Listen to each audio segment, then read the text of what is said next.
Building a magic system on threat of destruction. By not_you. Chapter 1. A Rude Cloak. Jack woke up. He hadn't remembered falling asleep. It was the kind of waking up where you suddenly rocket awake, as if you heard something loud or had been splashed with water. His eyes opened, and he saw white. Jack sat up, and all he saw was white. He looked at his hands. He could see those, but everything else around him was white. He stood up, though he couldn't tell what he was standing on. The floor was the same white as his surroundings. He appeared to be the only spot of color in the white space. Blue jeans, gray t-shirt, black sneakers, and him. 6 feet in height, pale-skinned with dark, styled hair. Jack slowly spun in a circle, looking for anything at all. "Hello," he shouted out as he spun. He couldn't see walls, but hoped his voice would echo back to him off of something. No echo came back to him, his voice disappearing into the distance. "Am I dreaming?" he thought to himself.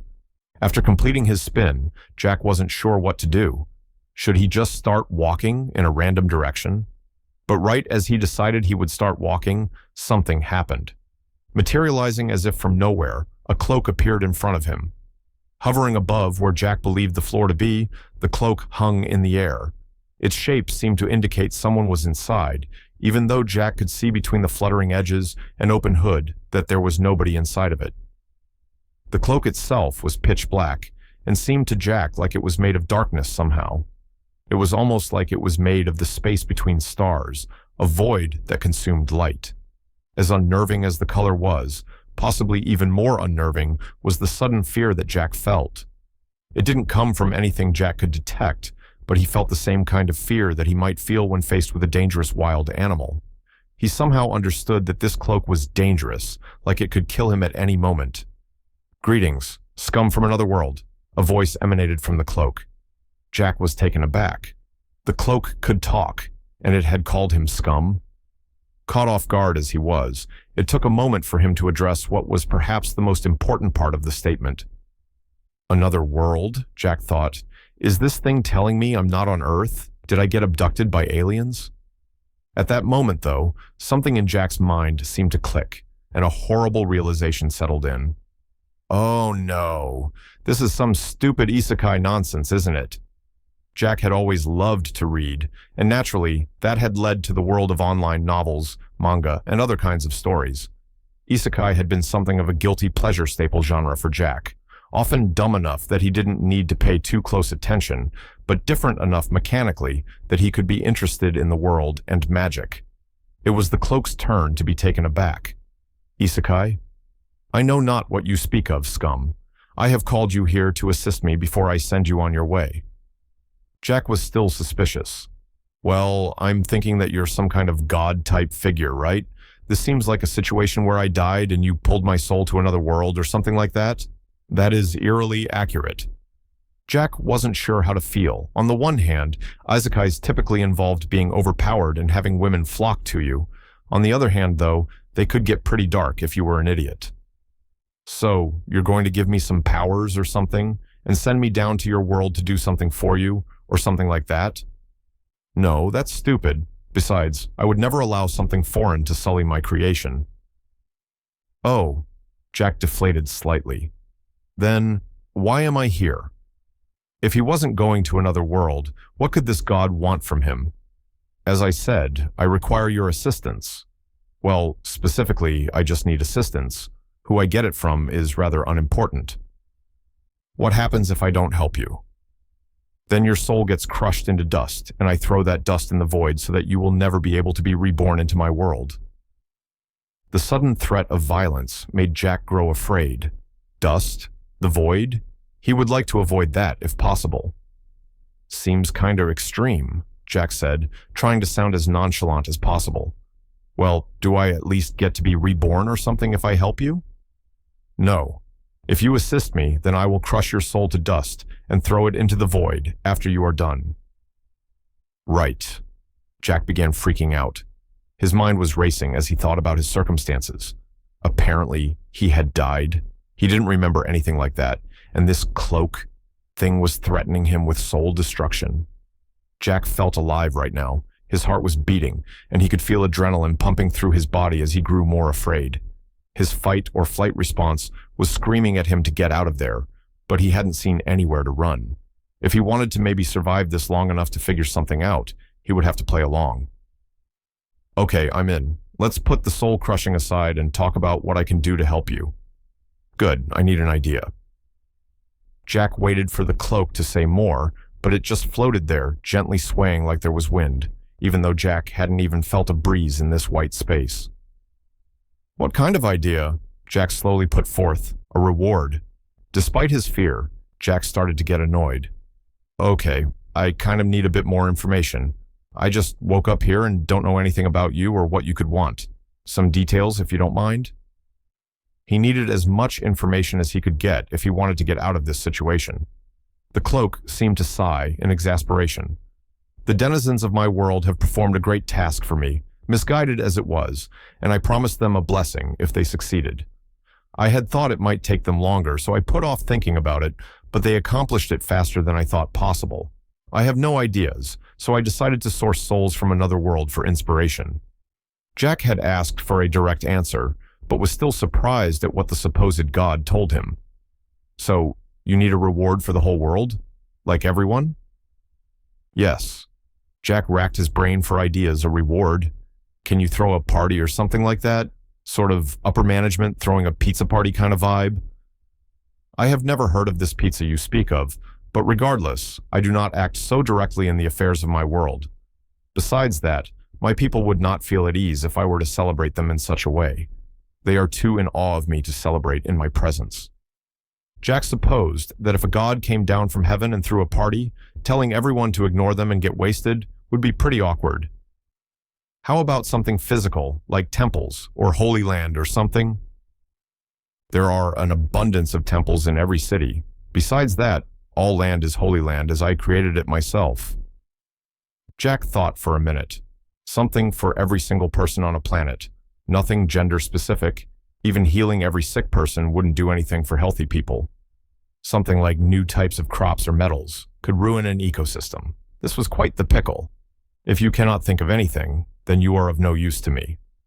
The cloak began to billow dramatically, and Jack could feel a sense of foreboding.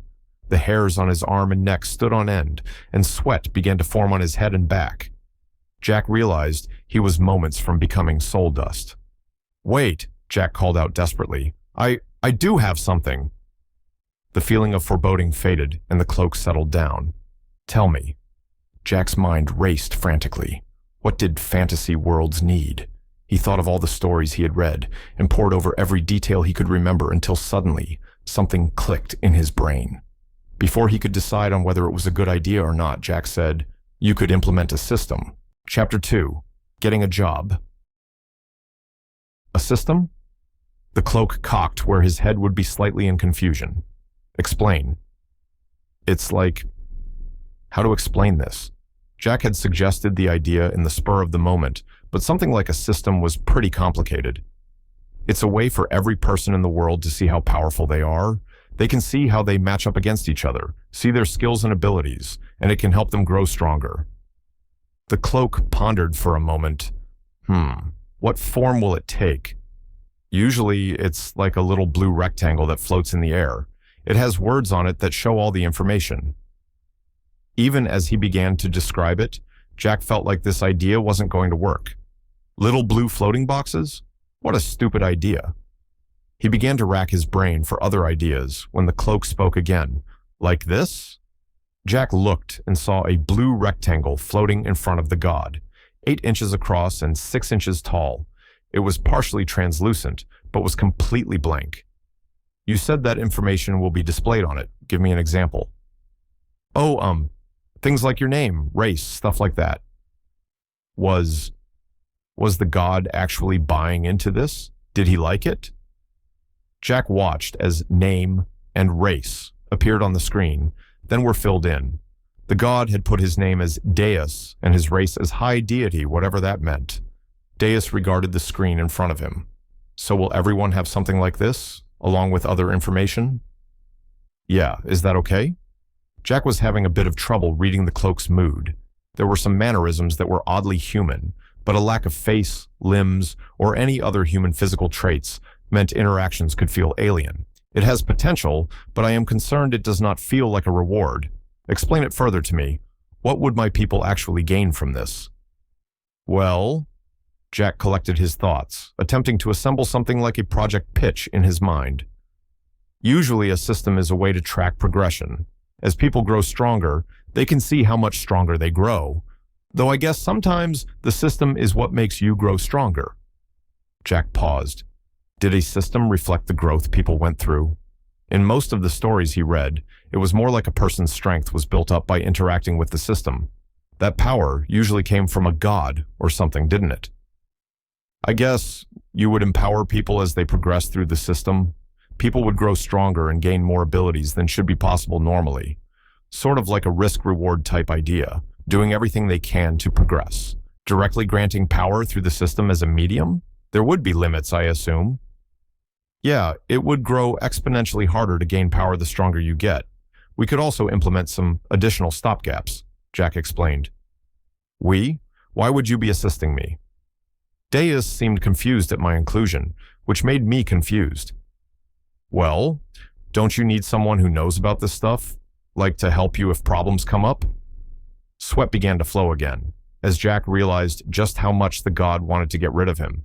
He needed to make himself useful if he had any chance of surviving this. I'm very well versed in this kind of stuff. We can quickly react to any problems that might pop up or things that could become a problem later on. Then, thinking quickly, Jack was struck with an idea. Besides, he said, since we will absolutely run into unexpected things, you wouldn't want people to blame you for it, right? Deus froze, every part of his cloak growing completely still for the first time since he had appeared. Blame me? I am perfect. My people worship me in all things. I can do no wrong. This is my world. As the god grew louder, the air seemed to shake around Jack. He felt pressure, as if something heavy settled onto him. He sunk to the floor, ground, white void surface, and found it hard to breathe. I will not allow fault with myself. Deus spoke again, with more control over his volume. Despite this, the pressure remained on Jack, and the voice of the god seemed strained, as if he were making a terrible but necessary choice. You will serve as the face and representative of the system, its caretaker if you must. It will be made clear that any mistakes are yours, and that all boons and benefits are from me. Do you understand? Jack could hardly breathe. The pressure on his body was intense, and his breath came in gasps. But despite that, he knew that this was his best chance to survive. Yes, he squeezed out, his vision darkening. He felt as though he was going to pass out, when suddenly the pressure ceased. Clarity rushed back into Jack's mind, and the pressure evaporated, causing Jack to suddenly become unbalanced and fall over. The cloak looked down on Jack, or at least Jack assumed that was what was happening. You will begin work immediately. I will placate my people while you work. You have 2 days. With those words, Deus created a blue screen and floated it down in front of him. The cloak then turned away and disappeared, leaving Jack sitting alone in the white, empty void. The rudeness of the god's departure was so abrupt that Jack blinked in surprise. Just like that, Jack had secured the next 2 days of survival. But if he wanted more days than that, he needed to get to work. He crossed his legs and examined the status page in front of him. Well, he called it a status screen, but it was totally blank. The blue screen hovered in front of him with nothing to show on its surface. Reaching out, Jack tapped against the screen. His finger made contact, and he noted that the texture was similar to glass. It was smooth and slightly cool to the touch. However, nothing happened when he touched it. He had expected something, like a keyboard to pop up so he could start putting information in. As he thought about a keyboard, he could feel a tugging in his mind, like an idea solidifying into his consciousness. He could picture a QWERTY-style keyboard clearly in his mind. It was so clear in his mind, he felt like he could almost touch it. The feeling was powerful, and he felt a compulsion to use this image in his brain. Reaching out to the blue screen in front of him, he felt it vibrate beneath his hands, as if eager to be used. Jack tried pressing his hands against the screen, but nothing happened. He tried typing on the blank space to no avail. He imagined plugging the keyboard into the screen, which had no effect. It was almost like the screen refused to be anything other than a status sheet, resisting all efforts to change it, despite the energy he felt within the blue box, seeking to be used. In a moment of frustration, Jack grabbed the box on either side and shook it. "Reveal your secrets to me." As he shook the screen, it made an audible crack. He quickly released the screen in shock. Had he broken it? He examined the screen, which had cracked slightly where his hands had been. As he looked, however, the blue box seemed to repair itself, the crack sealing up quickly until there was no sign it had ever broken. Interesting, Jack thought to himself. He grabbed the corner of the status screen, then before he could convince himself that this was a bad idea, snapped off a piece of the blue screen. Jack now had a little blue triangle in his hands, and he watched with interest as the status screen healed itself where it had broken. After the status screen had healed, Jack looked down into his hands. The little blue triangle was still there, vibrating slightly in his palm. He focused on it, the image of a keyboard still very present in his mind. The triangle floated out of Jack's hand and began to shrink. Its size then shrunk to a single key from a keyboard, still in the shape of a triangle. Jack frowned as he observed it. It was something, at least. A single key, the wrong shape, with no symbols on it or anything, without a keyboard. But it was progress, something he could work with. The piece of system screen he was holding was roughly the shape and size of a guitar pick, though with sharp corners. Clearly, there was something strange with the laws of physics concerning the screen. The pick had shrunk in size and weight, conservation of mass being completely ignored. He eyed the pick, then looked at the screen. He took the small triangle and placed its sharp corner against the blue surface in front of him. He traced out a box in the corner, a small square of blue. Lines appeared where he traced, as if he were scraping away the surface. Grinning, Jack carefully broke off the square of the status screen, a small blue square now in his hands. He watched as the screen repaired itself, then started the process again. Chapter 3. Working Hard. It took Jack longer than he thought to get enough keys. If he took more than a minute to transform the broken-off piece of system screen into an object of his choosing, it would fade away into nothing. The pieces he had turned into objects remained, including his pick, the first piece he had broken off. By the time he was done, he had 48 keys. After making each one, he used his pick to scratch characters into the keys. Despite having imagined them as keys for a keyboard, he was still surprised that they didn't repair the scratches. Seemingly, they knew that this was the intended purpose for them, created to have symbols on their surfaces. He had made enough keys for all the letters, numbers, and miscellaneous keys that he figured he would use. He didn't plan on using a numpad, F keys, or anything like that. Once all of those had been made, he unceremoniously dumped them into a pile and took his pick back out. He sliced a vertical line across the bottom of the status screen and then snapped off the rectangle. Now came the tricky part. He hadn't been able to make anything complicated, just the right shapes. He had to put all the detail in himself. If he couldn't combine these into a functional keyboard with whatever magic was going on here, then he was at a dead end. Jack had thought about asking Dace for help, but after the cloak's anger, he was concerned about what might happen if he bothered the god. He sat down and placed the long rectangle of blue on the ground, then placed the keys in the proper order. He didn't have any means of making them attach to the board part of the keyboard, but hoped this would be enough. He once again conjured the image of a keyboard in his mind and felt it solidify. This time, however, he looked at what he had constructed and focused on it instead. The pile of blue screen bits before him seemed to vibrate slightly, seeking form. He focused hard, imagining all of the pieces as a whole, being used to type things. Then suddenly, the image in his mind vanished, and the blue keyboard floated in the air. Jack pumped his fist in excitement. "Nice!" Then examined it. It seemed to be a complete piece, the keys not falling off as the keyboard floated up in front of him. Now, he had to make it work with the status screen. He experimentally typed on his keyboard to see if there was any effect. Tiny blue letters appeared in the space in front of him. Crisp, well-formed letters, as if from a typewriter, rather than the letters he had carved into his makeshift device. The letters hung in the air for a moment, before slowly fading away to nothing. Well, at least it made letters, he supposed. He grabbed both the floating keyboard and the status screen and connected them. Like a laptop, the keyboard would sit at an angle to the screen as both hovered in the air, connected at the bottom edge. Jack quickly added name and race to the top left corner of the screen. In the namespace, he simply typed Jack. The effect was immediate. A sudden sense of grounding came over him. He felt more real, full of purpose and feeling. He hadn't realized just how lost and dazed he felt in this white void. The clarity that comes with self-identity was powerful and intoxicating. Feeling like $1,000,000, Jack put his race as human. However, there was no effect like when he had inserted his name. Nothing, he muttered to himself.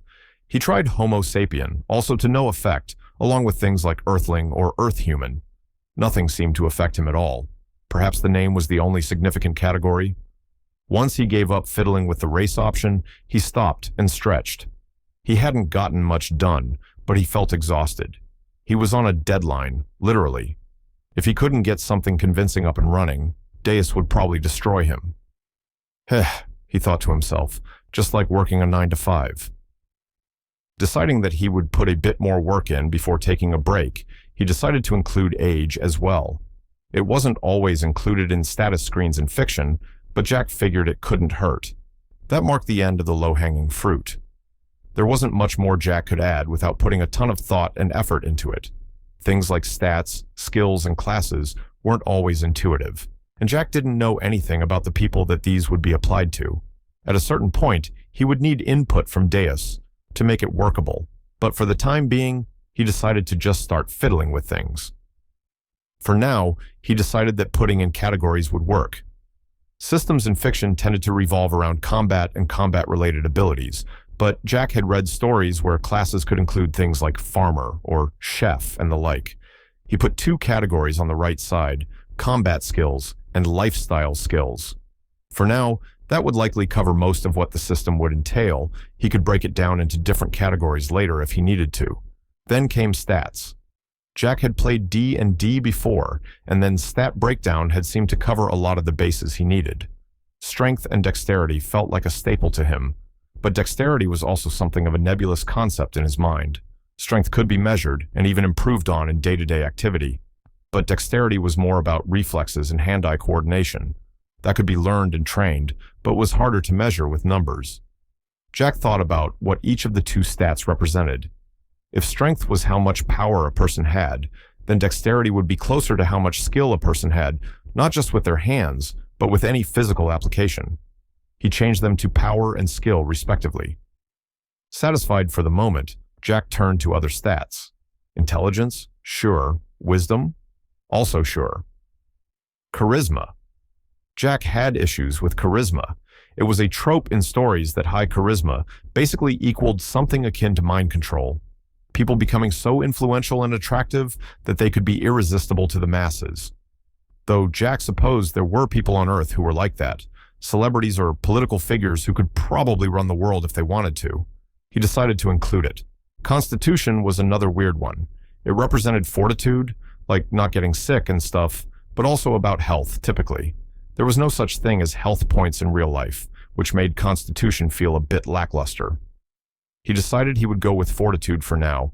It would mostly involve a person's ability to resist harmful effects towards the body. Taking a moment to think, he decided to add toughness as well. Fortitude would mostly be about things like disease and magical influence. Toughness would be about strengthening the body, making the skin harder and bones stronger. Having broken down Constitution into 2 parts, Jack looked at the other stats critically. Intelligence and wisdom would probably break down in a similar way, their purpose to cover different parts of the same whole, but Jack supposed their current labels would be fine. Charisma would need some examination. It was too general and potentially powerful to really leave alone, but Jack would need more information on the world before he could make a decision. Of course, this was all a moot point. He didn't have any numbers or frame of reference for what stats should be, but the status screen was looking a bit more impressive now. It had information, stats, and skill sections. It would need some fiddling, and obviously, the inclusion of the actual skills and stats would need to be added by Deus, but all in all, it didn't look too bad. Deciding that he had reached a good stopping point, Jack decided to try and lie down. He had been through some stressful scenarios, and racking his brain about magic systems was mentally taxing. He thought that a nap might help him clear his head a bit. As Jack began to lay down, the status screen moved down with him, hovering in front of him. Huh? Jack was confused for a moment. Oh, duh. He hadn't closed the screen. Then he paused. How did he close it? Close status. Nothing happened. Go away? Nothing happened. Disappear. Again, nothing happened. He tried gesturing dramatically and shouting anything he could think of to make it go away, but the screen just kept hovering in front of him. He tapped on the screen, tried to shove it away, or even run away from it. Despite his best efforts, the status page remained hovering in front of him, seemingly ignoring all his efforts. After failing to run away from the screen, Jack sat staring at it, panting with exertion. Well, if you don't have a way to turn off, I'll make a way. Jack had pulled his keyboard off of the status screen during his testing, and it was sitting back where he had started, the only speck of color in the white void aside from Jack himself. Walking back over there, Jack dug in his pocket for the pick he had accidentally made. He carved out a square from the bottom corner of the status screen, then imagined it to be a button. A square button that he could attach to the top right of the status page. Once the button had shrunk to the right size, Jack carved a small X into it, then pressed it against the blue screen. He imagined it for what it was, a way to close the status page, like an internet browser close button. When his hand came away, the button remained, affixed as if it had always been there. Smiling to himself in satisfaction, Jack promptly hit the close button, and the status screen blinked out. It was at that moment that Jack realized he had no idea how to get the screen back. Well, that could be a problem. Chapter 4. Making Progress. Dace, are you there? Jack shouted into the white void, spinning slowly as he did. Being able to focus on a screen in front of him had helped him ignore how empty this place was. It was truly staggering how vast this place seemed to be. Jack was very glad when Deus once again materialized before him. What? Not a great start.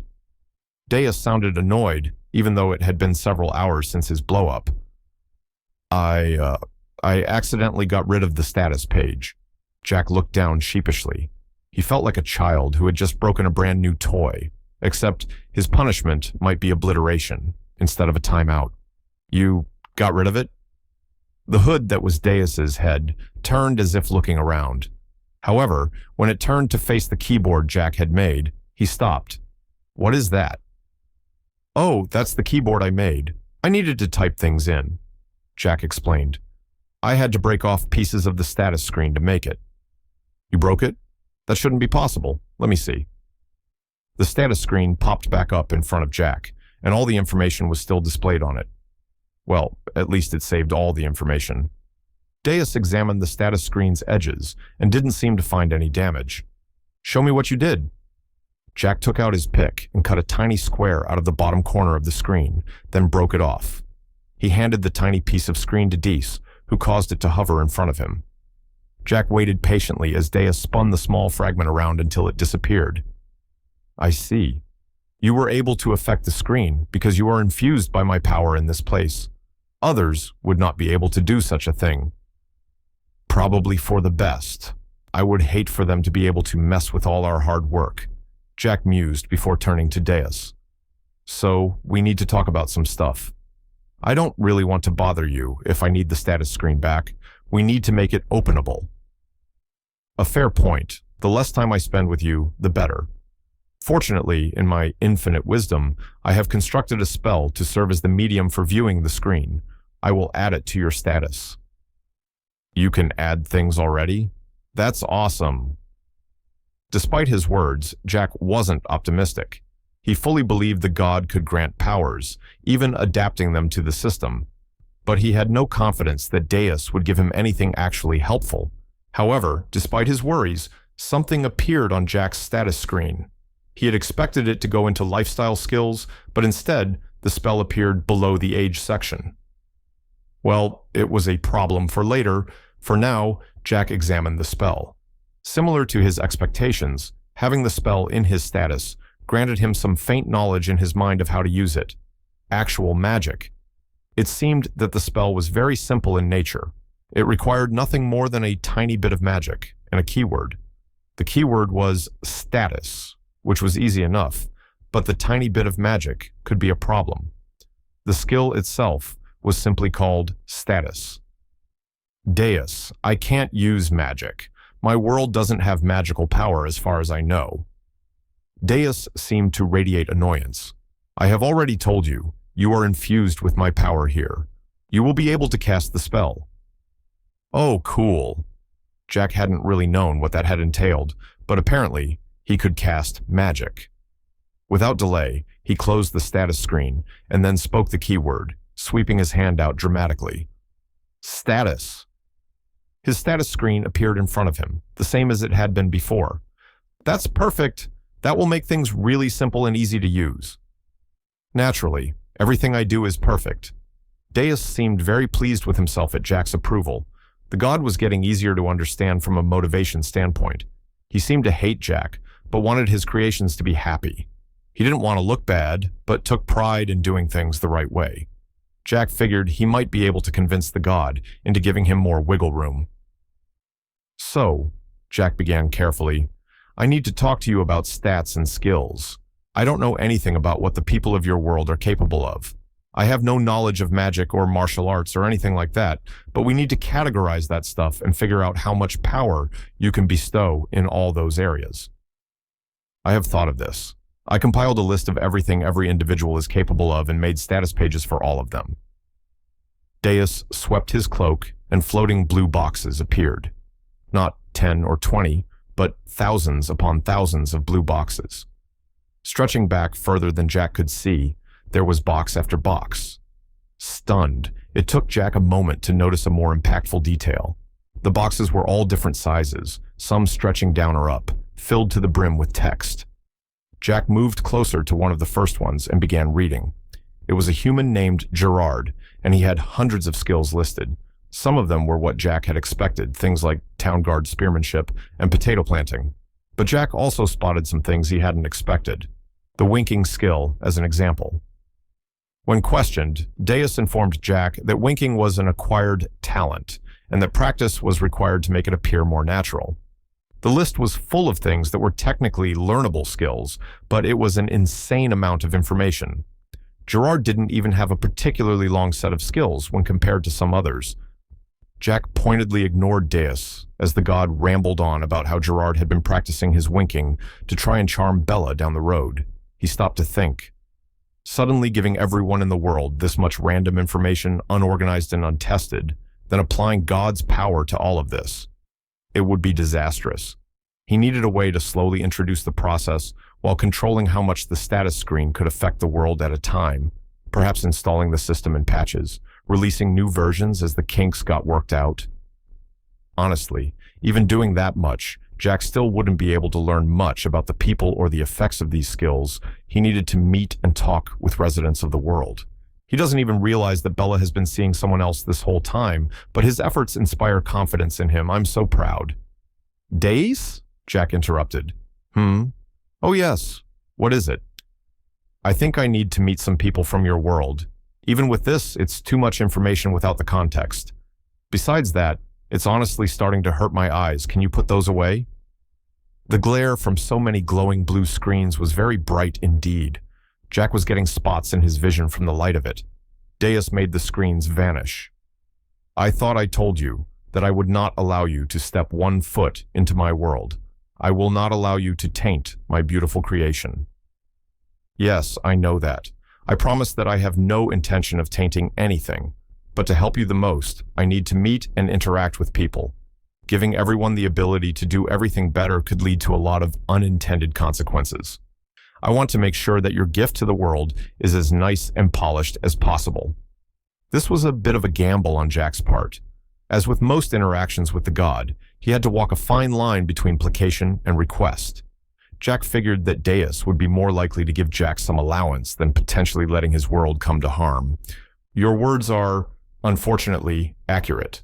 I shall prepare a medium for you to use, a way to keep your influence to a minimum, and a way to safely spread the gift I have concocted for my people. You will continue to construct and perfect the system. Your duties will change in the coming days, but for now, I must go prepare. Say what you want about Deus, but once he was into an idea, he committed to them. Jack was very pleased with the result. It would give him more opportunities for ways out of his situation. Oh, if you're going to be busy, can you leave a couple of those status screens behind? I want to take a look at some of the skills you have compiled and start categorizing, Jack asked, almost as an afterthought. Very well. Deus materialized 10 screens and then turned away, vanishing into the white void. Jack started to read the first one before realizing he had never managed to take a nap.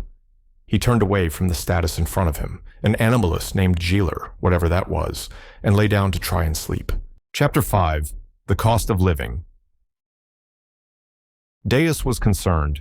The filth he had summoned was a problem, making himself useful, even necessary to the task at hand. The truth was that Deus did need help with this system. It was an interesting idea, and served as another way to monitor his people. If he had possessed this system before Plexion's death, then maybe, but it didn't bear thinking about. Deus didn't like losing control of a situation. He was the high deity, for goodness sake. But the trash had given him a spark of insight. By speeding up the creation process, he wouldn't need to interact with the Earthling any further than necessary. He would have someone create a host body, then draw attention to its existence. No one would ever dream about harming Deus himself, even if they could, but there were many who were upset at the death of the king of all demons. Perhaps a certain garbage person would make an excellent target for the upset extremists. It would solve multiple issues at the same time. Deciding that any further mulling was unnecessary, Deus selected his target. He sent out a psychic avatar to appear before his chosen, ready to deliver a mission to them, within a Borbot research facility. Ref stood in front of a desk, looking over the diagrams he and his companions had compiled. His internal clockworks ticked along, bringing him a sense of peace, even as he looked upon the chaotic nature of what they were trying to create. A Borbot with all three kinds of internals, a union between clockworks, steam, and mana. Such a thing was heresy, and would likely be discovered and killed in the homelands. Even here on the surface, there was always risk of discovery, which is why his team had acquired the best guards money could buy.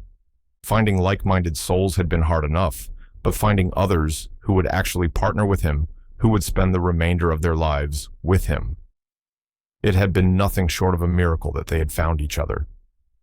Smiling to himself, he continued to go over the diagrams. He checked each section piece by piece, looking for misalignment or inefficiency. However, something began to pull at his focus. His gaze rose and then began to search the room. Was someone there? Ref, of the Clockwork Clan. I am Deus, and I have come to speak with you. Instantly, Ref threw himself to the ground in prostration. He knew that voice. Everyone in the world knew that voice. The high deity. Here. What could the god of gods want with him? His internal clockworks began to speed up, nervousness overtaking him. Was this about his work? You may rise. Ref slowly brought himself up and looked. Deus hovered before him, a shadowy cloak that commanded the very air around him. An avatar of the high deity, then? Ref had heard the stories, places where the god descended personally, warped and decayed into nothing after only moments of exposure. This seemed to be only a partial manifestation of power. "O perfect one," Ref began, "how may this humble servant be of use to you on this holy day, which you have seen fit to grant me?" Ref was grateful for his devotion at this moment. He had always felt it was important to listen to the priests, to know the proper forms of supplication. Perhaps it would save his life here. Your willingness to serve is well placed. I have a task for you, as well as Glim of the Mana Clan and Dirge of the Steam Clan. All three of them, then? This could only be about their work. Was Deus himself lending his name to their purpose? Such a thing would give them legitimacy. They would be safe, unharmed from those that deemed their work to be a betrayal to their race. Hesitantly, Ref decided to ask, "If it is not too bold to ask, does this concern our work? We have long desired the completion of this construction." "You are correct in your assumptions, though perhaps you will not be pleased with the result. I require the form you are building, and have intentions to place my own agent into it upon its completion." The clockwork internals of Ref's body froze, horror and dread coming over him. This couldn't be happening. "O great and mighty God of gods, I would gladly do as you ask, but will you not spare me such a fate?" "I will not. My agent has requested a body, and this is the only form available to one such as him. I will not deny him this, though I am loath to allow it." An agent of Deus that needed a body? Ref had never heard of such a being. Something that could ask favors of the high deity was absurd to consider. His displeasure must have been apparent, for Deus spoke again. "Do not fear, I have seen your displeasure. I will allow this to become an opportunity for you and yours. You may study the body while my agent is using it. This will allow you to construct a superior replacement in the future." "I thank you, high deity." A replacement. There were so many who considered new Borbots to simply be new members of society. So few understood that most Borbots considered their creations to be like their children. The god was asking to use the body of his child, the most special child that would ever be born to his kind. It was terrible, but there was no way he could refuse. "I shall grant you the notes needed to complete the work, as well as the materials. You have until tomorrow." With those final words, the avatar in front of him vanished. It took minutes before Ref felt like he could move. He slowly went to his notes. All the work that he and his partners had put into their child, replaced in a moment with clear instructions, void of any care. "He can't do this!" Dirge roared, steam literally pouring out of their head in anger. Glim sat, unmoving even as Dirge stormed around the room. Ref had told them what had happened, and then immediately set to work. Deus had given them a day to complete their work, and he did not want to provoke the god to anger by failing to deliver. "Everything we've worked for, everything we've given up." Dirge was furious, but Ref could feel the sorrow from his partner. Steam Borbots were often more emotional than the other internal types, but Dirge had always been more passionate than their peers. The feelings were very understandable. Even as he worked, Ref felt the pain in his own chest. "Glim, you're on my side here, right? Our child. That's our child." Glim hesitated before speaking, her softer and more natural-sounding voice trying to calm Dirge. "This might be a good thing, Dirge. The high deity, approving our work and even asking us to continue it. He never shows this kind of favor to anyone, let alone criminals." The three of them were an odd pair. Borbots paired up to become life partners, and then built their children to have the internals of both builders. There were dual-type Borbots, of course, but they always chose one type of internals to pass on to their progeny. Ref, Dirge, and Glim had all chosen each other, and to abandon their homes and friends to pursue this path, not only advancing their species to untold new heights, but to be with one another outside of the public eye and its judgment. Dirge wasn't happy with that answer. "How can you say that? There is no part of this that's okay." Glim bore the brunt of Dirge's anger, then responded with a grim tone. "Dirge, we don't have a choice. That," she pointed to the form Ref was working on, "is not our child. It is a body that we intended to use.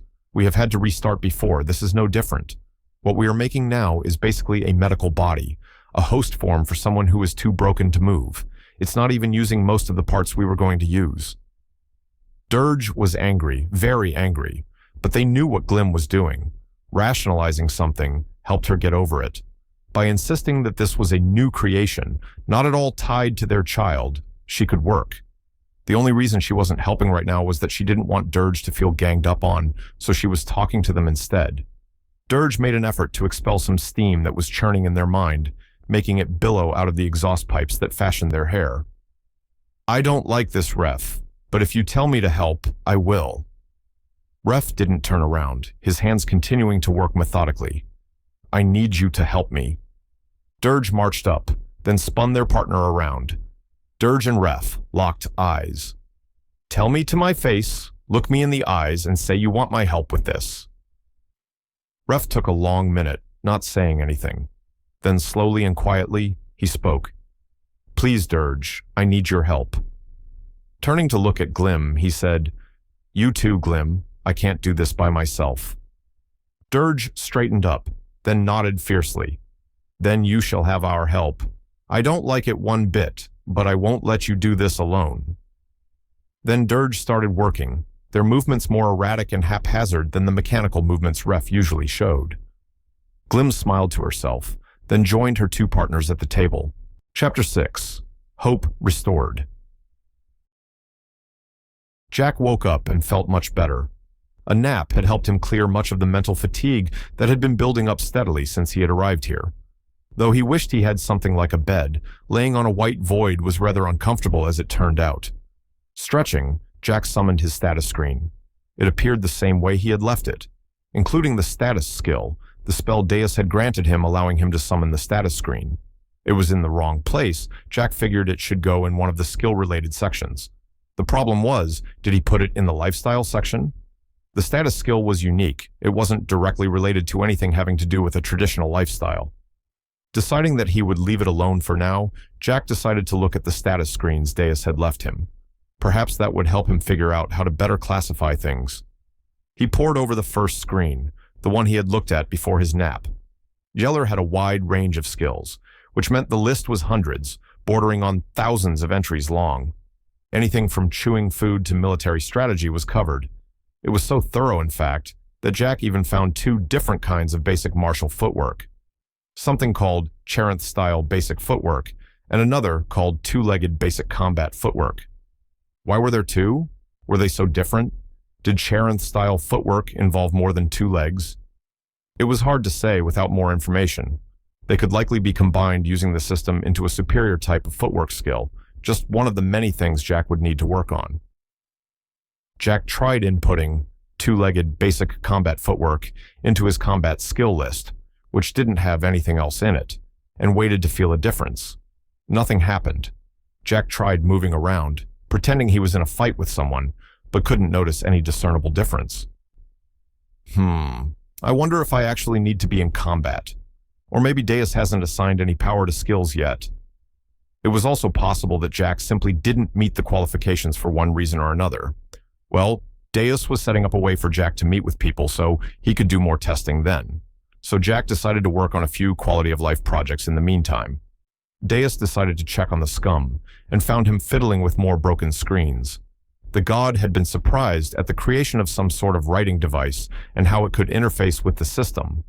Deus needed no such thing, of course. He could simply will the words into existence. But the scum's ingenuity had surprised him. He hadn't expected the waste of space to make any progress at all. Then at least Deus could have disposed of him without a care. But now, the scum was doing something else, and Deus was curious about what it was. Deus absent-mindedly pondered if he should refer to the human by name. Was it Jake? Deus couldn't be bothered to remember.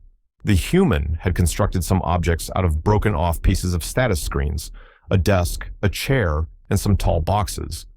He sat at the desk, made entirely of softly glowing blue screens, and appeared to be reading one of the screens Deus had left for him. The tall boxes, Dice noticed, appeared to be storage containers. They had segmented sections that could be pulled out, and the scum appeared to have stored the status screens inside of them. "What are you doing?" "Oh," Jack responded. "Good morning." Then he paused. "Is it morning? This place doesn't get brighter or darker." "It is late afternoon, but it matters little. I asked you a question." "Oh yeah, I made a few things to make my work easier." He tapped a button on the top right of his own status screen, and it shrunk down to a rectangle only about 10 centimeters long. It hung in the air in front of him, but slightly to the side so that it didn't block his line of sight. A minimize button, so I can easily put my screen aside and bring it back up without a cast. I also made some storage and a desk and chair. It helps me get in the right frame of mind. You've made progress then? Eh? Jack shrugged. I'm still categorizing some skills here and there. There's a lot to go through, especially when I can't seem to make any of them work. I'm a little worried that we won't even be close to ready by your deadline. There is no need for you to worry about that. I have taken your words into account and decided that mass bestowal of this gift would indeed bring about much chaos in its current form. Jack was surprised. This was the closest Deus had ever come to telling Jack he was doing good work. So you have a plan then? A way to manage the effects of the system? Of course, in my infinite wisdom, I can consider many things you cannot. That sounded more like Deus, arrogant in the extreme. Well, that makes sense, I guess. You're a god after all. Your status screen said high deity or something, right? Are there other gods? Deus paused at the question, and Jack felt a sudden tension. Had that been a taboo question? No, not anymore. The god seemed almost mournful as he spoke. The cloak that made up his body seemed to sag, as if pulled down by the weight of his feelings. Are you okay? Jack asked hesitantly. He felt odd. He had made a god feel bad. But Deus had threatened to destroy him several times up till this point, so he didn't really feel like he was guilty of doing anything wrong. Fortunately, Jack didn't need to feel conflicted for long. I am perfect. Deus flared with power, sending out a shockwave of force that knocked Jack down. How dare you even begin to question me? You are nothing but a speck of dust to me. The oppressive force that emanated from Deus was intense, and it took all of Jack's concentration to remain conscious. After a moment, Deus reined in his power, and Jack could relax again. I do not wish to see you again until tomorrow. Then your work can truly begin. Do not call for me. So saying, he vanished, leaving Jack still on the floor and feeling very annoyed that he had asked such a stupid question. Why should he care about how Deus felt? That guy was a huge jerk. So Jack stood up, went back to his desk, and got back to work. He was annoyed, but he had nothing better to do than look at skill lists. At least the screens Deus had given him had some very diverse skills on them. Interestingly, there were often common skills that appeared for most of the screens, like walking, balancing, running, and so on. But on one of the screens, there were only skills for floating, air movement, drifting, and so on. The screen was for a Dukol. Jack had serious questions about the names of these races. With a name so complicated, Jack couldn't work out how to pronounce it. It was spelled Sotdgwnilttb. Maybe it was some kind of flying race that never walked anywhere. As he was looking through the Dukol's skill list, a certain skill piqued his interest: deity resistance. None of the skills had any form of description, something Jack would have to remedy, but the title seemed fairly self-explanatory. Resistance to deities, perhaps? Could he use a skill like that to mitigate the effects of the temper tantrums that Deus threw? Mulling it over, Jack tapped his own minimized status sheet, causing it to enlarge back to its normal size. He then typed into the combat skills section, deity resistance. The effect was so jarring that Jack almost leapt out of his chair. A sudden pressure was lifted off of him, similar to when Deus retracted his anger. Jack felt like $1,000,000, his mind sharper and his spirit restored. What had happened? None of the other skills he had tried had worked. Even applying deity resistance had seemed like wishful thinking in his mind. Was he resisting Deus right now? Did being in this place damage people in some way? There was so much he didn't understand. Experimenting, he removed the skill from his list. The oppressiveness returned. It wasn't that he was being assaulted by it or anything, honestly. It was like being underwater. His body felt slower, and everything took more effort to do. When he applied the resistance again, though, the feeling went away. Not entirely, though. Now that he knew the feeling, he noticed that there was still some level of it present. Well, he supposed that this was only resistance after all, not something like a nullification skill he had seen. He checked over the Dukol's list again, but didn't see anything else pertaining to deities. How had this person gotten a skill like this? Jack hadn't seen anything that felt even close to the same level as being able to resist Deus, but this was potentially game-changing. If he could find this person, maybe he could figure out how to protect himself from getting his soul ground to dust. It was the most hope Jack had felt in days. The only problem was that Deus might find out about this skill and prevent him from studying it more. Coming to a quick decision, Jack deleted the skill from his list, allowing the oppressive feeling to wash over him again. He would need to find this Dukol, but didn't know where to start. He would be able to ask people fairly soon if Deus still intended to let him mingle with the people of this world, but he didn't know anything about Sotgniltbe other than its name, race, and that it was 200 years old. Well, that was something to go on at least, but he could learn more. He made a snap decision and added gender, height, and weight to the status screen. That would let him build more of a profile on the person he was looking for as soon as Deus updated the status screens.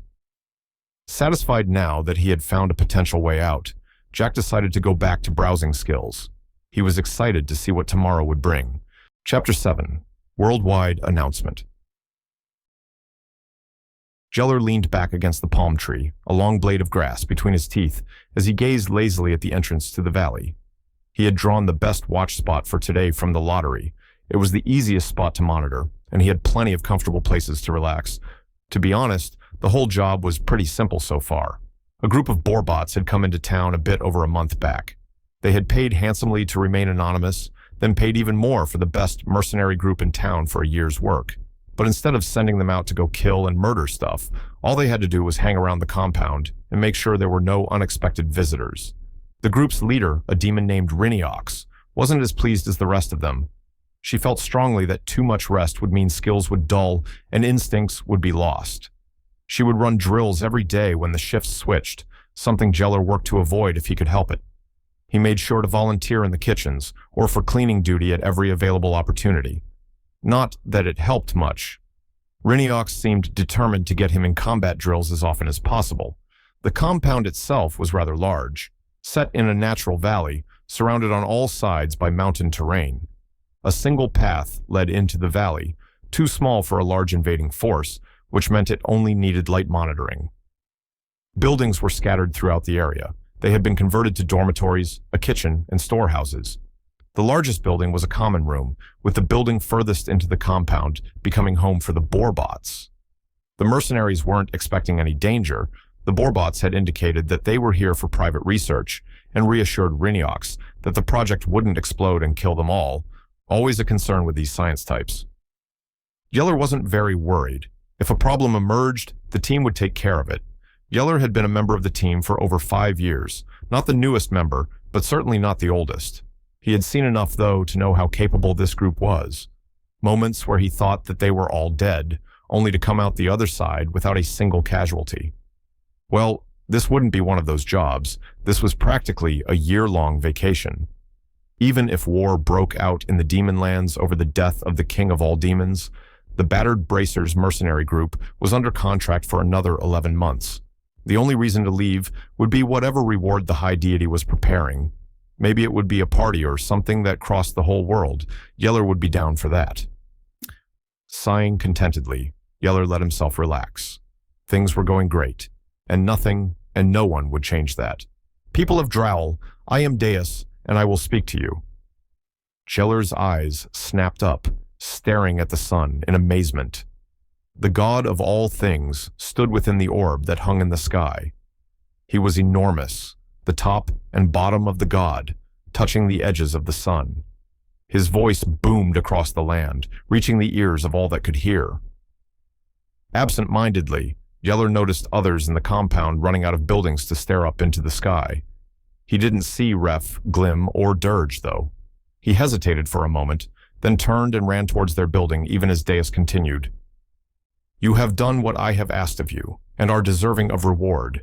Your reward is a new form of magic, magic that will empower you and allow you to grow to untold heights of power and ability. Jeller didn't let his mind dwell on the god's words. Someone would explain the ramifications of what Deus was saying later. He still didn't see the boarbots. They should have come out by now. Did something happen to them? He was racing at top speed across the grass, ignoring others who turned away from the sun to look at him in confusion. However, this magic is so powerful and untested that I will not risk giving it to everyone in the world at this time. Only when it has been thoroughly tested will I reveal it in all its glory. That is why I must ask another favor. Jeller was razor-focused as he ran. The door to the lab was closed. No one else had gone in to check on them. His mind raced as he imagined what could be wrong. He nearly tripped as Reincarnation slapped him on the shoulder in approval, sprinting past him towards the building. She had noticed him and must have gotten worried as well. I need volunteers to test this magic. Anyone in Drowl may try this. The only limitation is location. The one who will grant this magic to you is my agent, created expressly to deliver your reward. His name is Jack. He is located. Reincarnation reached the door, but didn't stop to open it. She instead shoulder-checked the door at full speed and completely destroyed it. Jeller was only a moment behind her as they both ran to the basement research room. Jeller nearly slammed into his boss as she came to a sudden stop at the bottom of the steps, The door swung open in front of her. "Boss, I can't see. Are they okay?" Jiller tried to peer around Riniox, but the woman's bulk made it difficult. Nearly 7 feet of pure muscle meant that she took up most of the doorway. Riniox spoke quietly, even as God's voice boomed in the distance. "What is that?" A voice Jiller didn't know spoke then. "Hello, my name is Jack. Nice to meet you." Jack was in over his head. Deus had basically appeared, then instantly frozen him in place. Then Jack had felt a sensation like falling, his vision fading away entirely, and then suddenly came to awareness on a table. He was in a room, not some white void. As he moved to sit up, he realized some things in quick succession. The first was that his hand appeared to be made of some kind of metal. The second was that there were 3 robots in the room with him, and all of them looked vastly different from each other. The last thing he noticed was that he could hear Deus, the god's voice booming from somewhere, though it was faintly muffled in the room. Jack took just a moment to look around and get his bearings. The room had no windows, only softly glowing balls of light near the ceiling providing light to the room. A single door on the opposite side of the room was closed, but the room itself was full of tools, parts, scrap, and seemingly random doodads. The 3 robots near him stood silently. They were all short and squat. Their bodies were round, egg or ball-shaped, with arms, legs, and a head coming off the body. They couldn't be more than 4 feet tall, with a bit of variance in size between them, but that was where the similarities ended. One of them was futuristic-looking, with smooth, silvery metal making up its body. The joints and connecting parts of it seemed to be made of something like rubber, a flexible material that didn't look like metal. Its head was like a sculpture, smooth except for various lines around the eyes and mouth that might let it make expressions. It didn't have a nose, but had metal hair that seemed to also be sculpted in place. The second robot made Jack think of a clock. Made of a light brown metal, it had gears poking out of its body, all moving at a steady pace. He thought he could even hear ticking noises coming faintly from it. It was the tallest robot, its head having eyes and a mouth as well. It sported a mustache of gears above its top lip, and its hair seemed to also be made of slowly ticking gears. The third robot was the strangest, though. Something straight out of steampunk. It was a dull brown metal covered in pipes, some of which released steam in various intervals. This one had a nose, in addition to the eyes and mouth, and had hair made of pipes that curved down behind its head. It wore glasses on its nose that seemed to be made of the same metal as the rest of it, and Jack had to wonder why a robot needed glasses. Before Jack could say anything, though, the door to the room swung open with so much force, Jack was shocked it didn't break, and the biggest, beefiest woman he had ever seen burst through. She must have been 7 feet tall, with dark blue skin, which would likely look black in certain light. 2 horns emerged about 3 inches from her hairline, making her seem even bigger. Her eyes instantly went to the 3 robots, then relaxed slightly, the tension on her face draining away a bit. Then she turned towards Jack and froze. She mumbled something that he couldn't hear, and no one responded. He was starting to feel awkward about the prolonged lack of introduction, and no one seemed to be willing to talk. Deciding that manners would probably go a long way towards making the situation less awkward, he spoke. "Hello, my name is Jack. Nice to meet you." He smiled as he said the words. The feeling of his mouth moving was strange to him, though he didn't know why. But despite his self-introduction, the room remained frozen, the air tense for some reason Jack didn't know. No one moved for a long moment until someone shoved their way into the room from behind the tall, dark-skinned woman. The newcomer was a bit over 5 feet tall, covered from head to toe with a black coat of fur. A cat-like face looked at Jack in surprise as he entered the room. In fact, the person appeared to be an anthropomorphic cat. He looked quickly between Jack and the 3 robots before seeming to realize something. He spoke, his voice deeper than Jack would have expected from a cat. "Boss, let's get out of here. I think we're intruding on a private moment." He stressed the word private, as if they had walked in on something they shouldn't be a part of, like a family meeting or a couple fighting. One of the robots, the silvery one, turned towards the cat and said in a feminine voice, "No, I'm afraid you don't understand. This is Jack. He's an agent of Deus. The rest of your group can likely fill you in on the details, but the long and short of it is that things are going to get very busy around here." Jack wasn't sure what was going on, There seemed to be a lot of context that he was missing, though he supposed that just made sense, considering he was now in some new alien world. He took a moment to try and examine his hand and was shocked to find that it wasn't just his hand. He looked down in shock, then began to pat his body all over. Everywhere he touched, clanked, and felt completely solid. He had turned into a robot. Chapter 8, the first of many. The sci-fi-looking robot seemed to notice Jack's self-examination. "Why don't we step outside? There is much to discuss. Riniox, Jailer, will you please follow me?" She began to usher the two other robots out the door, along with the big lady and the cat person. "Jack," she said, turning back to me, "why don't you take some time to get accustomed to your body? One of us will be back shortly. Please don't touch anything, though. We have some very delicate equipment here." Saying that, she left the room along with all the others.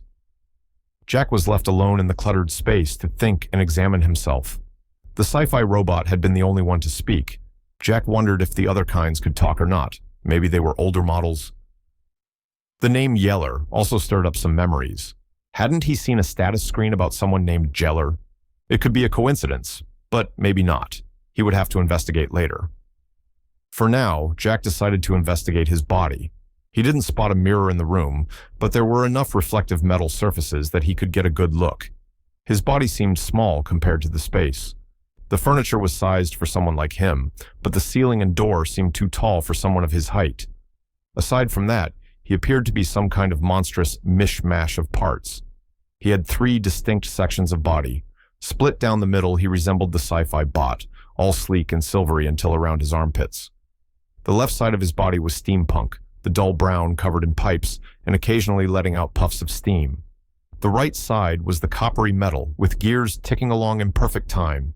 His torso was round and wasn't completely sci-fi all the way across.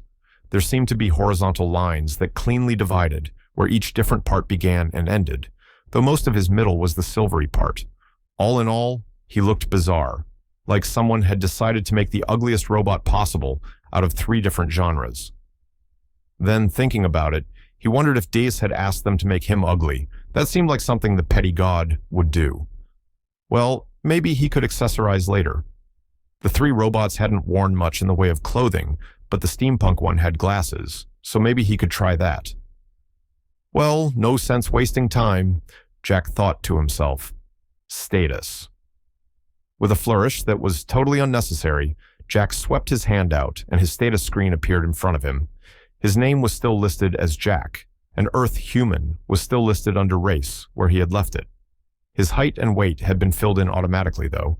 His new body was 4 feet 2 inches and weighed a shocking 210 pounds. But that wasn't why he had opened his status sheet. Jack had decided to try a small experiment before coming here and left his keyboard attached to the bottom of his status screen.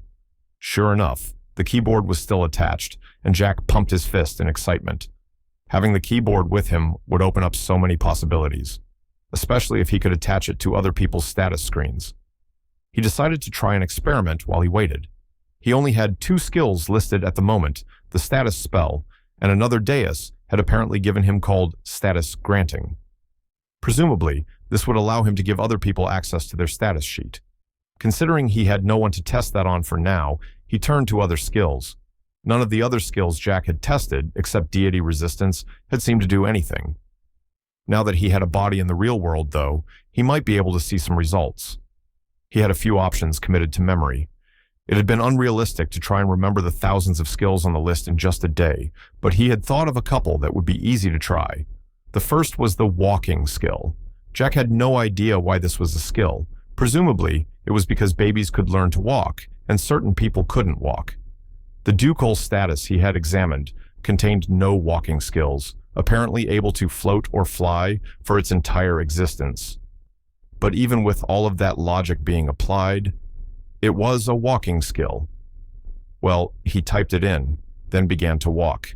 He did a few laps around the room, both to get used to his new body and also to see if the skill did anything obvious.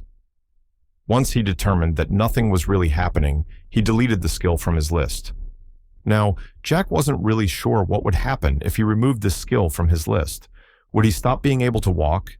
His status sheet was different from most people's, in that Deus had never filled any of his skills in, but he could still do things like think and breathe. Well, he assumed he could breathe. Thinking deeper about it, he had basically been a ghost and was now a robot. But at the very least, the thinking skill had been on every status screen he had seen, and he knew that he was thinking. But just because he could do things without having the skills listed didn't mean he could do anything he could think of. He wouldn't be able to summon his status without the skill as an example, so clearly there was some effect in place. But despite all of this thought on the matter, and even the fact that he expected something to go wrong, it still surprised Jack when he went to step forward and promptly fell over. He crashed loudly into the ground, the 3 different materials he was made of each making different sounds as they slammed into the floor. The noise he made was so great, in fact, that the cat person he had seen earlier burst into the room, apparently having heard him fall over. The feline quickly ran over to Jack. "Are you okay? What happened?" The cat's eyes darted to the blue screen hovering in front of Jack, and out of nowhere, knives appeared in his hands. He yelled, "Get back!" and dove forward, bringing his knives crashing into the screen. The blades promptly snapped into pieces, and the startled Catman smashed face first into the status screen. Unfortunately, because of the screen's proximity to Jack, that meant that the Catman also then landed on Jack. The two of them became a confused pile of limbs as the cat tried to kick at the floating blue screen, only to push himself away from it and into Jack. This in turn pushed Jack, which made the screen follow and get closer to the Catman. Jack was so disoriented that he couldn't help. "What are you doing?" a commanding voice bellowed out. The Catman froze at the voice, stopping the unfortunate situation from continuing. A single huge hand reached down and picked Jack up by the head. The woman he had seen earlier was truly enormous, especially now that he was in a much smaller body. As he rose, the screen came with him, and the Catman hissed at it. "Careful, boss. It might be dangerous." Then he looked sadly down at his hand and mumbled, "Broke both my knives too." The woman glared at the screen, which followed Jack into the air automatically. She held him for a few moments before moving him slightly in the air. The screen mimicked his movements exactly. "This you're doing?" she asked Jack, pointing at the screen. "Oh yeah, sorry for the confusion. Could you put me down, please?" The woman lowered him to the floor and released his head. Jack went to move back a step and promptly fell over again. "Ah, dang it. Sorry, just give me a sec." He quickly typed the walking skill back into his status sheet and stood up. He tested taking a few steps and, feeling satisfied that he could walk again, cleared his throat. Jack swept his hand out dramatically and spoke authoritatively. "Behold, the mighty system, a powerful magic, which your god has seen fit to grant you." He turned to look at the Catman and woman in front of him, expecting them to be impressed. Instead, their faces were a mix of incredulity and amusement. Jack waited for them to respond to him. He was expecting questions, comments, concerns. But the two figures seemed content to stand there, simply looking at him. He had flashbacks to his early interactions with Deus, where he was expected to act and ask things, so he decided to take the lead. Closing his status screen, he bowed slightly to the both of them. That was probably a respectful thing to do. "Well, once again, I'm Jack. I'm here to help integrate a new and powerful magic to the world. It's nice to meet you." The tall woman regarded him for a moment and then stuck her hand out. "Reincarnation, I'm the leader of the Battered Bracers, a mercenary band. This," she thumbed at the Catman, "is Jailer. He's going to take care of you while you stay here." Jailer looked miserable at this declaration, his ears low and his posture hunched slightly. His boss didn't seem to notice, instead continuing the conversation. "So, what's this new and crazy magic that the High Deity saw fit to grant us? Can anyone use it?" Oh yes, this was Jack's chance, an opportunity to start testing the system and begin asking questions. "I can give anyone the ability to use this new magic, though it's still being developed. There shouldn't be any harmful effects, to be honest. Its intended purpose is to empower just about everything a person is able to do." Reincarnation raised her eyebrows in surprise. "Everything? Can you be more specific?" "Sure. Basically, Deus intends to lend each and every person more power to things they have learned to do. Things like cooking, hiding, fighting." Jack was going to continue, but Reiniox suddenly grinned savagely. "Give it to me!"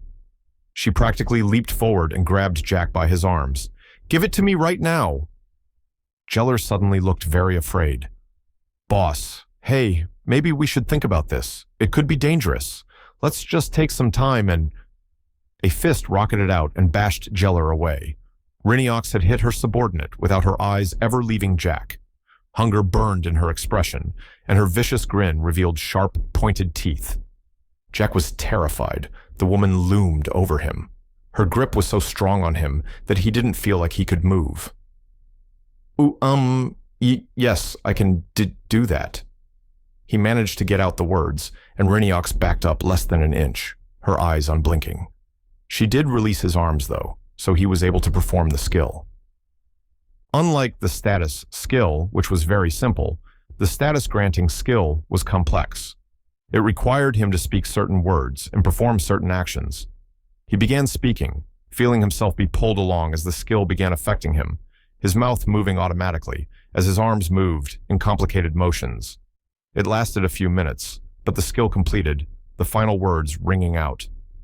Status granted. Chapter 9, One Step Forward. A blue screen appeared in front of Reiniox. The general information, stats section, and skills section were listed. The screen was huge, the skills section full to bursting with thousands of individual skills. Reiniox flinched in surprise as the screen was much larger than she had expected. "Are they supposed to be this big?" she asked, eyeing Jack's much smaller screen. It was impractically big, easily taller than she was because of how full it was. Jack spoke up. "Well, until I make a way for it to consolidate this information, the size will depend on how many skills you have. Maybe he could add a scroll bar, or could he make the skill sections collapsible?" Jack sighed internally. There was just so much to work on. Continuing, he said, "You seem to have a very large amount of skills, more than any of the other people I've studied in any real detail." He was also interested to note that the woman was listed as a demon. She fit the profile he supposed, terrifying, with strange skin color and horns from her head. She didn't have a pointed tail that he could see, though. She grinned at the words. "I assume that means I'm better than a lot of people, right?" "Better? Well, that's kind of relative. You probably have a more diverse skill set than a lot of people, but some of the skills are probably not that noticeable in the day-to-day." Reiniox frowned at that and looked back at the sheet, reading over the skill list slowly. Jeller peered around her, craning his neck to read the words as well. His ears perked up as he read something. "Boss, you have a baking skill? I've never seen you even use an oven." He turned to look up at her, shock on his face. "I baked with my father as a child, but I haven't done anything like that in a very long time." She seemed to look at this list with new eyes, scanning frantically and muttering to herself. Seeing that his boss was distracted, Jeller seized this opportunity. He slunk over to Jack and pulled him away from the tall woman. "Hey," he whispered to Jack, "you said that this thing improves combat ability? What does that mean?" Jack could guess why Jeller was asking. Reiniox had been a little too happy to learn the system could make her stronger. It had been pretty scary, seeing how she focused in on that aspect of it. "Well," he whispered back, "it's designed to help people grow beyond their limits, earning power-ups and permanent improvements from Deus. But it's diverse. It will do that for all areas of a person's life. They just have to put effort into those skills and abilities." Jeller considered this, then sighed. "Well, I might as well get it out of the way then. The boss is going to want everyone in the group to get this magic at some point." Jack nodded, then began to cast the status-granting spell again. Glim patiently waited for Ref and Dirge to speak. They had been quiet since activating Jack, both clearly lost in complicated emotions and thoughts. Glim herself had complex feelings about the whole situation, but her partners needed her support right now. She had taken charge when Jack had woken up, trying to handle the situation in the simplest way possible, but this was hard. The trio had spent an entire day putting Jack together based on diagrams they barely understood, all while feeling hurt and loss over all the work they had done before. Now they were done. Deus had allowed them to work on something that would give them a huge amount of insight. All it had cost them was some happiness. Well, That had been what they thought the cost was, and then Deus had told the whole world about Jack and where he was. He hadn't said Jack was a borebot with 3 kinds of internals, but soon people would flock here, and they would see him. Jack would be safe from most people. He was an agent of Deus, the high deity's servant. But the 3 of them would probably be dragged back to the borebot capital and put on trial. It was a problem, but not an immediate one. For now, her biggest concern was her partners. The 3 of them had been through tough spots before, and they would get through this. She just had to do her part and help Dirge and Ref through this. So she sat in front of them, letting them sort through their feelings and thoughts. This was how she helped them, often serving as the sounding board or letting them retreat into their minds and patiently wait. She had heard Reincarnation and Jailer go back into the basement and knew they hadn't come back up yet. They would watch Jack for the moment, and hopefully, her partners could pull themselves out of their funk by the time they came back. It took 10 long minutes before Dirge spoke up. "Do we run?" It was a heavy thought, but Glim had considered it herself. Running would keep them alive, at least for now. But she shook her head. "No, running implies guilt. We would be hunted down as soon as Jack is discovered, and whatever punishment we get would be harsher than if we stayed." Dirge absorbed those words, then slowly nodded. "What do we do then, Ref?" Both of them turned to the still silent borebot. Ref didn't respond for a long moment. His head still hung low. Then, looking up at them, he spoke in a voice heavy with emotion. "Jack will need help. We don't know what the long-term effects on his body will be from the 3 types of internals, so we should stay and take care of him. Maybe by performing this duty for Deus, the high deity will grant us mercy on this matter. The elders and government back home can't punish us if it would anger the god of gods." Glim thought it over. It was probably the best course of action, but it ignored a large part of the problem. "And our child?" Ref didn't speak for a moment. "We will be watched for the rest of our lives. Even if it was on the high deity's order, we made a forbidden kind of life. They'll split us up and keep us from interacting with others. He choked up a little, sadness threatening to overwhelm him. "We will never be able to finish our work. We will never have a child." The mood in the room grew dark. The 3 of them knew that Ref was likely correct. If they were spared, they would be confined separately for the rest of their lives, their names wiped from history so that others would not share their ambition. "You're wrong." Ref and Glim looked at Dirge in surprise. The borebot continued. "We will construct our child. This is not the end." Dirge stood up, practically yelling now. "We have no more excuses. We are out of time. That's why we have to do this now. To bring our child into this world, we have to start right now. We have Jack. His body can tell us what will work and what won't. We can still do this." Dirge turned to their 2 partners, reaching out their hands. Glim smiled and did something out of character. She would normally wait for Ref to come to terms with something this important, but she had been given hope again. She stood, accepting Dirge's hand, and reached out to Ref. He looked scared, as if having hope would bite him in the back. But he saw the confidence on his partners' faces, the determination in their eyes. He came to a decision and reached out his hands. The 3 borebots walked back down into the basement, determination visible in their movements. But before they could take advantage of their newfound energy, something shocked them into inaction. They stopped at the bottom of the stairs and took in the scene before them. Jailer and Reincarnation both had huge blue rectangles floating in front of them. The 2 boxes kept hitting each other any time one of the 2 would move, shoving one of the 2 mercenaries away. Jack was on Reincarnation's shoulders, trying to reach up to the corner of her floating blue box. "Just hold still, Jailer," Reincarnation commanded. "I'm trying." The 2 of them were trying desperately in order to not knock over or bump things with the screens. Already multiple chairs, tools, and materials had been scattered around the room by accident. After a moment, Jack gave up trying to reach whatever he was trying to get from the shoulders of the demon and decided to leap instead. He jumped from atop her and sailed directly into the close button for the screen. Instantly, the screen vanished and Jack fell towards the floor. Glim panicked slightly at the drop, but Reincarnation was able to safely catch him before he hit the ground again. Once she put him down, the tall woman was able to help Jailer close his status sheet.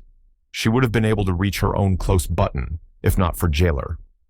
The narrow confines of the lab made it next to impossible to maneuver when the two screens had been present, and reaching up to close it herself would have pushed Yiller across the room into potentially sensitive equipment.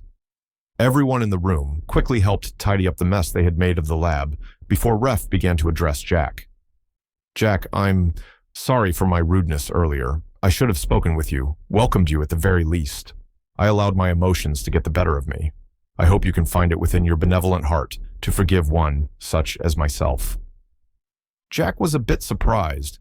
The robot was showing an extreme amount of politeness to him. Too much, in fact. "Hey, don't worry about it." He stuck his hand out for a handshake. "No harm done. Besides, I'm guessing I have the three of you to thank for making me this body. So, thank you very much." Ref stared at Jack's proffered hand. Then he took it, holding it firmly and shaking it with conviction. "You're very welcome."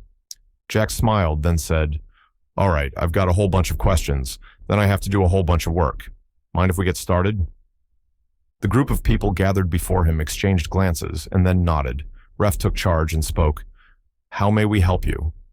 "Well, first," Jack said, humor in his tone, "I'd love to get out of this room." "Oh, of course."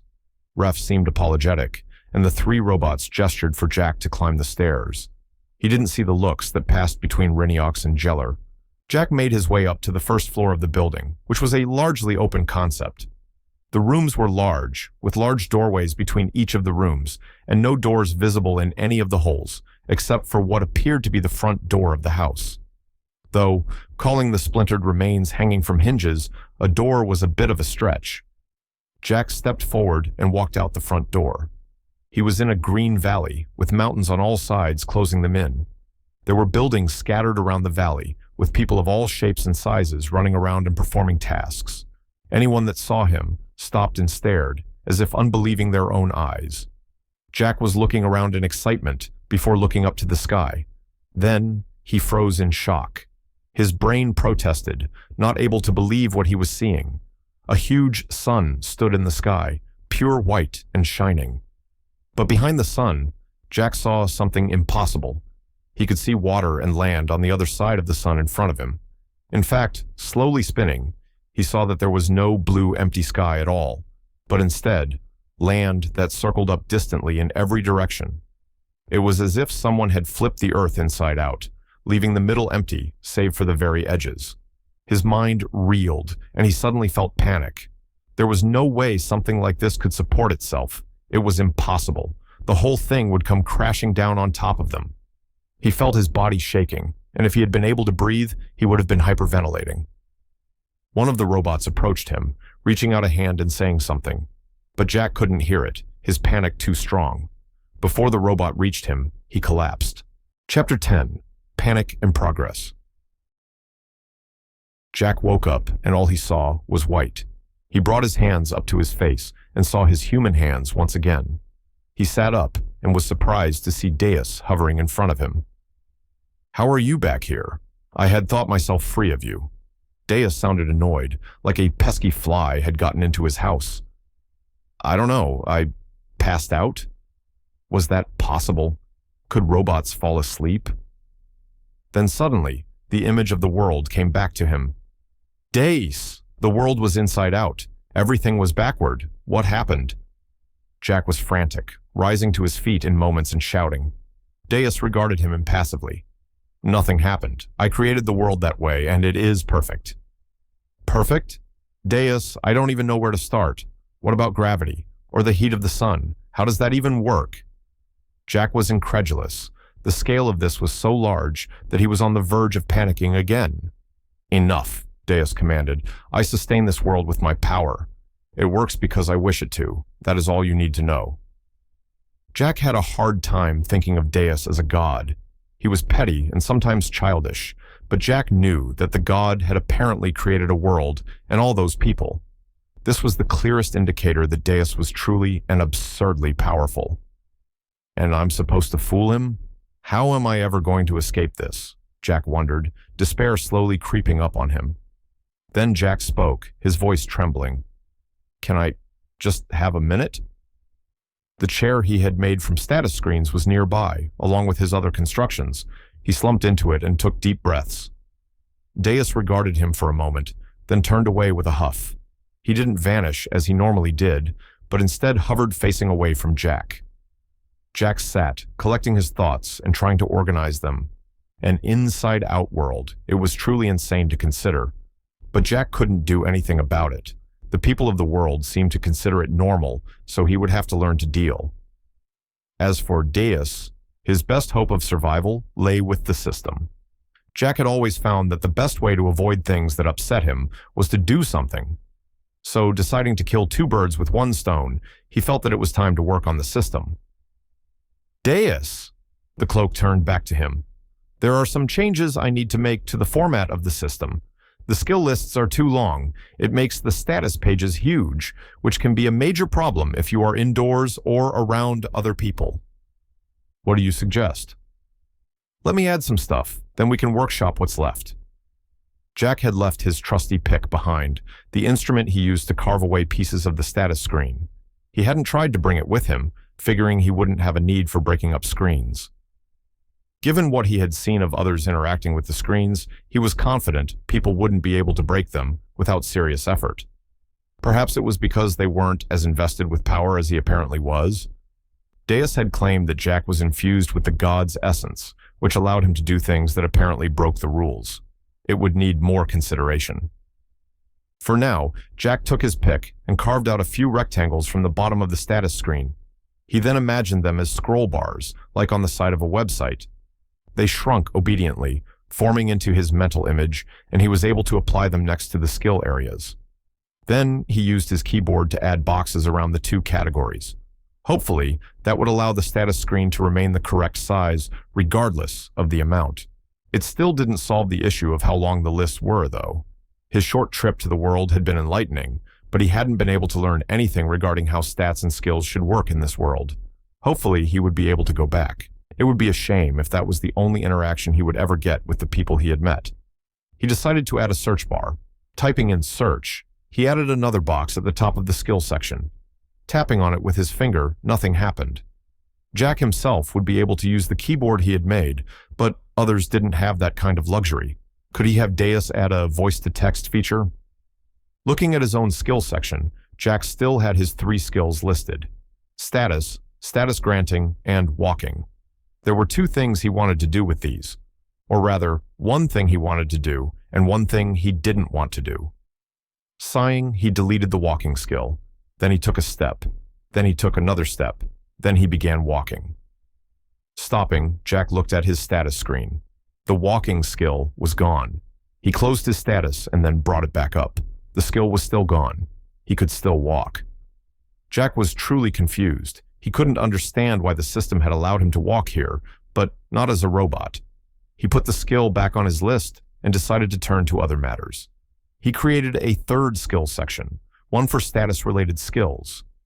Jack had been unsure about including them in lifestyle skills, and now that he had 2, he felt that they deserved their own section. Even besides that, he had another idea or 2 about potential skills that Deus could create for interacting with the system. Looking at the screen now, he was confident that these statuses would work a little better for people. Having smaller screens would ensure that people and objects wouldn't get knocked over. If the search and scroll functions worked as well, then people would be able to freely browse the information. The stats section was still painfully empty, but Jack hadn't been able to talk to anyone about it yet. He did notice that his height and weight had changed. His height was 6 feet 0 inches, which was his normal height as a human, but his weight was oddly 0. He looked at it in confusion. 0 pounds? Was weight not a thing in this void? Or was there something else going on? Deus, I have a couple of things to ask you. Jack shouted into the void, then waited for the god to appear. Deus materialized. Speak. Can you take a look at this? Jack showed him the changes that had been made to the status screen. I need some kind of voice recognizer. That way people can search for skills automatically. Also, can you apply the form changes I made to one of the sample skill screens you gave me? Then I can make sure they work. Done. Just like that, the features were implemented. Jack confirmed that they worked, and the size of the screens all shrunk to a uniform size. He was able to scroll through the long lists or search for skills directly that appeared on any of the 3 skill sections. Jack debated asking his next question for a moment, then decided he had nothing to lose. Hey Deus, I have a skill-related question. When I add or take away the walking skill, it had an effect when I was a robot, but doesn't have an effect now. Do you know why that's happening? As usual, you are an ignorant fool. Deus spoke haughtily, disdain clear in his voice. Firstly, you were in the body of a boarbot. The species was named by me, and I do not appreciate you ignoring that. Jack hadn't had an opportunity to branch into the topic. The boarbots had barely spoken to him, and he had been focused on Riniox and Jeller when it had come to other people. Sorry about that. I'll be more careful, Jack said honestly. He couldn't go around assuming that things were called what he thought they should be. He might accidentally offend someone. Good. Secondly, adding skills to your status screen only matters if you actually possess or use those skills. You do not walk here, so of course, removing the walking skill has no effect. Jack frowned. But I am walking, though? He took a few steps, showing off that he was indeed walking. Deus sighed dramatically, like a teenager correcting a parent on something that only the teenager understands. No, you aren't. You are a spirit. Your self-perception leads you to believe you can walk and do other human activities, but that is all an illusion. When you had a physical form, then of course removing the walking skill wouldn't allow you to walk. Jack was getting sick of these revelations back to back. He knew he was dead, but had allowed silly isekai stories to cloud his judgment. He had assumed that his body was actually here. He could touch, talk, and do all sorts of things. Was that all some kind of illusion his mind was creating for him? He opened his status and looked critically at the race section. Jack was starting to feel unsteady. This whole mess had been a mad scramble to survive, and every new revelation left him feeling floored. If he had the system mark him as a spirit, what would happen? Would he lose touch with his human side? Would he drift further away from who he was as a person by acknowledging his death? Like so many things, he didn't know the answer. He didn't want to bring it up to Deus out of concern that the god would use this against him in some way. Being mentally weak was something he couldn't afford right now. He would have to put the matter aside and focus on what he could do right now. What he could do right now was work. So, Jack got to work. Jack worked and worked, cutting up the status screen to make new objects. He made a separate screen to put on his desk, one that would function as a computer screen that he would be able to type on. This let him organize skills without messing with anyone's skill screen directly, including his own. He started categorizing them by type and tried to find options that could be ignored on a skill list. He worked for a full day, not stopping or taking any breaks, desperate to busy his mind. This continued until he felt a tugging on his entire being. He paused, wondering what was happening before he lurched through the air, the sensation of falling overtaking him. He panicked for a moment, but quickly recognized the sensation. Everything went black, and then he woke up in a very familiar basement. Chapter 11. Back again. Ref was standing over Jack, concern visible on his metal features. Jack, are you with us? Jack tried to sit up, but he felt weak. His mechanical body felt sluggish and slow to respond. Be careful, Ref said to him. You were pretty busted up. It took longer than I thought it would to clean you up. He tapped on Jack's side, where there were steam pipes emerging. You had an internal steam explosion. You must have been pretty worked up to have one of those. Are you feeling better? Jack held his head. It was pounding. I think so. Then he turned and asked the boarbot, Is that a risk I need to be worried about? Dirge spoke up from across the room. That's more my area of expertise. Walking over, Dirge examined the steam pipes coming out of Jack's body. Looks like you're at normal levels of pressure. You really scared us there. They smiled, then continued. It's not super common, but does occur every now and again. I would recommend finding inner peace. Dirge's face became a mask of neutrality at that last statement, as if they genuinely expected Jack to do just that. Jack wasn't sure how to take that statement before Ref elbowed the other boarbot in the side. Quit teasing him, you glorified sauna. A light-hearted atmosphere blossomed between the two of them as they joked back and forth. Then Ref suddenly seemed to remember Jack was sitting there awkwardly. Right, so most steam internals tend to be a bit volatile. They often go through emotional therapy early in their development so as to not bust a gasket, literally. Dirge nodded sagely at this. I can run you through some exercises if you like. But first, let's do a checkup. Gotta make sure you're ready to be up and around. The next few minutes turned into Jack moving around in very specific ways. Dirge and Ref had him move his limbs and digits individually, listening intently to different areas of his body as he did so. Once they finished, Dirge announced that Jack would not blow up anytime soon, and Ref elbowed them at the joke. Jack watched the two of them with interest. He hadn't been able to speak with them much last time he was here, and was surprised at the level of emotion the two showed. He had expected robots, he meant borbots, to be a bit more serious. These two seemed like lifelong friends. An easy back and forth of humor flowed between the two of them, coupled with gentle teasing. What Jack really noticed, though, was how well they worked together. The two of them were totally in sync when it came to Jack's checkup, never bumping into each other or even doing the same thing as the other, all without communicating in more than a few words. "Have you two been working together for a while?" he asked curiously. Ref and Dirge looked at him with surprise. "You can tell?" Ref said. "Yes, it's been us and Glim for a long time. Almost 11 years now, I think." Dirge leaned in and whispered loud enough for Ref to hear. He can never remember the anniversary, so Glim and I always managed to surprise him. "Anniversary? Do you celebrate starting a job together every year?" Jack asked. Was this some kind of borbot cultural thing? The two of them laughed at that. "Well, I won't deny that taking care of those two is hard work." Dirge chuckled. "But we celebrate our partnership. It's sort of like how other races get married. We pledge to work together for life, to share our projects with each other till the day we die." They looked at Ref, affection in their expression. 11 years of crazy projects and getting dragged around the world, I wouldn't have it any other way. Jack was caught off guard. He hadn't been expecting a borbot thruple. That wouldn't have even been in a list of the top 50 answers he expected.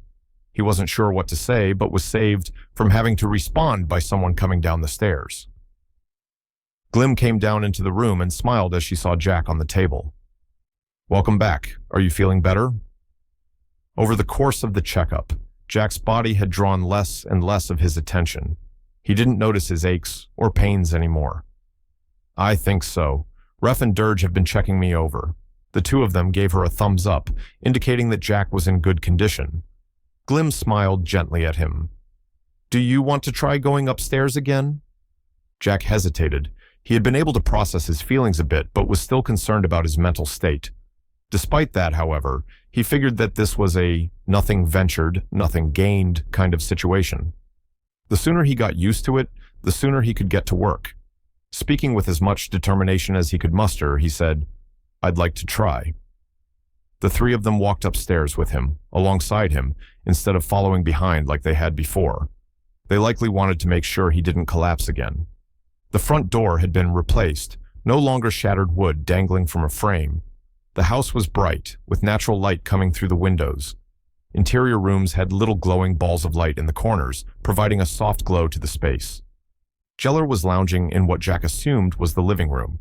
The furniture was mixed in size. Some chairs seemed to be the size used for the borbots, while others ranged in larger sizes. Jeller had claimed the only couch in the room, laying down with his feet up and eyes closed. He appeared to be sleeping. As they approached, Dirge began to grin mischievously. They began to leak steam from their pipes, more than Jack thought was normal. Then, speaking quietly, Dirge simply said, "Water ball." The steam coalesced into a ball of water that hung in the air, then floated over to the space above Jeller's head. Jack watched with interest. Aside from the status spell, he had never seen actual magic before. The ball of water hung above Jeller's head, before Dirge let it fall onto the sleeping cat's face. Jeller shot up, spluttering and coughing. "What was that for?" he yelled out. Then he saw Jack, and his demeanor changed. Instead of angry, he instead appeared sheepish. "Oh, you're awake? Good to have you back." Jeller reached his hand out, shaking Jack's own. "I'll let the boss know you're up. Want to come with me?" Jeller looked at the three borbots accompanying Jack, as if asking permission to bring him out of the house. They, in turn, looked at Jack as if asking what he wanted to do. Yeah, let's go. Jailer invited the Borbots as well, and only Ref decided to come along. They walked out of the house, and Jack avoided looking up at the sky. The mountains surrounding the valley let him look around without seeing the world fold upwards around him. The group walked around some of the buildings until they came to a clearing where the grass had been trampled flat and people gathered in a loose ring. Jack was a little taken aback by the different kinds of people in front of him. There were humans, which was surprising enough, but also other animal people, demons, Borbots, and a few he didn't recognize. There were a few people made of plants, a few people that were somehow bigger than Riniox and had grayish skin, and some scaled lizard people with tails. But the thing that drew his attention most was what they were all crowded around. Riniox stood between 6 other people. They were all armed with weapons, while the demon only had a long staff. The assailants charged her, weapons flashing out trying to strike her.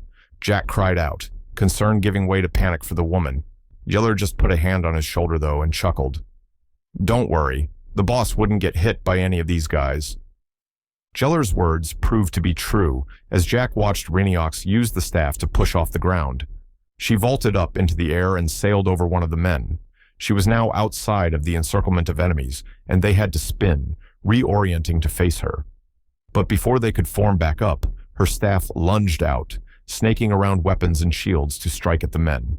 Even as she lunged with the weapon again and again, she called out reprimands and advice, calling for changes in their form or how the group should move. Jack realized that he was looking at a training exercise. She must be teaching some new recruits or something like that. Her speed and strength were incredible. She easily overpowered 6 men, even allowing them to attack her as she deflected, blocked, or moved to have the men block each other's advancement. The whole scene lasted a while, the surrounding mercenaries chatting or boasting about how they could do better. But Jack's attention was on Riniox the whole time. She danced among 6 others, untouched and unmatched. She was beautiful and terrible, truly a demon in battle. Jack had never done any martial arts on Earth, but this made him want to learn. It was impossible to not be in awe of her skill. Only when the attackers were sweating and exhausted on the ground did she allow them to stop. She stood, barely breathing harder than normal over them. That was barely a warm-up, you know, she called out. I'll need more challengers at this rate. Her eyes swept over the surrounding audience, and everyone avoided looking at her, clearly not wanting to get involved. She saw Jack and noticed Jeller with him. Her grin was predatory as she called out, Jeller, come give us a show with that new technique you've been trying out. Jeller froze. He had been trying to avoid drawing the attention of his boss, but he sighed in defeat and turned to Jack. You good for a bit? Ref will look out for you while I'm sparring. He seemed to be genuinely asking, as if his concern for Jack's safety meant something important to him. Oh yeah, that's fine. I'm looking forward to seeing it, Jack said excitedly. He meant it too. Riniox had been incredible to watch, and he assumed Jeller was very good too. Jeller grinned. His expression was the one Riniox had, predatory and eager. He walked out in front of Riniox, daggers drawn from sheaths at his sides. You know I'm supposed to be watching Jack, right? He said to the demon. She shot back. He needs to test his system. This will be pretty informative, don't you think? She grinned again, more mischievous this time. Jeller shook his head in amusement but dropped into a stance. His body was low to the ground, his feet spread apart and knives held before him. Riniox leveled her staff, holding it with 2 hands, and pointed it at Jeller. Whenever you're ready, Riniox called out. The two stood there, not moving for a long moment. Jeller spoke a single word, and a blue screen formed in front of him. Then he sprinted at Riniox. Chapter 12. Intended Use. Jeller rushed in, his status screen in front of his face. The screen was translucent, so he could see through it enough to know what his boss was doing. By keeping his body low to the ground, he could hide behind the floating blue box, which had proved to be impervious to physical blows. Just as he hoped, she began strafing to the side. The screen wasn't very wide, so finding an angle of attack was easy unless you were directly in front of it. Jeller brought both of his daggers to the side, forming an X with them. He caught the long staff between the blades and ran up its length, charging toward its owner. Riniox heaved, trying to swing the pole in an effort to knock him away, but the wood hit the screen and stopped cold. Then, Riniox suddenly found herself moving sideways away from Jeller with great force, the momentum of her swing causing her to pivot off of the screen. She lost her balance slightly and tried to recorrect her form, but Jeller was on her in an instant. He leaped forward and swung his head to the side at knee height. His screen hit her lower legs and completely robbed her of the balance she had been trying to maintain. She began to fall, and Yeller quickly brought his knives down in a dangerous arc. She caught the blades mid-motion, letting the staff fall away and holding his knives from the bladed side. Even as she hit the ground, she kept her grip on the blades and regarded Yeller. He released his weapons and threw himself back quickly, not trusting that he had the advantage anymore. He knew that there was no way he could get the blades back from her now that they were in her hands. Riniox stood slowly, keeping an eye on him in case he had some trick up his sleeve. Yeller almost always used tricks. People called him a coward, but that was because they usually lost to him. But he intended to try and use the system almost exclusively in this fight. Hopefully, it would help Jack know what needed to be improved. His boss tossed the blades behind her and cracked her knuckles menacingly, then charged in, leaving her staff in the dirt. Jeller flinched at that. He was safer at more of a range. In a fistfight, Riniox was his better by far. Faster, stronger, with more reach and experience, she was truly a monster. He had never beaten her in hand-to-hand or grappling, but his experiments with the status screen might just give him a chance. She charged in, throwing a punch that could knock him out in one blow. She left her side open, baiting him to try and engage. He stepped into her space but didn't try and strike. The fist whizzed by his head, and he could hear the air rush past his ears. Riniox followed up by trying to wrap him in a bear hug, her arms moving to crush him. Status. His screen opened in front of him and pushed her backward in response. As soon as she was fully moved back, he looked down, his screen moving down with him, and he brought his legs up, curling into a ball midair. Then he kicked at the close button on his screen, causing it to disappear. However, the kick off of the surface allowed him to push himself up and jump higher into the air than he normally did. The whole process took less than a second, and he ascended high into the sky. Riniox looked up at him in surprise, but before she could prepare a stance for a mid-air opponent, he performed the action again in mid-air. He leaped off the status screen mid-air and somersaulted, bringing his leg down with impressive force. His leg crashed into Riniox, hitting her around her on the collarbone instead of her head, where he had been aiming. She had been able to begin to dodge before the blow slammed into her. She grunted in pain, but managed to grab his leg before he could retreat. The fight ended quickly after that. Riniox had a grip on Jeller and proceeded to throw him around at her leisure, slamming him into the dirt over and over. He attempted to break free only twice before the impact against the ground knocked him out. Riniox put him on the ground and called one of the humans over. Jack watched as the new woman cast some kind of magic. Black tendrils of energy seeped from her hands and moved into Yeller's body. The Catman sat up with a start, then grabbed at his head in pain. Ref and Jack started walking over together. Jack wanted to see if everyone was okay. "Boss, why do you have to throw me so hard?" Yeller complained loudly. "Because pain is a good teacher," the woman loudly declared. "As an example, I'll be more mindful of your mid-air acrobatics in the future." She held a hand over her collarbone, which was already bruising. "Isella, come fix me up." The new woman, Isella, came over and cast magic on the demon in front of her. "Heal!" the woman intoned, and once more black tendrils wormed into where Riniox was injured and then vanished. Jack watched with interest at the magic. Black, healing magic. It was different than he thought it would be. Usually, in games or stories, it was green or golden energy. Black tendrils that moved into a person's body were visually creepy. Jeller came over and seemed fine, with no evidence of his spar visible other than dirt on his clothes, where he had hit the ground. "Jack, this screen is really useful. I've never gotten a hit on the boss that easily, especially without getting beaten up first." He seemed to be in a good mood, despite the ragdoll treatment he had gotten minutes ago. "Oh well, it's not exactly meant to be used like that. Honestly, I might try to make it less durable. The physics of it are a bit odd, too." Jack mused, thinking of the changes he would probably need to make. Jeller's expression fell a bit. "Oh, guess I probably shouldn't rely on this too much then." He seemed sad that his new technique would be erased so soon. Jack suddenly felt guilty. It was like giving a child a Christmas present and then telling them they couldn't play with it. Well, the fight had been cool, He had never imagined using the status screen like that. Maybe he could have Deus make some kind of system combat skills? He spoke again to Jeller.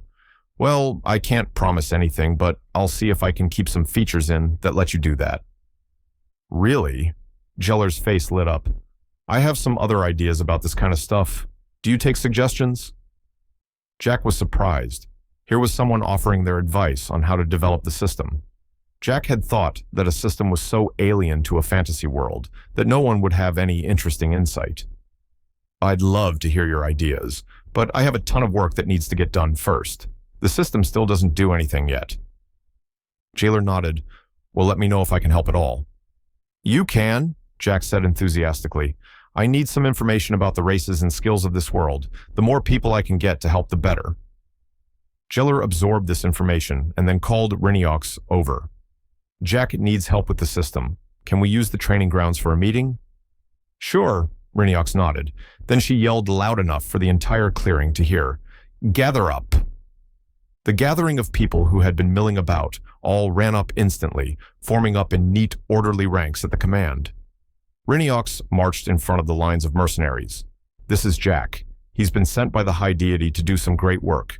We are all in the unique position to take advantage of that fact. Tell him whatever he needs to know, and treat him with respect.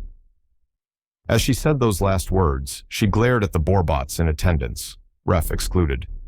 Jack noticed for the first time that the other Borbots were all looking at him uncomfortably and looking at Ref with hostility. He would have to ask Ref later. Reincarnation brought him in front of everyone, and he grew a bit nervous. Public speaking had never been something he enjoyed. Deciding he had better just get on with it, he spoke. Hello, everyone. My name is Jack, and I am here to help Deus implement a new form of magic to change the world. There were audible gasps at his words from some members of the crowd, and several more people began to glare at him sharply. Reincarnation frowned a bit, but shouted out, Quiet down! Then once the murmuring stopped, she gestured for Jack to continue. He wasn't sure what he had done wrong, and his nerves were getting to him. He glanced around worriedly before his eyes landed on Jeller and Ref, who both gave him smiles and a thumbs up. Somehow, the small gesture cheered him up slightly, and he steeled himself. I don't have much knowledge and experience when it comes to this world and its people. If I want to do my job properly, I need information and discussion. The simplest thing to do is grant some of you the status skill and then compare you to each other. I need volunteers, preferably people with similar skill sets, but from different races. He paused, waiting for a response from the gathered people. A few of them seemed eager, stepping forward quickly to volunteer. Others, however, only glared at him, not moving an inch. Once everyone had made clear whether they accepted Jack's offer or not, he had about 15 people willing to work with him. Reincarnation nodded approvingly, then shouted out, Everyone not participating, clear off. There's a lot of work to do and we're expecting company. The remaining mercenaries walked off, seemingly to go do other work. Jack had everyone line up, then began to cast his magic. Chapter 13. Lots of handstands. Status granted. Jack finished the cast and felt completely exhausted. Using status granting 15 times had pushed him to some kind of limit. He felt empty, like he had no energy left in his body. Ref had been observing him and the spell. He had been interested in status granting, but turned his attention to Jack as he mentioned feeling tired. Good thing we finished. Looks like you used up all your mana reserves. If you cast anything else, you'll probably collapse again. There won't be enough internal mana to keep your body running. Jack nodded tiredly.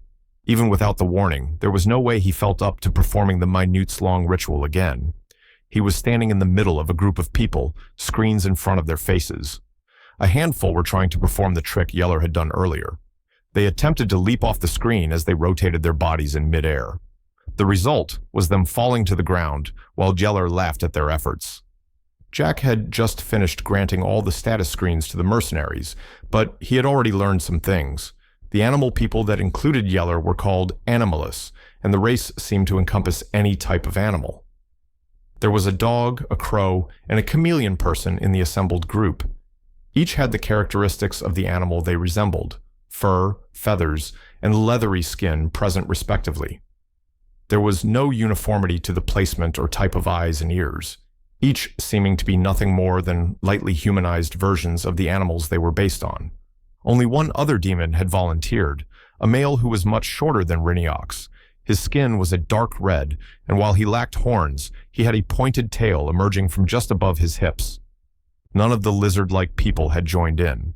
They had all been a bit distinct from the chameleon man, looking far more similar to each other in the basic arrangement of their features. But he was able to find out that they were called draconids. As for the giants, who stood over 9 feet tall, 2 had volunteered. They were a race called Biggins. The species had skin that resembled hard stone, rough to the touch, and gray in color. They apparently lived on mountains and were deeply religious. Lastly was the humans. They resembled people from Earth, having no physical difference that Jack could see. Most had dark brown skin and dark hair, but there were 2 lighter-skinned people as well. It was a diverse group, but he had multiple sources to gather information from. He was a little disappointed that none of the Borbots had joined, but Ref told him that he would have Jack perform the status ritual for the group of 3 later. His secret objective of finding a Dukhole was a failure as well. He hadn't asked anyone directly yet, but he hadn't seen any other races present in the compound so far. His hunt would have to wait for now. All right, everyone, I want to try an experiment for now. I need a volunteer. Jack called out to the group, and one of the humans stepped forward. The man was named Mills, and he had been the first to volunteer to receive a status. I'm going to remove one of the skills from your list temporarily, and see what effect it has on you. Mills gave him a thumbs up, smiling confidently. Jack removed his keyboard from his screen and attached it to Mills's screen. After a moment of thought, he removed the walking skill. Then, disconnecting his keyboard, Jack minimized the screen and stepped back from the other man. Can you walk forward for me, please? Mills took a step forward and fell. The group laughed as he tried to get up and walk forward, only to trip up over and over. Jack watched the man for a moment before asking him to stop. Mills sat on the ground, face flushed in embarrassment as Jack came back over. Jack clicked the floating blue minimized screen, and it returned to its full size. Looking at the skill list, he saw that Mills had a running skill. Helping Mills up, Jack asked him to try something else. Can you try running this time? Don't start slowly, just start running. Mills looked skeptical, but did as asked.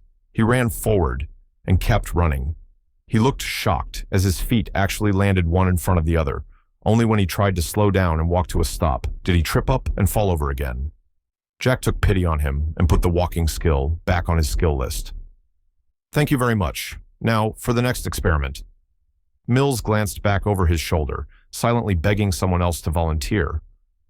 I'm going to try and add something to your skill list. Then Jack yelled out, Jeller, can you come here? Jeller didn't seem eager to join the experiments.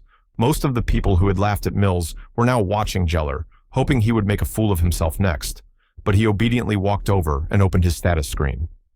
Do either of you have a skill that the other doesn't? Something easy to test right now? The two briefly looked at their lists before Jeller found something. You ever tried to handstand, Mills? The man shook his head. Jack checked the status screen and saw that Mills did not have any skills related to handstands, of which there were several. So, he added the handstand skill to Mills's screen. Jack and Jeller both took a step back and gestured for Mills to try a handstand. After minimizing the screen again, the man raised his arms and quickly bent forward, kicking off the ground as he did so. His hands made contact with the ground and his legs went up.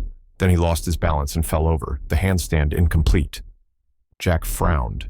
This was a similar reaction to when he had tried to add skills to his own status. There seemed to be some logic, at least. Not having a skill indicated that you couldn't perform the related action, but adding the skill manually didn't automatically grant the chosen ability. Jeller, can you walk him through how to do a handstand? Jack asked, curious. Jeller and Mills started practicing, and in less than a minute, Mills was able to perform a handstand. Mills seemed shocked, almost like he hadn't actually believed he could do it. His balance was a bit poor, and he was having a hard time keeping his legs straight, but he was doing a handstand. Jack called out to the rest of the group. Anyone else who can't do a handstand, come over here. 6 others wandered over, and Jack added the handstand skill to each of their screens. Some of them had better first attempts than Mills, but none of them could do it until Jeller stepped in. Once given some instruction in the proper form, all 6 were able to do a handstand. Jack noticed that some people had better balance, or could keep their legs straight, and asked to look at the status sheets. After a bit of digging, he found some skills that seemed partially related.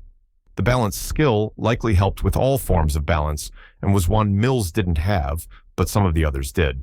Similarly, the abdominal muscle control skill was likely why people could keep their legs straight up in the air. Then he called out to the remaining observers, "All right, everyone else come over here. I need all of you to line up and do a handstand." They complied, all moving nearly in sync to perform handstands. A couple of them seemed to be as good as Jeller, their bodies completely straight in the air as they stood on their hands. Others among them struggled a bit, like the people who had just acquired the skill. Jack called a halt to the handstands and everyone stopped. He once again checked over all the skill lists and found similar results as before. It seemed like the quality of a skill was also dependent on other skills. The more skills someone had that related to each other, the better all of those skills performed. Jeller's had the most acrobatic and balance-related skills of anyone in the group, and it showed. His grace and dexterity were far more apparent than the other assembled people. Interestingly, though, by adding a skill to a skill sheet, someone could be taught a skill far easier than if they didn't have it. Reincarnation hadn't participated in the handstand experiment, and when Jeller walked her through how to do one, it took far more attempts than anyone else. Jack felt like he would need a bigger sample size to be sure, but decided to refrain from adding skills to people's status screens for now. He turned back to the group. "Does anyone have something they know how to do that isn't on their skill list?" The group all observed their screens and searched for anything. The only positive answer came from Reincarnation. "Well, I've spent about 10 minutes to learn to handstand. I can do it now, but I don't have the skill listed." Jack checked her skill list and then asked her to perform a handstand. She did so, but the skill was still absent. Jack was getting curious. This situation made him think of his own, able to do a wide variety of things, but not having the skills listed. "Reincarnation, I'm going to add the handstand skill, then remove it. Then I'll have you try again if that's okay." She agreed to try it, so the skill was added and tested. Reincarnation was able to perform a handstand and even claimed that it was easier now than it had been before. Then Jack removed the skill, and Reincarnation fell to the ground when she attempted the maneuver. She tried multiple times, but was not able to perform a handstand, no matter how much Jeller coached her or how much she tried. Only when Jack put the skill back on the list was she able to do it again. This was exactly what Jack had wanted to test.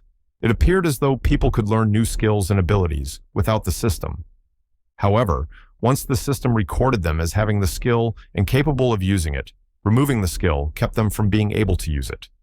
This is why Jack hadn't been able to walk without the walking skill, but could still think, move, and experiment.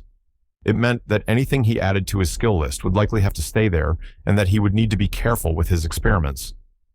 If he had tried to test removing the thinking skill, he shuddered at the thought. "This is really good stuff. I'd love to get people's opinions on a couple of other things if we have time." He looked to Reincarnation. The woman had been accommodating, but he knew that this was a militant group. They likely had other tasks and duties to perform instead of experimenting with him.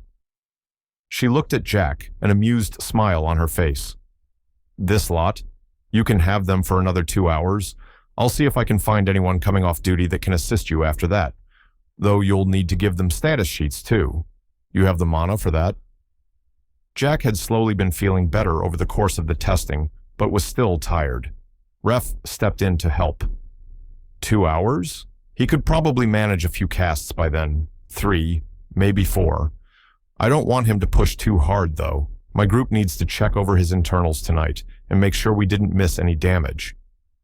Jack wasn't sure what checking internals entailed, but he wasn't about to waste time asking. He had 2 more hours to run tests and ask questions. He was about to address the group again when Jeller and Mills came over to him. "Hey, Jack, we have a slight problem," Jeller said. "What's wrong?" "It's Mills. He closed his screen and can't get it back open." Jeller looked awkward, as if the topic bothered him slightly. Jack frowned. "Did he cast the status spell again?" Jeller flinched slightly as Mills shook his head. Then Jeller spoke for the man. "It won't work. You need to say status for it to activate, and well, Mills is mute. He can't use the status skill." Chapter 14. How strong is strong?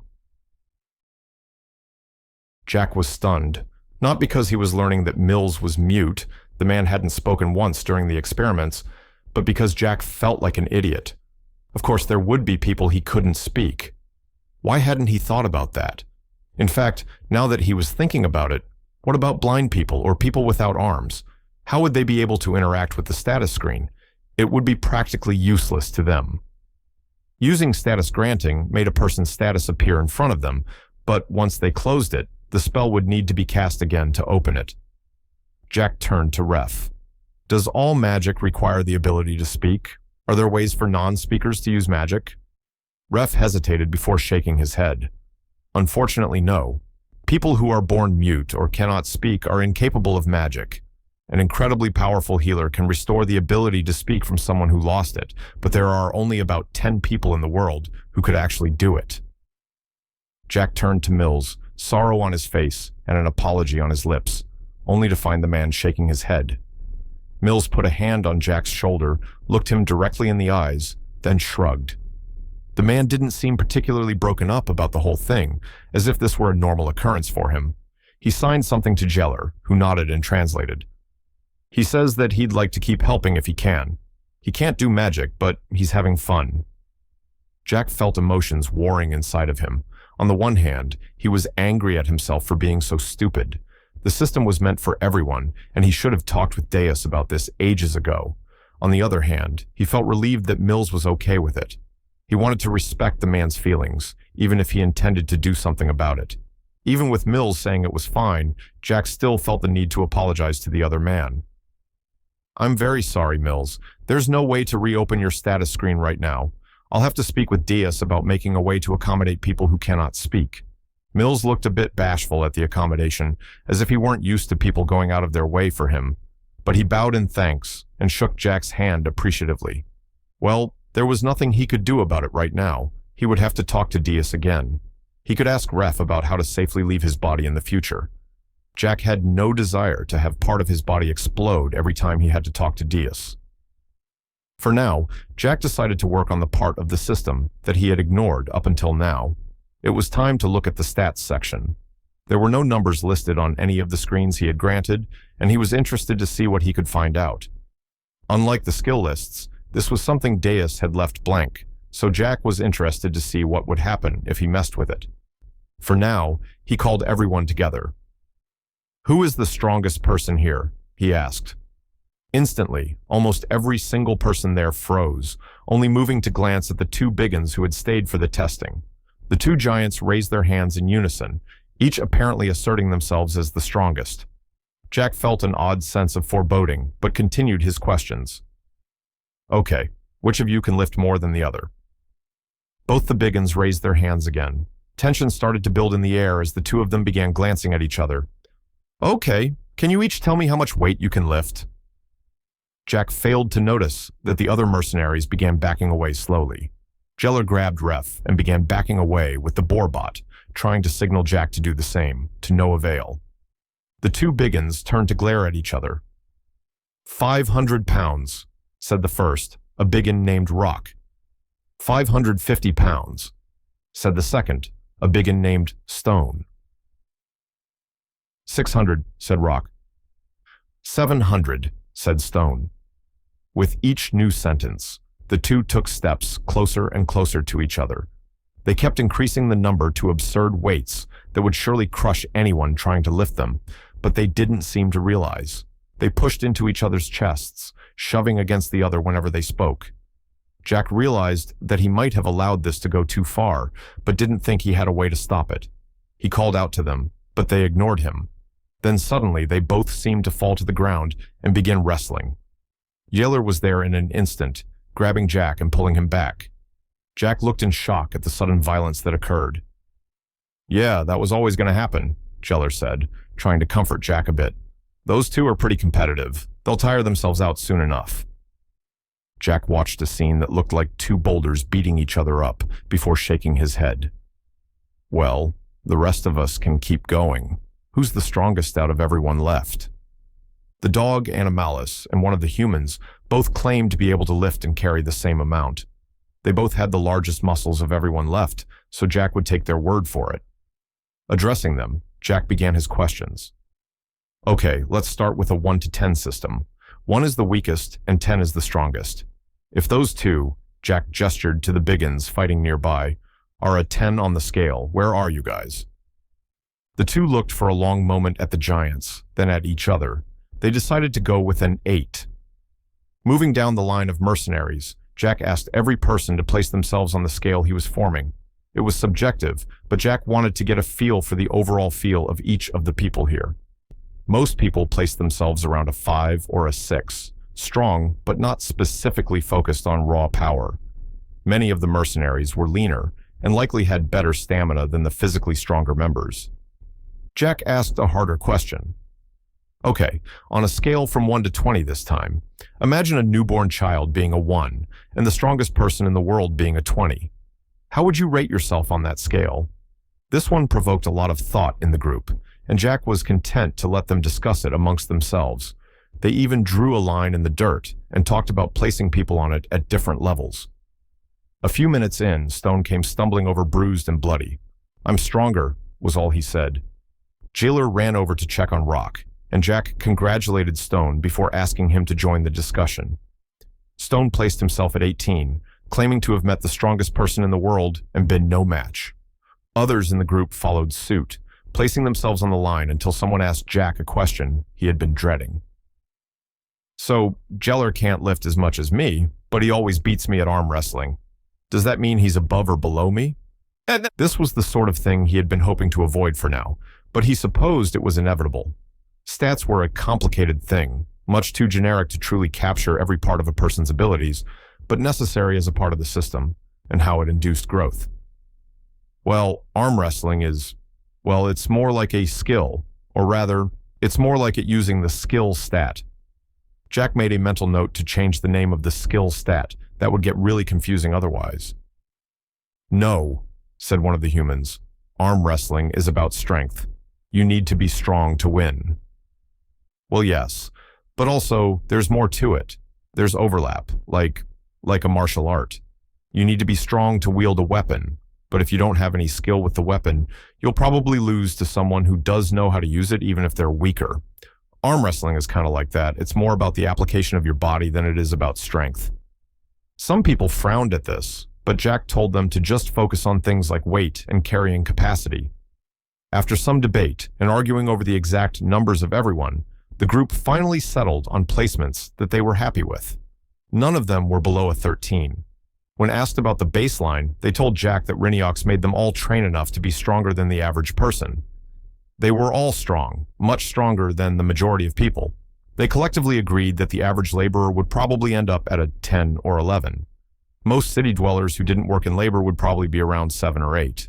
That meant that some of them were at least twice as strong as the average person. Jack wondered at that. Most office workers back on Earth didn't get much exercise, but were they a 7 out of 20? Was a 7 high compared to Earth standards? It was hard to say, and without some kind of world census, there was no way he would get an accurate measurement. He supposed that a lot of the lower numbers could wait. For now, he called everyone over and put the numbers they had assigned themselves onto their sheets. None of the assembled mercenaries swelled with power or felt much of a change, so it was hard to tell if it was working. The point of having stats in a system was that they would grow over time, providing extra bonuses on top of existing stats. When Jack thought about how that would be represented, he imagined that the stat and its value would be listed, then would have a positive or negative modifier next to it to show change. He opened his own screen and looked at the power stat. It was empty, of course. Jack turned to Ref. "Where do I go on this scale?" He pointed at the line in the dirt that represented the mercenaries' power ranking. Ref thought about it for a moment. "I'd say you're around a 10. We didn't build you with lifting things in mind, but your body has plenty of natural strength due to its mechanical nature." Well, that was good enough for Jack. He filled in his power stat at 10. He didn't feel any big change, so he decided to start picking things up, and the only things close by were the mercenaries. One by one, he picked them up, lifting them in ascending order by weight, until he couldn't lift someone at all. He stopped at Yeller, unable to get the cat off the ground no matter how much he tried. Backing up, he opened his screen again and added a +1 to his power stat. Then, He tried to lift Jailer again. He was able to get Jailer off the ground now. The increase in strength was noticeable, and Jailer complained that Jack was squeezing him rather tightly. Jack continued, still unwilling to have anyone else test this, until he had tried it out some more. The process continued down the line, with Jack periodically increasing his strength to be able to lift heavier people. His body wasn't tiring physically, apparently a side effect of his robotic body. When Jack reached +5, he went to lift the dog Animalis. He was one of the heaviest mercenaries there, and Jack's body creaked ominously upon lifting the man. Ref immediately looked concerned.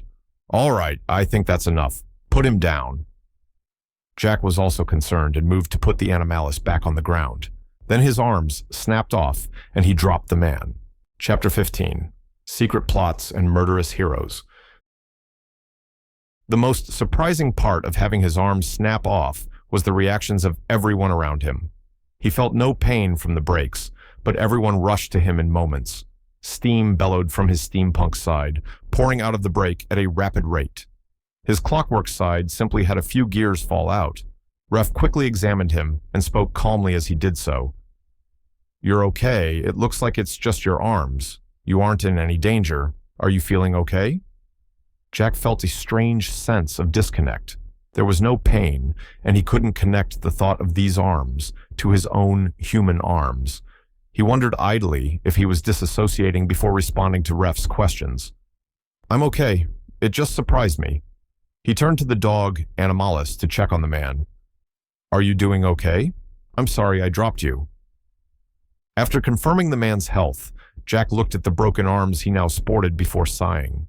He wouldn't be able to type effectively with this, meaning the experiments he could do were more limited. Ref had someone run for Glim and Dirge before getting closer to Jack and whispering to him, "Your arms shouldn't have broken that way from carrying that man. I think your body overloaded itself. The gears spun too quickly and the steam pressurized too much. I think it was because you increased your power stat." As he spoke, he began patching up the broken sections of the arms, doing short-term repair work. Jack nodded silently at the speculation. He had thought that increasing a person's strength artificially like that might cause some problems. It was why he had tested on his own body. If there was some kind of accident, he could always get fixed up again, but his arms practically exploding from having too much strength? That was crazy.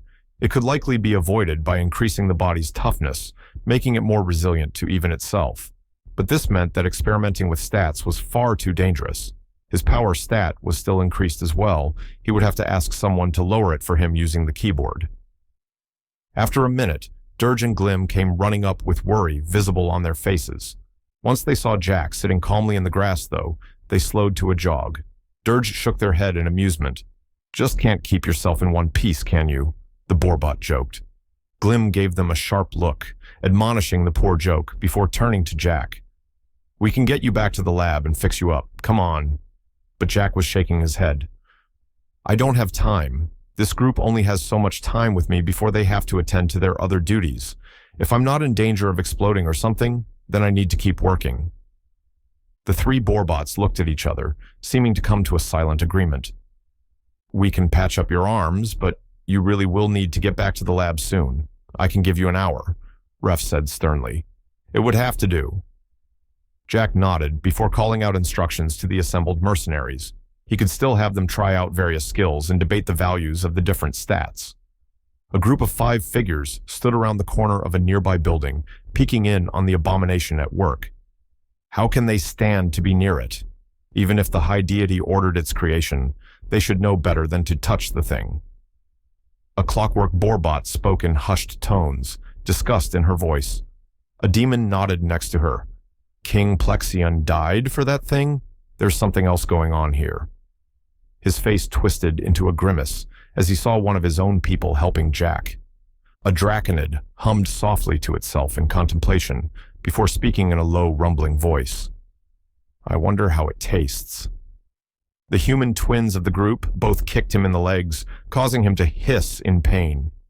"Stop being such a creep," one of the girls said. "He's a freak of nature, but that doesn't mean you can eat him." The other chimed in. The 5 of them were an odd group, companions at times or barely acquaintances at others, but they had all found a commonality: revulsion at the newcomer into the compound. This Jack character was sent by the high deity, which meant he was important. But why this body? Why the flippant attitude about the god of gods? He had implied that he was doing the high deity a favor by being here, creating this strange new magic that seemed to be more dangerous than helpful. He had already removed someone's ability to walk, then he had destroyed his own arms. The demon spoke. Do you think that perhaps the god of gods wishes harm to befall this Jack? The others turned to him, surprise on their faces. He continued, when the high deity ordered for the people of the world to investigate King Plexion and stop what he was doing, he was put to death within weeks. Then the people of the world were granted this reward. There was no reason for the king's death, but a reward was still given. Why else would the high deity broadcast this location to the whole world, knowing who will come hunting Jack? The Boarbot seemed to consider this. The ruling council back home won't like this. Honestly, they might try to lock him up and kill him in secret. The Draconid interjected. If they tried to take him away, there would be war. Stealing a reward from the high deity and hiding it somewhere? Too dangerous to leave alone. One of the twins nodded in agreement, and the other spoke up. So, should we kill him? The rest of the group froze, eyes focused on the twin who had spoken. She looked back at them casually, no fear showing in her expression. Think about it. Someone is going to come kill Jack. The high deity might even reward them for it. Why shouldn't we be the ones to do it? The demon offered a reason. Riniox. The group all nodded in agreement. That was a compelling argument.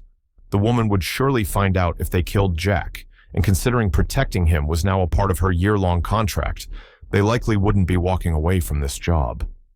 Then we wait for an opportunity, or at least allow someone else to take advantage of an opportunity. The Draconid offered. The group nodded. One way or another, Jack needed to die. The hero's procession marched closer to their destination, a humble spot in the middle of nowhere, an out-of-the-way valley complex that was so far removed from civilization that no one had known where it was without extensively studying the maps. The gathering of 20 people represented the group that had taken it upon themselves to serve the high deity above all others, priests, paladins, and scribes who had heard the call and answered. They had slain the king of all demons according to the mission given to them by the god of gods. Their leader was a demon named Lexel. He had worked in the palace Plexion as a chef, managing the food for the entire castle. When the high deity had called for the death of his king, he acted immediately. He began poisoning the king's food that very day, just a small amount to weaken him gradually, so that others could strike the final blow more easily. In the days that followed, his king had shown no signs of worry. Plexion believed that his people were more loyal to him than the god of gods.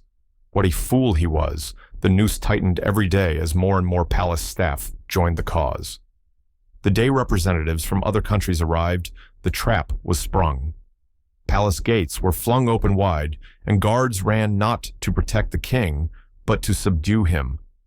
Many had died in this act. Plexion was a powerful mage, even when weakened with poison, but Lexel had clung to him despite the danger.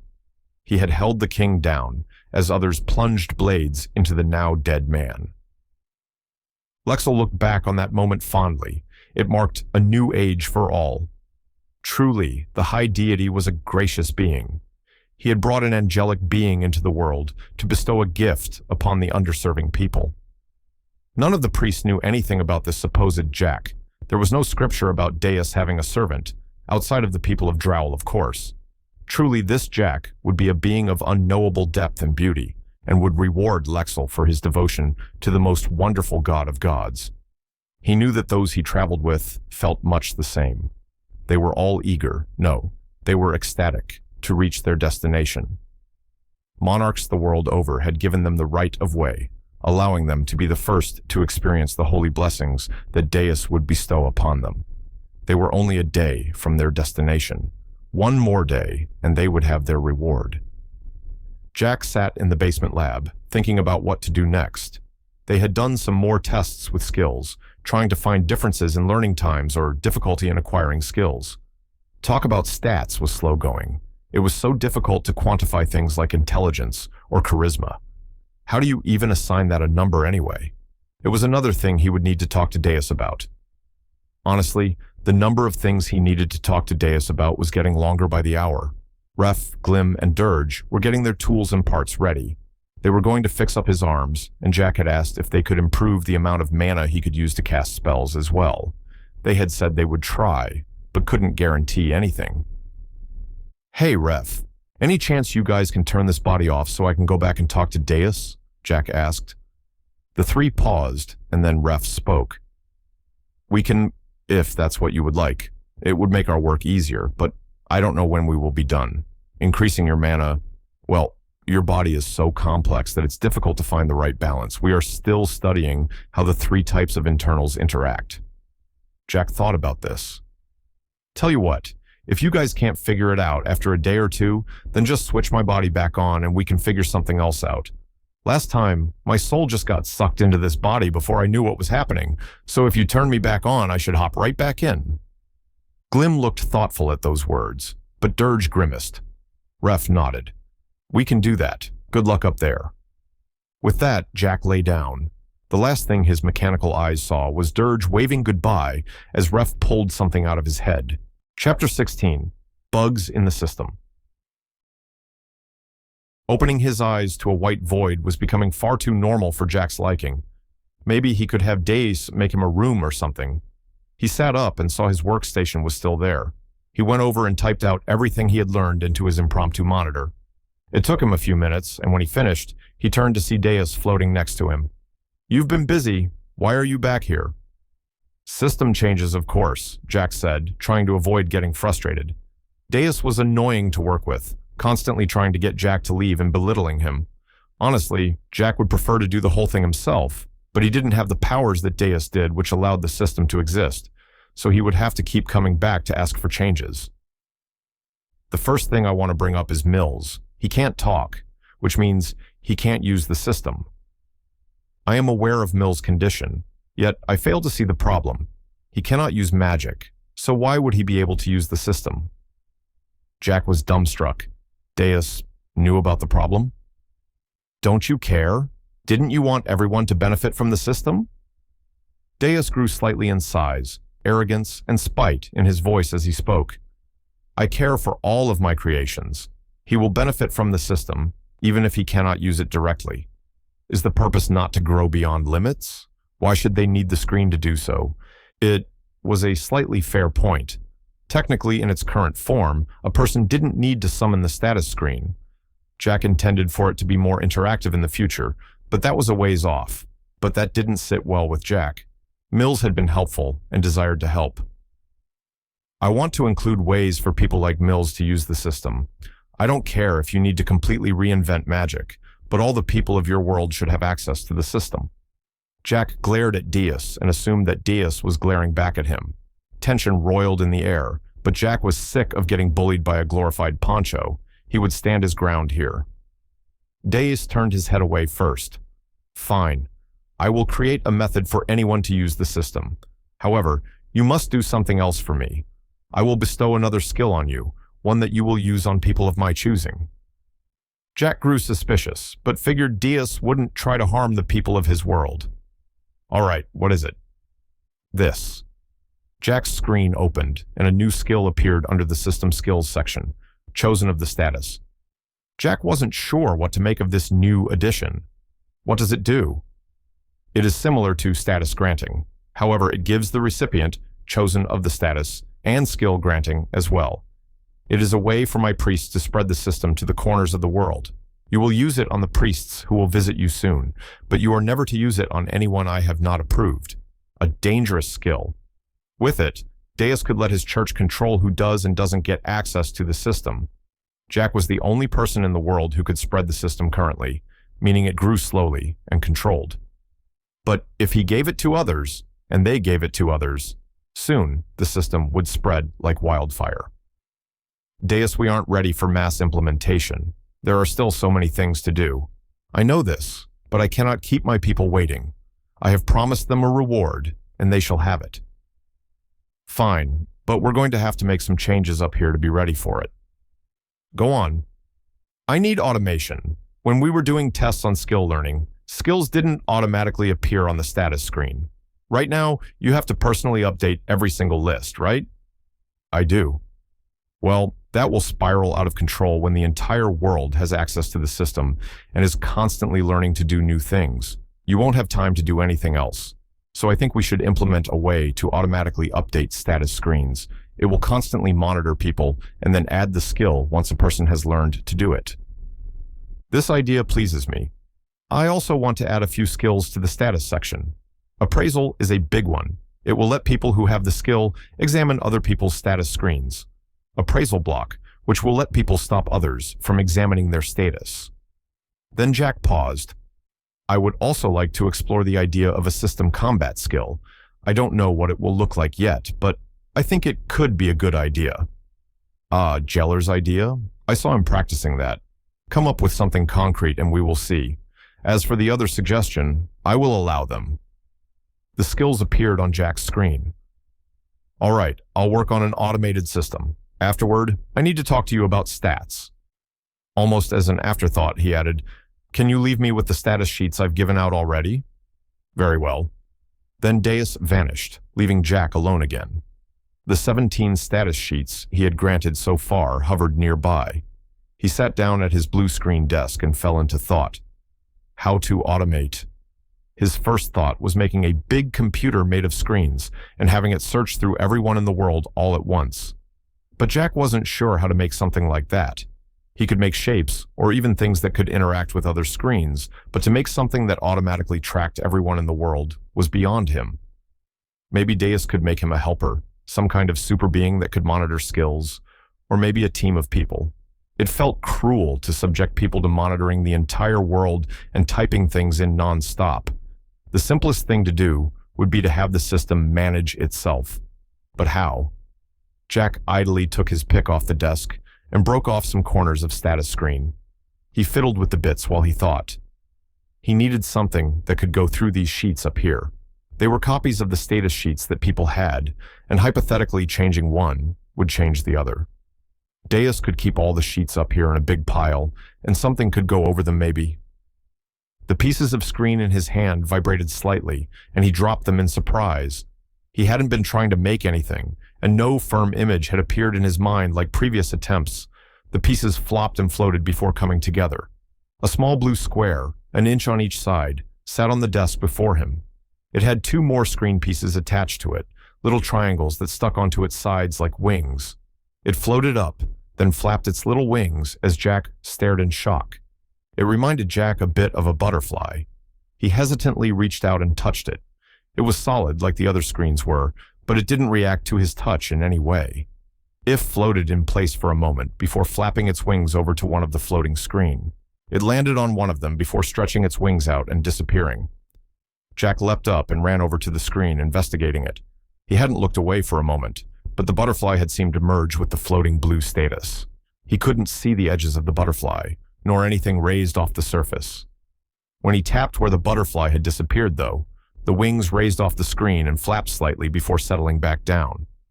Had he just made something alive? Some kind of... He stopped himself. A system bug. Jack began laughing, the noise exploding out of him suddenly. He laughed and laughed until he was kneeling on the floor, his sides aching with pain. It was the dumbest thing in the world, but it was the thing that brought him the most joy out of anything that had happened to him here. The best part was that it was unintended, a bug in every way. It had been a random event, and Jack had no idea what would happen if he left it alone. But he couldn't bring himself to remove it. The strange butterfly had brought him a moment of happiness. Then Jack paused. Something in his mind clicked into place. Could he use these?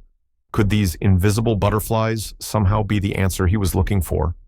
He tapped on the bug again, and it fluttered in place. Can you see this person? Can you affect this screen? He didn't expect a reply. It was mostly a mutter to himself, but the butterfly floated off the screen. Then it moved over to the words and landed next to the skills. The word yes appeared on the skill list next to the skills, then was erased. Excitement bubbled up in Jack. This was the perfect result. Perfect. Okay, you're in charge of this screen. I need to make more butterflies. Don't do anything to alter the sheet without finding me first, though. We need to do some tests. Then Jack ran off to make more bugs. The butterfly sat on 2 screens at once. It could see both its birthplace and a strange new world. A world of green grass, a white sun, and so many people. The spirit that had created it told it to not make changes to the screen it was on, so it didn't make any changes. The spirit had talked about making more butterflies, though, and it was a butterfly, so it had to make more of itself. The small bug broke off a piece of screen from the colorful world and started to make more bugs. Chapter 17, In God's Hands. Deus returned to find the scum talking to floating pieces of status screen. Had Jack finally lost it? Just as Deus was about to appear and berate the man, the pieces of screen began to move by themselves. Deus watched in horror as the small creations floated over to the status pages and merged with them. He appeared immediately. "What have you done? What are those monstrosities?" Jack turned and smiled at Deus. "This is our answer to automation. They can monitor people through the screens and update everything by themselves." "How did you even do this? The screens shouldn't be able to act on their own." "I'm not really sure," Jack admitted. "I was thinking about making a solution, and one of these formed out of the screen pieces I was using." One of the butterflies floated up and flew around Deus before going back to the screen it had been sitting on. Deus observed them more carefully. They were an offshoot of the magic he had created, given intent and basic understanding. It was an advanced application of the magic he had created, something far beyond the scum's ability to produce. Had it truly been an accident? Deus eyed Jack critically. Could this scum be more capable than he was letting on? Then he scoffed. Of course not. This person from another world was nothing more than a temporary inconvenience, soon to be removed. Well, regardless, I have some time to discuss these stats. Oh, perfect. Did you see any of the tests we did with the power stat? Jack asked excitedly. I did not. Describe them to me. Deus would not admit to Jack that the scum could not be watched while on the surface of Drowl. The man was a blind spot to Deus, one which the god hoped to remove soon. Jack explained how the group had categorized themselves and then detailed the accident where his arms had snapped off. Deus listened to that last part with glee. If the scum kept treating his body with such recklessness, then he would be much easier to dispose of. But for now, he focused on the issue at hand. You are attempting to build a scale and then place everyone on the said scale. Why go to all that trouble? All that trouble? Deus, I need to know what numbers people have in each category. Then we can work on how much each increase in the stat will do. Why record their starting numbers at all? I assumed that those sections would only contain the increases I bestow upon the people. Jack paused, seemingly lost in thought. Deus idly wondered if having numerical lists for every person in his world would be more beneficial. He supposed it could give legitimacy to people. He thought of little Mecho, who was so smart even if no one believed in her.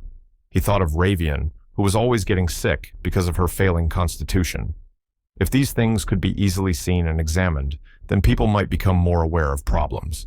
Perhaps it was a good idea. Jack seemed to be about to speak before Deus cut him off. I have considered the issue. I will create a baseline of numbers to be applied. Jack looked stunned, and Deus grew annoyed. Did he truly consider the high deity to be so lacking in decorum and power? Examining a random status screen, Deus eyed the stats section. Power was easy enough. Many early experiments had given an adequate understanding of how to arrange things.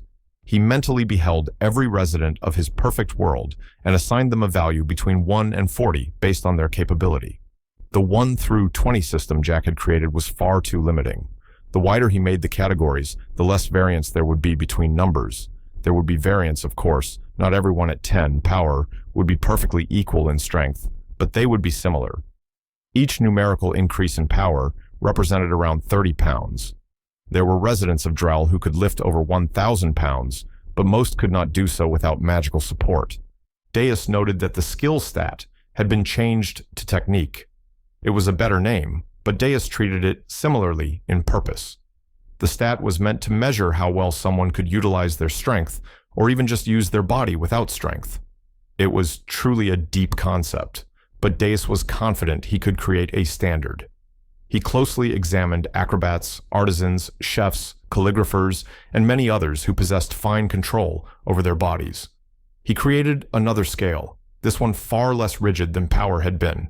He placed every person he ruled over on the scale and found the sections he would define as numbers. He assigned these values to each resident of his world. An increase in technique would mean a notable difference in form and ability.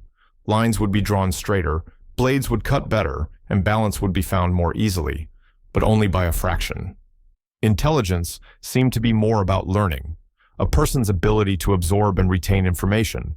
Things like memorizing long passages of stories, learning to do something after being shown once, or recalling information learned long ago. There was some level of application to magic as well, longer recitations of rituals, the proper forms and movements, and quickly bringing to mind the spell needed for each situation. For this stat, Deus peered into the minds of all of his followers. Those who retained information more easily would have the highest numbers, while those who allowed things to slip away would fall lower on the scale. Wisdom was about comprehension. By examining concepts and objects in various ways, it becomes possible to gain more insight into its nature. Things like meditation, analysis, experimentation, and learning were all parts of this stat. It was the process of out-of-the-box thinkers, people who did not accept the short and sweet answers, common to researchers, writers, artists, monks, and children. Wisdom was the enemy of simple thinking, and Deus looked for a way to create a scale for it.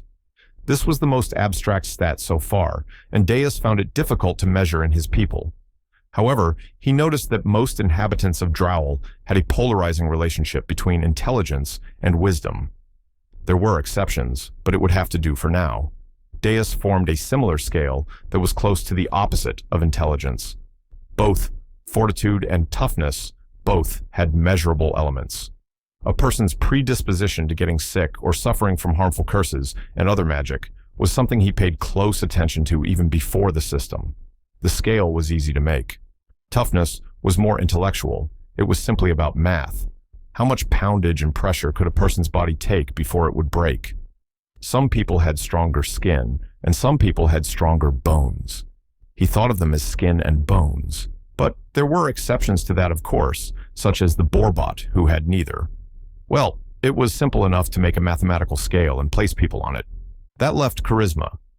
Deus felt that this stat was difficult. Where Jack had broken down different aspects of a person into something that could be measured by a stat number, this was far too open-ended.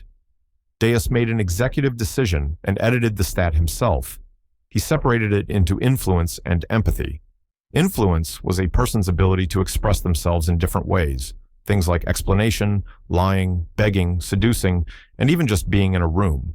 This was the outward expression of what a person did. People like actors, orators, monarchs, and generals would have high levels of influence, needing to be respected and heard while also being loved or feared. Empathy was a person's ability to notice and react to others. A person with high empathy can read other people's intentions and gain an understanding of them. They can also resist the influence of someone trying to manipulate them. Not magically, of course. It would be closer to turning down a job opportunity from a superior at work because you know they have bad intentions toward you. Spotting lies, having gut feelings about people that turn out to be true, knowing when someone is hurt, even when they try to hide it, or even feeling someone direct harmful intent at you. Once the two stats were separated, Deus felt more confident in their functions. He once again placed people on an imaginary scale based on their life experiences and assigned them numbers. Once he finished, he carefully examined every status screen to ensure that someone hadn't been misplaced. After fixing a few outliers or deciding that someone deserved a 6 instead of a 7, Deus felt satisfied. About 10 seconds had passed since Deus had made his declaration. "I have finished." "What?" Jack stared at him slack-jawed.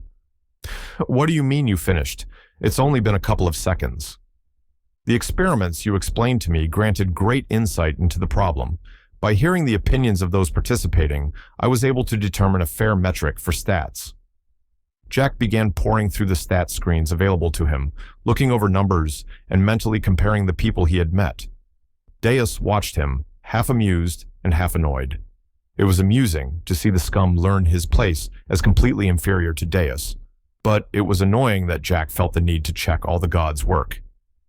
This is awesome. We'll need to be careful about gifting out stats, though, especially the mental ones. After what happened to my arms, I would hate for anything bad to happen to anyone, because they don't know any better. For now, there is no way to gain additional stats. It is a consideration for the future. I believe you should focus on these butterflies for now. Make one for every status screen.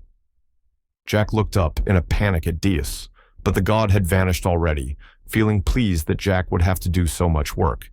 Work got a lot easier for Jack, once he figured out that he could attach his keyboard to a butterfly and then just keep pressing Ctrl+C and Ctrl+V. He just had to do that thousands of times. He sighed. This realm was soul-crushing. There was nothing to look at, no people to talk to, and nothing to do. He was stuck here for at least another day until his body was ready again, and with his keyboard in use, he couldn't even try to test out skills. He idly thought about his situation. Deus had implemented stats across the whole world in seconds, even fixing the now defunct charisma stat. If all of Jack's work could be completed that quickly, just by giving Deus insight into the experiments, he would need to be careful to not make himself obsolete. He looked at his own status screen, butterflies flocking to and from it in droves, as most of the world's screens weren't here yet. He examined the race section. It was still Earth-human. He hadn't been able to bring himself to change it yet. Fully accepting that he had become a spirit, he wasn't sure what that might do to him. He was scared, but he might have to try it. He hadn't seen any spirit-related skills on status screens, nor had he seen status screens for spirits.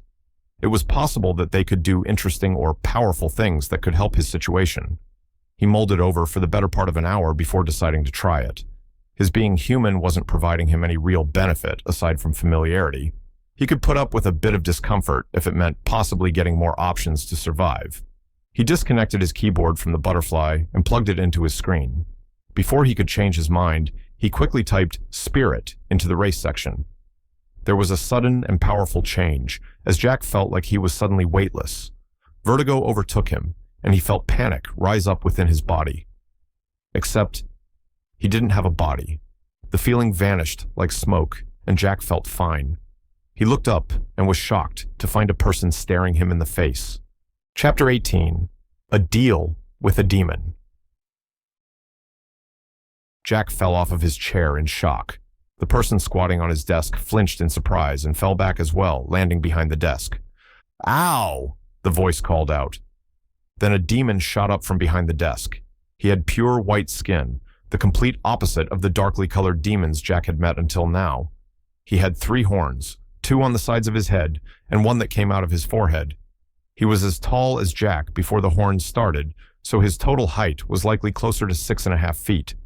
His golden eyes peered at Jack closely before he slowly started grinning. "You can see me, can't you?" the demon asked. Jack nodded dumbly, surprised and disoriented as he was. "Yes! God of gods, finally someone to talk to!" The demon leapt up and pumped his fist in the air. "Good to meet you, friend." He came forward and grabbed Jack's hand, shaking it vigorously. "Love the butterflies, by the way, very fun." Jack was a bit taken aback. This whole situation had caught him completely off guard. "Sorry, nice to meet you?" Jack wasn't sure how to respond to the newcomer who poked and prodded all of Jack's stuff. The demon even went so far as to grab Jack's chair and sit in it, kicking his feet up on the desk. "So you're the system guy? I didn't see Deus summon you or anything, but I've seen you around fiddling with stuff." The demon idly grabbed one of the butterflies out of the air and began trying to chew on it, his sharp teeth failing to pierce the bug. "Where did you come from? Who even are you?" Jack wanted answers. This guy had come out of nowhere. How had he gotten here? The demon glanced over at him before grinning. Then he jumped onto the desk and flourished, bowing deeply to Jack. "I am the late king of all demons, Plexion the Paranoid." Then straightening, he looked down imperiously at Jack. "You may offer your supplication now, fall at my feet and worship me." Jack was stunned into silence until the demon started laughing. Mostly joking. The demon sat down on the desk. "I really am Plexion, the late king. But I guess now I'm just a spirit stuck in purgatory." "You're the guy that Deus had killed? The reason I'm here at all?" The sudden meeting and confrontation was making Jack's head spin. Apparently so. Plexion shrugged. Though I doubt Deus actually wanted people to kill me, that seemed more like an issue of interpretation.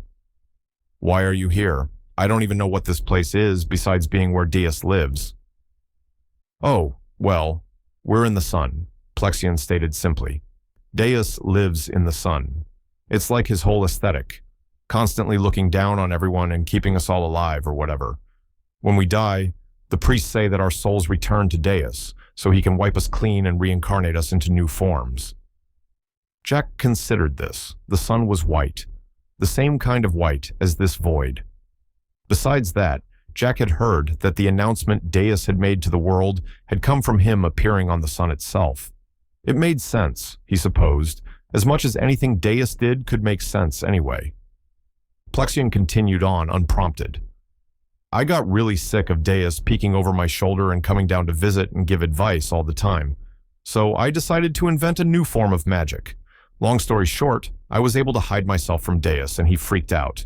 He panicked and called the whole world to hunt me down and get me to reveal myself again. Then a bunch of people murdered me. The king of demons kept rambling, even as Jack absorbed what he was saying. He had hidden himself from Deus. That was information Jack really wanted to have. I'll never trust a chef again for as long as I live. Can't believe that. Plexion, Jack interrupted. Can you tell me about how you hid yourself from a god? Plexion stopped and looked at Jack. He cocked his head to the side and seemed to be thinking about the question intensely. After a few minutes of tense silence, Plexion answered, Sure, if you give me a status screen. Even if Deus can use it to find you? He won't.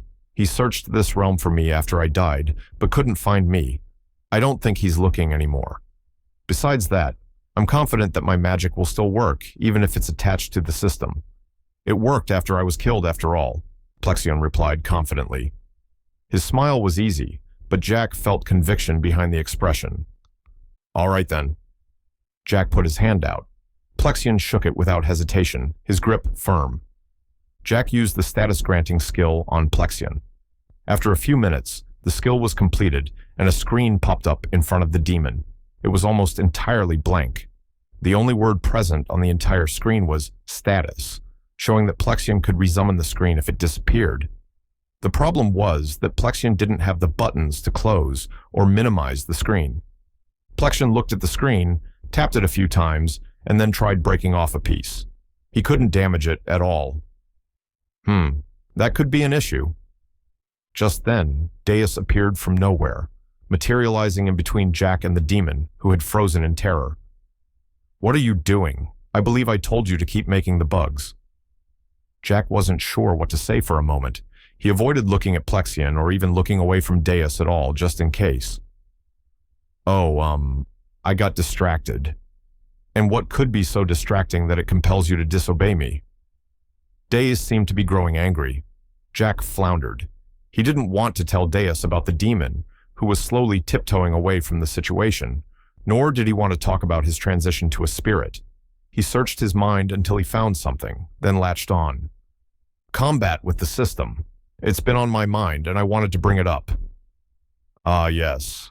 I suppose barbarians such as yourself would only think about death and violence. Very well. Present your ideas to me. Well, have you seen how Yaler has been using it? Indeed, a most interesting application for it. The screen cannot be moved by mortal means, which means it serves a perfect purpose as a shield or way to redistribute power. Right, Jack said, recovering his mental footing. Well, I think we should consider adjusting that slightly. It feels too powerful and unintended. The screen wasn't designed to act that way, and the more we fill it with information, the harder it will be to see through. I think that we could try something slightly different. Maybe we make the screens untouchable to anyone but the user. I will consider it. However, I do not wish to punish Jeller's forward thinking. What alternative do you suggest to his current methods? I think we can add another system skill, Jack replied confidently. A skill that can create temporary screens at key points around the body. If people are intent on using the system screens as a tool in combat, then we can accommodate them. At this point, Plexion had snuck back over to the two of them and was sitting on Jack's desk again, nodding along as Jack spoke. He idly plucked one of the butterflies out of the air and started using it like a toothpick. A novel idea. I shall create such a skill. But I also think that we need a counter to it, like a system disruption skill or something. A way to prevent the system from completely overtaking every aspect of combat and warfare. Deus seemed to ponder this for a moment. There are magics in Drowl that serve the role of increasing or decreasing a person's strength. Perhaps implementing system skills that strengthen or weaken the effects of the system on a person. Coupled with a skill that can cause screens to weaken or disappear, I think that these would solve the issues for now. Jack nodded his agreement. The system still didn't have a way for people to acquire these skills, nor any direct methods for strengthening a person yet, but all that and more would be coming soon. The skills are created. Now resume work on the bugs until you are finished or return to the surface. Do not forget about the skill you will apply to my priests. With that, Deus vanished again, and the tension in Jack's body released. He wheeled on Plexion. What are you doing? Are you trying to get caught? Plexion smiled easily. Relax. As soon as he appeared and didn't acknowledge me, I knew it was fine. Seems being connected to the system doesn't let him see me after all. Despite his easy words, Jack had seen the fear in the demon's expression. He knew that Plexion was playing it cool, but let him get away with it.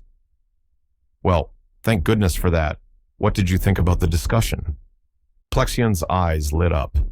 It's so interesting. So many new and impactful ideas. Then Deus can just make the skills and hand them out. I can't wait to try them all. Jack thought about that for a moment. Plexion couldn't do anything with his status screen. He could make it appear, but that was it. Did Jack want to give him access to all these skills and abilities? He still didn't know if he could trust the man. Then he remembered. Hey, you need to teach me how you hid from Deus. I gave you a status screen. Now you do your part. Plexion looked at him for a moment before lying down on the desk. You don't need it. What? On the surface of the world, you should be invisible to him. He probably can't see anyone too close to you either. You aren't a part of him, not a part of his power. I had to magically separate his essence from myself, block him from seeing me entirely. But he doesn't seem to be able to check on your progress. He always asks you things like, what happened? Or, why are you back here? He even admitted he hadn't seen your stat experiments. Plexion seemed deep in thought as he explained, and Jack saw something of a scholar in the man, someone who considered things deeply and examined them from every angle. If you learned my magic, all that would happen is that he wouldn't be able to find you here, in his realm. You would never talk to each other again. That would be useful. Between that magic and the deity resistance skill, Jack had an effective way to avoid being destroyed by Deus. Of course, he would be stuck up here in a white void with nothing to do. Ideally, he would find some way to return to Earth. Failing that, finding a way to live on Drowl would have to do. As Jack thought, Plexion chimed in. Hey, I'll make the bugs for you if you fix up my status sheet a bit. I'll even accept just the name and race section if you're worried about me. Had he noticed Jack's concerns about him? No, I'll take care of the bugs, but I will give you access to some things, just not skills, not yet anyway.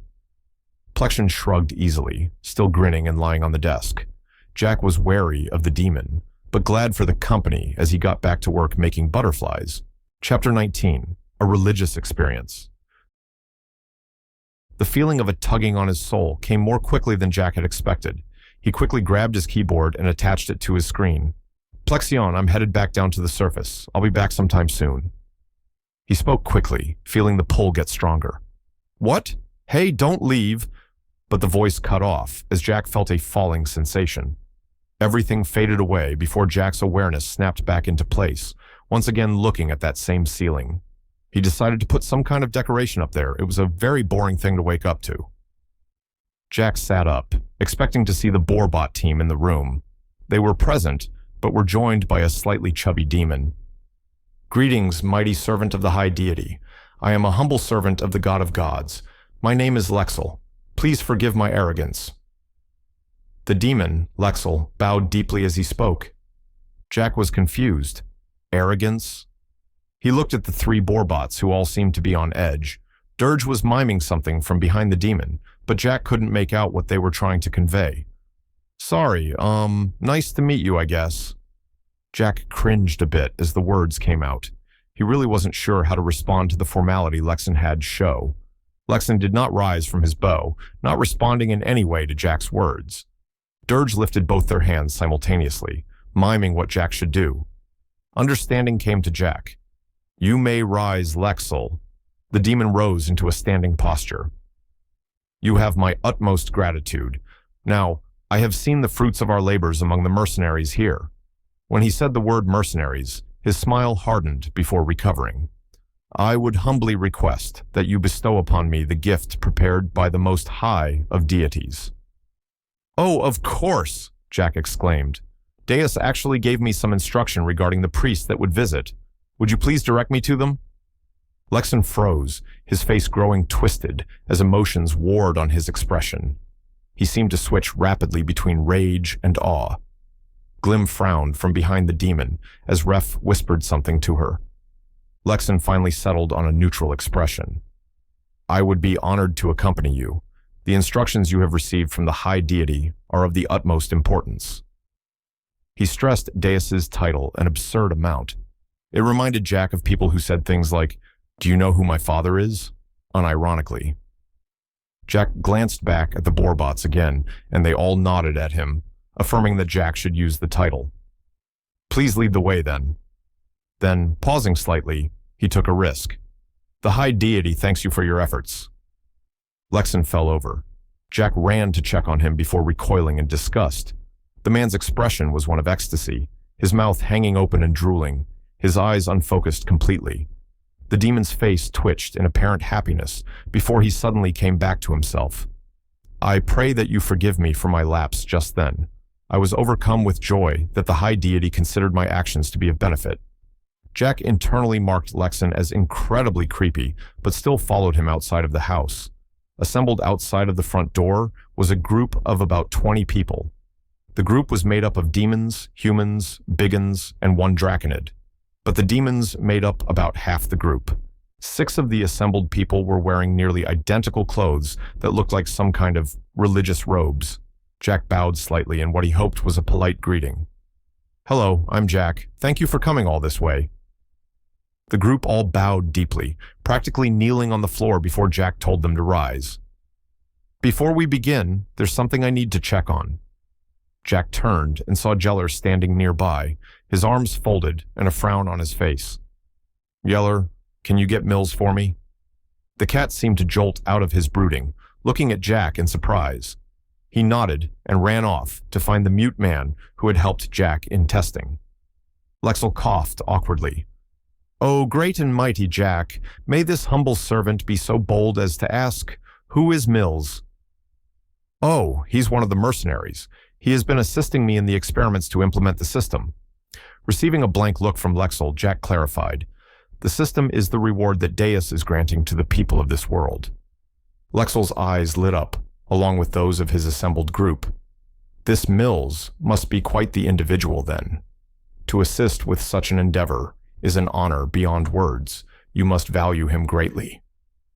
Jack nodded. All the mercenaries who had assisted had been helpful, highlighting issues and giving incredible insight into the structure of skills and stats. Jailer and Mills ran up. Mills raised his hand in greeting before seeing the assembled group. He started to look a little uncomfortable before Jack called him over to stand by him directly. Okay, Mills. The high deity has changed the status skill. You should be able to use it now. Go ahead and give it a shot. The assembled group watched with interest, a few looking at Mills with intense focus.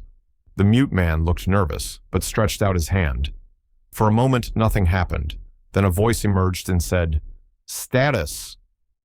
The voice was Jack's, but it had originated from where Mills was standing. A status screen appeared in front of Mills after the voice had emerged, and the man appeared stunned. He turned to Jack and shook his hand rapidly, tears forming in the corners of his eyes. Jack was also stunned. Why had his voice appeared when Mills used the status skill? Was that the fix Deus had created to let others use the skill? Lexel looked curiously at Mills before turning to Jack. Why did your voice emerge, great and powerful servant of the God of Gods? I have seen others use this ability, but they spoke the words with their own tongues. Oh, that's because Mills can't speak.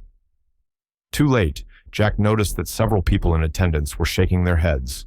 Those that knew Mills all cringed slightly as Jack revealed the truth to them. One of the priests of the new group gasped in shock. Do you mean to tell us that the high deity has given the vocally disabled a way to use magic? Not all magic, just system-related magic. Things like the status skill for the time being, Jack affirmed. Lexel's group turned inward and murmured amongst themselves before Lexel spoke up again. My friends and comrades, we have much to discuss concerning the revelations given to us by the honored servant of the high deity we serve. However, I believe that before we retire to contemplate these things, we should ask for the blessings our God of gods has seen fit to bestow upon his unworthy children. The group nodded their assent, and all turned and bowed before Jack. Jack sighed before having them rise up again. Then he began the process of casting status granting. In the village of Barina, 4 miles from the entrance to the compound where Jack resides, Gerd considered herself very lucky. She had been among the first to receive the new magic from Jack.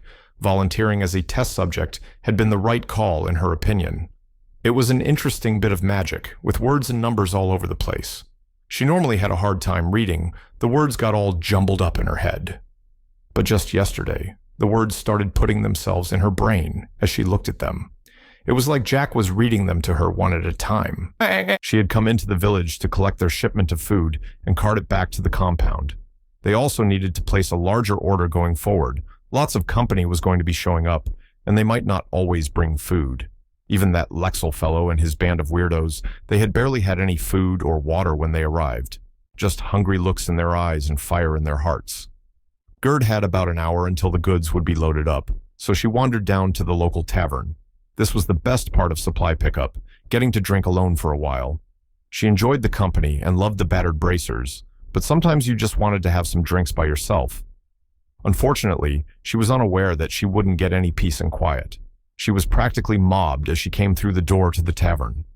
The townspeople knew her. She had visited before to pick up supplies or parts for the boarbots and was amenable enough to conversation. But today, they swarmed her with questions and panic.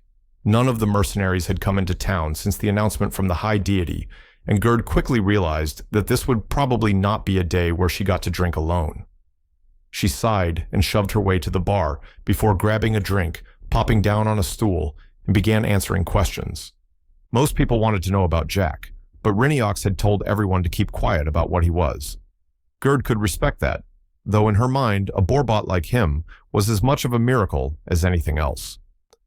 So she just told people that he was kind and smart, a humble servant of the high deity who worked hard and treated everyone fairly. Then people began asking about the reward promised by the God of Gods. They wanted to know what it was, if they could have it, and if Gerd had been rewarded already.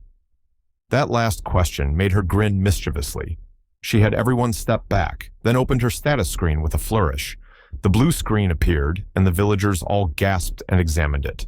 Some people held their heads in surprise as the words seemed to flow into their minds directly. Everyone was transfixed by the strange magic, asking questions and trying to touch it. Jeller had learned the hard way that the screens no longer stop things when trying to use it to block a strike in training. That had been pretty funny. She watched and drank as people talked amongst themselves about this new magic. She saw them looking in the direction of the compound, curiosity in their eyes. She grinned to herself. Jack was going to be very busy soon.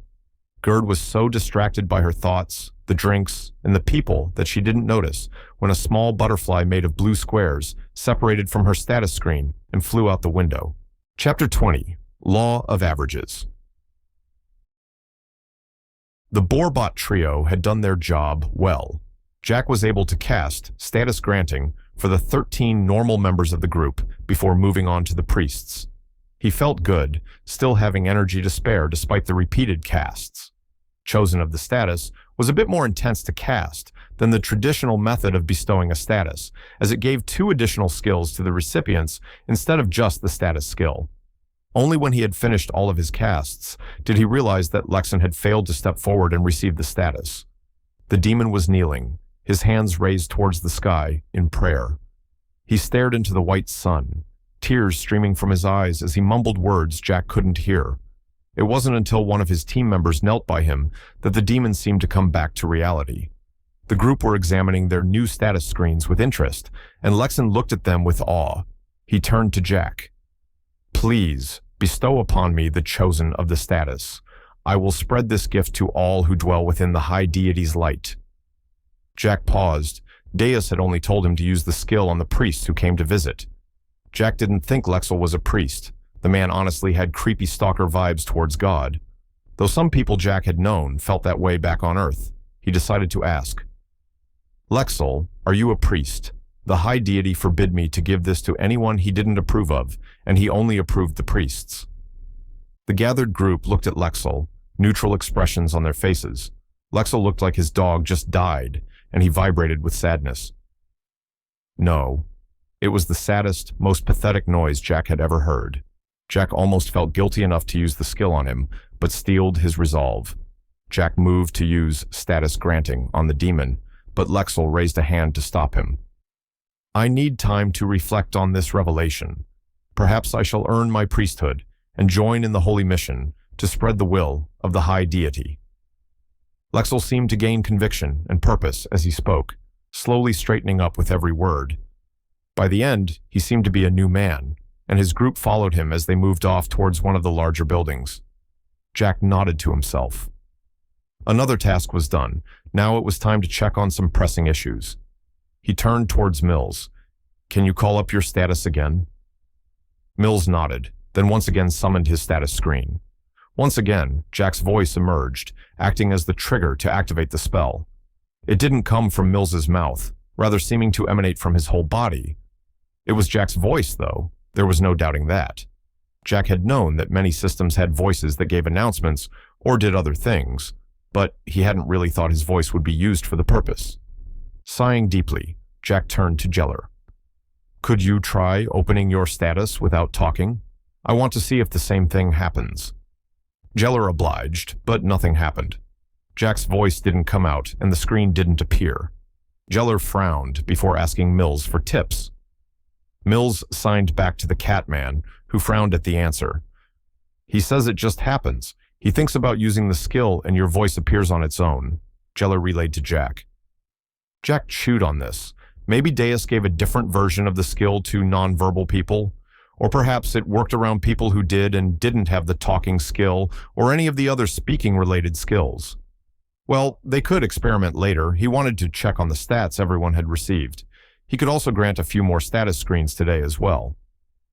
"Jeller, are the people from the other day free? I'd love to look over all the status sheets now that we've made some changes." Jeller shook his head. "Some of them are on duty right now. We could probably round up 6 or 7 of them. Oh, but I heard we had some other people lining up to be volunteers." "Perfect. Let's go grab anyone that's free and wants to help out." Jack was excited to show off some of the new system skills that he had pitched to Deus. After about 20 minutes of checking in with Reniox, finding the mercenaries who had screens and were free to assist, and finding the free members who were ready and willing to be granted a status, the group was once again assembled in the open area where the sparring had taken place days ago. One of the assembled people was a Draconid, the first Jack had been able to meet. The man was about 5 feet tall and covered in bright red scales. He had horns, but unlike a demon's horns, these grew back alongside the head instead of rising into the air. He offered to shake the man's hand, but was turned down. "I am participating because I wish to see this status-granting spell. I have attempted to replicate the status skill to no effect, and I'm looking for some insight." The Draconid informed him matter-of-factly. The whole interaction came across as a bit rude, but it wasn't really any of Jack's business if people didn't like him. In fact, the Draconid didn't seem to be mingling with almost anyone except a pair of human twins who were volunteering. The 3 of them seemed to form their own small group. All in all, there were about 12 people assembled, not including Jeller, who was assigned to guard Jack. 6 of the group already had status screens, so the remaining 6 need to be granted the status skill. There had been more volunteers, but Jack wasn't confident he could manage more than 6 casts with the mana he had left. Not wanting people to sit around bored, Jack asked the ones with screens to compare their stats before beginning the process of granting statuses. True to his word, the Draconid closely observed Jack as he cast the spells. He used his own magic, spells of various elements or noises, to try and interfere with the casting. He would stand all around Jack, sometimes between Jack and the spell's recipient, in an effort to feel the flow of mana. On the last cast before the Draconid, the man asked if he might touch Jack to feel the flow of internal mana. Jack didn't mind and agreed, but the Draconid seemed slightly sick at the contact. Once he was finished, Jack had everyone assemble once again. There were still no Borbot volunteers, so Jack still didn't have a frame of reference for them, but he still had a Biggin, a Draconid, humans, demons, and some Animalis to work with today. The humans had the lowest averages for toughness and fortitude, which Jack supposed made sense. All the other assembled races had some form of tougher skin or natural features that indicated defense. The demons had leathery skin. The Biggins were huge and tough. The Animalis had fur or scales, and the Draconid boasted the highest natural defense. Power was obviously the category that suited the Biggins. Jack had yet to see one that didn't have arms thicker than most people's legs. Stone had a listed power of 31, an insane amount of strength. But there was no clear higher average among the assembled individuals. The numbers painted a picture of physical capability among the assembled group, one which could be roughly determined from the builds of everyone here. There wasn't too much to be gleaned there. Technique was an incredibly mixed basket. Jack didn't really think that this stat would be more apparent in one race when compared to another, and it seemed he was correct. Jeller was the highest of the assembled people at 28, but the Draconid was right behind him with 27. Jack was surprised to see the Biggin as the 5th highest of the people assembled. He had made the assumption that power and technique would have an opposite or at least contrary relationship. Intelligence among the gathered group seemed to be on the lower side. Jack recalled that they were all mercenaries. Book learning might not be their strong suit. Surprisingly, Yeller took the highest score here with 18 out of a potential 40. He blushed slightly when asked about it, claiming that Reiniox made him read a lot of books and quizzed him on the contents. Everyone else assembled fell between 10 and 15. Not very high, but not especially low either. Wisdom was a different story altogether. One of the twins boasted a shocking 30. That basically meant she was as wise as the Biggin was strong. Jack idly wondered how her brain worked as he examined the other scores. The other twin seemed just as surprised, her own score at a very respectable 20. Jailer was near the top again, and Jack reaffirmed that the Catman had hidden depths. Jack hadn't really been able to focus on anything besides making the system work, but he had a steadily growing respect for his bodyguard. Honestly, Jeller was the kind of person Jack would want to be friends with if he had the chance. Influence had a lot of high numbers. Jack supposed that made sense. Everyone gathered here had an air of confidence and power to them. Many of them had a natural swagger that Jack supposed came with being a mercenary. One of the demons had the highest number here at 25, though he admitted that Reiniox would probably have the highest of everyone in the compound. Empathy was a strange one. Most of the group fell around a 9, lower than Jack had expected. Jeller and the twin with the highest, Wisdom, tied for the highest at 13, but it was the lowest stat they both had. Jack wondered idly if this was another product of their lifestyle. Not needing to be in touch with emotions or other people as much meant that this stat wouldn't get as much work. The assembled group chatted and ribbed each other as Jack considered these things. Some of them looked boastfully at others as they pointed out their high numbers, only to be put in their place by others pointing out their low scores. Jeller was the only major standout as the best spread of numbers, but Jack was honestly impressed at the assembled group. The overall impression their numbers gave was a strong, hard-working group. What they lacked in learning and traditional smarts, they made up for with martial ability and flexible thinking. That thought led him to their next experiments. "All right, Yeller," Jack called out. The Catman came jogging over to him.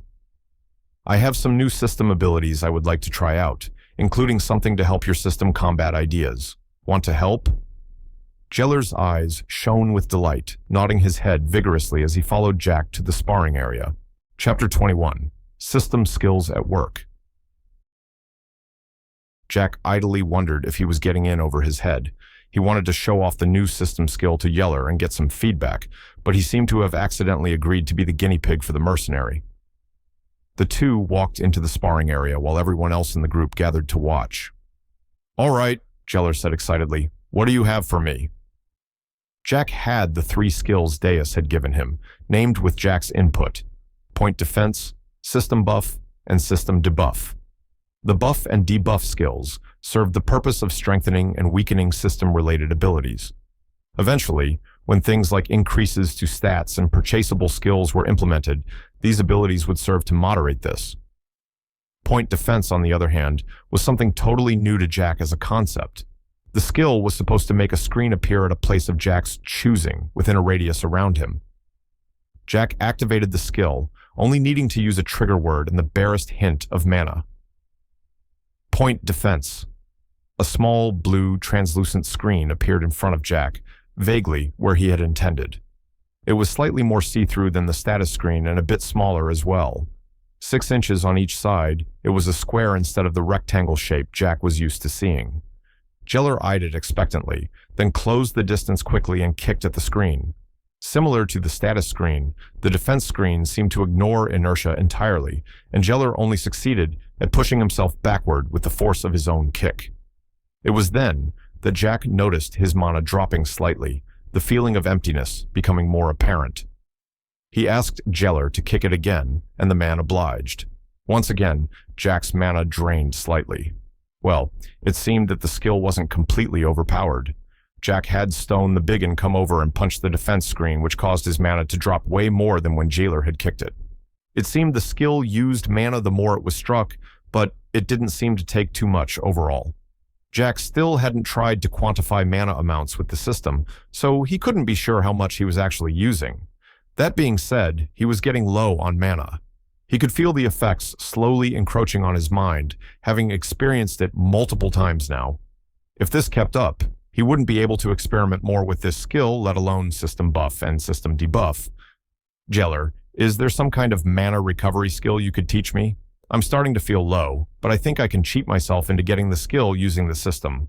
Nah. Jeller seemed disappointed that there was going to be a break, but answered Jack's question.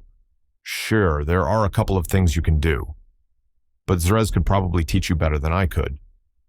Hey, Zrez, come here, Jeller called out, and the Draconid turned his head and walked over to them. How may I be of service? The Draconid bowed slightly, his tone flat. Can you help Jack with some mana recovery skills, either by giving him some, or teaching him how to use the necessary skills? The Draconid paused. I will bestow some mana to him for now. I believe it would be best for Glim to teach him mana recovery skills given his unique nature. Jeller nodded. Makes sense to me. I don't really know much about Borbot internals. Zrez approached Jack. May I touch you? I require contact for the passing of mana. Please do, Jack agreed. Zrez placed his hand on Jack's shoulder and then frowned. He moved to Jack's other shoulder, then frowned again. He touched Jack in several areas before settling his hand on Jack's head. Then a steady flow of energy began flowing onto Jack's body. Jack was still new to mana. His only gauge of it was the feeling of feeling empty or full of energy. This felt like someone was pouring espresso down his throat non-stop. The sudden rise of energy in his body was intense and honestly quite scary. Jeller eyed the two of them for a moment before telling Zrez to stop. The Draconid glanced at Jeller before slowly removing his hand, the flow of energy coming from him halting as well. How are you feeling, Jack? Didn't give you too much, did we? Jeller asked. Zrez might have kept going. He probably didn't know you don't have a ton of internal mana stores. Zrez bowed his head slightly. I was not aware. The flow of energy in your body is rather interesting, and I grew lost in thought. Please forgive me. His tone remained flat and unemotional. Jack almost thought he didn't mean what he was saying, but it didn't really matter. He had mana again. Let's get back to the experiments, Jack called out. Jeller, I'm going to give you the point defense skill and let you play around with it. I'll also need to try and give someone the appraisal skill. Jeller gladly allowed Jack to add the skill to his status, while several people volunteered for the appraisal skill. The twin with the crazy high wisdom stat had volunteered. Jack thought her name was Skull. He typed in all of the skills onto everyone's sheets and began to explain how the skills worked. To his surprise, however, all of the people could instantly use the skills he had given them. Jeller was instantly able to create defensive screens, though he noted that he would need to practice with it. His screens were placed more or less where he wanted, but he was pretty sure he could aim them a bit better. The appraisal group were all able to instantly begin appraising those around them, opening others' status screens and observing them. Jack was surprised. The other skills they had tested needed to be taught before they could be used. He wondered if system skills just worked differently. A quick test with appraisal showed that the person using the skill could interact with the screen the same way they could with their own status. However, the people who were being appraised could not interact with the status screens. He had someone be appraised, then had them call up their own screen. There were now 2 copies of the same screen, one in front of its owner and the other in front of Skull, his helper for this experiment. He plugged his keyboard into the volunteer's screen and typed some things in. The changes did not appear on the appraised screen. He had Skull close the screen and use appraisal again. This time, she could see the changes. It seemed that the skill took a snapshot of a person's current status, but didn't track it in real time. So if a person could alter their status before or after being appraised, then they could trick someone with appraisal. When he got around to creating skill levels and other things, he might need to look into that. Then he had Skull use appraisal on him. Nothing happened. She frowned, then tried again, concentration on her face. Jack suddenly felt a small dip in his energy, like he was using mana. Suddenly, a screen appeared in front of Skull. She looked smug for a moment before frowning at the screen. The status screen didn't have any information listed, only the categories for information. Jack mused on this. Appraisal block wasn't a perfect counter by any means, but it appeared to be a flexible skill. Jack had been surprised when Skull had succeeded. She shouldn't have been able to bring up Jack's screen at all. Could these skills be affected by more willpower or mana? If Jack had manually put more mana into appraisal block, could he have prevented even the blank screen from emerging? Well, the only way to find out was more testing. Jeller was having a great time.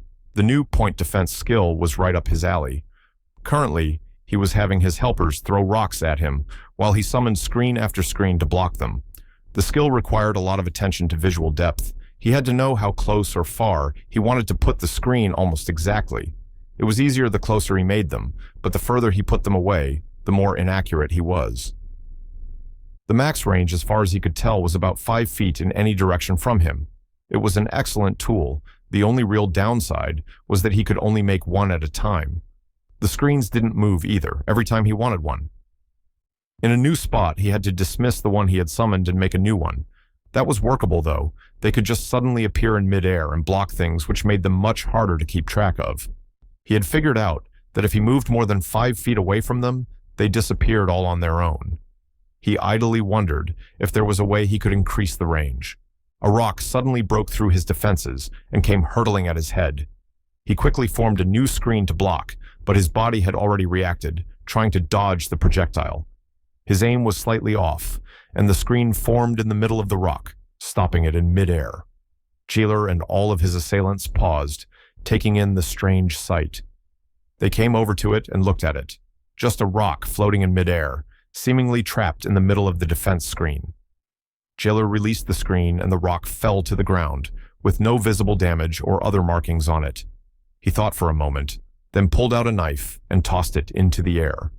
He caught it midair with a screen. The blade pointed straight up and the screen completely horizontal. The knife should have been able to slide out by itself, but it remained firmly in place. He tugged on the knife, and it didn't budge, his mana decreasing a little. He had Stone come over and yank on the knife, and his mana dropped a little bit faster. It seemed like the knife had become part of the screen somehow. Jeller paused, an idea coming to mind that seemed a bit dangerous. "Anyone got an arm I can test this on?" he called out cheerfully. Chapter 22. Faith Rewarded. The priests of the high deity were stout believers. They had seen the signs of a hidden message in the God of God's words and gone against their superiors' wishes to vanquish the king of all demons. They had known that they would be regarded as heretics and criminals if they failed, but that had not deterred them. So strong was their devotion and faith that they had thrown away their futures at the high deity's request. Such a thing was only natural for a priest of the true church. The priests had not expected to find such strong belief in Brother Lexon, for a brother he was. the most faithful and devout man they had ever seen, operating towards their goal long before they even approached the demon lands. The man had gathered allies and supporters, silently plotting the downfall of the late Plexion, even throwing his body at the powerful mage in an effort to hinder him for even a moment. All of the assembled were touched and in awe of him. Truly, his sense of duty towards the high deity was something to be respected. That respect had only grown with time. The man quickly became the de facto leader of this group of 20, the heroes who had slain the king of all demons. He did not show pride or arrogance for having accomplished his task, only offering the wisdom that any follower of the high deity should have done the same. In fact, he rebuked those who call them evil murderers. Plexion had been very popular with his people and had many sympathizers the world over. This group of 20 had a great many enemies, but Lexan did not flinch before them. He admonished them greatly, calling them enemies of the high deity, practically judging them to be heretics in the eyes of the church. His passion was exhilarating. So many of the gathered group held these feelings in their hearts, but feared to express them so openly. They idolized him and agreed to follow his example. When the high deity had made the announcement of the reward to the world, Lexan had called for them to begin march immediately. There would be monarchs, envoys, elders, and travelers, but they were the ones who had accomplished this task for the God of gods. They would be the ones to see this reward and share it with the world. They had marched through kingdoms and towns, cheered and jeered at in equal measure. Yet none dared to stand in their way. Even the kings and queens gave deference to them. Perhaps with no small amount of fear, though, the group had committed regicide in the name of the high deity. But the priests considered this to be foolish. They had not angered the high deity, so why should they fear this group of 20? Now they were here, in this backward corner of the human empire, a place so far removed from society that it had confused the priests. This reward had been meant for the whole world. Why had the high deity, in his infinite wisdom, placed Jack here? Now they understood, though. Jack was dangerous. A boarbot with 3 internal types. It was blasphemy in many parts of the world. One of their own members was greatly challenged in their faith by Jack before being comforted by Lexan. The demon had told them that Jack was special, handcrafted by the high deity himself. Such a thing had not been done since the creation of Drowl. The man himself, though, was minorly disappointing. Jack seemed to be an ordinary person, albeit with the strange new magic created by the god of gods. This system, though, it was powerful magic indeed. A comprehensive account of every person in Drell. Information at the fingertips of any who possessed this grand magic. It would change the world. The priests had examined the chosen of the system skill with interest. It was given only to the 6 of them, a way to spread this system at their leisure. The ability to grant others these status screens, or even the ability to give them the power to induct others. The priests saw clearly the will of the high deity in this, a method of furthering the true church, a skill granted only to the most faithful of priests, a way to control who gained access to this new power and who did not. The power, the control, it was wonderful and terrifying. But the priests could not rest easy. There was doctrine to discuss, namely that of the non-verbal man, Mills. Magic was for those who could speak, act, and use mana according to the spell. To not be able to perform all 3 of those actions meant that one could not perform magic. The high deity had made magic thus, and so it was the way it was meant to be. Jack had implied that the status skill had formerly been unusable by someone who could not speak, but that it had been changed. Had Jack convinced the high deity to give the nonverbal a chance at magic, or had the god of gods found it in his infinite love to show mercy? It was impossible to know, and the group was split. Some considered Jack to be a corrupting influence on the high deity, causing the infallible being to change things that had already been put into place. Others believed that this only served to benefit all people, and that the high deity's love was on display for all to see with this action. The group did not always agree on matters of theology, coming from various parts of Drowl, but often found themselves turning to Lexan in these discussions. The demon always had a valuable and unique insight into matters concerning the high deity, but Lexan was not partaking in these discussions. He was fervently reading his scriptures and praying, hands and eyes raised towards the Holy Sun above them. The priest felt sorrow for the man. He was the most devout of all of them, and yet had been rejected, the skill meant to further the high deity's goals. Some of the group had thought that Jack was mistaken, misunderstanding the wisdom and meaning of the high deity. Others wondered if Jack had lied, omitting Lexan on purpose for some reason. None of the assembled group believed for a moment that Lexan was not meant to be given chosen of the status. One of the priests had used status granting on a member of the group who already possessed a status. There had been no effect. It was the belief of those gathered that once a status had been granted, either by status granting or chosen of the status, the other skill could not be used on the same person. That likely meant that if Lexel received a status from any source, he would be unable to be given chosen of the status later on. This was unacceptable. Out of all the assembled group, surely Lexan deserved this skill the most. The group of 19 all huddled together and spoke in hushed tones while Lexan prayed and studied. They came to a decision and then approached the demon. Lexan turned to face them. "My friends, the comrades of my heart, I must sadly ask to not be disturbed. I am in meditation to prepare for my application to the church." It was valiant of Lexan to be so serious about this matter. Application to the church could be done by anyone at any age, but it required a great deal of time and effort to succeed. Lexan was surely qualified already, but his devotion to his studying touched the hearts of all gathered there. One of the priests, a rhino animalis woman named Freema, nodded in understanding. "We have seen your devotion, Brother Lexan, and are in constant awe of your faith and works. We, the assembled priests of the true church," she gestured to the other 5 priests, "have decided that you are worthy of the priesthood. With your permission, we would like to welcome you into our ranks." Lexan's eyes bulged slightly before welling up with tears. He bowed his head to touch the floor, weeping as he did so. "I am not worthy of such an honor. To become a priest of the high deity so easily, would it not besmirch the name of the true church?" One of the other priests, a human man named Turthid, scoffed. "If you, of all people, could not be welcomed as a priest, how could any of us be either?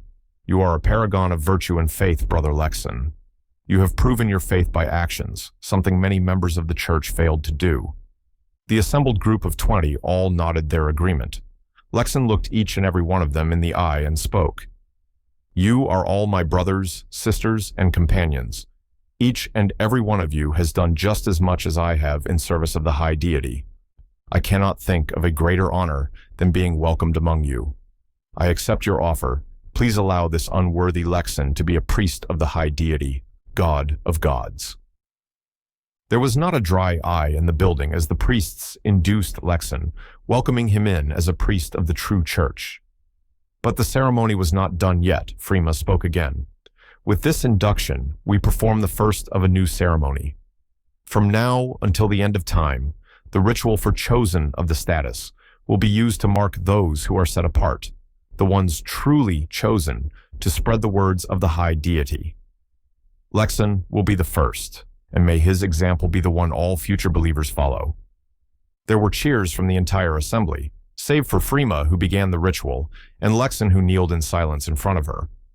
When the ritual concluded, silence fell upon the group as a blue screen appeared in front of the kneeling demon. Lexan raised his head and beheld the holy magic in front of him. His eyes fell to the status skills and beheld chosen of the system. Within the hour, Lexan had packed and left the compound. His fellow priests did not notice his leaving until the following morning, thinking him to be in isolated meditation. By the time any search began, Lexan had already disappeared. The only clue he left behind, the only evidence he had ever been there, was a note, scrawled in haste. "I will go out into the world and perform the mission granted to me by the high deity. I pray that we will meet again, my friends. May the God of gods guide your path." Chapter 23, System Answer. Jack turned back to Jeller and his group to see 3 people trying to pull away from each other as hard as they could. Curious, Jack and his group walked over to the spectacle. A defense screen seemed to be holding 3 different people by the wrist, one in the middle and 2 people trapped in its side. Despite the fact that both individuals on the sides should have been able to pull their hands free with only about half of their wrists being contained, they remained held fast. Jack was surprised. He supposed it made sense that the screen could form around objects, but he didn't think that it would hold people like this. Jeller called a halt before releasing the screen, allowing his test subjects to separate and rub at their wrists. Whew, that's a big drain with 3 people pulling like that, Jeller mused. I wonder what would happen if they couldn't pull on it. Hey, Jack, can you make a screen to bind someone's hands together while I make one for the legs? Jack was once again glad Jeller was here to help him test. The Catman had good ideas, things that Jack probably wouldn't have ever tried. They asked for a volunteer and then set to work. They had the man raise his arms together in the air and place his feet together. Then they both formed screens, capturing the man's hands and feet with them. The man stood with his limbs bound together, then tried to wrestle free. The man could try to scrunch his body into a ball or push against the 2 screens that bound him, but Jeller noted that the mana drain was extremely small. It seemed that the man didn't have a good way to leverage his strength in this position. They released him after a moment, not wishing to subject the man to any more capture. It was an unintended effect, but he would need to decide if it would be a problem. It didn't hurt anyone, and technically, it still performed the job the point defense skill was supposed to do. He would have to think about it. Jack spoke up. So, Jeller, do you like the screen? The animalist nodded his head. Yeah, it's pretty diverse. The old way of using the status had its advantages, but I think that this can more than make up for it. Good, I'm glad to hear you like it. It was basically made because of your request anyway. The assembled volunteers for Jack's experiments froze at those words, hunger suddenly gleaming in their eyes. One of the humans asked a question. So, if we have an idea for the system, you'll ask the high deity to make it? Jack thought for a moment before nodding. If it's an idea that will make the system better, then yes, I'll speak to the high deity about it. He would really have to start using the title for Deus, rather than the god's name. Apparently, he had offended some people. Zrez spoke up at Jack's words. I would like a way to acquire additional skills. Even the system skills that you have granted to those gathered here would be a great boon. The assembled group all called out their affirmation to that before unceremoniously shouting out whatever came to mind. I want to be prettier. I want to have skin harder than diamonds. I want to be able to eat literally anything. The shouts continued for a moment before Jeller shouted them down. Shut up, the Catman roared. One at a time, please. Jack was taken aback at Jeller's fierceness for a moment before shaking his head. Right, I guess I haven't really talked about the future of the system in a ton of detail. Let me go over it, then we can take suggestions while we keep testing, okay? The assembled people all called out the affirmation. Right, so the system is designed to help people track their growth and abilities. Going further than that, it's also designed to help people grow past their limits and become more powerful than they could before. Eventually, the high deity and I will implement ways for people to gain stats, skills, and other abilities by meeting certain milestones or using the system itself. For now, the system is in its infancy. We have to test everything because there might be unintended consequences, like my arms breaking off. Jack chuckled at the memory, not feeling any personal attachment to what could have been the most grotesque thing he had ever experienced. One of the assembled group raised their hands, one of the twins, not the wise one. When Jack nodded to her, she asked her question. What are the limits? Like, how strong could someone become? It was a good question, but also a dangerous one. The eyes of the group assembled became hungry again. Jack supposed that it made sense for mercenaries to desire strength. It kept them alive and made them relevant. Well, that's kind of a tricky question. In some of our experiments earlier, artificially increasing my power past a certain point caused my body to break. My working theory is that I needed to increase my fortitude and toughness as well to prevent me from harming myself by accident. The high deity set the maximum for every stat at 40, so you might be able to get an idea of how much you can grow.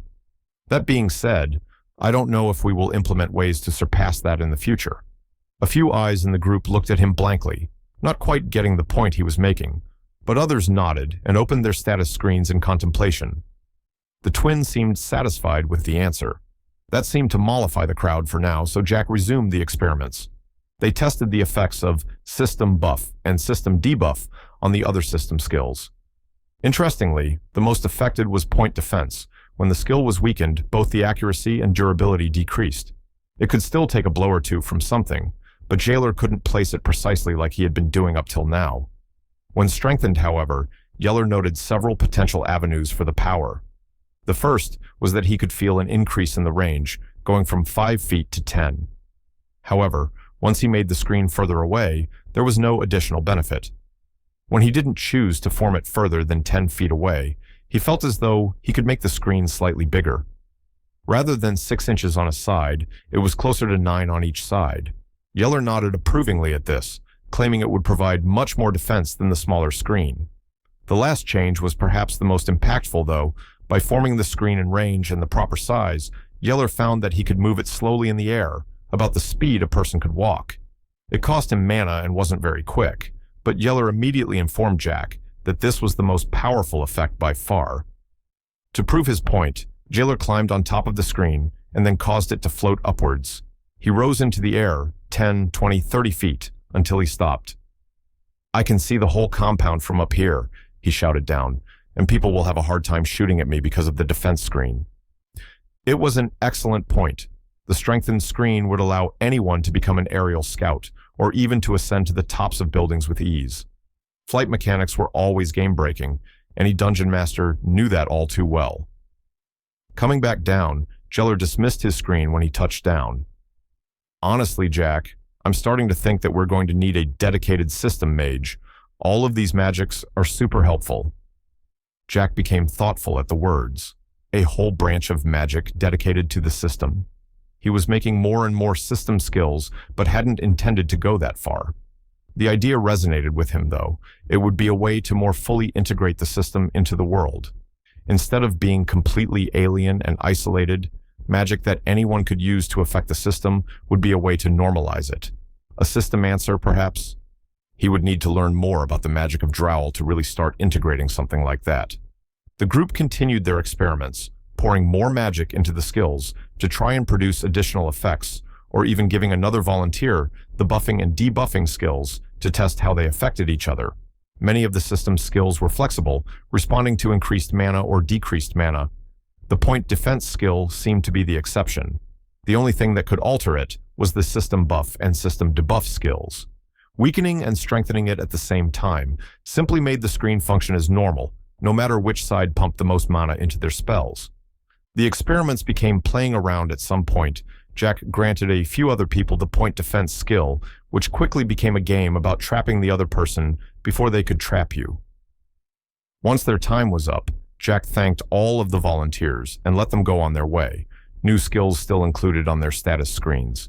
Soon it was just him and Jailer left, and Jack turned to him. "Hey, any chance you could help me out?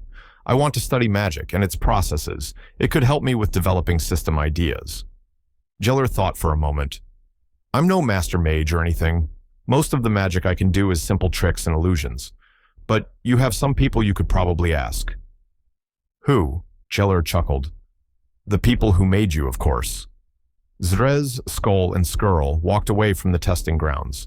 The experience had been fruitful, getting close to their target and learning how powerful he was. Despite their gains, though, Skull was annoyed. She hadn't been able to see his status screen no matter how much she had tried to appraise him. The blocking skill was a problem. She wanted more information about the disgusting creature. Zrez hummed softly in amusement. He could see how annoyed she had gotten when her repeated attempts had failed to deliver. She wheeled on him, anger on her face, even as her twin tried to calm her. "What's so funny, you lizard?" she spat, using the highly offensive term to try and hurt him.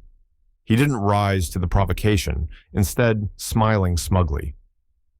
"So obsessed with this new magic, these new techniques, that you forget the basics. While you were trying and failing to learn about him, I succeeded." The hostility vanished from Skull as she instantly became curious. It was something Zrez liked about the human. She was honest to her desires. Skrull jumped into the conversation, her tone hushed to not be overheard. "What did you learn? Can he be killed?" "Indeed. I now suspect that we are on the righteous path. Jack has been lucky so far. It seems that he has avoided anything fatal for now, but there are strategic weak points in his body.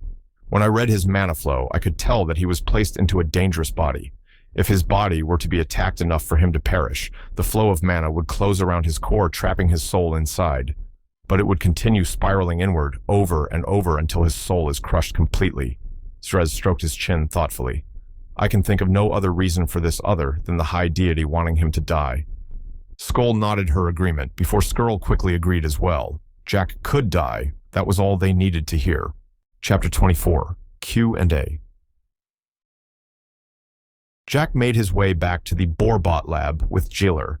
The two of them bounced a few ideas off of each other concerning future system skills, but Jack wanted to hold off on making any more until he learned a bit more about the magic of the world. Hopefully, Ref, Glim, and Dirge could walk him through some of the basics without too much trouble. To be honest, he had more questions for them as well. Working on the system and trying to figure out its issues had taken most of his time so far, but he needed to ask about a lot of things, some vitally important to his survival, others being an idle curiosity. They made it back to the main building where the Borbots lived. Jack hadn't really spent much time inside of it except for the basement. Most of his time had been spent outdoors working with the mercenaries to test skills and stats. The building itself was 2 stories and rather open concept. It vaguely resembled a Spanish house, with solid exterior walls and tiled roofing. The valley they were in seemed tropical in nature, and the large door frames were often open to allow breezes into the buildings. He and Jailer walked into the building and saw Glim inside, looking over some papers in the living room. She was absorbed in them until Jailer knocked lightly on the wall, pulling her out of her thoughts. "Oh, Jack, I wasn't expecting you back so soon." Her expression turned serious. "You didn't break again, did you?" Jack laughed at her serious tone. "No, I'm all right. Used up a bit too much mana earlier, but Zrez transferred some to me." Glim sighed. "He did he? Well, come here and let me have a look at you. Non-Borbots tend to get mana injections wrong, especially for dual types." Jack approached and sat down next to her, and she began touching various points on his body to check for the proper flow of mana. "So, what brings you back here? No offense, but I thought you were working." She smiled slightly as she spoke, almost like she was gently chiding him for slacking off. "Actually, that's why I wanted to come talk to you three. Yeller told me that you're the people to ask about magic and how it works. I also have a lot of other questions that could help me improve the system." "Oh," she exclaimed, seeming a little off guard. "Well, I'll just go grab them then. Yeller, will you be joining us?" Yeller nodded. "Still on guard duty till further notice. I can stand outside if you would prefer, though." Glim shook her head. "That's all right. Why don't you grab yourself some food while you wait?" Then she headed off into the house to grab her partners. Yeller moved over to an adjacent room, which had some cupboards in it. Jack felt curiosity bubbling up. "Yeller, do I need to eat?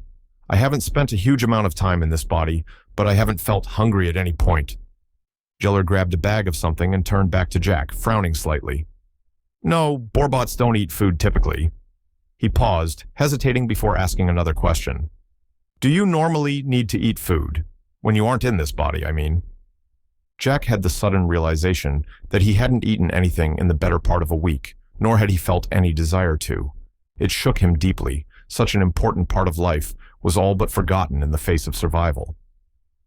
"No, I guess I don't." Yeller seemed to understand that he had hit a nerve. The Catman fell into silence, munching on the dried meat that he had brought back with him. After a minute or two, the 3 Borbots came into the room. They all sat down on reinforced wicker chairs, opposite Jack on the couch with Yeller. Ref spoke up for the group. "Well, Jack, I understand that you have some questions for us. We would be happy to assist you however we can." Jack smiled appreciatively. The Borbots had been nothing but accommodating to him so far. "Well, to start, I wanted to thank you for this body. I don't think I've really expressed how much it means to me to be able to talk to people and walk around. Thank you very much for building this for me." Jack bowed slightly in thanks.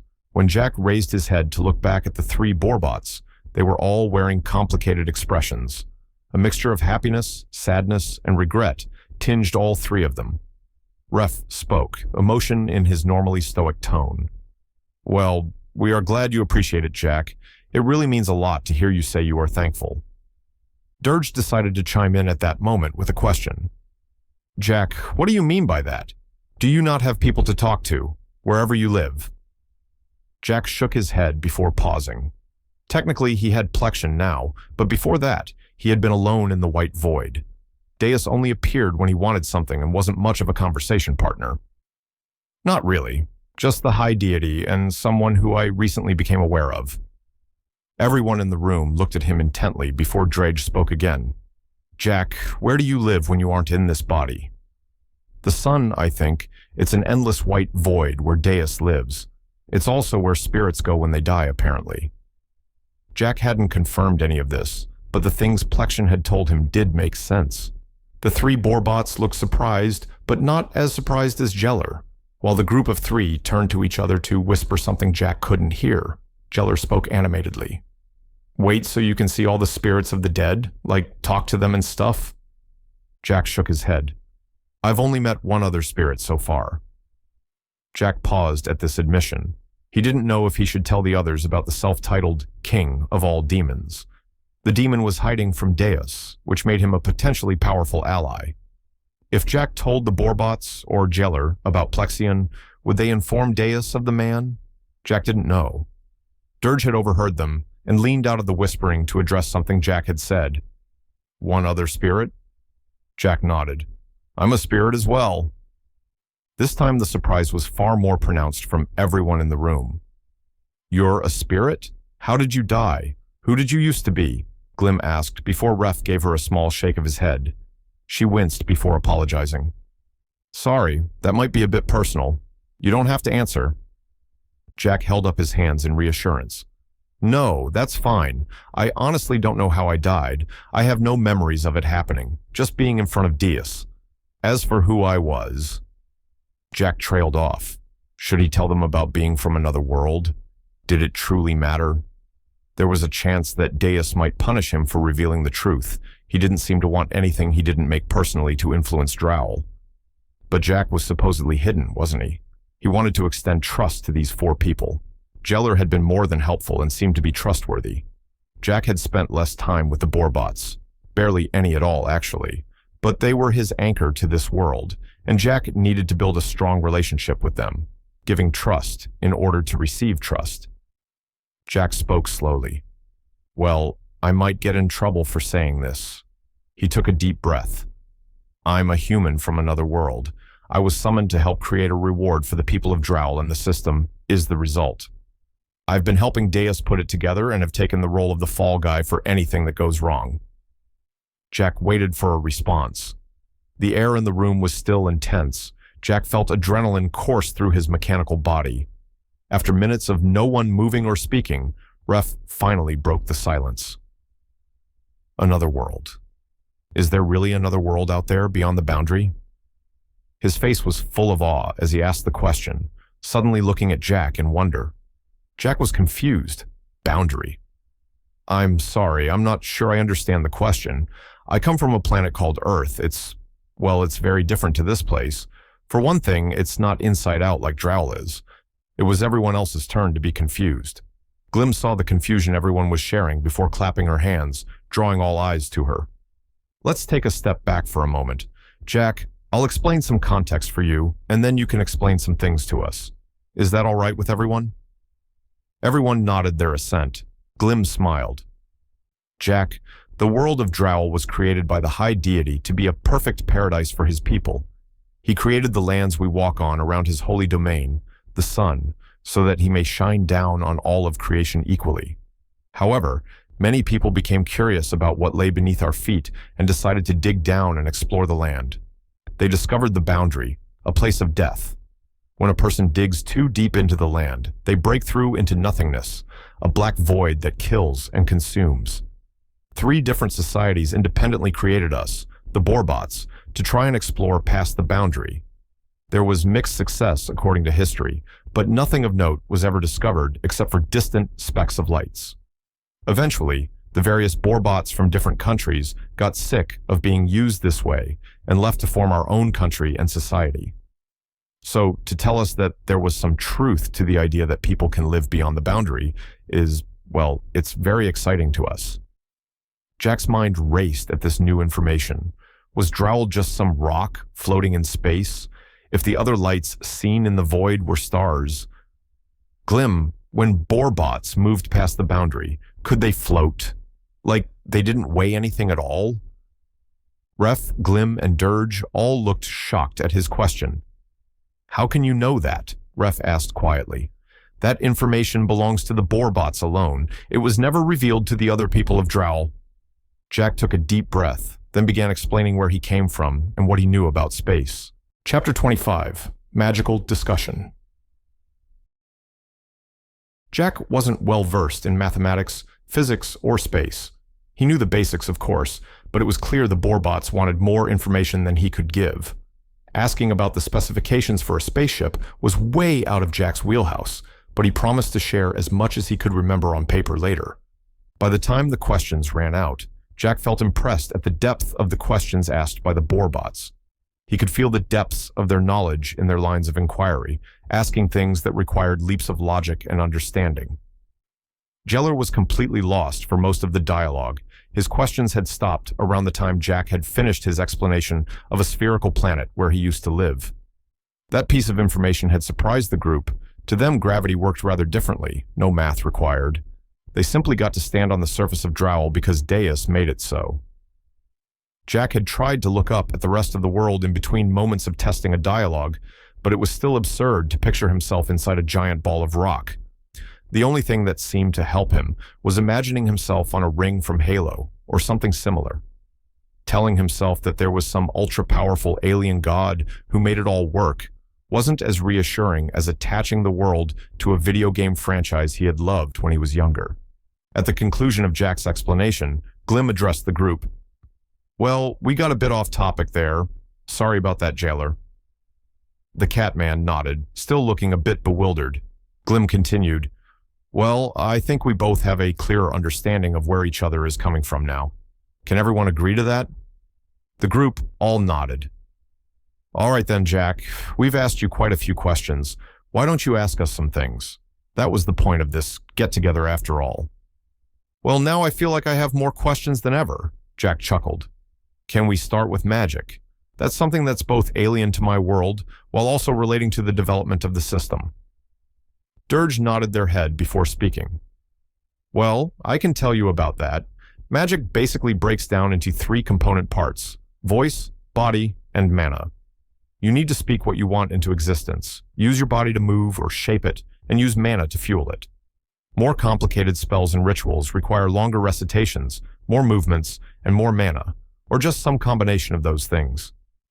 I've cast spells that took hours of speaking and moving to only use the barest hint of mana in my body. Jack was following so far that pretty much lined up with what he expected and had experienced. Is it possible to exaggerate some aspects of a spell to have it produce additional effects? In our test earlier, with the appraisal skill, someone was able to supercharge the spell in some way. Yes, by strengthening one aspect of the spell a person is trying to cast, they can make it stronger, or alter the spell's effect to some extent. The most common method is dumping more mana in, pump a fireball full of more fuel, and it gets bigger.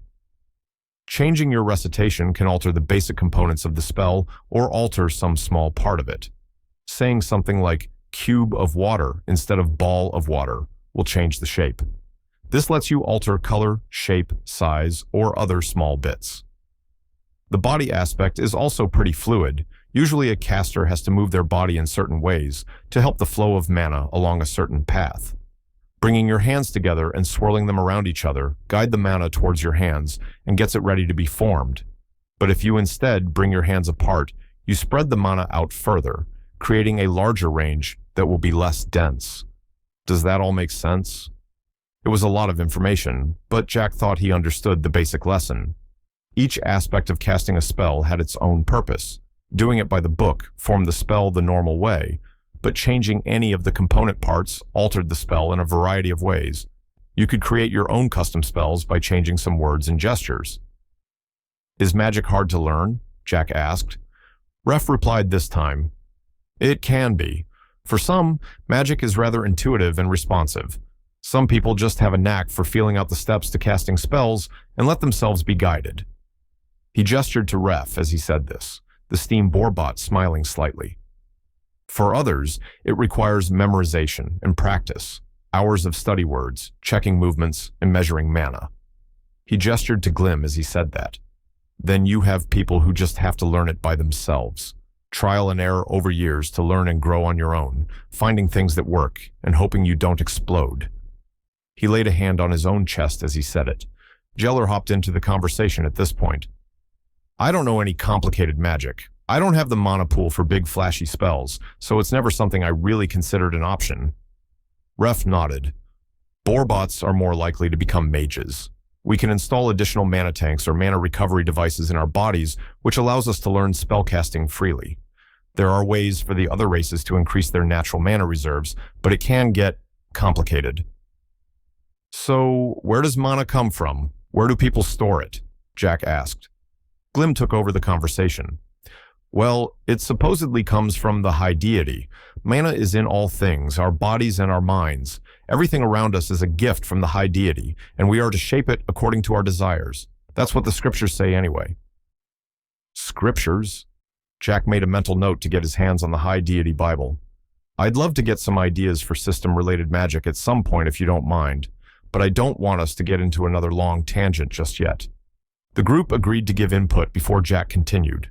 Deciding to try his luck, he led the conversation towards something he still wanted answers about. So, I've met quite a few races so far. Borbots, Animalis, Draconids, Biggins, humans, and demons. Are there more I should be made aware of?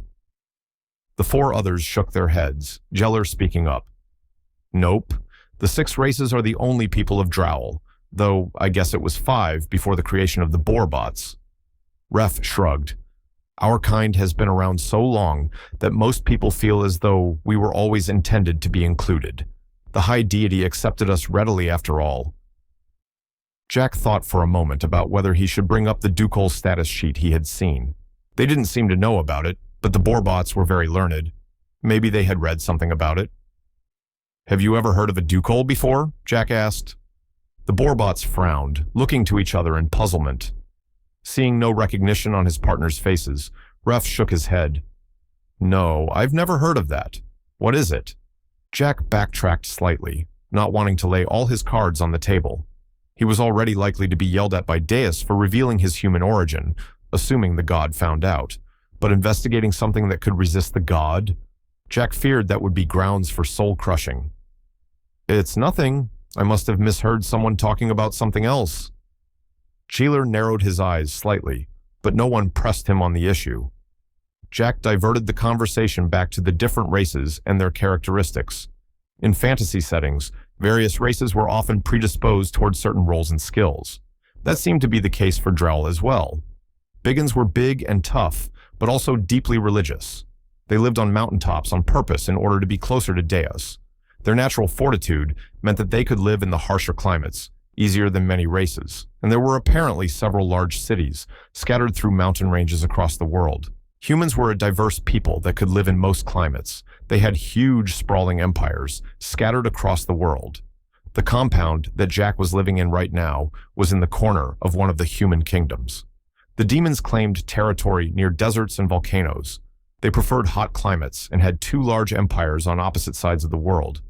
Many demons were outspoken and passionate people.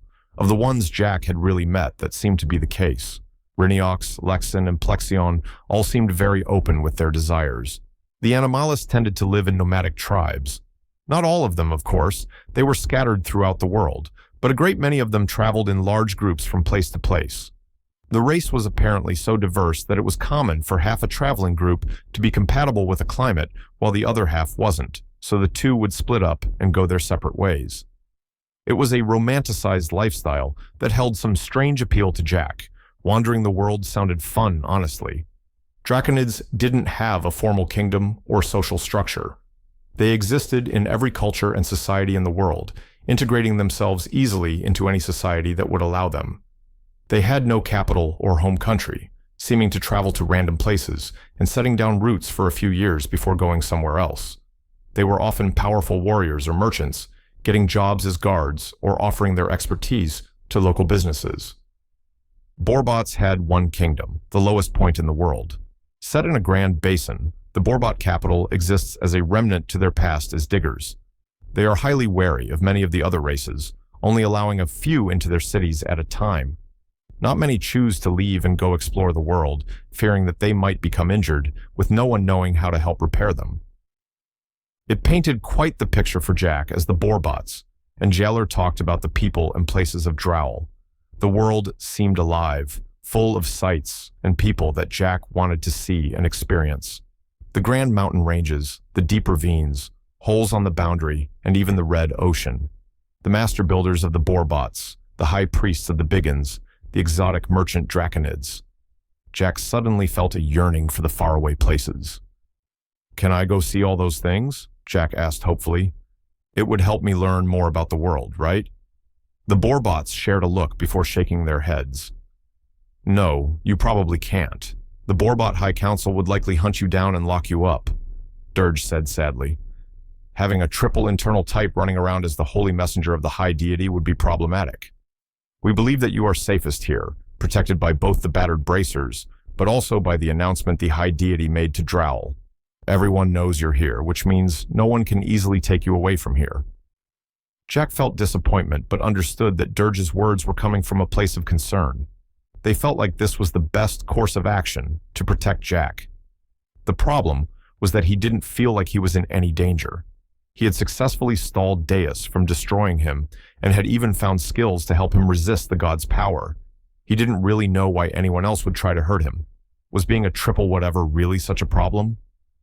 "Well, how am I supposed to learn more about the world and people I'm helping if I'm stuck here?" Jack said frustratedly. Ref looked surprised at the words. "The king and queen of this kingdom are coming in 2 days to meet you. You didn't know?" Chapter 26. Culture Shock. Monarchs coming to visit him made Jack very nervous. An actual king and queen of a country. It was absurd to think about. He knew that he was technically important as a representative of the system in Deus, but he was just some guy. Normal people didn't get to meet kings and queens. He spent the next 2 hours asking about etiquette, behavior, and anything else he could think of to not be rude. "Will they kill me if I offend them?" he asked nervously. Fantasy rulers tended to be weird and extreme in isekai stories. Dirge laughed at the question. "No, of course not. A little trip to the dungeons maybe, but nothing too serious." There was a mischievous twinkle in their eye, even as Glim smacked them on the arm. Ref chuckled at the two of them. "Honestly, Jack, you're probably more important than they are. By coming to see you, they put themselves below you in the hierarchy. You're likely the most influential person on Drowl right now." It was a sobering thought. Jack knew that he was important. He knew that his work was something world-changing, but he had never considered the level to which he was valued by society. But how should I react to them? "Just treat them like anyone else," Dirge declared boldly. "Why, Glim and I are both from minor noble houses. We can trace our lineage back to the first steam and mana internal types to found our country." Jack gaped. He knew that it didn't really change anything, but hearing that a person you knew was extremely important was humbling. "Is lineage that important to Borbots?" he asked curiously. The three of them paused and glanced at each other. They seemed to gather strength for a moment before Ref sighed and spoke. "Yes, lineage is important. Or rather, our society carries a lot of pride around the concept of our origins. A Borbot's internal types are the ones they are built with, and the ones they will die with. For a while, most of our kind would partner together to make Borbots of the same types.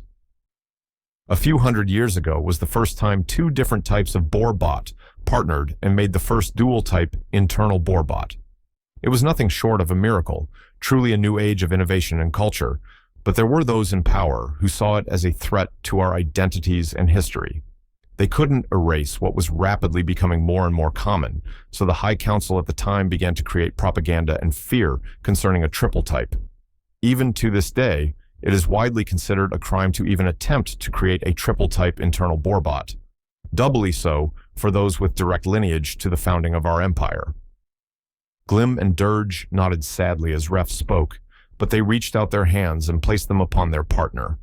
Ref smiled fondly at them before turning back to Jack. "Your creation was not entirely our doing.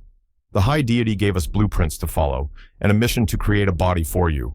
Our own attempts to create a triple-type internal have been less than successful. Well, if the high deity ordered you to make me a body, I hardly think you should get in trouble for that. But why are you trying to make your own? Jack asked, confused. If it's like one of the worst crimes someone can commit, then... He trailed off, seeing the sadness turn to resolve in the eyes of the three boarbots. Glim spoke for them. Do you have a concept of marriage where you come from, Jack? When he nodded, she continued. Many boarbots consider lifelong partnership to be something very similar. These two are people I want to work with until my mana heart stops beating. The three of us decided that we wanted a child. Our society is somewhat split on the idea, but many consider building the next generation to be like having children, building them up the best we can and giving them a part of ourselves. The three of us wanted that, so we ran away from our friends and families. We ran away from home to try and hide away here and give life to the child we all want. I had no idea, Jack said. He felt intrusive, like he had just forced them to admit a deep and personal secret that he had no business knowing. This wasn't just about some old crazy laws. It was about them fighting against society and running away with people they cared about. Jack had walked into the middle of this unknowingly and practically made them public figures. Is there any way I can help? Dirge laughed. You're already helping. Getting to work on your body and studying how it works is giving us a ton of data. It might take a few weeks, but we are pretty confident we can finish construction on a new body and get to testing. What's important is hiding that work from anyone who comes to see you. Your support means a lot to us, but publicly supporting our desire to build a triple-type internal boarbot will probably alienize a lot of people. Cheeler awkwardly raised a hand to speak. I know that all of the boarbot mercenaries don't want to help you out because of your body. I doubt any of them would actually try to hurt you directly, but that's why none of them volunteer. He turned to the three boarbots. You guys are in the clear as far as I can tell. There's definitely some grumbling, but most of it is pretty low-key. The official story is that you were ordered to make Jack by order from the high deity. No one thinks you would ever make a triple type on purpose. They all nodded, a bit of relief on their faces. If you ever need boarbot test subjects for your system experiments, then count us in, Ref offered, the other two agreeing quickly. Jack took them up on their offer, using status granting on them before looking at their screens. Something Jack had noticed, and could now confirm, was that the race section only included the main racial type of a person. All three boarbots were just listed as boarbots. When he asked their opinion on whether specific subraces should be mentioned, they looked uncertain. Jeller spoke up with an interesting point. I've met some half-humans, half-animalis before. They aren't super common, but they do exist. Probably some other people out there of mixed race too. I think it would be interesting to see something more specific than animalis, personally. Jack nodded thoughtfully. It would be potentially useful to track ancestry, or at least do a more thorough breakdown of a person's race. The status screen was starting to feel full already, though. Jack idly wondered if he should have Deus create pop-up screens, extra little blue squares that pop up with additional information. He would probably need to do that before long anyway, but there were more pressing matters. If more and more people were coming to visit him and be given statuses, then he needed to make sure they all worked well and wouldn't cause any problems. The next few hours were spent discussing skill lists, stats, and potential system magic. The boarbots were more than happy to throw ideas at him, showing a great deal of insight and understanding. As Jack told them, he didn't want to completely break the balance of this world. He told them of stories where people could use the system to bring about great harm or cheat their way into power. Jack wanted to create something helpful and impactful, not make an overpowered protagonist who went on some huge, game-breaking revenge quest. These were real people. He had to be thorough and careful with the system. It was late in the night when they decided to finish up. There was just one last thing Jack wanted to say to the assembled group.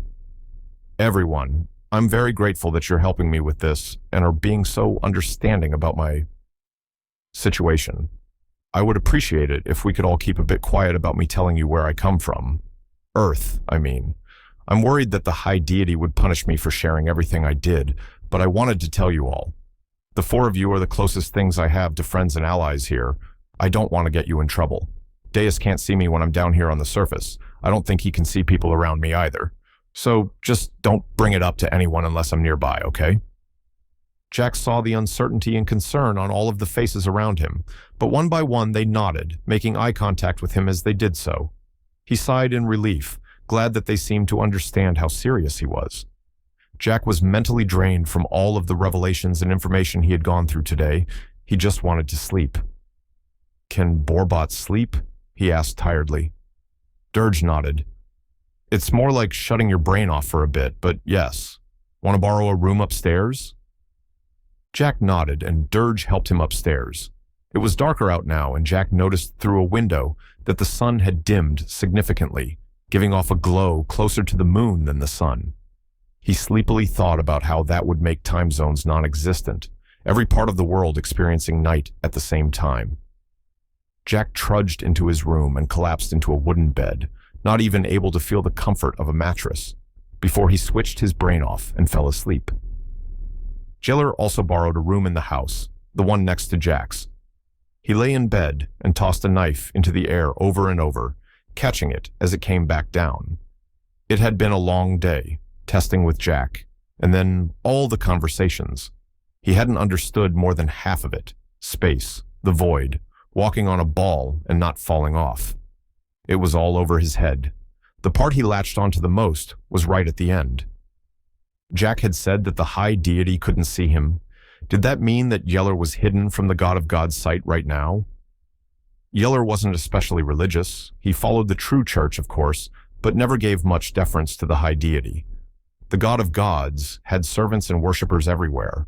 Why would he care about Yeller? But not thinking about the high deity watching you and learning that he couldn't see you were two very different things. Yeller thought about that for a few long minutes. He remembered the mission that the high deity had given out to the world and how it had been phrased. Go and investigate what the king of all demons is doing. Stop him from committing his heretical acts. Bring him back to me. There had been more, of course. The high deity was long-winded in these kinds of announcements. The way he had said it, though, could the high deity have not been able to see the king of all demons? Such a thought would have been absurd before meeting Jack. He had talked about going back to talk to Deus.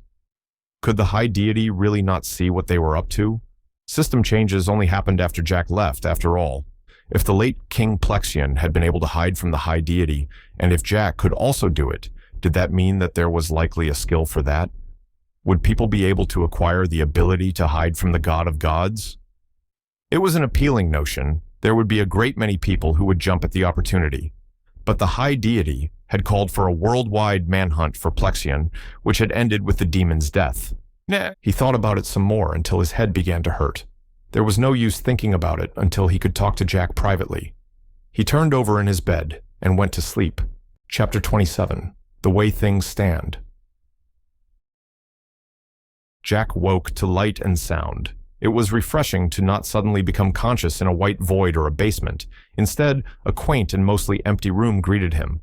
There was one window and bed, a small chair, and a table in the corner. No other furnishing adorned the room, save for a magic light in the far corner of the room. The sun had resumed shining brightly in the sky, and the windows let in sunbeams that seemed to light the room unnaturally well. Outside, Jack could hear Reincarnation barking out harsh-sounding words and could see people scrambling in all directions. He was too far away to hear what she was saying, but it seemed somewhat urgent. He rose from his bed and moved towards the door when there was a knock. He opened the door, and Yeller was standing there. "What's going on?" Jack asked. "It's Lexan. He's disappeared." Yeller had a grim look on his face, quickly escorting Jack downstairs. The Borbot trio weren't on the ground floor, but Yeller didn't seem to be looking for them. He brought Jack outside and straight to Reincarnation. Reincarnation nodded at the two of them before addressing Jack. "You all right?" "Yeah, what's going on with all this?"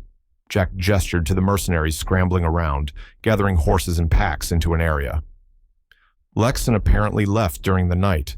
I'm sending a group after him to confirm that he really did leave." Jack was confused. "Do you think he's just hiding somewhere? Why do you need to make sure he left?" Reincarnation eyed him for a moment before sighing and shaking her head. "I'm worried that someone killed him during the night and is trying to cover it up."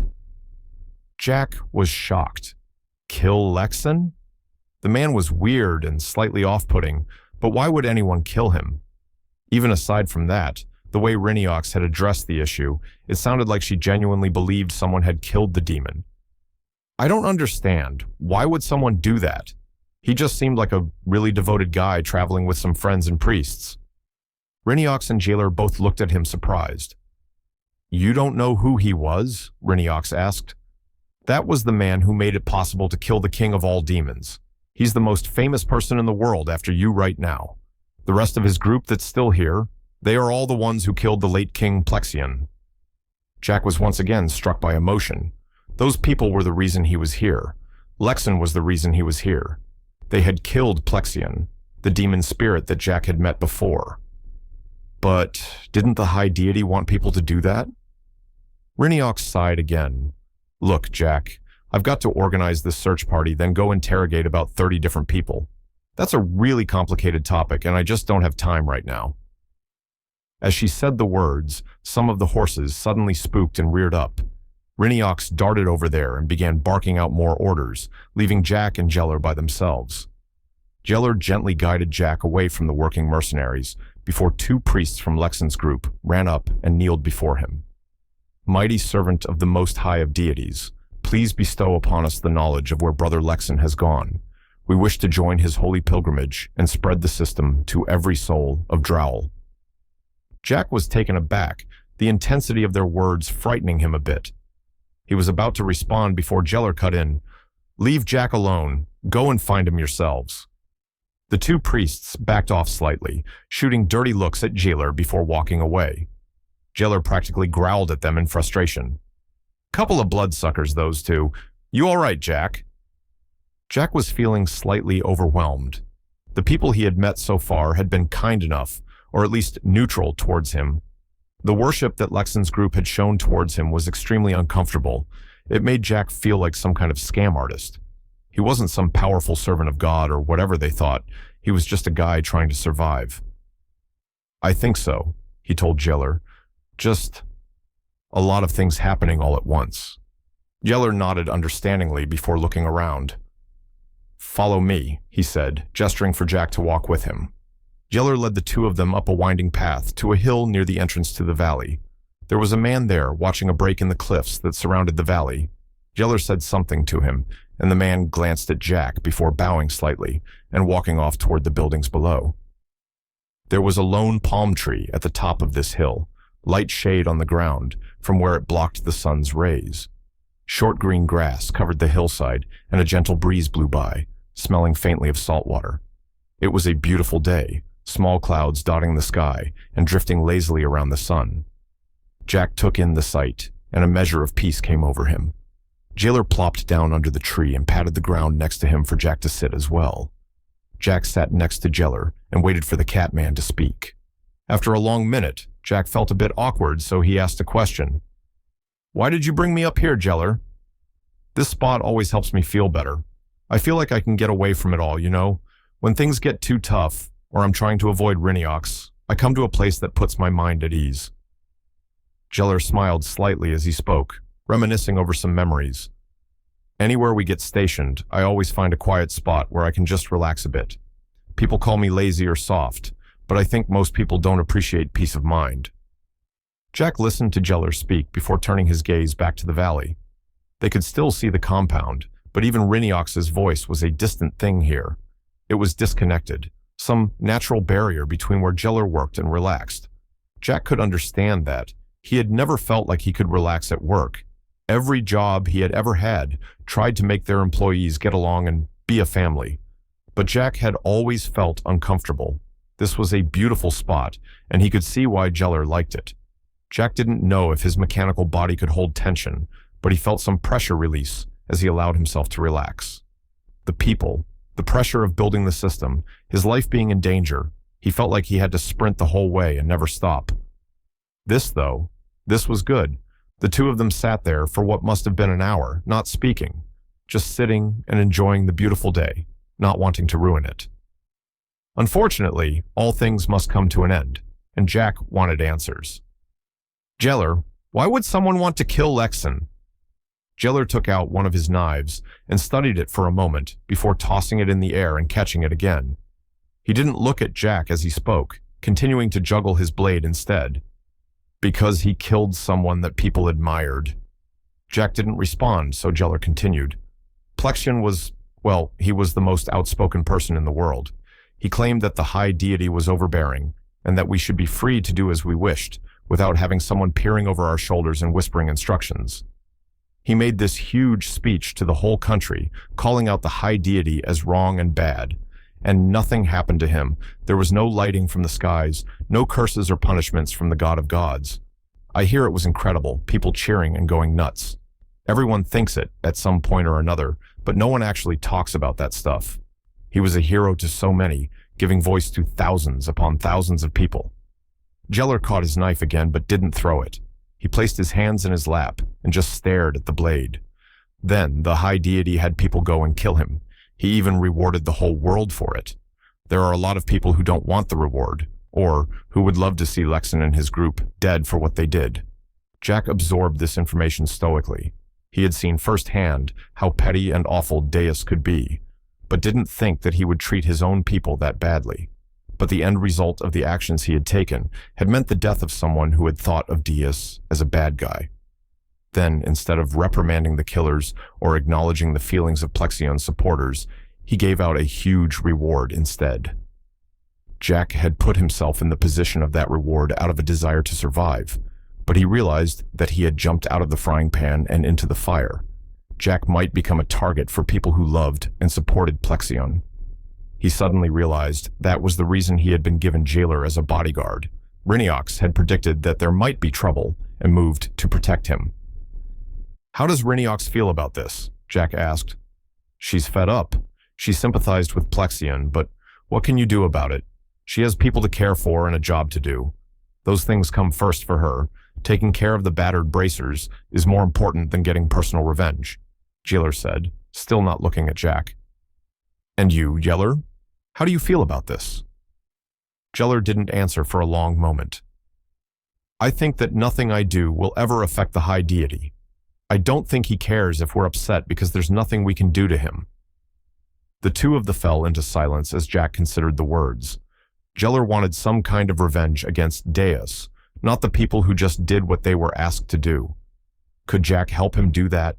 He wanted to escape from under Deus's thumb, but if he could punch the smug god in the metaphorical face first, he would feel pretty good. Mentally, Jack added a task to his to-do list. Help Jailer and the people of this world get their revenge. Chapter 28. Skills Gained and Lost. The search party returned after a few hours. There were signs of Lexan's departure, but the demon was nowhere to be found. The entire compound had been turned upside down to search for any evidence of foul play, but none had been found. Reincarnation wasn't happy, but begrudgingly allowed the compound to return to a state of normalcy. The simple truth was that they just didn't have enough time to go find Lexan. There was royalty coming tomorrow, and they needed to be prepared.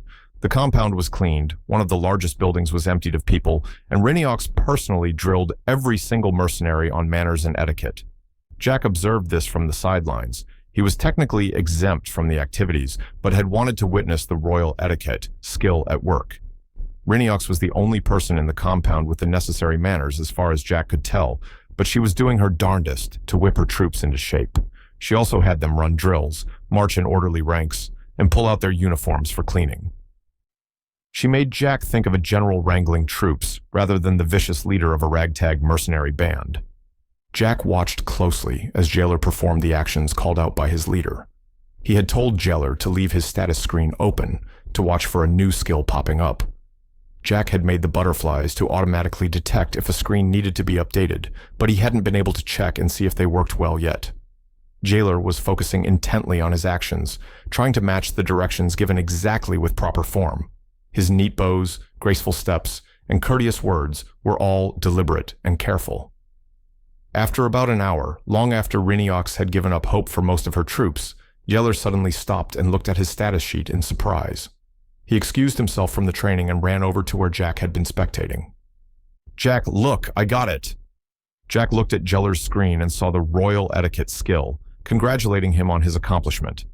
It seemed as though the thorough instruction and serious effort Yeller had put in were enough to grant him the skill. He was leaps and bounds better than any of the other troops except Reincarnation, who was still his superior in terms of overall comprehension. Yeller could accurately and effectively pass for an inexperienced servant in the palace according to Reincarnation. Jack had been hoping for this development. He had wanted to see someone actively learning a skill and what it looked like the moment they achieved it. The butterfly had done its job. Once Yeller had practiced enough and learned enough of the formalities, the skill had been given. If Jack wanted to create skill levels at some point, this was the natural first step. He mentally assigned Yeller's skill a level, then observed Reincarnation again. If Yeller's skill could be called level 1, the Reincarnation was demonstrating something several levels higher. He didn't have a broad enough scope of information, but hopefully the royalty would be bringing some servants to demonstrate their skills. As Jack pondered this, Yeller suddenly frowned at his status screen. "Hey Jack, I think I'm missing a skill?" Jack spun, quickly moving over to look at the sheet. "Are you sure? What skill?" "The chess skill. I used to play it with my grandpa when I was a kid. Haven't thought about it for years, until I saw the skill on my screen. Made me think about picking it back up, which is the only reason I noticed it missing." This made Jack concerned for several reasons. A skill vanishing meant that a person couldn't perform that action anymore. He hadn't tested whether the skill could be regained, though. He might have to test that with Yeller. Regardless, Jack hadn't designed the system or the butterflies to take away skills. If they were disappearing on their own, what did that mean? Jack thought for a moment longer before asking a question. "Can you tell me the rules of chess? Do you still know them?" Yeller laughed. "I forgot those rules years ago. I barely knew them as a kid anyway. I only played to make my grandpa happy." He didn't know the rules. A skill he had only used as a child, now gone because the butterflies were updating status screens. Was it possible that they removed unused, unpracticed skills? That wasn't how systems worked. Systems created infinite growth, a never-ending avalanche of progress and power. Jack had a sudden thought. If skills could atrophy and fade, what about stats? A person's natural stats would probably be subject to fluctuation as well. This could change everything he had planned. He would need to think about it some more and plan his next steps carefully. Yeller was lost in thought, muttering to himself about knights and rooks, when Jack suddenly stood up. "I need to experiment," he declared. Yeller jumped slightly at Jack's enthusiasm. "Yeller, you and I are going to sit down and play some chess. Go find a board and meet me back at the house." Jack then stormed off to go find the Boarbot trio, while Yeller went to go bother someone about a board game. Reincarnation watched the strange pair separate from each other and go their separate ways. Yeller wandering off was less than ideal. He was under express orders to stay near Jack at all times. But Reincarnation was keeping an eye on the strange Boarbot, and Jack had given an order, so Yeller hopped to it. She had been apprehensive about Jack at the beginning. Most priests or representatives of the high deity she had met were pompous and annoying people that she would love to hit upside the head. Jack, though, he was just some person. Ignorant and reckless, maybe, but Reincarnation herself had been that many times herself. He was good for Yeller. The Animalis had been growing lazy and complacent recently. Reincarnation wanted to bring him up through the ranks. He was skilled and crafty, qualities that served a mercenary well. Jack had given him purpose, made him interested in learning and growing. She would have to thank him for inspiring Yeller somehow. She didn't want to thank Jack for all the extra work he had made for them, though. Visiting royalty was bad enough, but the group that had killed the late King Plexion, Reincarnation had just about killed the lot of them in cold blood. Only her sense of duty had stopped her. She had people to take care of. It was why she was the leader. She could do the work and do it well. No one else in the battered bracers could take charge and lead like she could, and she doubted any of them wanted to. People who wanted promotions joined the army. People became mercenaries because it seemed like more fun. Well, if she could train Yeller up, then she could leave him in charge. Then she could go and murder whoever she pleased. She laughed at the idea. Killing the group who had murdered the late king all by herself? She wouldn't stand a chance, not against a group that could overpower the genius mage Plexion. She idly wondered what would happen to his soul. Hopefully, he would reincarnate as some huge monster and get his own revenge. Plexion leaped over Jack's desk, chasing one of the screen butterflies. "I just want to eat something, you stupid bug! Come over here and get in my mouth!" Chapter 29. Royal procession. Jack wasn't sure what a royal procession consisted of. The closest he had ever actually seen to it on Earth was probably the President of America getting off a plane. Lots of guards, spectators, and press. Very secure, but also intended to be a big event. This was similar in a way. It was like a parade of troops. 100 armed soldiers with gleaming plate mail and halberds marched into the compound in front of a grand carriage and several smaller carriages, followed by another 100 soldiers. It was absurd how many people packed their way into the valley, forcing the mercenaries to move back and mutter in discontent.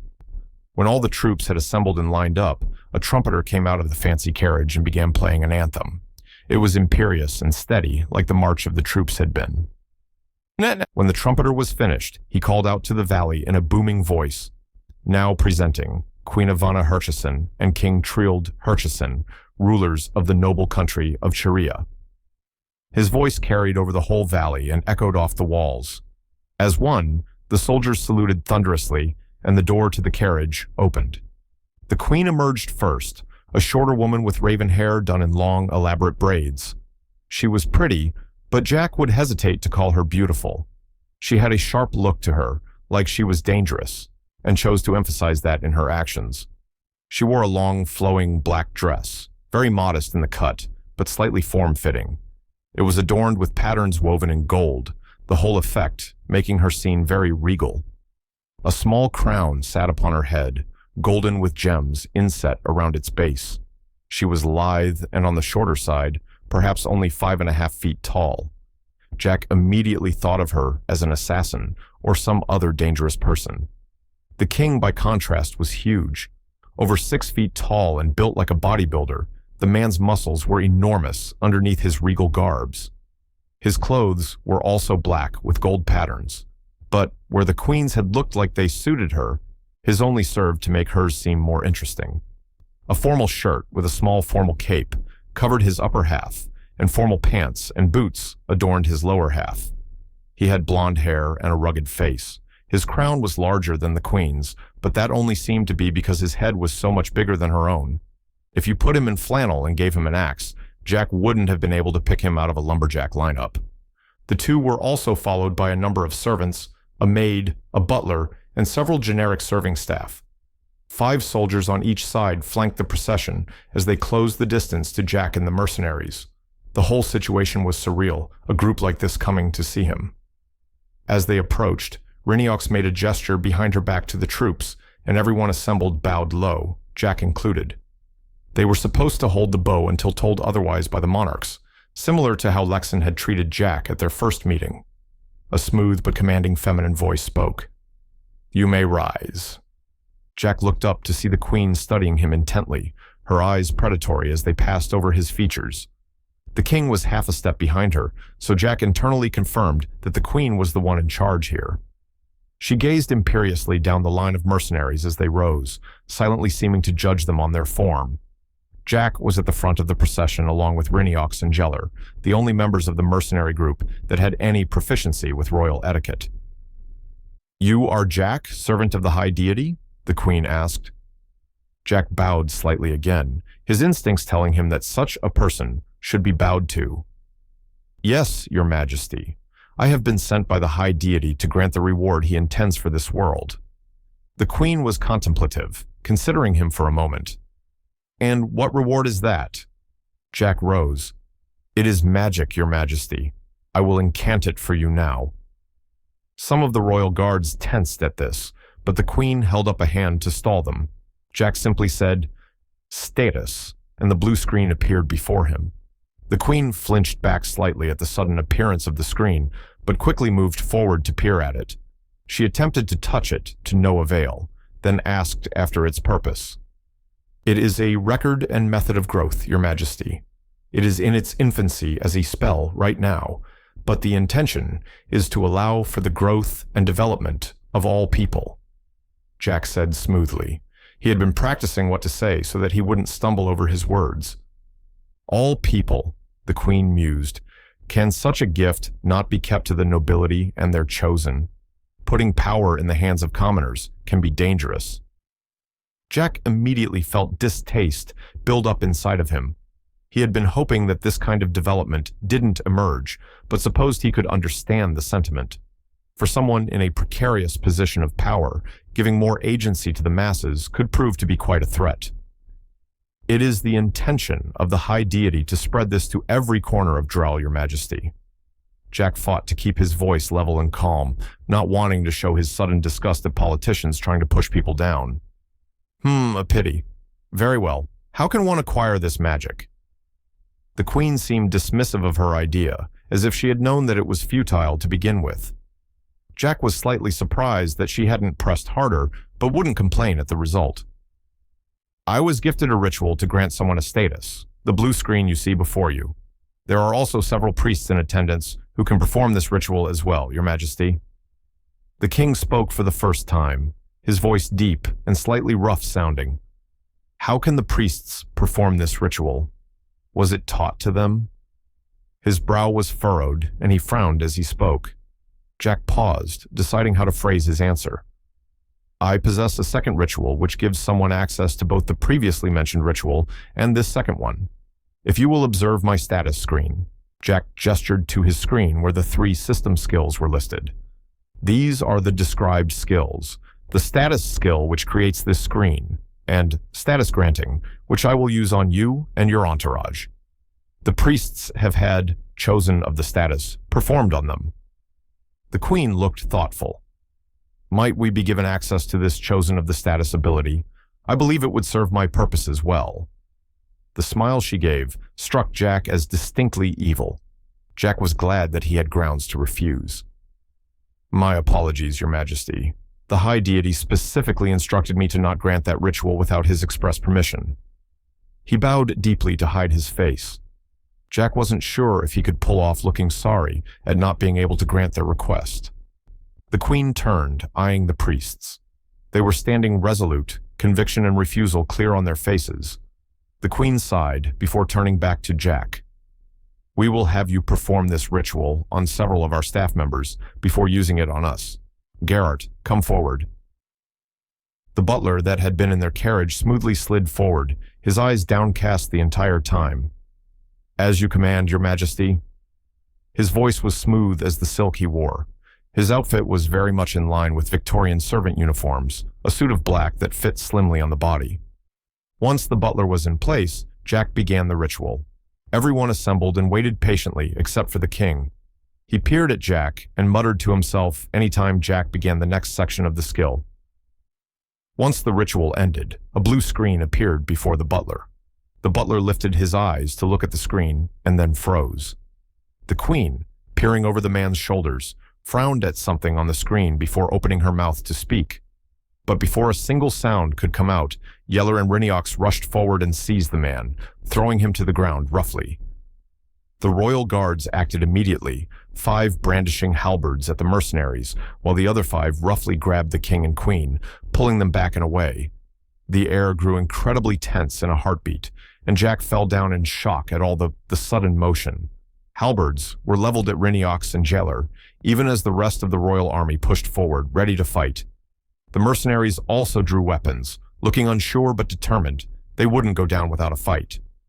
Suddenly, the Queen's voice rang out. Stand down! Let me go right now! The guards who had pulled her back released her instantly before saluting at her. She brushed at her now wrinkled dress and straightened herself out. Then she took a breath, and her eyes filled with focus. She came forward, despite the obvious reluctance of the guards to let her through. She came and knelt by the butler, Reincarnation, and Yeller then looked at the status screen. Jack collected himself and stood, coming over to see what the problem was. The name and race were incorrect. The human butler named Geralt was listed as a demon named Frox. The man was visually human in every way, his skin tone, the lack of horns, and his teeth didn't have the pointed quality that Jack had begun associating with the species. The Queen observed the man and his screen before turning to Jack. What is this? Why is this screen incorrect? Jack slowly shook his head, using appraisal. A copy of the man's status appeared in front of Jack, and he slowly scrolled through the skill list. There was a skill listed that Jack had never seen before, whole body illusion. I believe he is using an illusion technique to hide his true form. Can someone perform a dispelling? Jack called out. One of the soldiers stepped forward and volunteered. He performed a short incantation, and the man's skin faded away to reveal a demon being held on the ground. He snarled and suddenly started trying to break free, but Reincarnation and Jeller were more than a match for his strength. The queen gazed down at the demon on the ground before calling some of her soldiers over. Detain him in one of the carriages. The mercenaries will have some rope or chain that we can buy off of them for the purpose. We will interrogate him later. The queen smiled again as she said this, and Jack made a mental note to never get on this woman's bad side. Chapter 30. Skill Level. The demon named Frox was dragged away as the situation de-escalated. Reincarnation called for the mercenaries to stand down as the king did likewise for the royal troops. There was still tension in the air. Weapons had been brandished on both sides, but the queen seemed perfectly comfortable remaining close to Jack and the mercenaries. "Well, that was quite something," the queen said energetically, adrenaline clearly running through her body after the brief but frantic experience. "A demon spy in our midst. I wonder how long he's been there." "Geralt has been in our service for close to 15 years, my dear," the king rumbled as he stroked his short beard. "Do you suppose he was a spy the whole time? Or has Geralt been killed and replaced?" The queen shrugged. "Well, I suppose we'll find out soon, won't we?" Then she turned back to Jack. "Well, that magic seems rather convenient after all. I think I'll have you use it on all our attendants now." She called the next servant up, the maid who had ridden in the carriage with the royalty. Jack performed the ritual several more times, but everyone that followed appeared to be who they were supposed to be. The queen, honestly, seemed to be a bit disappointed at the lack of more hidden spies. Only when all of the servants and the 10 guards escorting them had been granted statuses and checked did the queen step forward. It had been over an hour at this point, and neither side had given the call for the troops to rest. Everyone remained on standby as the queen approached Jack. "You may begin." The queen spoke imperiously, an eager twinkle in her eye. Jack used the status-granting skill, the words and actions familiar to him at this point. He had performed these actions time and time again, committing them to memory. The explanations of magic had given him more insight into the spell, too. He could tell how each movement or word brought the spell to fruition. In fact, he suddenly felt like he could alter part of the ritual, changing up his actions and words to grant a status to multiple people at the same time. He very nearly started doing so before catching himself. To suddenly change the ritual while casting it on the queen? Well, that would probably get him killed. Jack completed the ritual in the normal way, and a screen appeared in front of the queen. She glanced at it, nodded, then closed it and stepped aside for her husband's turn. Jack held up a hand to interrupt. "Just a sec." The monarchs frowned as Jack quickly opened his own screen, keyboard still attached to type something into his status sheet. He paused, however, as he saw a new skill on his screen, multi-status granting. In addition, the status granting skill now read, Status Granting Level 2. Jack felt terror slip into his mind. A new system skill and a skill level indicator. Jack hadn't discussed those concepts with Deus yet. Was it possible that the god could see him right now? Was it possible that Deus had overheard the conversations he had had with the Borbots and Yeller? If so, Jack could be in serious trouble. His mind was racing, and he could feel the steam in his body build up pressure. He was so distracted by his rising panic that he almost missed the text that emerged on his screen. Was this how you wanted it? A message? Was it the butterflies making changes? Another message appeared. "Sorry, didn't mean to scare you. It's me, your favorite dead guy. Turns out eating one of those butterflies lets you peek at screens and what's going on around them." Jack was stunned. The messages disappeared as quickly as they formed, leaving no evidence of the conversation. Plexion had somehow found a way to edit the screens. He had eaten one of the butterflies? Why? How? More importantly, Plexion had changed the system without him knowing. The skill level was something he had been working on, and he agreed with the assessment of his skill using the ritual. Even adding a new skill, though, Jack felt like he could perform the skill but hadn't tried yet. The timing was terrible, though. Jack was dealing with the terrifying queen and her jumpy soldiers. He decided to ignore the new information and turned back to the waiting king. "Sorry about that. We can start now." The king and queen were looking at him with interest, clearly curious as to what just happened. However, they allowed Jack to continue with the ritual. His movements, words, and flow of mana all came easily. He felt more efficient, more stable, as he performed each familiar action. The difference wasn't large, but there was a change. This was the closest Jack had come to feeling a true difference in skill level so far. Observing the others, try to learn things at different levels of success, had given him insight, but actually experiencing himself get better at something was profound. The ritual concluded the same way it had every time, and a screen appeared in front of the king. He looked at it and nodded in satisfaction. He scrolled through the skill lists for a moment, seeming surprised at all of the inclusions before closing the screen. The formal part over, Reincarnation stepped forward and bowed politely to the queen. "Your Majesty, will you be staying with us tonight? We have prepared a dwelling for you and your staff, if you wish." The queen tapped her chin thoughtfully. "We will stay for the evening at the very least. There is much to discuss." She turned to the priests in attendance. "I expect you to begin the process of granting statuses to my soldiers." With that, she turned away from them without waiting for a response and gestured for Reincarnation to lead her entourage to their dwelling. The carriage containing the demon imposter was brought as well, and Jack wondered what kind of interrogation they were going to put the man through. Jack approached the priests and offered his assistance to giving status screen to the remaining soldiers. There were close to 200 of them that needed the ritual performed, and only 6 priests. They gladly accepted his offer, the other members of Lexon's former group, and some mercenaries tagging along in case of an altercation. Jack decided to test his multi-status granting skill, asking permission before he did so.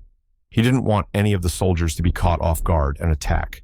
The armored troops were very understanding and even apologetic. The situation earlier had been potentially catastrophic, but Reincarnation and Yeller had quickly responded to the threat and neutralized it. The soldiers were impressed and asked Yeller for a spar later on, much to the Catman's embarrassment at the attention.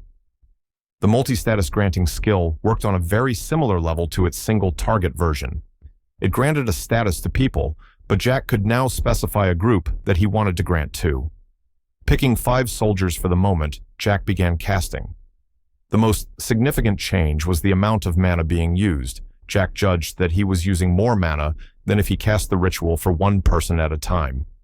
That being said, the casting time for this ritual was about the same as a single cast of status granting, so it was more time efficient at the very least. Some of the movements and phrasings were different, but the overall tonality of the ritual was there. Jack felt completely in control of his actions for the majority of the cast, but there were moments where he lapsed, feeling lost as to the next step. Almost like a routine he had grown used to, suddenly faltered and fell away. In those moments, the skill seemed to catch him and help him complete the step, carrying him through the spell's requirements. Jack idly thought about his past considerations of skills and skill levels. A magic system could so easily turn people into puppets, all the abilities they acquired, forcing them into predetermined movements and actions. Complete optimization, removing free will entirely. He didn't feel that now. The system skills seemed to be guiding him along, showing him the path to take in order to complete the cast, but not forcing him. If Jack had wanted to, he could have altered the spell, even changing it back into its single target form or implementing some other change. But the reality was that having a skill would help you find the optimal way to do something. Or if not optimal, then at least the way to get it done.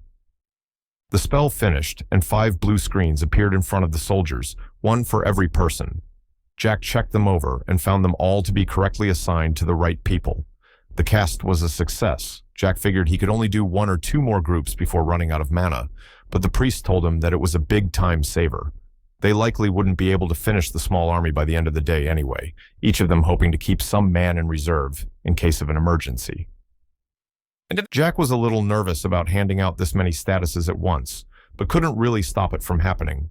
Deus had told him to give the priests, chosen of the status, and they wanted to hand out more statuses. He might as well be helpful and assist them in their work.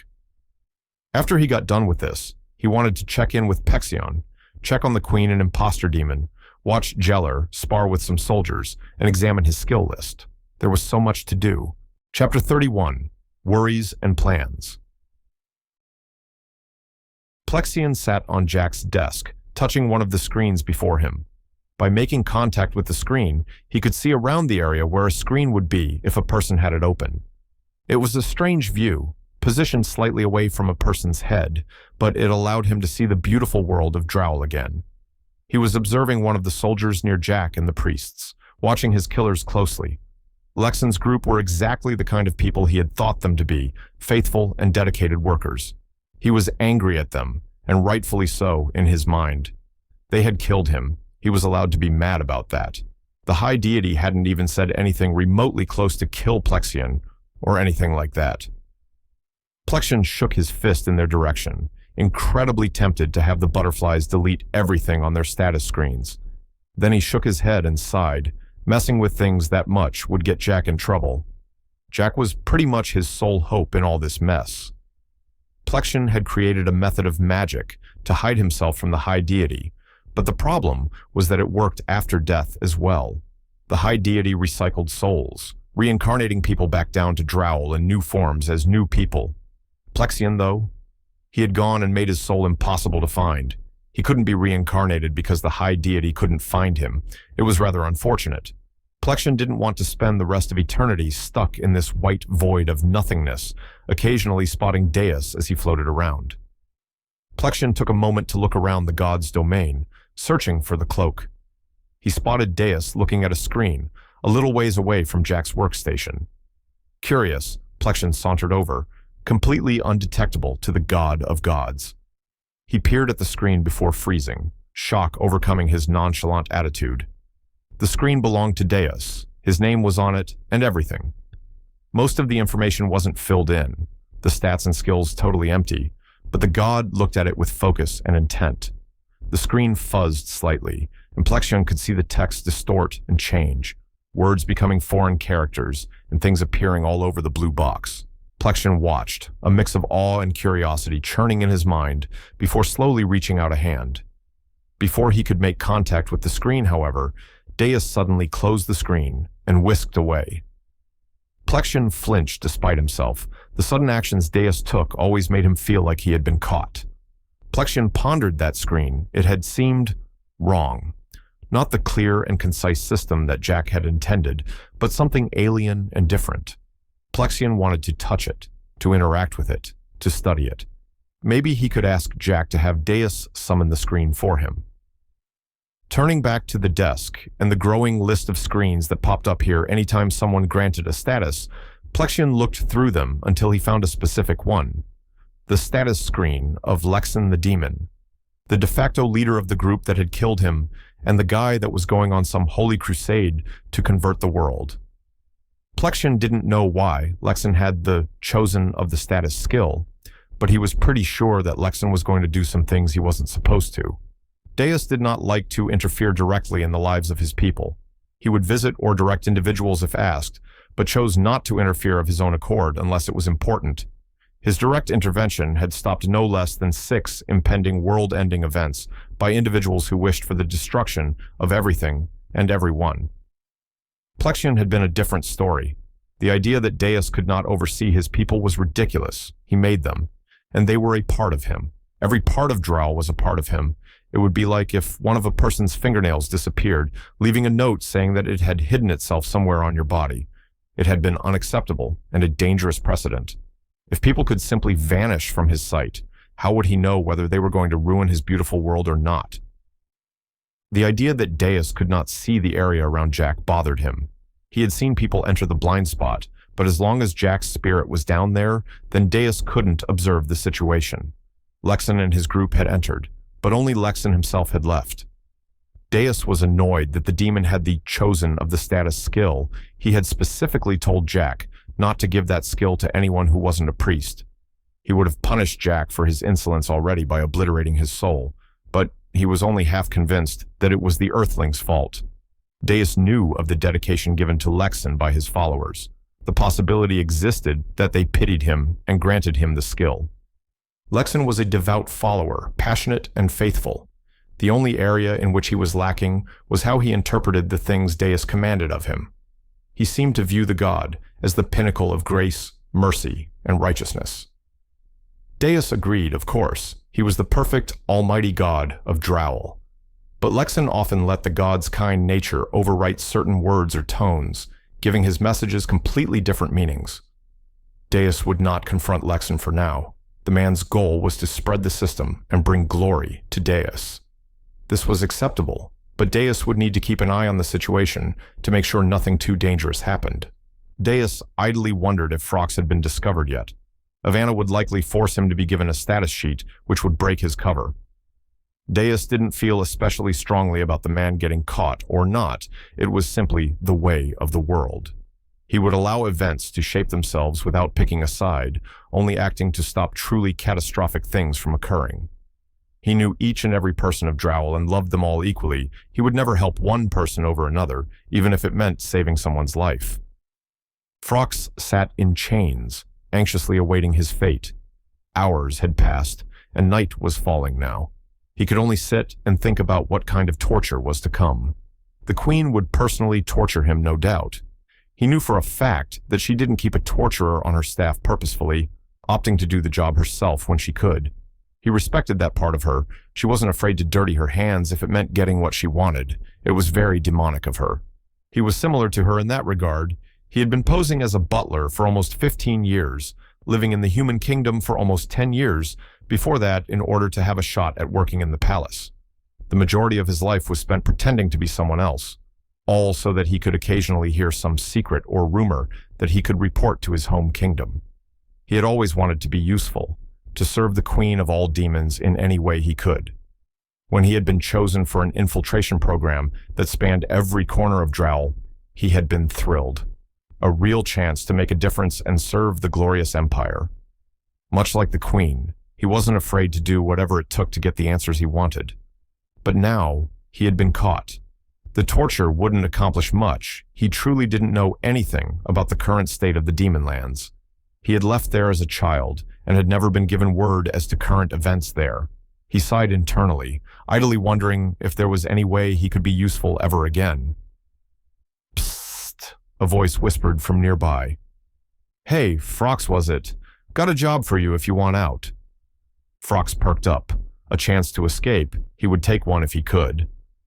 His mouth was gagged to prevent the casting of spells, so he just nodded his head and hoped that his rescuer could see him. The locks of his chains silently undid themselves and floated gently to the floor. His chains also silently lowered themselves as Phrox stared in surprise. This level of magical control was very good. Truly, the caster was someone very skilled in the magical arts. Quietly, Phrox made his way over to where he had heard the whispering coming from, being very careful to not alert the guards to his escape. There was no one that he could see outside of the carriage, but Phrox supposed they might be making themselves invisible. The whisper returned. Before we let you out, we need you to agree to our terms. Do you understand? Phrox nodded his head seriously. Good. We need someone killed. Is that something you're confident in? The voice was strange, likely obscured by magic. Phrox couldn't tell if it was a man or a woman, nor any identifying characteristics that he could usually try to identify people with. It wasn't deep or high. It wasn't fast or slow. These people had gone to great lengths to conceal themselves. Phrox nodded again. He had killed before. He worked as one of the Human Queen's hidden blades, a group of killers among the Queen's staff. Sometimes they were called to assassinate key figures or fight off those who wished her harm. Perfect. The whispers sounded very pleased with this news. The person we want you to kill is the one who outed you. We want you to kill Jack, the triple internal type Borbot. If you're fine with that, we'll let you out of here. Do we have a deal? Phrox thought about it for a long moment. Then he nodded his head in agreement. Chapter 32. Not Invited. The king and queen had been reclusive since leaving Jack and the others, hiding away in their rooms, no doubt discussing the future that magic like the system might bring about. Jack didn't insist on seeing them. He had other fish to fry. Lexan's group had told him that they would likely be leaving soon. Many of them had homes or churches to return to. They expressed their gratitude for meeting him and offered him sanctuary in their homes, should he ever need to travel and meet them. Jack was grateful for the offer, even if he wasn't likely to take them up on it.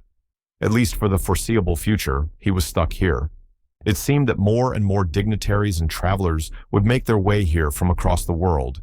Jack would be doing this for a while yet. The thought was daunting, more encounters like this one, even potentially more dangerous ones. With the priests leaving, Jack would be responsible for each and every status being granted from here on out. He would need to practice his multi-status granting skill to make sure he could apply it to large groups effectively. Even ignoring his casting, this compound simply wasn't made for that many people to stay. The current army had to set up row after row of tents, and those practically filled most of the empty space between the entrance to the valley and the first buildings. Well, Jack supposed that he wouldn't have any shortage of things to do. Testing skill level ups would take a lot of time, but at least he could enlist the help of Plexion. He seemed to have an intimate understanding of magic and the capabilities of those using it. The demons seemed to be able to mentally assign values to different spells, classifying them into different levels of competence. He chatted about it to Jack via the screen, while Jeeler, a few of the soldiers, and even a few mercenaries sparred. When Jack asked, Plexion informed him that the late king of all demons was counted as one of the best mages in the world when he was alive. Given that he had found a way to hide himself from Deus using magic, Jack wasn't that surprised. The sparring had been an interesting experience. The soldiers fought using a clear style when compared to the mercenaries. Similar movements, or methodical coordination on the parts of the soldiers. They knew how each of them should move and acted accordingly in group spars.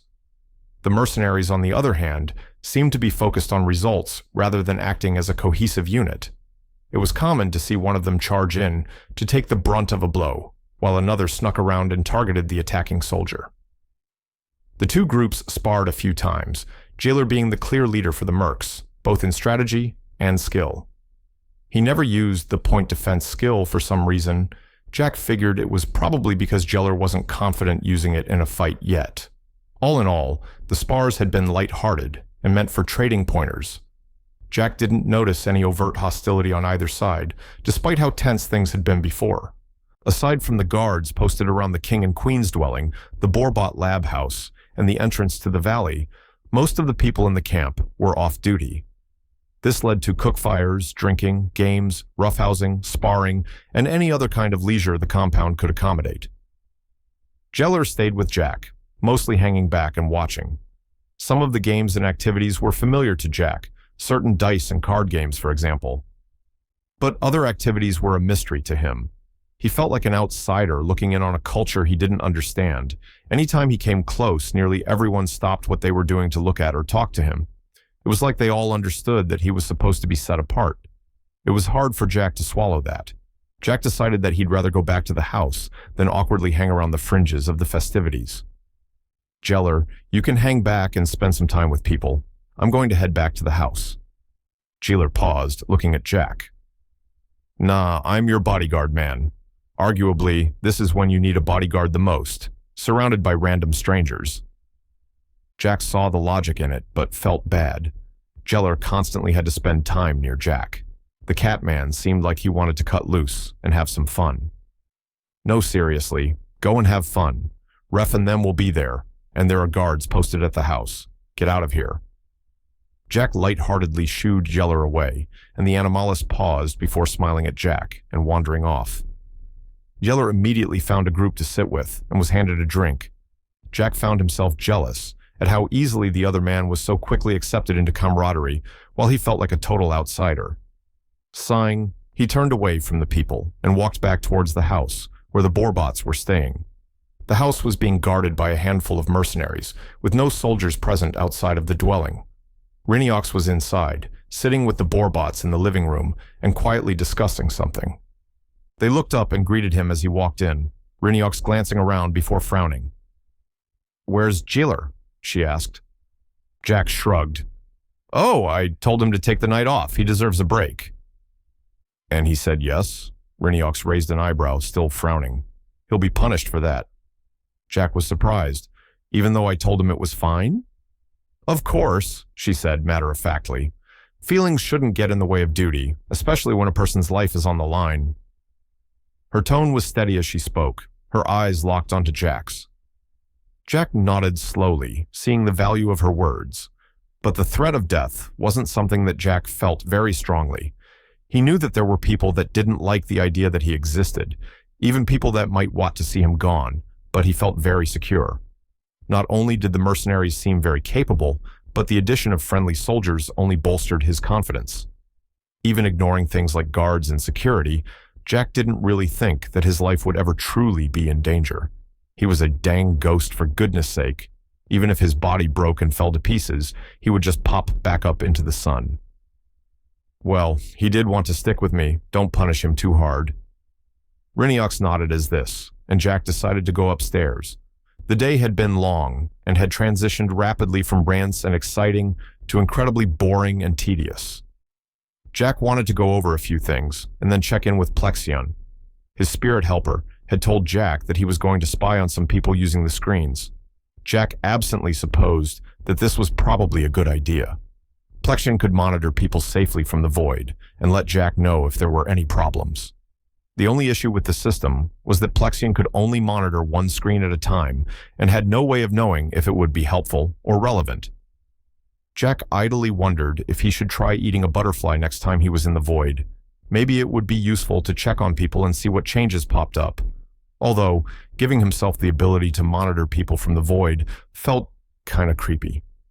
Did he really just want to spy on people instead of working with them to make the system better? It felt a little bit like how Dees apparently watched almost everyone in the world at the same time, with no privacy for anyone. Jack shuddered at the thought. It was like the FBI spying on everyone, but way more tangible and real. Jack sat down in the chair in his room and idly opened his screen. Messages blared at him as Plexion frantically had a butterfly type them out. "Get out of there! Frox is coming! Go get help!" Jack was stunned for a moment, overwhelmed by the messages appearing on every bit of free space on his screen. Then he shot to his feet, just in time for a hand to suddenly appear on his windowsill. A man climbed up into Jack's window, dressed in all black. It was a human Jack didn't recognize, but the man had a hammer clutched between his teeth by the handle, which he grabbed before jumping into the room. "I thought Frox was coming. Who is this guy?" Jack's mind whirled before remembering that the demon could disguise his whole body. Jack lunged for the door, the hammer swishing past him as Frox dove for him. Jack threw the door open and yelled as loud as he could, "Help! I'm being attacked!" Then an impact struck him from behind, sending Jack sprawling to the floor. He clattered against the ground, fear filling his heart as the assailant leapt on top of him. Jack looked up and saw the hammer coming down to smash into his head when a chair came hurtling down the hallway. The piece of furniture crashed into Frox, knocking his weapon out of his hands and sending him flying back further down the hall. Reiniox stood at the top of the stairs where the hall began. She had no weapon in her hands, but the look on her face was one of pure violence. She charged down the hall as Frox picked himself up and drew a hidden blade, ready to meet her. Chapter 33. Kill to Protect. As Reiniox barreled down the hallway, Frox began muttering something and moving his hands in short, jerky movements. Reiniox knew he was casting a spell and ground her teeth in frustration. She wasn't much of a mage, but that didn't change her course of action. She could only hope that the spell was aimed at her instead of Jack, who was virtually defenseless. Jack was still on the floor, but he had the sense to move over to the wall rather than sit in the middle of the corridor. Frox finished his spell, and a dark form shot out from the floor. A shadow beast materialized in front of Frox and growled, a horrid noise that sounded like metal creaking and cracking. The beast resembled a wolf, but its claws and fangs were too long to be natural. Its mouth leaked drops of darkness like saliva, and its red eyes burned with hunger. Reiniox wasted no time as she made it to the two assailants. Her full sprint turned into a devastating punch aimed at the shadow beast instead of Frox. The wolf opened its maw and bit down on the fist. Frox quickly darted around the side of the beast, slashing his dagger at her exposed arm, even as the force of her momentum carried her forward, causing her to tumble into the wolf. There was a cracking sound as the shadow beast's teeth broke around Reiniox's arm, her skin too tough for its jaws. The dagger cut into her, though, and she quickly picked herself back up, the wolf still trying to chew on her hand, despite having broken teeth. She swung the beast at Frox, who snapped his fingers, causing the shadow beast to disappear mid-swing, then reappear next to him unharmed. The two fighters had swapped positions now. Frox had his back to the stairs Riniox had come up, and Riniox was closer to Jack's room now. Jack watched in stunned silence at the brief altercation, and Riniox made her next move. She ran forward and scooped up the discarded hammer and a piece of shattered chair as she moved up. The latter she threw directly at Frox, a sharp piece of wood hurtling towards the man's head. The wolf moved to intercept the blow for him, jumping in front of him to absorb the impact. Frox himself backed up, choosing to create distance against the demon woman. The piece of wood connected with the wolf and knocked it backward towards Frox. At that moment, Riniox reached Jack and grabbed him, throwing him backward with all her might. He crashed into the other end of the hall, and Riniox idly wondered if she had broken part of Jack's body, but dismissed the thought. The man in front of her was skilled. She couldn't let herself get distracted. Moving Jack out of the way had been the best call in the moment, and now she had to deal with the assassin. Frox removed the piece of wood from his wolf and tossed it aside. He sent his wolf forward as he began casting another spell. Riniox growled and ran to meet the wolf, her hammer coming up to brutally crunch into the shadow creature. The blow connected, and the tool sunk into the shadow. Riniox could feel snapping and breaking from inside the creature. Summoned beasts like this were very tough, but they could still be killed, or at least disabled. Even before she had finished her strike, she quickly turned her attention to Frox, ready to react to his spell.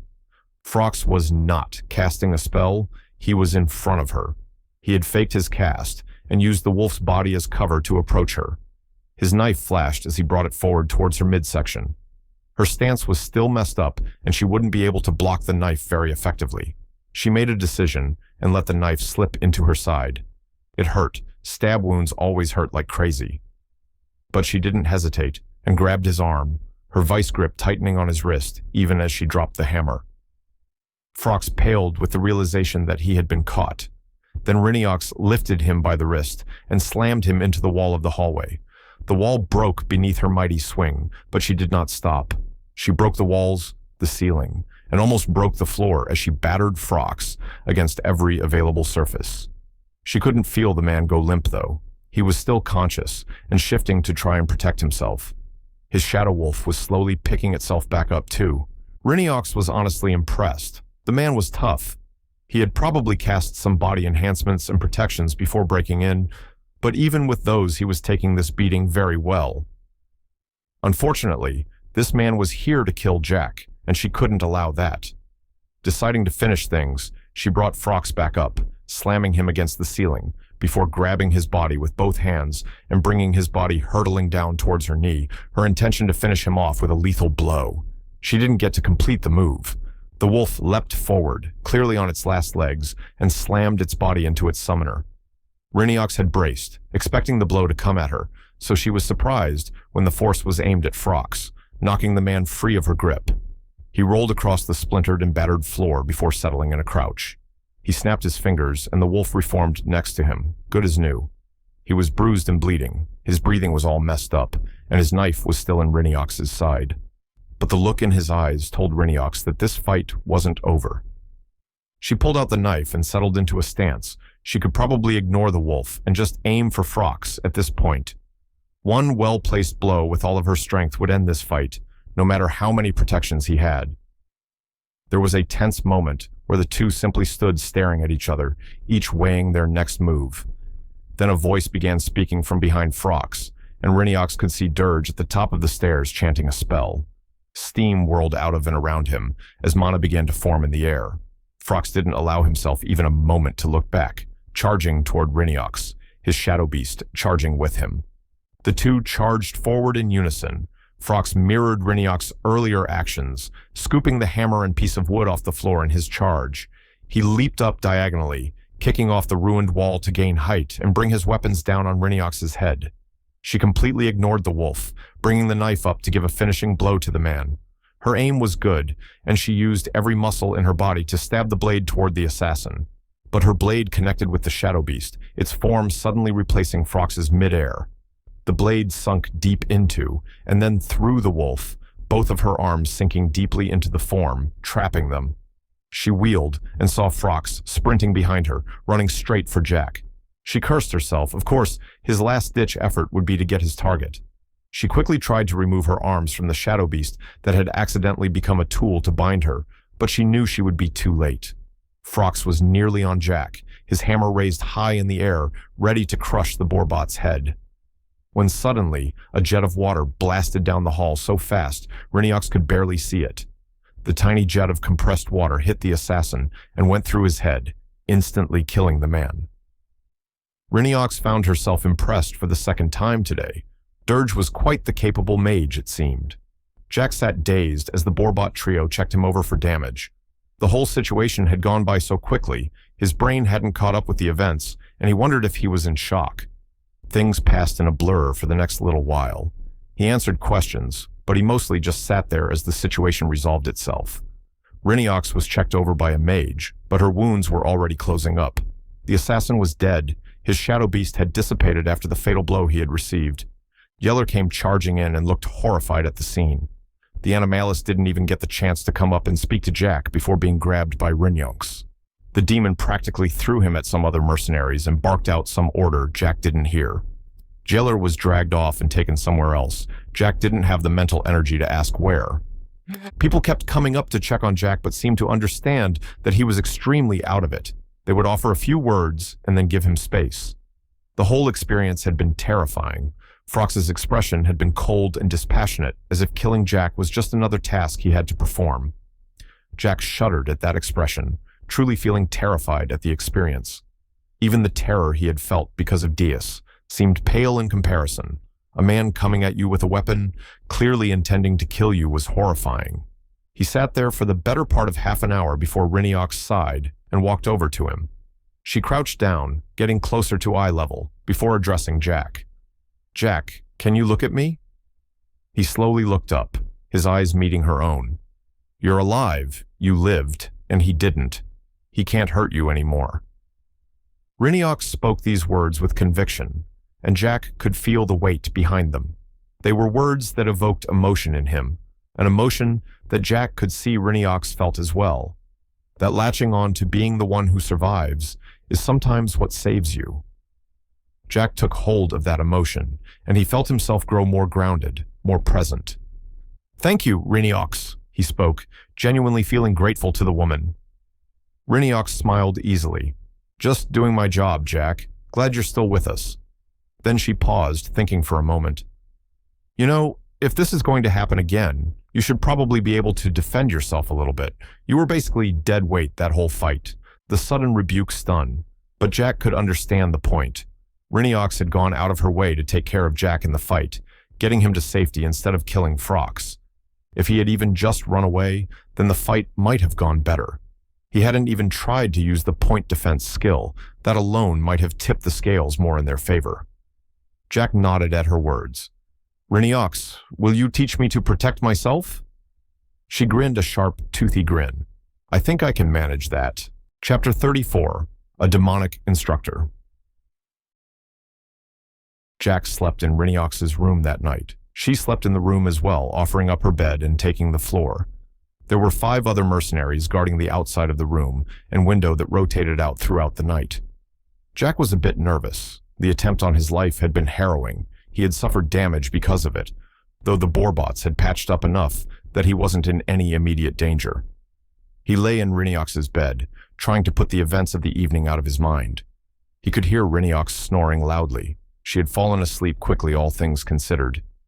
Jack suddenly remembered the warning Plexion had given him and opened up his screen. Words appeared as he did. "Phew, that was a close one. You doing okay, Jack?" Jack hadn't really tried to reply to Plexion up until now, and speaking aloud while Reiniox was sleeping nearby seemed like an unnecessary risk. Instead, Jack typed out his reply, "Yeah, I'm okay." It felt like a lie, even as he typed it. Jack didn't feel okay at all.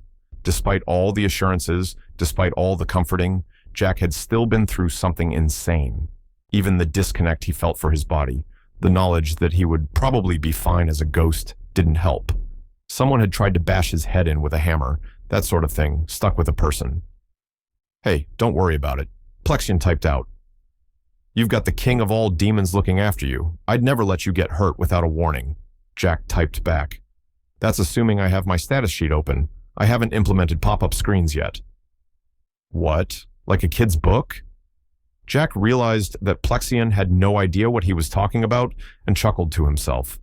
Notifications and pop-ups weren't a thing in this world. The vernacular he was used to was still a problem. Jack chatted with Plexion about his future plans and implementations until his brain relaxed enough to let him drift away. When morning came, Jack was hauled outside by Reincarnation. She marched the two of them straight over to the training field, a great many mercenaries following along out of interest. Well, Jack, we still have company watching, but safety waits for no one. I can't train you physically because of your robotic body, so you'll have to learn theory and application. Reincarnation barked the words at him like a drill instructor. Her tone was serious, and Jack could see mercenaries stand up straighter out of habit. Jack decided to ask a question. Can I learn some magic to defend myself? That seems like the easiest solution. Reincarnation was shaking her head before he even finished. At some point, you can learn magic, but the truth is you'd be worse than useless with it. Jack frowned. Worse than useless was a bit harsh. He was about to speak up again when Reincarnation darted forward, throwing a fist at his face. Jack panicked and fell backward, steam suddenly shooting from his vents in alarm. He landed on the ground and brought his arms up defensively, his eyes shut in panic. When nothing happened, he looked up to see Reincarnation's hand extended toward him. He took it slowly, and she helped him to his feet. I'm not going to teach you how to hurt people right now. You don't know how to protect yourself, and if you can't do that, then you'll just get killed before you can fight back. Let's start with your panic problem. My panic problem? Jack parroted back to her. Yes, you had something terrifying happen to you. It's easy to see you're on edge, glancing around and nervous. Besides, you seem so scared of me hitting you that I'm surprised you didn't get a skill for pissing your pants. Reincarnation chuckled lightheartedly. Jack looked down. I don't have pants. Or a need to pee, I'm pretty sure, but I see your point. Jack had been terrified. The sudden blow had brought him back to that hallway, and how scared he had been. Reincarnation nodded. Of course you do, I'm right. Now, let's get started. All I want you to do is not take a step. Jack was confused for a moment before Reincarnation suddenly kicked up at his head. She stopped just short of where his head had been, but Jack had panicked and threw himself backward again. Reincarnation knelt down to help him up. Again, she said simply. She repeated the exercise dozens of times after that, throwing different blows at Jack to get him to actually stand his ground instead of panicking. When Jack finally was able to resist his fear and stand his ground, Reincarnation gave him a congratulatory smack on the back. Now I'm going to actually hit you. Try not to run. She proceeded to actually make contact with her blows after that. Jack could tangibly feel his fear melting away to frustration as they continued. Forcing his body to stay where it was proved quite challenging. Reincarnation did not hit him hard, but she did not give him much of a break. When she attacked, much slower and more deliberately than she had the night before, he either backed up a step or two, or he would be hit and gently pushed back. Reincarnation would then immediately follow this up with another strike. A sort of dance emerged, where Jack would backpedal even as Reincarnation seemed to flow through martial art katas. Smooth, fluid motions carried her constantly toward Jack until he began to see a pattern. His fear was still there, but he felt frustrated by its grip on his mind. So in an act of defiance, he moved into one of the strikes, picking a moment where he recognized his attacker's motions and slipping inside her guard. He stepped past the blow and pushed her, intending to knock her back for a change. She didn't budge. In fact, his push did the opposite of moving her. She froze mid-punch, staring at him. Then a wide grin broke across her face. "Oh ho, so you are a fighter after all, Jack," she said cheerfully. "That will make this much more enjoyable for me." What followed was perhaps the most frantic game of tag Jack had ever taken part in. Reincarnation declared that all the assembled mercenaries were to try and tag Jack, and that Reincarnation would defend him. The assembled group looked warily at their leader until she promised seconds of dinner for anyone who could touch him. That raised spirits slightly. The men and women charged at Jack, even as Reincarnation beat and battered them away. Jack wasn't sure what the point of this was until the mercenary leader started calling out orders for him. She told him to move to her left or right, to grab nearby objects and throw them, or more often to simply back up or run. He did as she asked, watching with interest, as she moved masterfully to position the people around her. He had no idea how she did it, but she held off 10 people from getting at Jack for over 20 minutes before calling a stop. The assembled group was panting and bruised. Reincarnation had taken a few hits, but seemed to be in better condition than anyone else there besides Jack himself. "Did you learn anything?" she asked him, her eyes expectant. Jack felt that he had learned the most important lesson from that experience. "I learned that I should keep you around as a bodyguard." Reincarnation laughed uproariously at that, her shoulders shaking with the movement. "Yes, I suppose that is a good thing to learn." She shook her head in amusement before growing more serious. "Now, what did you actually learn?" Stressing the word actually to indicate the joking was finished. "That I need to move. That staying still gets me killed. You had me move constantly, though I couldn't always tell why." Reincarnation nodded, then called up her status screen. She gestured for Jack to come over and knelt so that her screen was at eye level with him. She pointed at several skills on her list: dodging, running, avoidance, teamwork, and being protected skills. "I think we can safely assume that you are qualified to use these, don't you think?" Reincarnation smiled at him. "I think that, before the day is out, we can help you get a few more things under your belt." Jack stared at the list, then opened his status screen and made some changes. Jailer sat defeatedly in his bunk. He was confined to quarters for the day, only to eat basic rations and not do anything. He knew that Reincarnation wouldn't keep him here for too long. She had made it clear that he would be resuming his guard duties soon, but that she wanted to personally make sure he was safe. He felt like such an idiot. Why had he let Jack talk him into leaving? He had known that it was a dumb idea. It was just... Every day was so fun with all the crazy stuff Jack got up to. It was like his life had suddenly become this wild game, and all the guards and extra people were the icing on the cake. He had messed up, and Jack had almost died because of it.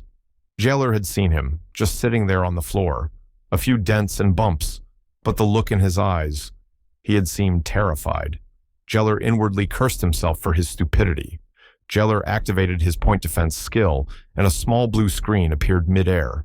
He looked at it. It was a skill that only existed because of him. Jack had taken his suggestions and worked to make a whole new magic, just because he had asked. Jailer looked at the simple blue square before taking a deep breath. He would not let Jack down again. He would protect him at all costs.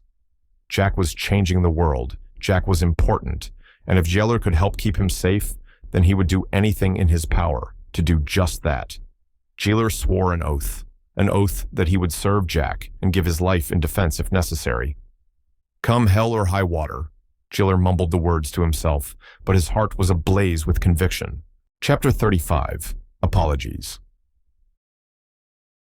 Jailer steeled his nerves as he walked out of his room. It was a new day, and he was a new man. He was dedicated and determined. From now on, Jack would be safe from anyone and everything that Jailer could protect him from. Jailer walked around the corner of a building and saw Jack explode. The explosion was small, but hit him square on, knocking him back and away with shocking speed. Jailer instantly dashed forward and ran towards the smoking Borbot. But before he could reach him, Jack stood up and dusted himself off. The explosion hadn't damaged his metallic frame. In fact, the only real harm he could see was some soot darkening his metal body in places. Jailer couldn't understand why everyone was so calm. Hadn't Jack been attacked just now? None of the nearby mercenaries moved to help him, simply clapping or calling out encouragement. Jailer slowed as he got closer, his confusion growing as he saw that Reincarnation seemed to be calling for another explosion to be cast at Jack. Jack waved his hands tauntingly as if to say, "Bring it on." However, before the spell could be cast, Reincarnation noticed Jailer approaching and called a stop. Jack looked confused before his eyes settled on Jailer. His expression turned serious, and he began walking towards the Animalis. Jailer slowed to a stop as Jack moved towards him. This was it. He would bow and beg for forgiveness. He would pledge his undying loyalty to Jack. He would atone. Jack's voice spoke, interrupting his thoughts. "I'm sorry, Jailer." Jailer's mind went blank. "I know you came to check on me after everything happened. I didn't get a chance to tell you that it wasn't your fault. I was being dumb. I should have listened to you. You even got punished because of me. Can I make it up to you?" Jack's voice was sincere and selfless. Jailer felt shame bubble up inside of him. He had been wallowing in self-pity, feeling sorry for himself. But Jack was asking him for forgiveness. It was almost too much for Jailer. The selflessness and care that Jack was showing him was unbelievable. Jack was still looking at him, a mix of hope and anxiety on his face. "Jack, I'm sorry. You don't need to apologize to—" But before he could continue, Jack interrupted him. "Jailer, I feel bad that the whole situation happened. I want the two of us to be able to see eye to eye. I want to apologize to you. Please let me." The words struck Jailer deeply. He could understand the feeling of wanting to apologize. Too often people would dismiss something as being not a problem. So Jailer swallowed his feelings and nodded. Jack looked relieved, like he had been worried Jailer would hold a grudge. "Awesome," Jack enthused.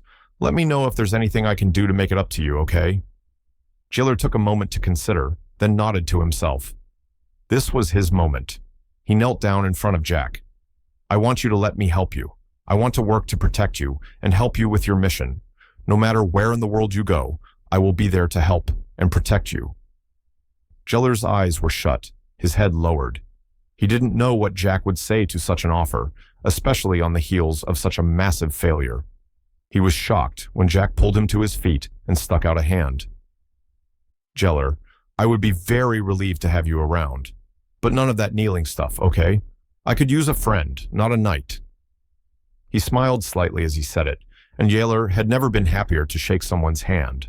The two of them smiled at each other for a long moment before the mood was shattered by Reincarnation yelling, "Jack, get back over here!" Jack jumped slightly, then moved to head back over. He turned back to Jailer. "Come on!" He waved for Jailer to follow him. Jailer followed closely, taking in the scene before him. There were all sorts of weapons and piled objects scattered around. Glim was nearby, sitting and reading a book while occasionally glancing up to check on Jack. Reincarnation had gathered a variety of the mercenaries, and they seemed to be warming up, stretching, and lightly hopping on their feet. Jailer recognized the telltale signs of a training exercise.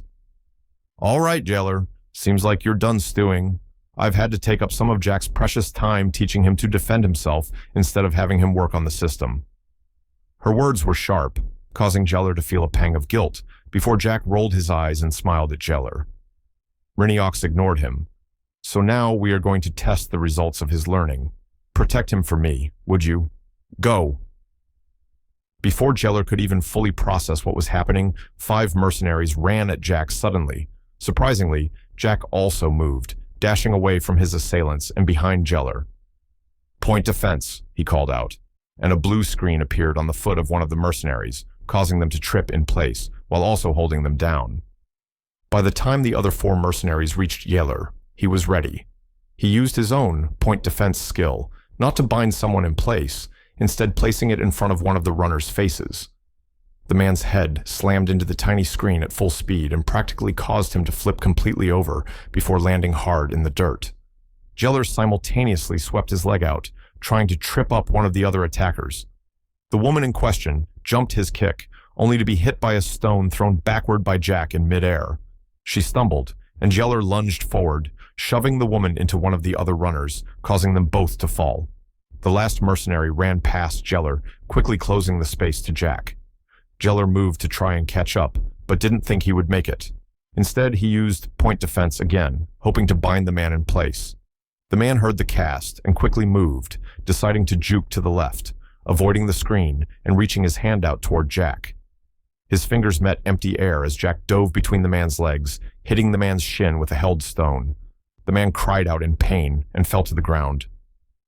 Jailer was pleasantly surprised. How had Reincarnation managed this level of training in such a short time frame? Not only was Jack avoiding capture, but he was helping to fight back in small ways. None of his blows would be very effective, given his relative lack of strength, but even small distractions and tricks could play a big role. The first mercenary was still stuck in place, the blue defense screen keeping him from actively moving, though he was hitting at it with a rock, which would deplete Jack's mana over time. The one who had run into Jailer's screen was unconscious. Reincarnation had gone to make sure he was still alive before removing him from the battlefield. The 2 Jailer had solved together picked themselves up, and the one Jack had dodged did the same. Jack and Jailer were now pincered, 1 mercenary in front of Jack and 2 in front of Jailer. Jailer's back met Jack's, and he felt at ease. The three mercenaries charged all at once. "Jump, then use your buff skill on me," Jailer called out. Jack did as asked, jumping into the air while Yeller caught him. Jailer used point defense one more time, landing on it as the effects of the system buff skill hit him. This skill was incredibly intuitive. Other empowering spells also felt vague and strange to use, but Yeller could feel the energy flow in predetermined ways and knew what to do with them. He quickly empowered his point defense skill and caused it to rise into the air. It was a close thing, but the screen rose, just out of reach, by the time the mercenaries reached them. One of them moved to boost the other into a higher jump, but Jack quickly used his own point defense skill to bind them in place together. Both a hand and a foot caught slightly in the same screen. Jack and Jailer rose high into the air, about 15 feet up before Reincarnation called off the game. "Well done, you two. Now come on back down." Jailer obliged, lowering the defense screen back down to the ground and setting Jack down. The man who had been knocked out by Jailer had been healed by this point, and he came over and clapped Jailer on the back. Many of the gathered mercenaries were asking Jack for the point defense skill, and he gently refused them, claiming that he was planning to have it be available for people to acquire themselves soon. Jailer wandered over to Reincarnation while Jack was talking. "So, what happened? He moved like someone with experience doing this kind of stuff. It's only been a day." Reincarnation smiled wryly. "Well, it turns out that when you can just add as many skills as you want to a person, they get pretty useful pretty quick. Jack told me that people won't be able to get stronger nearly as fast as him, but looking at his progress, I'm a little scared." "Scared?" Yeller asked. "Yeah, if people can just suddenly learn new skills, there might be some psychos out there who will abuse that kind of power." Reincarnation stared at nothing in particular as she said it, and Yeller could imagine what she might be thinking. He knew that there were advanced magics that could level small towns, or people who could make poison strong enough to kill a dragon. Every single person in the world having access to something like that? It was a sobering thought. "Well, we just have to trust that Jack knows what he's doing," Jailer mused. "Clearly, he cares enough about the people here." Reincarnation chewed on that for a minute, then sighed. "Only time will tell, I suppose." Chapter 36. Good Riddance. The defensive skills Jack had acquired felt natural to him. There was a clear difference in his movements and thought processes before and after acquiring the skills, but everything he added and practiced just seemed to compound. He could run faster, make snap decisions, and knew instinctively how to escape from someone. That didn't make him safe, of course. Plenty of the mercenaries were still faster and more capable than him in a one-on-one confrontation. Jack hadn't been willing to let Plexian start handing out skill levels to everyone yet, but he suspected a great many people he was practicing with had much higher skill levels than Jack. Even aside from that, Jack suspected that his physical stats were much lower than the average mercenary. Ref and Glim had pretty much confirmed that, telling Jack that his body hadn't been made with physical activity in mind. Even if his evasion skills were as high level as someone's capturing skills, he would almost always be outmatched in terms of body type. Reincarnation had shown incredible foresight, teaching Jack things that she was very experienced in that could be easily learned. As he used them, he would find himself growing more and more used to them. Jack felt much less afraid of attacks now, but there was still an edge of nervousness whenever someone charged at him. Working with Jailer had been the most comfortable that Jack had felt. Even having Reincarnation protecting him had been slightly nerve-wracking. The training had consisted of evasion, learning how to be protected, and general resistances. He had been hit with weapons, basic kinds of magic, fists, kicks, throws, and anything else someone could manage. Unlike other people who had to practice enough to earn skills, Jack could simply add the skill and then learn things quickly. It was kind of cheating, but Jack wanted to live. He would cheat the system if that was what it took. Jack needed to see Dees soon. He wanted to get some input before assigning skill levels, as well as work out just how much of an increase in ability came with that. In his early stat tests, blindly increasing power had caused his body to break. Jack didn't want to see a repeat with skills. A running skill given too much extra juice could quickly turn lethal if it caught someone off guard. The thought of visiting Deus and resistances reminded Jack of the deity resistance skill. Jack hadn't used the skill again since discovering it. He also hadn't been able to learn anything about the Dukol who had the skill. No one had even known what a Dukol was, which made learning more about the skill that much harder to do. Jack had considered asking Plexion to investigate the screen, but had held off until Jack arrived there personally. Jack was lost in thought about all of these things until Jeller came over to him. "Hey Jack, the king and queen are looking for you. Do you want me to deflect them?" His tone was light-hearted, but Jack could tell he meant the words. Jeller would lie to royalty if Jack asked him to. It was nice, if a bit scary to think about. "No, that's all right." Jack had forgotten about the king and queen with everything going on. Well, perhaps it was more accurate to say that he wanted to forget about them. Frox had been a member of their entourage, and the idea that they had something to do with sending him at Jack kept crossing his mind. He was worried that they had tried to kill him, but he was in a better position now. He had gained some skills, and he was surrounded by people who would protect him. The king and queen marched up, guards flanking them protectively. They looked tired, like they had been busy long into the night the past 2 days. The queen addressed Jack directly. "I understand that you have been quite busy, so we had not approached you before now. We would like to offer our apologies for the attempt on your life. The demon called Frox was under our care and he escaped. I hope you can find the mercy in your heart to forgive us." She didn't look especially sorry to Jack. He suspected that this was nothing more than the queen going through the motions of making a public apology. He considered being annoyed at her, but decided the easiest thing to do was roll with it. No apology necessary. It could have happened to anyone. Jack tried to make the words as friendly as he could, not directing any blame in their direction. However, the queen seemed a little annoyed at that, like she had been hoping Jack would find an issue with them. "Do you know why he came after me? In his place, I probably would have tried to run away." The queen shook her head. "Who can know what dwells in the minds of mad men? It was our intention to let him stew before interrogating him. Often the waiting does more to unnerve someone than physical torture does. If I had to make a guess, though," she leaned closer conspiratorially, "I would lay blame at the feet of the queen of all demons. She had no lost love for the late king of all demons, but she is the type to send spies and infiltrators throughout the courts of the world.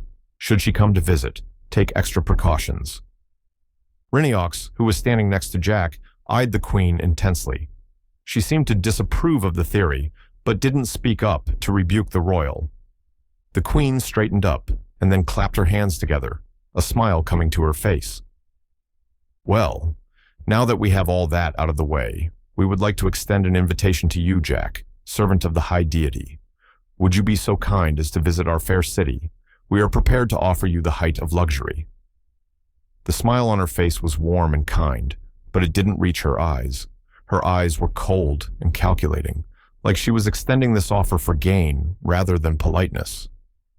Jack figured that inviting him to stay in their kingdom made sense for them, but he had no intention of accepting. "Thank you for the very kind offer, but I must refuse. The high deity placed me here, and it is here that I feel the most safe. At the very least, there aren't any hidden assassins among the mercenaries here." His words had been intended as a soft joke, but the queen practically leapt at his words, hunger replacing calculation in her eyes. "You are very wise. You simply must let us regain your trust. We will make amends by leaving some of our soldiers here. Nothing too grand, a few dozen perhaps."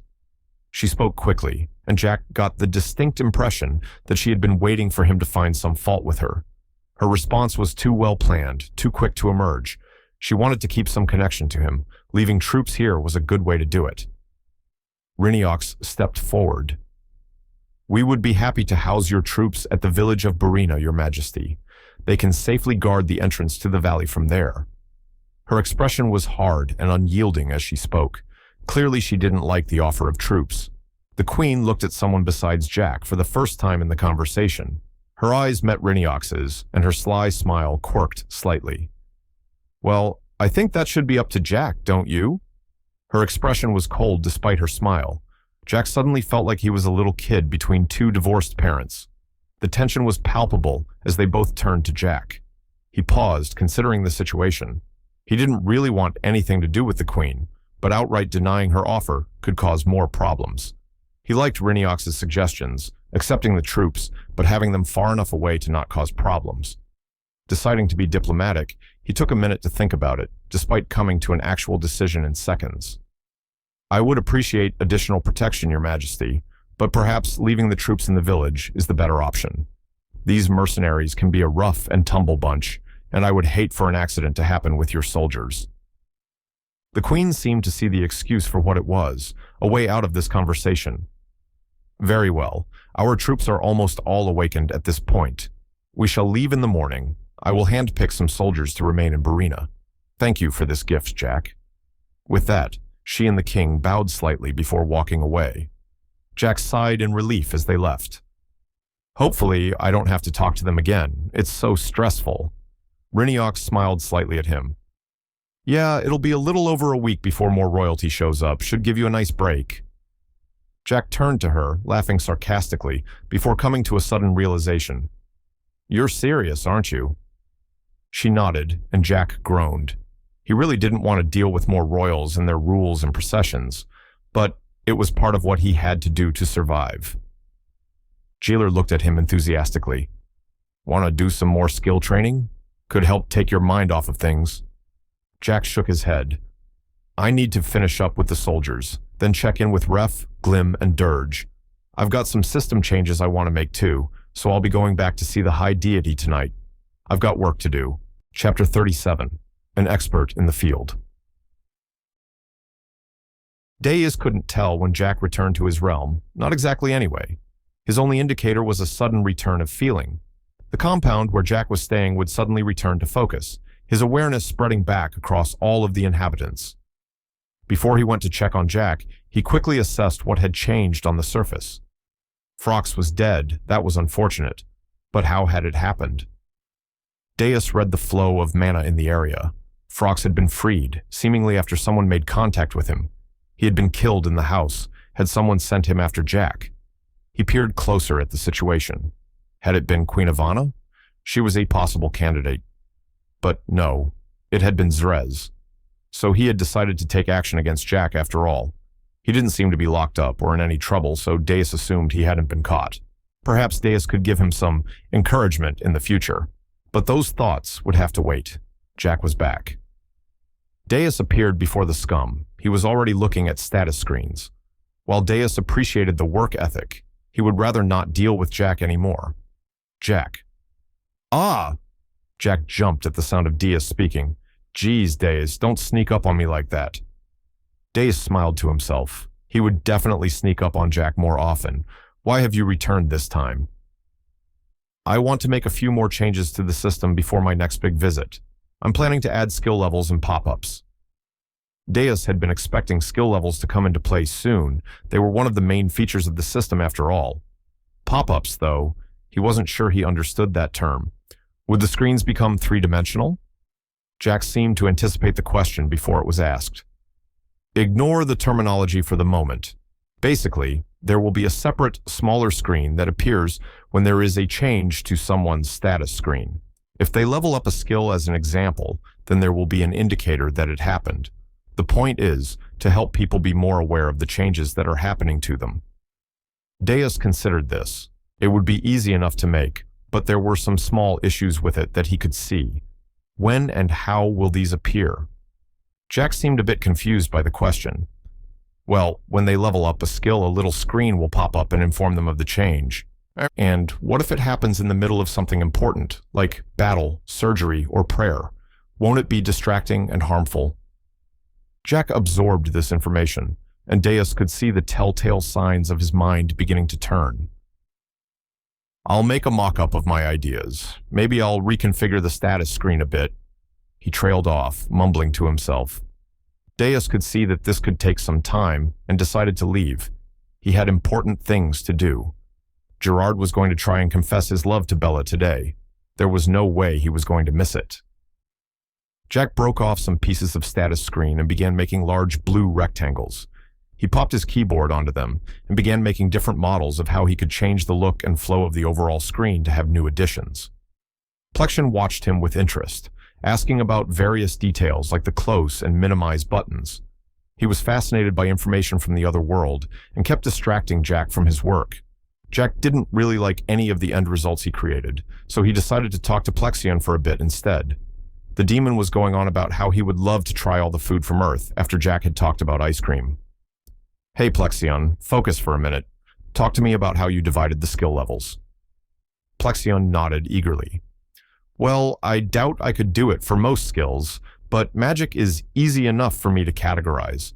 I could see how you were getting more confident and aware of your casting. It transitioned from something you were trying to learn into something you were trying to practice. When a person starts learning a skill, at some point, you leave repetition behind and start experimenting with it. In your case specifically, I could see how you were restraining your movements in magic. I've taught a lot of people magic before. I can see the signs pretty clearly. Jack was surprised. Weren't you the king or something? Why were you teaching people magic? Plexion was surprised in turn. Well, I had to impress the former king somehow. I taught magic to most of his troops, his staff, even him. I did so much work that he made me the next king instead of that loser Derexex. Plexion spit as he said the name, the saliva vanishing to nothing as it hit the floor. Being king is an assigned position where you're from? Plexion nodded. Yeah, some monarchies are hereditary or something like that, but the king and queen of all demons are the ones who do the most to better their country or impress the current monarch. I developed magic and taught lifestyle magics to huge amounts of the populace. I've seen people on all ends of the spectrum, mastercasters and pathetic powers alike. He paused, then asked, How do you decide who gets to be a monarch in your world? Jack did his best to describe the nuances of democracy, but Plexion waved it away. He didn't seem particularly impressed with the system. Jack opted to move the conversation back towards the system. So, because you have a ton of experience with magic, you can see how skilled someone is? Sure can. It's even easier using the screens. It's like I can see better looking through it than I could when I was alive. I get all kinds of helpful information. Plexion smiled a toothy grin, apparently very pleased with himself. Jack was thoughtful for a moment. You said you ate one of the butterflies, and now you can see Drowl by touching a screen? Plexion grimaced slightly. It was not easy to get down. Dang thing has sharp corners. I can still feel it moving around in my stomach, too. He patted his stomach as he spoke, and Jack felt sick. But yeah, my best guess is that by suffusing myself with the powers that make up the system, I can partially exist within the system as well. I basically became part screen.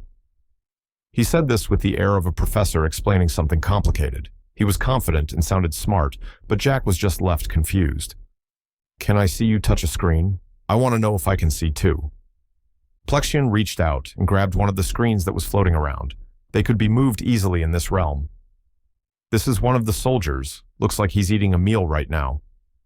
Jack reached out and touched the screen, but nothing happened. He tried putting a hand on Plexion, but this didn't produce an effect either. He idly wondered if he would need to try and eat a butterfly before one of his system bugs floated off a nearby screen and landed on his shoulder.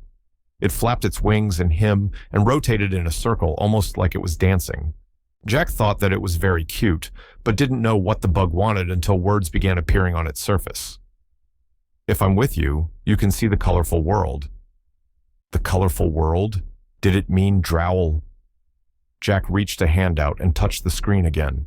Instantly, his vision split in two. It was almost like he could see the white void out of one eye and the surface of Drowl with another. It was incredibly disorienting. He physically closed the eye that he was seeing the white void with, and that seemed to help.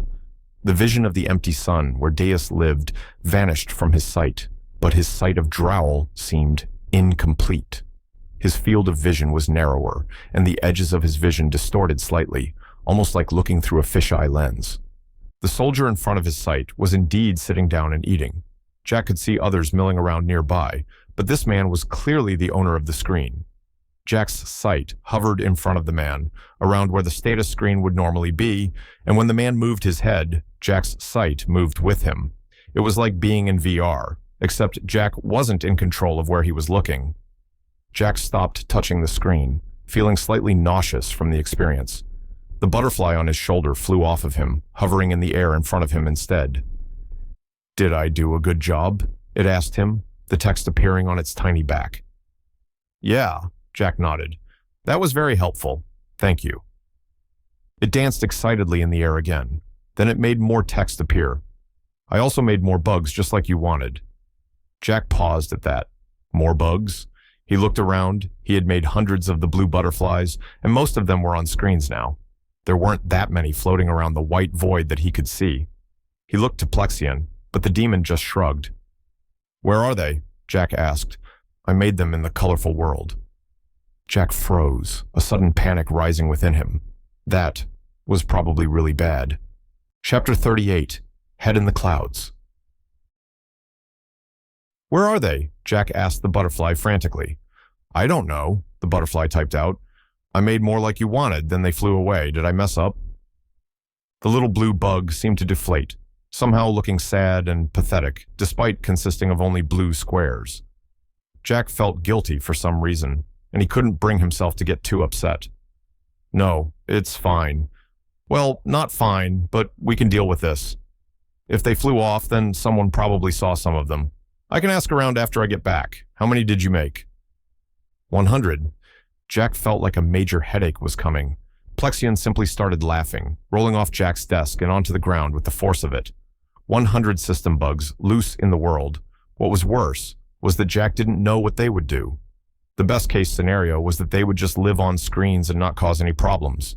Worst case scenario, he didn't know. They would probably be indestructible, but it wasn't like they had any needs or wants. He would need to find them to be sure, but maybe they wouldn't cause any issues. Jack was getting annoyed. Every time he came back to the white void, he felt like there were problems he had to solve on Drowl. Every time he was on Drowl, he needed to come back to the white void. At least he had Plexion to help him out now. He didn't have any way to contact people on Drowl from here. Or did he? Jack shuffled through the assembled status screens. There were hundreds of them now, and Jack decided he would need more system-made filing cabinets. After a few minutes, he found Jeller's screen. He typed out a message on the screen below the stats. This is Jack. I need you to try and find out if anyone has seen blue butterflies around. They look like they are made of status screens. Try and catch any that you can find. It wasn't a foolproof plan. Jeller might not open his status screen anytime soon, but Jack didn't want to leave messages on too many screens. After debating it for a minute, he decided to leave the message on Riniox's, Ref's, Glim's, and Dirge's screens as well. He would have to delete them later, once he could check on them and confirm they had seen the message. That was all that Jack could do for the time being. He turned back to the butterfly. Don't make any more, please. Were any other bugs making more? I don't think so. I'll go make sure, though. With those parting words, the butterfly floated to a nearby screen and disappeared. Trusting that the butterfly would spread the word, Jack turned his attention back to Plexion, who was still laughing softly on the floor. Okay, hopefully we can get that sorted out. For now, I have a question for you. Plexion didn't get up off the floor, but he got his laughter under control and looked at Jack. Go for it. Do you know what a ducol is? Plexion thought for a moment, and then sat up. The word is familiar, but I can't remember why. Jack went over to his list of screens and dug through them until he found the one he was looking for. The name looked like a system error, just a smattering of letters that came together to make Sotniltb. The last time he had looked at this had been early on in the creation of the system. There was all sorts of new information available to him, but the information Jack saw was confusing at best. The stats were all over the place. Power and toughness were both at 0. Influence and empathy were both around 15. Fortitude jumped up to 25. Intelligence and wisdom both sat at 33. But technique was the clear front-runner at 39. How was it even possible to have a power and toughness of 0? It would mean you were too weak to move anything, as well as being so defenseless that you would probably be hurt by a strong breeze. Even with those, though, Jack was amazed at the higher end of the stats. 3 stats in the 30s was nothing to sneeze at. Even the 25 was incredibly impressive. But how was it possible for fortitude to be so high when toughness was non-existent? Was this ducol some kind of spirit? If it didn't have a physical body, then that would explain the lack of physical ability. Fortitude was more about resistance against ill effects and magical influence. Jack supposed that someone didn't need a body to have a high stat there. But the strangeness didn't end there. Looking at the name and race section, the gender, age, height, and weight had been filled in. This Dukol was male and was apparently almost 1,000 feet tall and weighed over 2 million pounds. The age was listed as thousands of years old as well. Jack's brain stopped working for a moment, then he looked again. As he stared at the insanely huge numbers that made up the height and weight, both of them changed. They didn't change drastically, simply moving up in sync with each other a few feet and a few pounds. He watched, his attention laser-focused, and the numbers dropped down a bit. Jack's mind was reeling. How could something like this even exist? And how could no one know about it? This thing was absolutely massive. It was the size of a skyscraper, and nobody had ever even heard of it. He showed the screen to Plexion, and the demon's eyes bugged out of his head. What? Who? Where? Plexion sputtered in amazement. That's insane. I've never heard of anything like this. You've got to let me see it. He reached out his hands to grab the screen, but Jack pulled it away from him. Plexion frowned at him. Hey! Plexion, this thing has a skill called Deity Resistance. I have no idea what it is, or how it got a skill like that, but I'm worried that messing with it will spell trouble for us. Worst case scenario, this thing is some ancient monster that can fight gods, and if it notices us checking it out, it might try to come kill us. Plexion scoffed at Jack. Nah, I've been examining the butterfly's connection to the system and it's pretty airtight. Especially if this guy hasn't been granted a status yet, this is nothing more than a tentative, one-way connection made by the high deity right now. Using the system to observe it shouldn't provoke any kind of reaction. Besides, even if it is some giant monster of legend, the high deity can just blow it up from the sun. Deity resistance be darned. That was true enough. Even Jack didn't feel like the deity resistance skill was strong enough to survive the god's wrath. Although, if he could somehow level up the skill, well, it would have to wait. Okay, Plexion, check it out for me. The demon rubbed his hands together eagerly, then placed his hand on the status screen.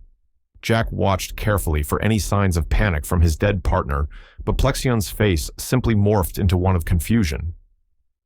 There's nothing here, he said, sounding unsure. I'm in the sky. I think I'm floating over the plains of death. Jack made a mental note to ask what the plains of death were later. There's nothing there, like a giant bird or something? Plexion shook his head. It's windy, I assume, but I don't see anything flapping or gliding. I am close to a cloud, maybe it's behind that, but I should be able to see any kind of disturbance it would be making. Something about Plexion's words stuck in Jack's mind. He looked at the screen again and then froze. Plexion? Yeah? How big is the cloud you're next to? Plexion seemed to be looking around, though Jack could only see him sitting on the floor of the white void. It's pretty huge. I can't see through it, obviously, but it's casting a huge shadow. Why? I think, Jack began, that the cloud is the Dukol. Plexion froze in place. What? Jack was growing excited. It makes sense. Clouds are huge, and apparently they weigh crazy amounts because they're made of water. It basically doesn't have a physical body, though, which would explain the lack of power and toughness stats. Even more than that, the names of races. What about them? They're all so dumb, like incredibly unoriginal. Animal people are called animalis. Dragon people are called draconids. It's like whoever made them just named them the first thing that came to mind. Dukol is just cloud with the letters mixed up. That has to be it. Jack was convinced. This cloud had to be the owner of the screen they were examining. Plexion took his hand off of the screen, looking solely at Jack. But how is a cloud even alive? Why does it have a name and skills? Jack shook his head. I don't know. I guess Deus probably created him. The two of them sat there for a long moment, thinking about the discovery they had made. Then Plexion spoke. Can we use this somehow? Talk to him, maybe? Jack shrugged. He has an intelligence stat, influence, and empathy too. It should be possible to communicate with him. Jack scrolled through the Dukol's skill list and found several speaking-related and hearing-related skills, showing that it was possible to communicate. Plexion touched his chin thoughtfully.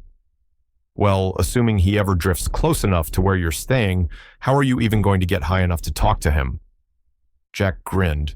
Well, it just so happens that I've got a friend who can fly me up with his fancy new system skill. Jeller was going to love this. Chapter 39. English. Do you speak it? The next few days passed in a blur.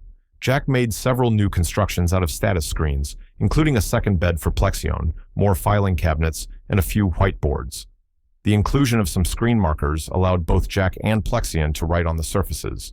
The two of them argued over skill level breakdowns, writing and erasing breakdowns of the different levels. They eventually lightly settled on a base 10 system, where skills would range from level 1 to 10.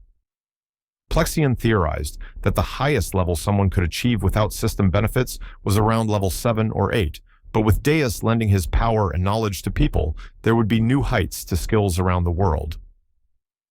When he wasn't debating skills and creating furniture, Jack was trying to create a format for notifications.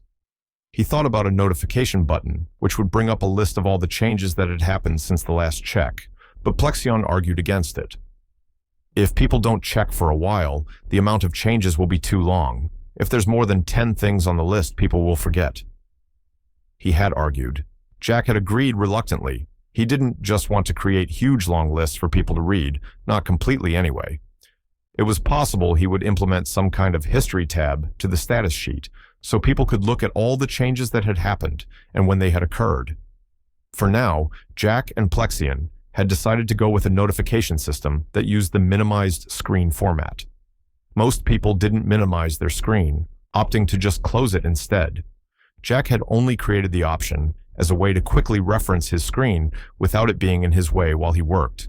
By having a minimized screen pop up with a number on it to indicate the amount of changes, people could still be notified of changes while not getting too distracted by having something pop up in the middle of their vision. Jack would also have to ask Deus to include options for blind and illiterate people as well, maybe something with telepathy. The full breakdown of all skill levels was more complicated than Jack and Plexion could handle alone. They simply didn't have the expertise to rank the abilities of every person in the world. Plexion only had enough experience in magic, ruling, and eating, strangely enough.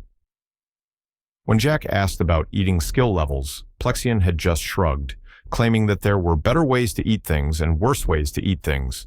Using these skills as a baseline, the two had constructed a system that they believed would work in implementation.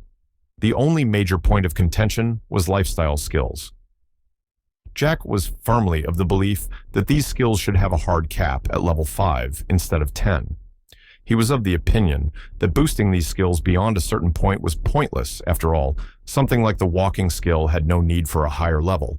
Plexion argued against this, firmly believing that it would make more sense to have all skills follow the same baseline and endpoint. The two hadn't been able to come to a conclusion on the matter, so Jack was going to present both options to Deus and see which one the god wanted.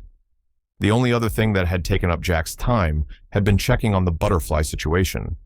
Plexion had checked in on people from time to time, and once they had confirmed that Yeller was trying to hunt down the system bugs, Jack had erased the messages on the status screens. They hadn't seen any evidence that the bugs had been caught, but Jack was hopeful that the butterflies would be found sooner rather than later. About an hour before Jack was going to call Deus and present the changes, Plexion suddenly decided to speak. "Jack, did you know Deus has a status screen?" Jack was busy writing out some ideas on the screen board, but nodded. Yeah, he made the first one for himself. He wanted to see how it felt and looked. "Did you see what it said?" Plexion asked expectantly. The screens just had name and race on them back then. The only things on it were Deus and High Deity, I think. Plexion thought for a moment. "Did the screen look weird?" Jack looked up from his work. "No, just a normal screen. What's on your mind, Plexion?" "Nothing," he said quickly. Too quickly in Jack's opinion. He decided to press the issue. "Plexion, what aren't you telling me?" Plexion looked like he was going to resist for a moment before sighing. "I saw Deus looking at his status screen a while back. It was normal at first, but then it started flickering and changing. The edges blurred and the words turned into weird symbols. I tried to grab it, but he disappeared before I could." Jack was very interested in this. "Symbols? Can you draw them for me?" Plexion nodded, then moved over to the screen board. He began to draw, and Jack watched him expectantly. So Jack was very confused when Plexion simply wrote out some words. He wrote out the words that made up the status sheet, the stats and skills, along with the personal information section. They weren't all complete. Some of the letters were missing, or there were odd gaps, but it was clearly the status screen. Plexion finished and then studied the words. I really can't make heads or tails of it. What do you think, Jack? Are you trying to joke with me, Plexion? Plexion turned to Jack, surprised. No, why would I be joking about this? Because that's clearly written in English, just like the rest of your writing. Then Jack stopped. His brain began firing on all cylinders. He snatched the writing tool from Plexion and tried to write the word name in English, next to where Plexion had written the symbol for the word name. He wrote it, but his mind felt odd. It was like he had to think about his writing, almost like forcing himself to write something in another language. He finished and looked at Plexion. What did I just write? Plexion looked between him and the word. You copied the symbol I made. Is that supposed to be whatever that word you said was? English. Jack cursed internally. How could he have been so stupid? He had missed the obvious trope, where the main character is automatically given the ability to translate speech and writing. Deus must have given him the ability when he was first summoned here. Was everything automatically translated to English for him? That brought up an even more pressing question. Why did Deus have a status screen with English on it? The implications were... Well, actually, Jack didn't know the implications. Deus could write in English. That didn't really seem like a stretch, considering he could summon souls across space or whatever. However, now that Jack considered it, he was forced to come to terms with a concept that was never explored very well. Was Drowl a real place in his universe, or was Jack in some other reality altogether? If Drowl was in Jack's home dimension, that meant that there was more of a chance that Deus, knowing English, made sense. A super alien, or whatever Deus was, could hypothetically spy on Earth from space.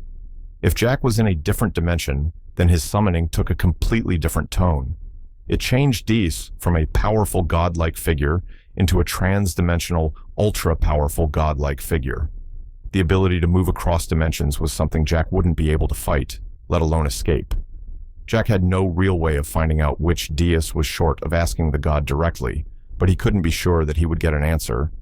This was a lot of information to suddenly process, and Jack was annoyed that Plexion had waited until now to dump it on him, but there was nothing to be done about it now.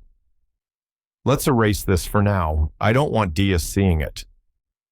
Plexion looked a bit worried at Jack's lack of an explanation, but did as asked. Only when all the evidence had been erased did Jack talk to Plexion again.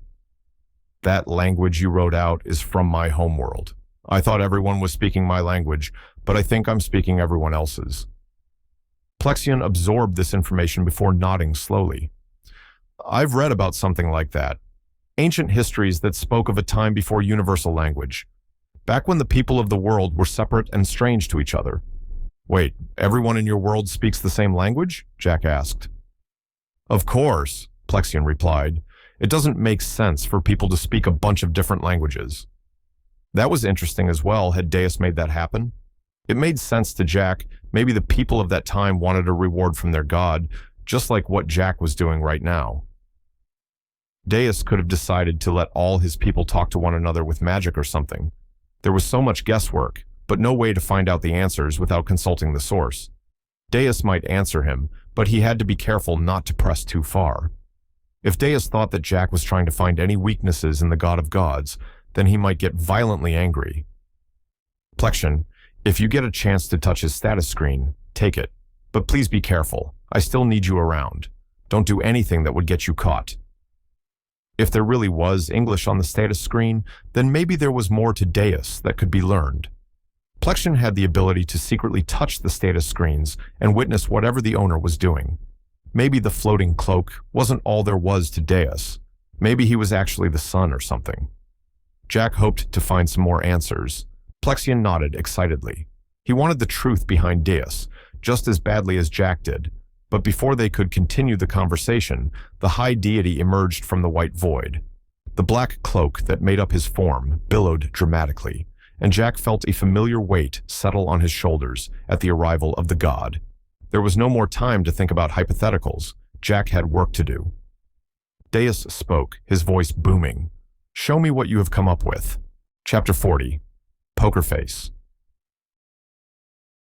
Jack cleared his throat, more to give himself a moment of preparation than out of need. Well, I think that I've come up with a few good ideas to implement. Plexion rolled his eyes from behind dais, clearly mocking the idea that Jack had done this work by himself. Jack ignored the demon, keeping his eyes on the god before him. Dais floated between the drawing boards and other additions Jack had made, closely observing everything. Yes, you were to work on skill levels and pop-ups, I believe. Jack nodded. That's right, I have some ideas drawn out here for you. He gestured to one of the boards they had prepared for this presentation. He walked dais through the ideas he and Plexion had drafted up. The skill levels Jack was confident in, but the notification system continued to be problematic. Updates in real time would be distracting no matter what Jack did. All Jack could do was make them as unobtrusive as possible. The only alternative he had thought of was a manual skill update, some kind of ritual someone could do to update their skills all at once. The issue with that was that it contradicted all the work he had done until now. Auto-tracking skills and stat changes were what systems were all about. People were always growing and changing, so Jack wanted the system to reflect that. Dais was silent as he observed the board, slowly moving his head to look at everything. After a few long, tense minutes, Dais finally spoke. The notification system is accepted. I will implement this and give your bugs the ability to make the pop-ups happen. The skill levels, though, may I ask how you created the scale here? Dais gestured at the breakdown of magical ability that Plexion had drawn. Jack cursed internally. Of course, he wouldn't have been able to make something like that. Jack wasn't a wizard. He had gotten distracted by Plexion bringing up English on Dais's status screen and had failed to erase all the evidence that Jack was receiving help. He struggled to think of something for a long moment until Plexion came to his rescue. The demon summoned his own screen before miming typing motions on it. He pantomimed touching the screen and pretending to watch something, then typing again. Jack seized hold of the idea. I figured out a way to monitor people with status screens. I can leave them messages from here and watch them perform actions. I use this to talk to Dirge. Jack had panicked trying to think of a name before the memory of Dirge killing Frox came to mind. Dais regarded him, the air heavy with tension. Jack was sweating. His muscles were tight with anticipation. Would Dais believe him, or had the excuse been too flimsy? Dirge helped you? That makes sense, I suppose. They are quite capable as a mage. Jack's whole body relaxed, and he let himself breathe again. I prefer the idea of skills with higher and lower limits. Some skills could be elevated into something more than their humble beginnings. But I believe you have plans for such things later, do you not? Jack nodded. Things like purchasing skills with skill points, having system jobs, skill evolution or fusion, and even system-related skill abilities were all on his long list of things to do. I will implant the skill level scale into the minds of your bugs. It took me longer than I thought to craft skill levels for each and every skill, almost a whole day. Jack was once again reminded of how ridiculous Dais really was.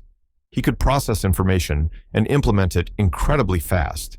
His only weakness seemed to be creativity. He seemed to require someone else to come up with an idea, then he could instantly make it. If he had been the one to name the races, Jack could see why they were all so basic.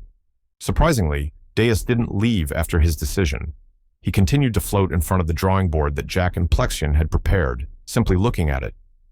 Jack felt a bit awkward at this. He had been planning to discuss some more with his demonic partner, but with Dais here, it meant the two couldn't converse.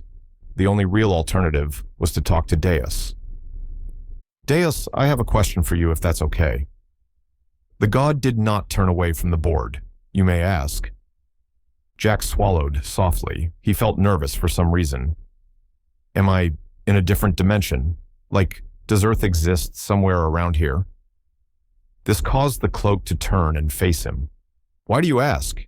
Do you have some grand delusion of flying home in a rocket ship? His tone was spiteful and sarcastic, and Jack flushed at the rebuke. Well, you can't. Earth is out there, but you're a spirit. You are bound to this world until I destroy you. You can't leave unless I say so, and I'll never allow such a thing.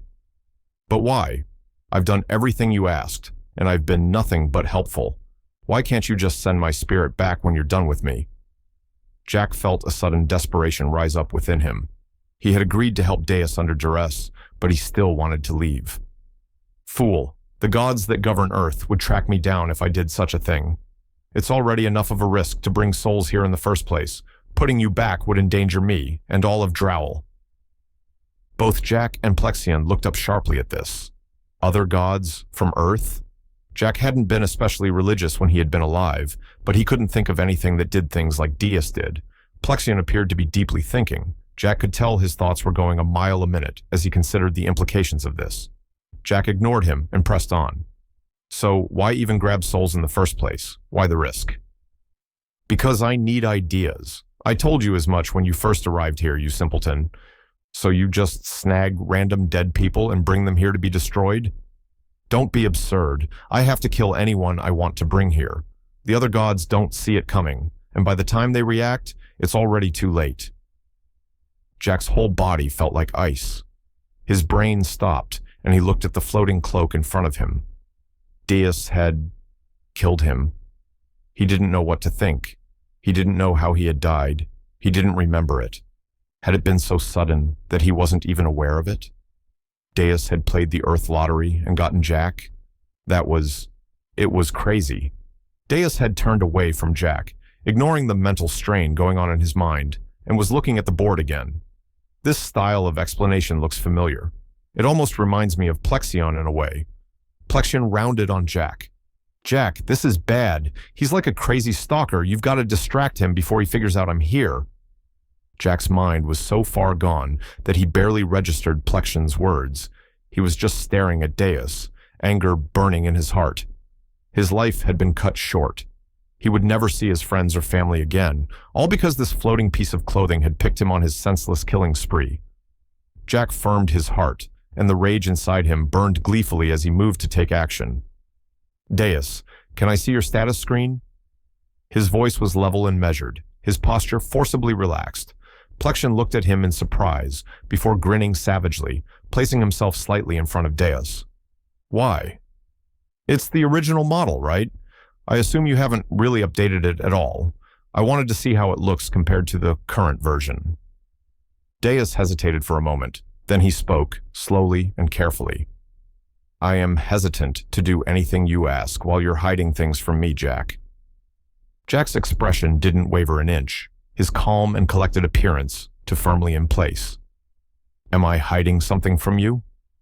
The cloak was suddenly very close to Jack, materializing out of thin air directly in front of his face. Have you spoken to Plexion, Jack? Is he here? In my realm? Jack stared into the empty space that existed where Deus's head should be. He should have been afraid, but he felt no fear, only anger. Why do you care? Are you going to apologize to him? Deus scoffed. Apologize? I have done nothing wrong. I simply wish to return him to the cycle of the world. This time, it was Plexion who froze up. Unlike Jack, he let his anger bubble up visibly at the words. Jack spoke for his partner. You got him killed. I did no such thing. I simply wanted to see what he was doing.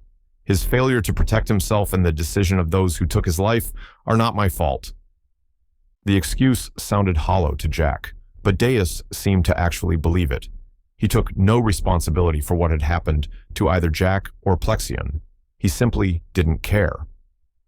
Why am I even bothering to explain this to you? Just tell me where Plexion is.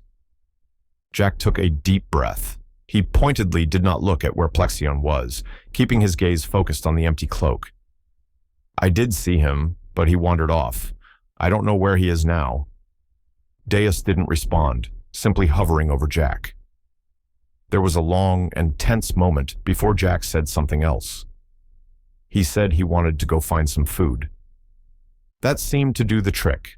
Deus floated back and bit and groaned. Of course he would do that. If you see him again, call for me immediately. The tension vanished at that moment. Deus seemed to completely believe that Plexion would go hunt for food in this empty place.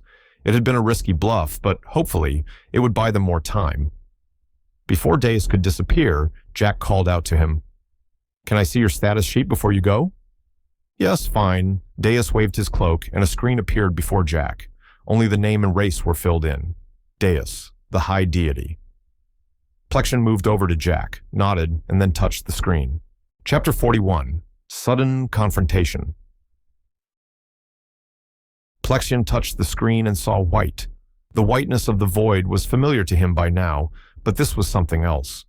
The whiteness seemed to shine with luster, like a bright metal, except it undulated and shifted. The shine didn't seem to come from any surface that the demon could see. Rather, it hung in the air, twisting and turning like snakes of light. Sitting in the middle of this shifting light sat a man. He was human, with brown hair and light skin.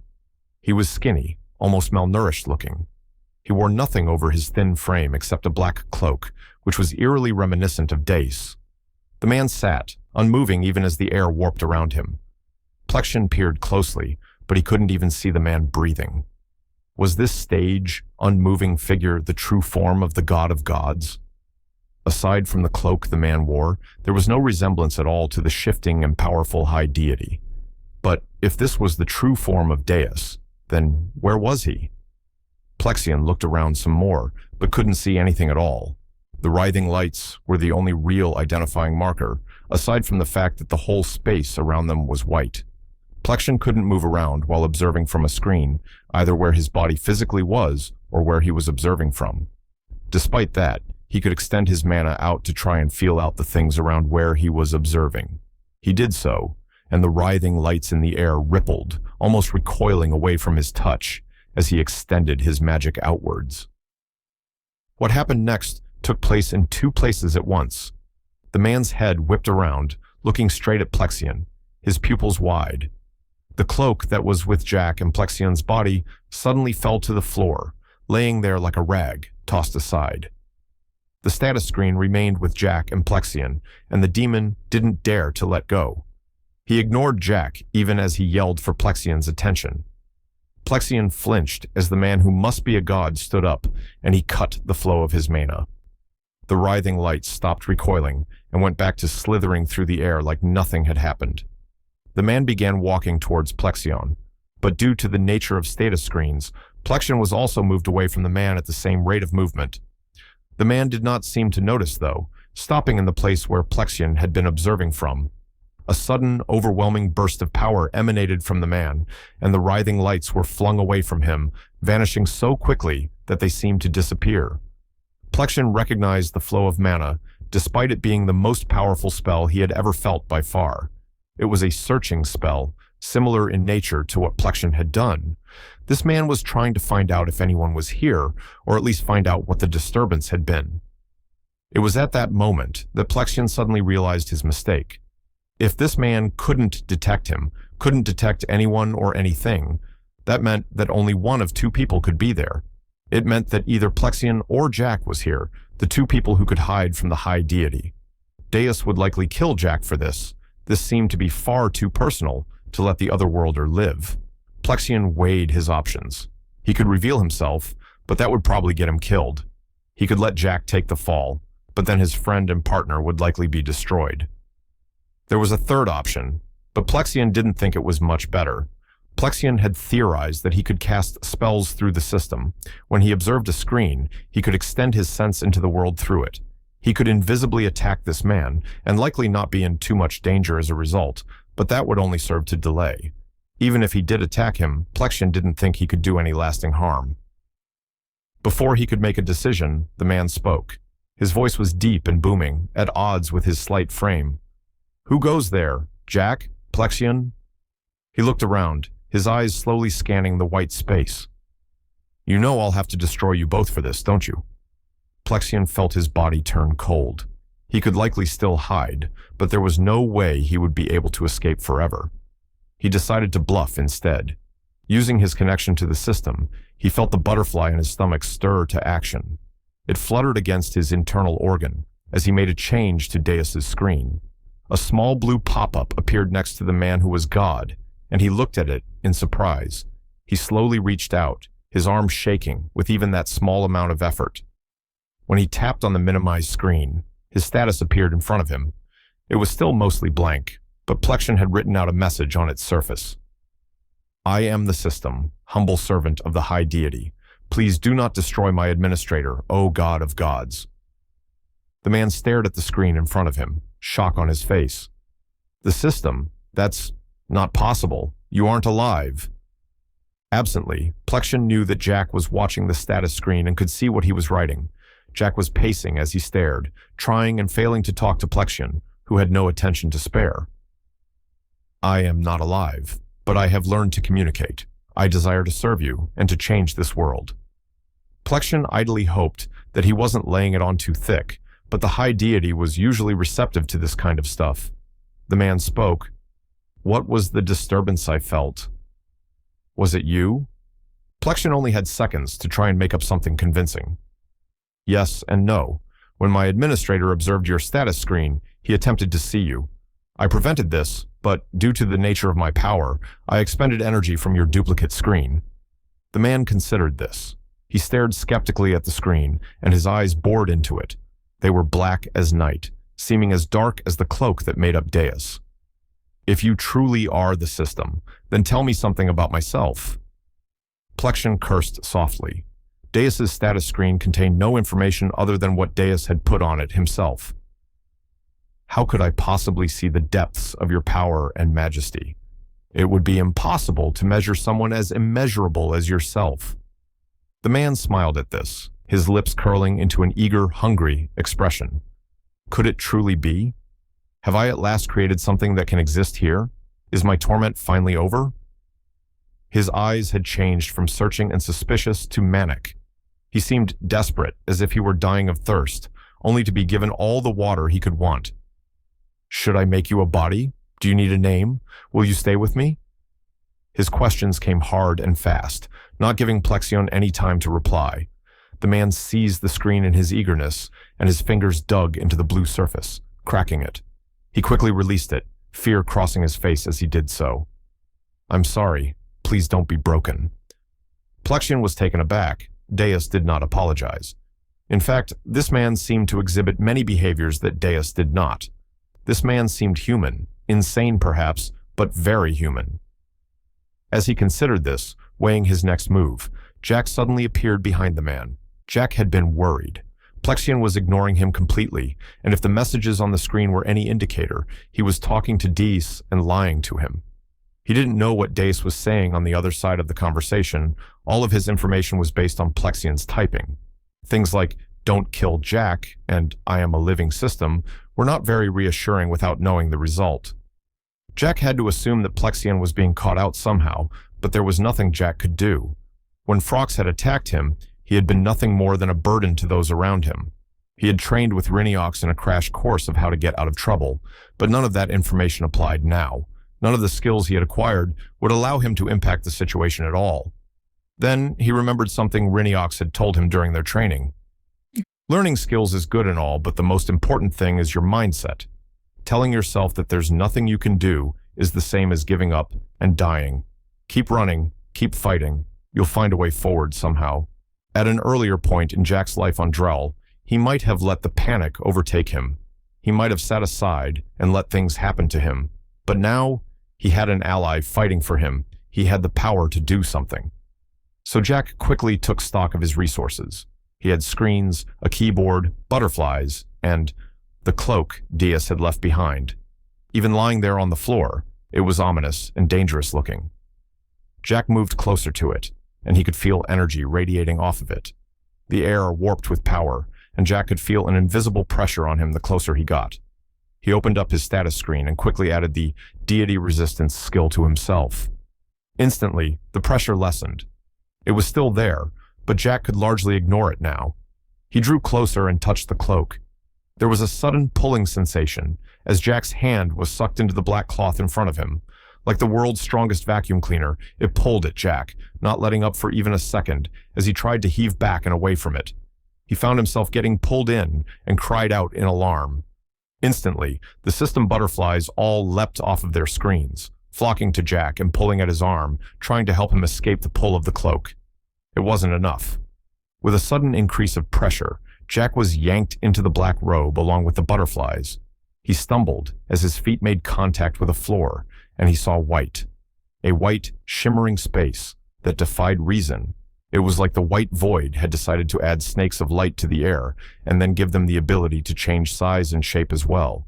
But before he could truly comprehend where he was, he saw a man and a screen in front of him. He could only see arms and legs extending from the cloak the man wore, but he was clutching a screen in front of him. Jack knew that this must be Deus somehow, talking to Plexion through the screen. Jack was suddenly aware that he was wearing a cloak as well, a cloak oddly reminiscent of Deus's appearance, just like the other man was wearing. He thought for just a moment, planning his course of action. Then he charged at the man in front of him. Chapter 42. End of an Era. Jack made his advance toward the man. His steps were heavy but swift. The weight of what he was doing threatened to hold him back from this course of action. He was running at Deus in an effort to subdue the god. This was the most vulnerable Jack had ever seen the figure, a malnourished, weak-looking human, rather than the domineering and powerful god figure.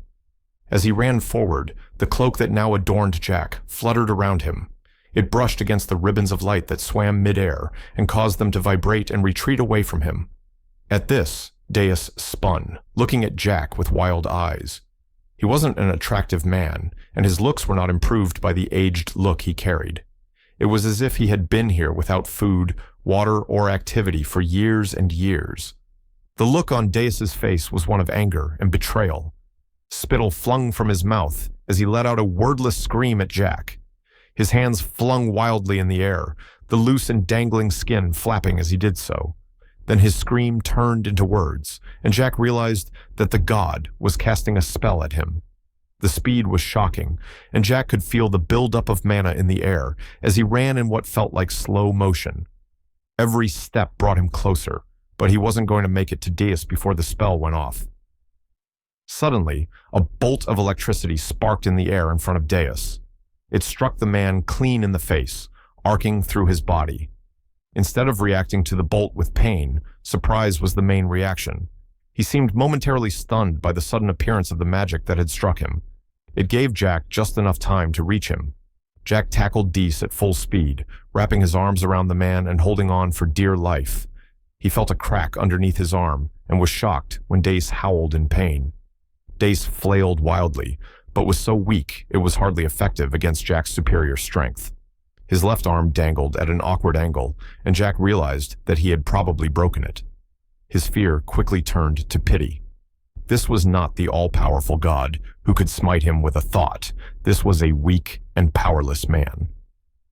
Right as the thought crossed his mind, Deus unleashed his full magical power. The air around them shook, and the squiggles of light disappeared from their proximity. Jack felt like he had been punched on every part of his body. The ache of pain sprouted across his whole body as the magical power Deus used seemed to form physically. Jack could hear smashing sounds, as if something invisible was writhing and slamming itself against the floor. The force of these blows was enough for Jack to be pushed, still holding on to Deus for dear life as they were flung around the white void. Whenever Jack was sure they were going to smash into the floor after being launched, magic would emerge from in front of him or Deus and cushion the blow. Even healing magic would emerge, targeting Jack's bruised and breaking body. It felt like it took hours before Deus finally collapsed to the floor. His breath was coming in gasps, and his body had acquired new bruises and breaks from his efforts to break free. He lay defeated on the floor as Jack held him, not sure what to do at this point. A notification popped up in Jack's peripheral vision, and he angled his head so that the minimized screen came down to touch his hand. "Jack, how did you get there?" Jack replied out loud. He didn't want to let go of Deus in order to type. "I touched the cloak he left. It sucked me and a bunch of butterflies in." Jack hadn't seen the system bugs anywhere. Hopefully, they hadn't been destroyed. "What do we do now?" "I don't know," Jack replied honestly. Deus began laughing. It was a cold and tired sound. "Heh. Is that it then? The fifth and the betrayer, come to kill their better?" His spat the words out, disdain clear in his voice. Plexion began sending angry messages, but Jack ignored them. He looked at Deus. The man was defeated. No one who saw him broken on the floor like this would argue that fact. But despite that, Deus looked at Jack with burning rage in his eyes. He did not look defeated. He looked like he was about to jump up and strangle Jack with his bare hands. The fact that he couldn't physically do that in his state didn't seem to matter to him. "Will you kill me?" Deus asked spitefully. He started laughing again, but his body shuddered, and he began coughing instead. Plexion had stopped typing angry messages. Now, a halting message appeared. "Should we kill him?" Jack paused at the words. He had never killed anyone, obviously. He was just some guy from a first-world country. But Plexion wasn't asking him to kill a man. He was asking Jack if they should kill the god of a whole world. "What if we don't?" Jack asked quietly. "Then I'll rend your souls to pieces, stick them in dying bodies and kill those. I'll repeat the process until you both stop existing, and then I'll eat what's left. It will be therapeutic for me." Deus spoke with confidence, like he could and would do exactly what he was threatening. "I don't want to kill anyone," Jack said, both to Deus and Plexion, who was still watching from the screen. "But I'm not going to let you hurt us, Deus. Can you just let us go or something?" Desi shook his head, a savage grin on his face. "Why would I do that? You're at my mercy." Plexion interjected with a message. "Your mercy? Have you seen yourself? You're a mess." Deus saw the words and shook his head again. "You can't kill me. You'll all die. Everyone on Drowl will all die." Both Plexion and Jack were taken aback. "What are you talking about?" Jack demanded. Plexion chuckled again. "I'm the only thing holding this world together. Without me, it's nothing more than a rock floating in space. No sun, no gravity, no air. Even magic will cease to exist if you kill me." If that was true, then it was a huge bargaining chip. But the reality was that they couldn't afford to call his bluff. The fate of an entire world, all the people Jack had met, as well as potentially millions of others, hung in the balance. "Well, we can't kill you then, Plexion. Any ideas?" "Well, you could stay here and just sit on him until I figure something out?" "Hard pass." "Well, are you like a god now? You're in there with him, wherever that is, so maybe you can do god stuff." Deus laughed again, but Jack thought that the idea had some merit. He had experience using magic, so he tried to use that familiar sensation. Nothing happened. He tried exerting something, anything, from his body that resembled power, but there was nothing. The only thing that changed was a single butterfly flying off of his cloak. It was one of the blue system bugs he had accidentally created. Somehow it had hidden itself on his accidental Deus cosplay. The butterfly emerged from the cloak, and then another emerged from the first, then another, then another. Soon there were hundreds of butterflies floating around Jack, and when he tried to exert power, they moved around him, flowing to where he was trying to perform magic. Their shapes changed to match the effect he was going for, in this case, shifting to look like blue flame made of screen. It was something, but it was hardly the level of godlike power Deus had shown. "No dice," he said to Plexion. "I don't know what muscles to flex. The butterflies seem to be listening to me, but they always did that. Just not to this extent." Plexion took a moment to respond. "What about his status screen?"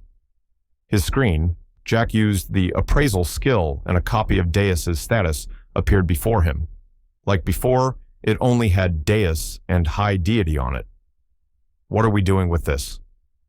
"You talked about before that once skills appear on a screen, once you remove them, people become unable to do what they did before. Like the walking skill?" Deus had grown very still, his expression tense. Jack continued speaking. "I remember. Yeah, I've tested it personally." "Right, so we could take away a bunch of his skills so that he can't do anything. Obviously, I don't know what the god skills are called, but he probably has a lot of the basic ones, right?" "But you're talking about taking away something like his ability to think, aren't you?"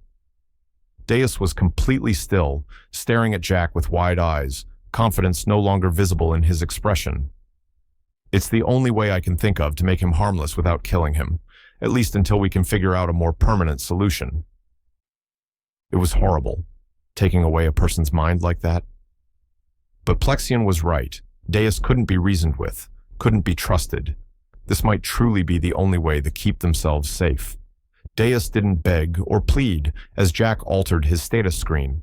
He simply watched, aghast, as Jack slowly added and then removed skills from the screen. Every skill he had ever seen that allowed sensation, movement, or ability to act were all recorded, added, and then removed. Jack paused before the last skill, the thinking skill. Ever since learning about this skill, he had been worried that removing it might break a person's mind, but this was the only way. Deus looked at Jack and met his eyes. Jack turned away first, then erased the skill. The old, malnourished man that had been Deus was now just a body in a coma. Jack would have to stay here with the body to make sure nothing reversed itself for a few days, just to be safe. He felt sick, not wanting to look at Deus. "Now what?" he asked Plexion quietly. "Now, I guess we play God." Chapter 43, Meanwhile. The monarch of the kingdom of Vitlevin was feeling jaded. He had traveled for weeks to reach this Jack that the high deity had spoken of, only to be forbidden from approaching. The cursed queen of Cheria had barred his entry until she and her husband had acquired this new gift for themselves. He cursed her, swinging his arms and legs around in frustration, smacking his arm against a chair in the process. He cursed again, holding his hand in pain. Nothing was going his way. Ever since the high deity had issued the world quest, everything had fallen apart. He had sent a missive to the late king of all demons, inquiring into the reasons for the high deity's request. Being able to hide from the god of gods seemed very appealing. He hadn't received a reply. Plexion had died before getting the letter. Now, the king of Vitlevin was worried that the zealots who had killed a king would discover he was looking into the ability to vanish himself. The spies he had sent into the demon lands to retrieve the message had all been intercepted by counteragents. The queen of all demons moved quickly, asserting her agents into the country Plexion ruled over the very same day he had died. It was an incredible feat, considering the two demon kingdoms were on opposite sides of Drowl. Now he had to worry that the queen of all demons had blackmail on him. Then he had set out to meet this Jack person, only to be delayed by not one, but two separate groups. What was the point of being a king if you had to wait in line? Even after the cursed woman had left, she insisted on stationing soldiers nearby and inviting him to her palace to delay him further. He hated the climate here, far too tropical for his liking. The rolling green hills of his home called to him, and he wanted to leave as soon as possible. His meeting with Jack was in a day, and he couldn't get in and out fast enough. At least it would be over soon. Then he could get back to his normal life. Lexon's head hurt. It was likely due to being hit with a rock, though being hung upside down by his ankles probably didn't help. He quietly reflected on the events that had led to this moment. He had found a bandit camp and strolled right into it. He had loudly proclaimed his status as chosen and offered to give the assembled men and women power granted by the high deity. They had very rudely attacked him and strung him up. A priest of the high deity should never be treated this way. Perhaps they didn't wish for power. He couldn't think of any other reason that they had treated him so poorly. He had been hanging for over a day, and he was patiently waiting to speak to their leader. He had seen the leader around camp, barking orders here and there. He was a large human, muscular and tall. Dressed in rough clothes, the man stood with a powerful energy compared to those around him. Lexon internally compared the man to Riniox in some ways, large and in charge. Lexon was fairly sure he could reason with the man, granting status screens to all of them in due time. He had explained the procedure to the bandits, extolling the glorious gifts that the high deity was bestowing on them, and the chief had ordered that Lexon be left alone for the time being. Well, his waiting seemed to be paying off. The bandit chief approached Lexon, who was still hanging upside down from a tree, and spoke. "So, you want to give us all the new gift from God, yeah?"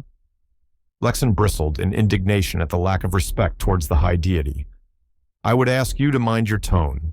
The high deity sees all." The chief raised an eyebrow at him but didn't speak. He folded his arms and seemed content to ignore Lexon's reprimand. Lexon sighed. Why couldn't people show the high deity the respect he deserved? "Yes, it is my honor and privilege to spread the gift that—" Yeah, that's all well and good," the chief interrupted. "But how are you spreading it? You didn't really talk about that." Lexon puffed his chest out with pride. "I was given special skills that allow me to grant statues to others." He had shown them his status screen when asked in order to prove its existence.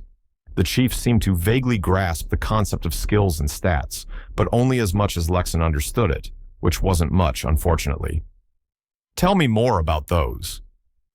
Well, status granting is the basic version. It can be used to give anyone a status, and they gain the benefits of that. Chosen of the status is the grand gift given to me by the high deity and his servants. It allows me to give other people status granting, letting the system grow throughout the world with ease.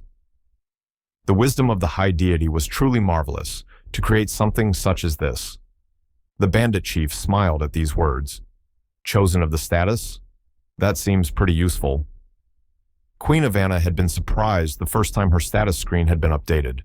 All of her skills had been given numbers, and as far as she could tell, they related to how competent she was in those areas.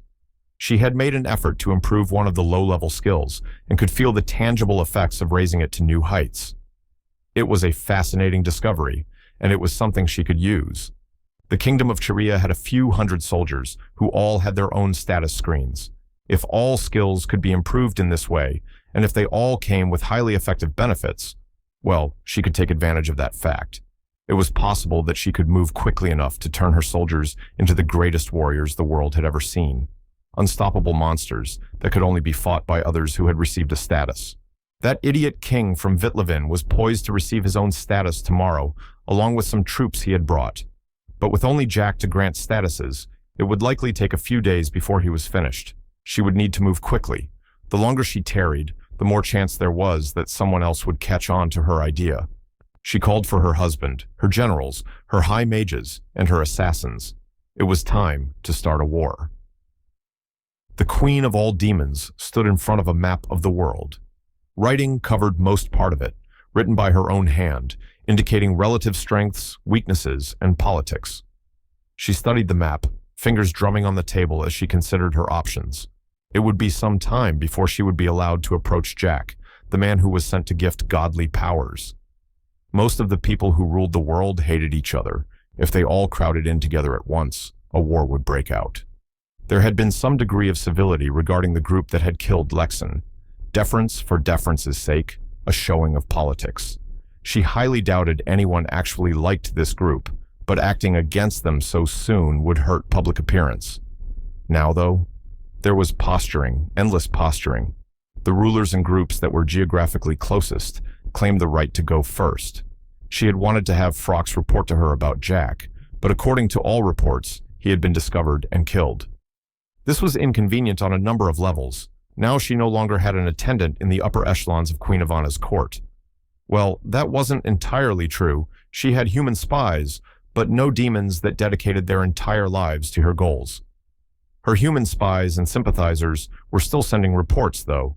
It was only a matter of time until she got a clear picture of the state of things.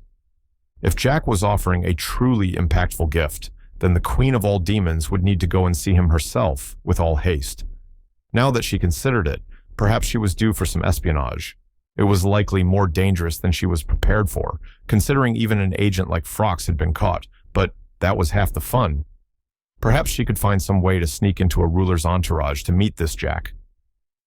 A blue butterfly contently sat on the status page of Frost the Biggin.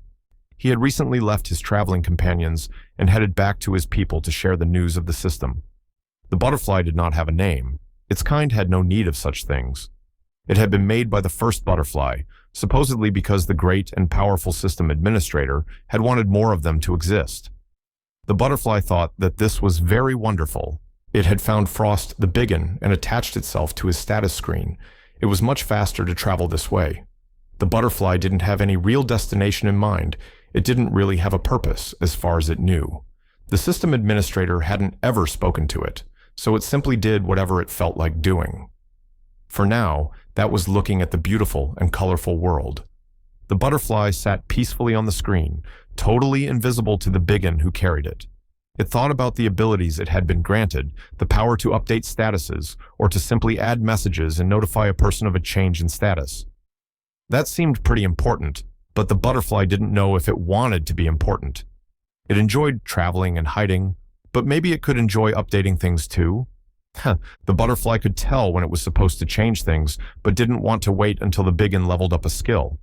So it simply picked a skill the biggin was using and created a notification. Frost paused in his walk, checked the notification, then nodded, closed his screen, and kept walking. His status hadn't changed, of course.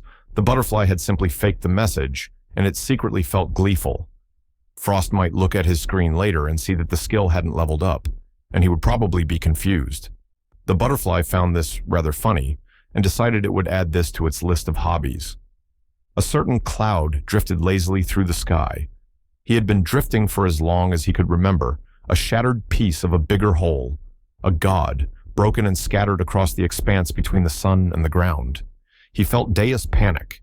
It felt Deus grow afraid, and it felt Deus stop thinking altogether. What had changed? Had it been that new servant? Jack? It wasn't a very Deus type of name, though, and a created servant wouldn't act against Deus this quickly. There was only one real explanation that the cloud could think of, and he gradually began drifting towards where Jack was supposed to be staying. Jimmel had lived his whole life simply. He had been born simply, grown up simply, got married simply, and died simply. He had no real regrets about his life. It had been fun. But he was dead now, and he knew it was time to move on. The priests had always talked about how the high deity personally took each and every soul and gave it new life, a clean slate for everyone. So he stood there in the sun, waiting for the God of Gods to show up. Except he didn't. Jimmel stood there for longer than felt right, maybe about 20 minutes before he started hollering. He called out in every direction and eventually started walking around. There was nothing here, just empty white space as far as the eye could see.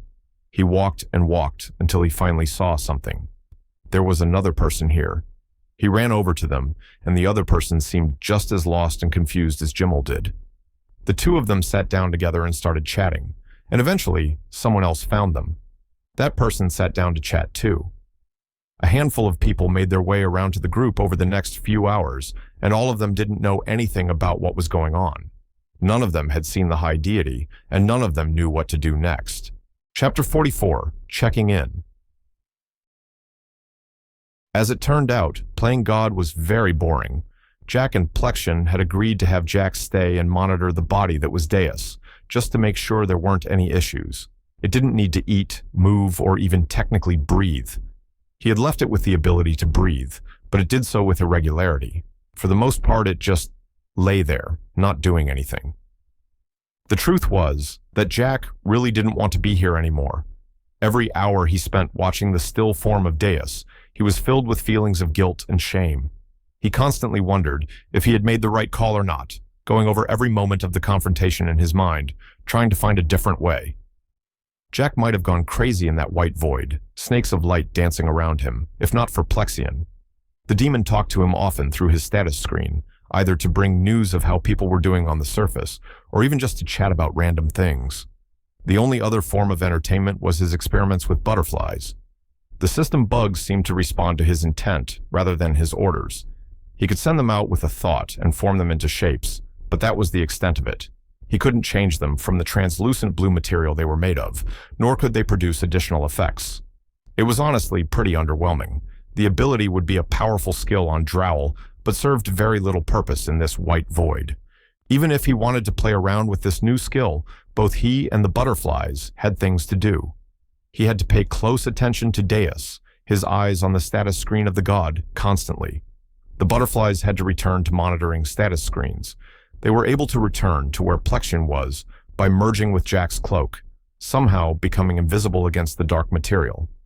Jack spent days doing nothing except watching the small blue screen in front of him. There was no way to measure the time himself. He didn't need sleep or food, so his body couldn't tell him that time was moving at all. Jack felt the greatest relief of his life, when Plexion gave him the okay to return.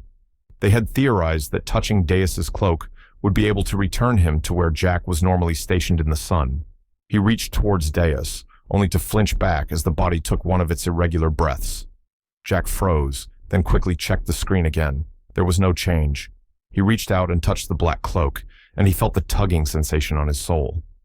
Unlike when he had entered, he felt more grounded now. He somehow understood that he could resist the pulling if he wanted, but he chose to ignore that. He allowed himself to be sucked into the cloak and appeared near his workstation. He didn't see Plexion around which concerned him, but he immediately turned back to the black cloak on the floor. Jack quickly grabbed the cloak and let himself be sucked back into the space where Deus was lying. He checked the status screen once again, and there was still no change. That was a large relief as well. Jack had been worried that leaving would somehow give Deus the freedom to recover again.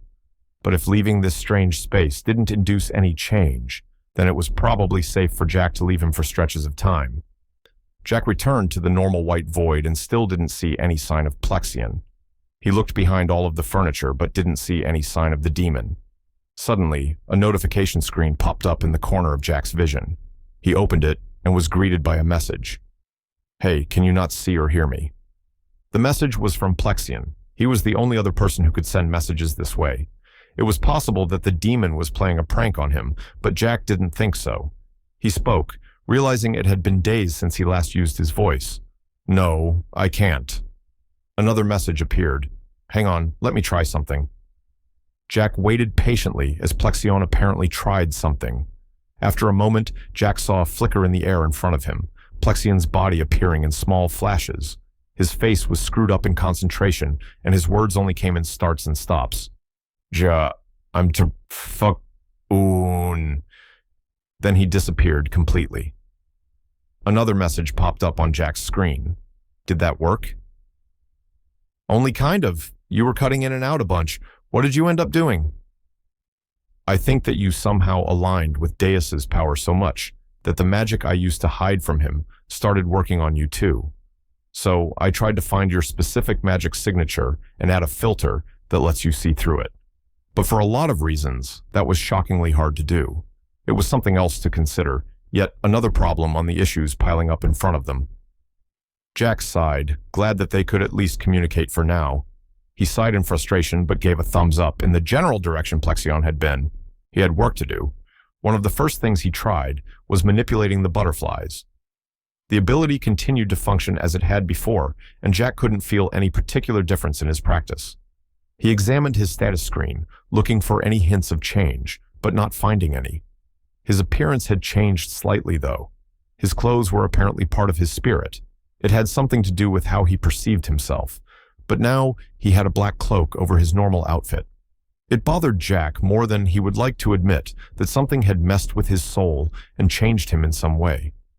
He tried to remove the cloak, but every time he got it off, the cloak would reappear on his body. It was annoying, but to be honest, Jack didn't really notice it unless he focused on it. It was like how someone doesn't really notice themselves blinking all the time until someone points it out. The cloak was just there, sticking in the background of his awareness. So many questions, but not enough answers. Unfortunately, Jack had more work to do. He found some specific status screens and began typing messages. Jeller sat with Jack's disassembled body, staring at all the component pieces on the work table. After Jack didn't return at the appointed date, the Borbot trio had grown worried that something was wrong with his body. They had taken him apart and checked over every component according to the various diagrams they had. There had been no messages, no contact, no word from the high deity. It didn't mean anything was wrong, but, well, Jeller didn't want to consider what could have gone wrong. He would just have to wait and trust that Jack would be back. Riniox had come down quite a few times over the past few days to update Jeller on everything going on. The king of Vitlevin was camped outside the valley compound, very impatiently demanding to meet Jack. This had become a balancing act of politics.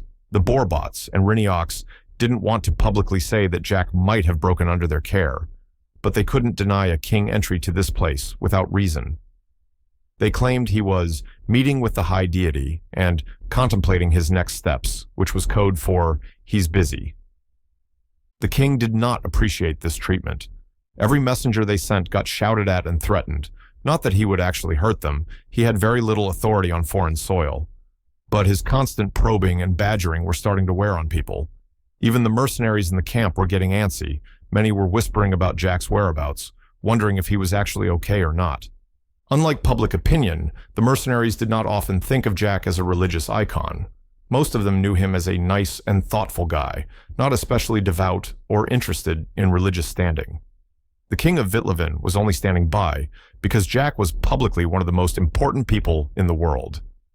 Bullying his way in and forcing a meeting could have long-lasting consequences, and the king was apparently a very self-conscious man. Even ignoring the man, though, there were growing tensions further out in the world. The powers that ruled the world were starting to grow impatient, according to Reiniox's information network. Her mercenaries' buddies and paid informants were sending messages that there was a ton of military posturing in various parts of the world. Pilgrims were also an issue. There had been an influx of people who had journeyed to the village of Burnia in order to meet Jack and receive the rewards promised by the high deity. Most of them were more patient than the visiting royalty, but their presence agitated the man. He refused to allow any of them to meet with Jack before he did. Reiniox had ordered the mercenaries to construct additional housing in the town in order to accommodate additional visitors, and rough shacks were starting to take shape. They were doing what they could, but they needed Jack. Jeller's waiting, anxiety, and hope skills had seen growth over the past few days, along with a handful of others. Every notification was a shock. He kept expecting to see a message from Jack, only to see that some skill had leveled up instead. He felt so helpless, unsure of how to proceed now that Jack wasn't here.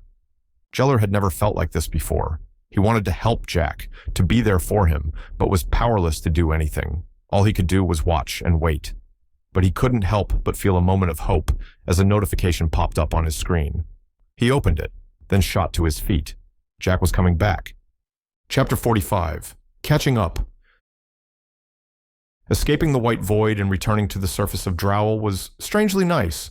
Looking at the messed up world bending upwards in the distance still made him nervous, but honestly, he felt like he would go crazy if he had to stay in the sun any longer. He came to in the usual basement, laying on the table he had first come to the world in. Jack sat up and saw that the three Borbots, Jeller and Reiniox, were all there. Reiniox smiled at him, but there was tension in her face as she looked at him. Jeller, on the other hand, was full of obvious relief. He seemed like he hadn't slept very well. Weariness emanated from his body as he smiled wide at Jack. Ref spoke first. "How are you feeling, Jack? After Jeller got your message, we had to put you back together in a hurry." Jack took a moment to examine his robotic body, a body that was growing more and more familiar to him. "Everything feels fine. Need me to do some movements or anything?" Glim nodded. "Just to be safe. Step over here, please." She led Jack through a series of movements in order to make sure all his joints were functioning and his mana was flowing. His body moved smoothly, and he was reminded how impressive the three Borbots were. Even reassembling his body quickly, they had done a great job. Glim led him back over to the others once they finished up. Reiniox nodded at them. "Well, you certainly caused us some trouble with your extended vacation. We've got an angry king waiting for you, not to mention a whole host of travelers and pilgrims waiting to meet you." With everything that had happened, Jack had almost forgotten that he was due for another royal visit. "Well, I hope they didn't bring any assassins this time," he joked. Jeller flinched slightly at that, but Reiniox's smile sifted to genuine amusement. She slapped Jack on the back with enough force to make him stumble forward. "That's the right attitude. Besides, you can handle an assassin or two now, can't you?" Jack stood up straighter and nodded firmly, confident that he could at least run away if a dangerous situation came up. Jeller fell in beside Jack as Reiniox led them up the stairs. He clapped Jack on the back. "Glad to have you back." His mood was infectious, and Jack felt himself feeling relief that he was back. It had been touch and go, and the future was uncertain. But right now, Jack was glad to be with friends. By the time they made it up the stairs, Reiniox had switched to all business. She talked authoritatively as she walked. "All right, we need to show you around camp a bit. People have been wondering about your disappearance, and we want to reassure them that we didn't lose you or anything like that." She reached the front door and barely stopped to open it, walking out into the compound. "We'll send an envoy out to King Drent. Let him know you're out of seclusion. He might charge in here to meet with you, but we'll try to delay him until tomorrow." "Why delay him?" Jack asked. "Hasn't he been waiting longer than we intended anyway?" Reiniox snorted in derision. "I'd keep him waiting for another few weeks if I thought I would get away with it. He's been nothing but a pain in my side since he showed up." Jeller leaned over and whispered to Jack. He's been super aggressive and rude, no respect being given at all. Jack frowned at that. At least the Queen of Cheria had shown respect on the surface. Jack was rather fond of the mercenaries. They had done right by him, and he didn't appreciate people trying to strong-arm them. As they passed through the compound, many mercenaries came up to clap Jack on the back and welcome him back to camp. There were some mercenaries who wanted to be granted statuses, now that they had seen what the system could do. He made some promises to help them out, but couldn't take the time to stop and do it now. Reiniox brought him over to her central work building and sat him down inside. She had very Spartan furnishings, with a simple desk and chair in the back. The rest of the room only had a few chairs stacked up against the wall.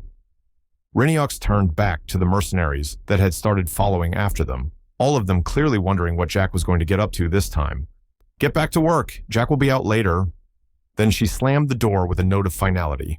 Jack could hear people scramble off in a hurry, clearly not wanting to get in trouble. Jeller grabbed 2 chairs and set them down in front of Reiniox's desk, holding one out so that Jack could sit down. Reiniox sat down in front of them, shuffled through a few papers, then put everything down and sighed. "So, what kept you, Jack?" Jack sat silently for a long moment. He and Plexion hadn't come to an agreement on what Jack should tell people. Jeller was his own consideration, but Reiniox was still slightly unknown to him. She seemed trustworthy. She had even saved his life. But did that mean she would be okay with Jack confronting the god of this world? Jeller had said she agreed with Plexion's ideas. The dais was too overbearing. "There were some circumstances." Jack spoke slowly and carefully, still gathering his thoughts. Reiniox raised an eyebrow. "What kind of circumstances?" "I met Plexion, or his soul anyway. We've been working together." Now Reiniox's expression was one of shock. Jeller joined her, staring at Jack with disbelief. Reiniox took a moment to collect herself before speaking again. "Does that mean he's working for the High Deity?" Her eyes narrowed, clearly put off by the idea. "Not exactly." This was the part where Jack wanted to tread carefully. He studied Reiniox's face intently as he continued. "He's been helping me with the finer points of the system. The High Deity doesn't know. Whatever magic Plexion made to hide from the High Deity's sight worked even after death." Reiniox leaned forward, her hands clasped in front of her face. "Tell me more about that." "The magic Plexion used. It was apparently the reason that the High Deity asked people to go after him. It makes a blind spot so that the High Deity can't see the magic's user or their surroundings. I have a natural ability similar to that." Reiniox studied him for a moment before leaning back against her chair. Her fingers drummed on the table and she stared into the air, clearly deep in thought. Jack waited for her to finish thinking. Jeller already knew part of this. Jack had told him that the High Deity couldn't see Jack or his surroundings, but he hadn't mentioned meeting Plexion directly. Jeller was fidgeting as he waited for Reiniox to speak again. Clearly he had questions, but he knew better than to start talking while Reiniox was concentrating. After a minute or two, Reiniox turned back to Jack. "Can it be taught?" "The magic?" She nodded. "It would be a resource. Whole cities could become safe havens from the High Deity's oversight." Jack hadn't considered that. Plexion hadn't gone into the finer points of what his magic entailed, but if could be widespread. Jeller chimed in at this point. "It might actually cause more problems, though." They both turned to him, confusion on their faces. "Well, the High Deity basically gave permission to kill Plexion because of that magic, right? So if it became common knowledge, then there might be a holy war." That would be very bad. Jack really didn't want to be the reason people got killed, especially in some insane war where people were fighting for Deez's sake. Reiniox responded, "Well, it's a moot point if it can't be widespread. Can you look into it for us, Jack?" "Yes, of course," he responded enthusiastically. "We can take our time thinking about how to use this after I talk to Plexion." Reiniox visibly grew interested at this point. "Can we talk to him?" "Not in any easy way.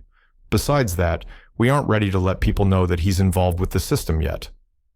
The disappointment was clear on both Reiniox's and Jeller's faces. "So we shouldn't mention him at all if we can help it?" Reiniox asked. "Right, it would be dangerous to reveal him at this point." This was a part of Plexian's plans. By making his existence a secret, they could keep people from asking too many questions. The longer they could hide what had happened to Dace, the more chance they had to figure out a solution. Riniox and Yeller nodded seriously. Then Yeller suddenly perked up. "Oh, hey, that reminds me. I found one of your butterflies." Jack had totally forgotten about that. "Oh, perfect. Riniox, are you okay if I go take care of this?" She waved him off, and Jack and Yeller left the building. Jack idly hoped that the system bug wouldn't signify any problems. Chapter 46. Quit bugging me. As it turned out, the butterfly was being a nuisance. Yeller explained that anything they did to contain it didn't work. Put it in a jar? You would have a flying jar, same with a box, a trunk, or a sack. It couldn't be held down by rocks, people, or anything the camp had on hand. It only seemed to be interested in flocking to screens, jumping to them whenever it wanted to. The only way the mercenaries had found a way to keep it in one spot was with the point defense skill. By intersecting the butterfly with a defensive screen, it would be held in place. The issue was that it meant someone had to babysit it, staying nearby so that their screen didn't disappear. Only a handful of people in the camp had access to the skill, so keeping it in place required back-to-back duty by those mercs. They were relieved to have Jack come and take over, and he made his own defense screen to hold the butterfly in place. They had captured it in one of the storage buildings, off to one side of the compound. It hung in the air, unmoving as the screen intersected it. At his approach, the system bug made words appear on the defense screen. "Oh great, a new one. Let me out of here." Jack was momentarily taken aback. That was a surprising attitude for a system bug to have. The other butterfly he had spoken with seemed to want thanks and praise. This was something else entirely. "Before I let you go, can I ask you a few questions?" "Huh? You're going to let me go?" "Sweet. Let me out." "I'll let you out after you answer my questions." "Yeah, sure, whatever." Jack was honestly shocked at how flippant this butterfly was being. Where had this personality come from? He gathered his thoughts for a moment before asking his questions. "Do you know where the other system bugs are?" "You know about those, huh?" "Nah, most of them flew off somewhere." Jack could feel a headache coming on. "Any ideas at all where they could have gone?" I think a couple of them hitched a ride with some people. Some others just kind of flew off by themselves." "Are you the only one still in the compound?" "Dunno, I've been stuck here for days." This conversation was starting to annoy Jack. The butterfly hardly seemed to be a reliable witness, and its attitude was far from reassuring. The butterfly messaged again before Jack could ask another question. "Can I go now?" Jack thought for a moment. Was there any other information he would get out of this butterfly? Probably not. Did he want to let this butterfly go and do whatever it was system bugs wanted to do? Absolutely not. "Just one more question, then I'll let you go." "Hit me with it." "Do you know who I am?" "Nope. Now let me go. I'm so bored." The butterfly didn't move or shake, but Jack could feel its eagerness somehow. It wanted to be free more than anything. "I'm Jack. I created the idea for the system. I also created the system bugs." The feeling of wanting to break free vanished from the butterfly instantaneously. It didn't respond for a long moment. Then it typed out a message. Am I in trouble?" "That depends," Jack replied. "Have you caused any problems?" "No, sir, not me. I stuck around here because I didn't want to make any problems for anyone." The words came fast, as if in a panic. To Jack, the butterfly seemed like a panicky employee who had been caught slacking off on the job. Its excuses were meant to throw other butterflies under the bus for leaving, making itself seem more useful. Jack decided to play along. "That's very good of you. It was never my intention to allow the system bugs to explore the surface of Drowell. I'll need to track the others down and make sure they aren't causing problems. Am I going to be deleted?" The butterfly typed the message with a resigned air, somehow exuding sadness and self-pity. "What? Of course not. I'm not a monster," Jack exclaimed. "As long as you don't update anyone's status screens when you aren't supposed to, then I don't really mind if you float around and explore." This bug was a sentient being. Jack had no desire to end a life like that. Honestly, even if he wanted to, he had no idea how to go about destroying a system butterfly while on the surface of Drowell. "Really?" Jack shrugged. "Sure, you're your own person. Bug, if you aren't a problem for the system, then I don't really mind if you just want to fly around. He looked sternly at the butterfly. Are you going to be a problem? Nope, no way, not me. Jack nodded. Good. He let his defense screen disappear and the butterfly dropped slightly before floating back up. You're free to go, little guy. The butterfly hung there in the air for a moment, only moving its wings lightly. Then it got closer and landed on Jack's shoulder. Jack eyed it warily before opening another defense screen. The butterfly flew over to it and typed a message. Can I hang out with you? Maybe I can help. With me? Well, I guess I don't mind. This butterfly had the most personality of any that he had interacted with. He hadn't really expected it would want to stick around him. But if that was what it wanted, who was he to say no? What kind of help can you give me? I can tell when other butterflies are on screens, so if one is hiding nearby, then I'll be able to sense it for you. That would be incredibly useful if Jack wasn't stuck here for the foreseeable future. If anyone came to the compound with one of the butterflies, then Jack could deal with them, but that was probably unlikely at this point. He could send the butterfly out to find the others, but that was even less likely than the butterflies coming back here. That's pretty amazing. I'd love to have you around if you're willing. No pressure, though. No, please. I'd be honored to work with the creator. Well, if you're going to be sticking around, do you have a name? Can't just keep calling you a butterfly. No, we don't use names or anything, but I'd love to get one. Please.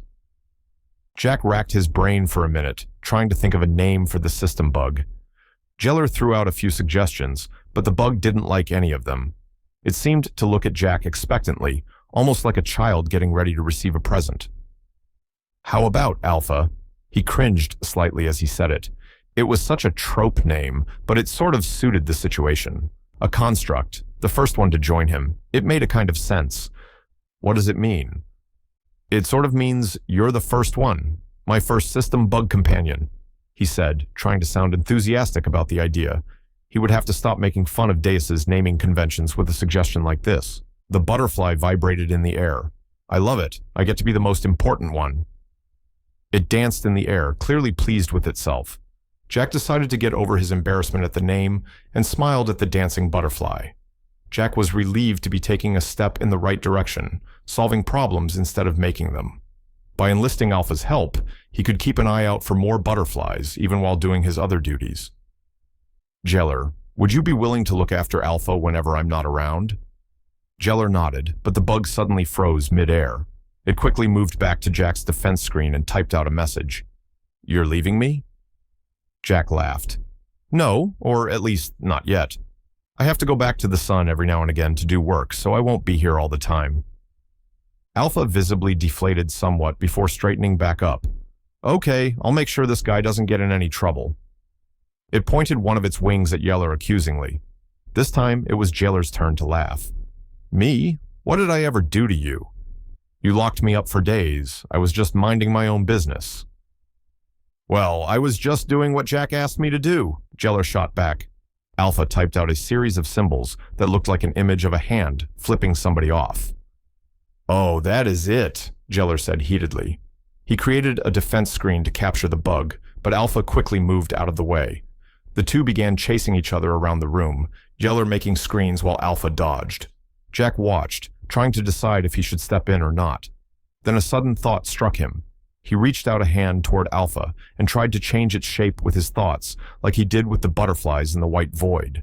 The mana in his body churned and flowed, steam burst from his vents, and the gears in his body spun with an audible noise. Both Jeller and Alpha turned to Jack in alarm, but he didn't notice. Jack's full concentration was on trying to make this ability work. He flexed his mind and gestured wildly, but there was some kind of block between him and the butterfly. He slowly allowed his body to wind down, releasing the tension that had built within him. He sighed and put his hands down, frustrated that his new ability didn't seem to be working. He made a mental note to experiment more later on and turned his attention back to Jeller and Alpha. Jeller was staring at him, slack-jawed and wide-eyed. Alpha didn't have a face to make expressions, but it was stock still in the air, facing him. He looked down and saw a shimmer in the air around him. Black mana had appeared in the air around him, coalescing into the shape of a cloak around his body. It was very reminiscent of how Deus looked, and how Jack himself had looked while in the white void. I can explain.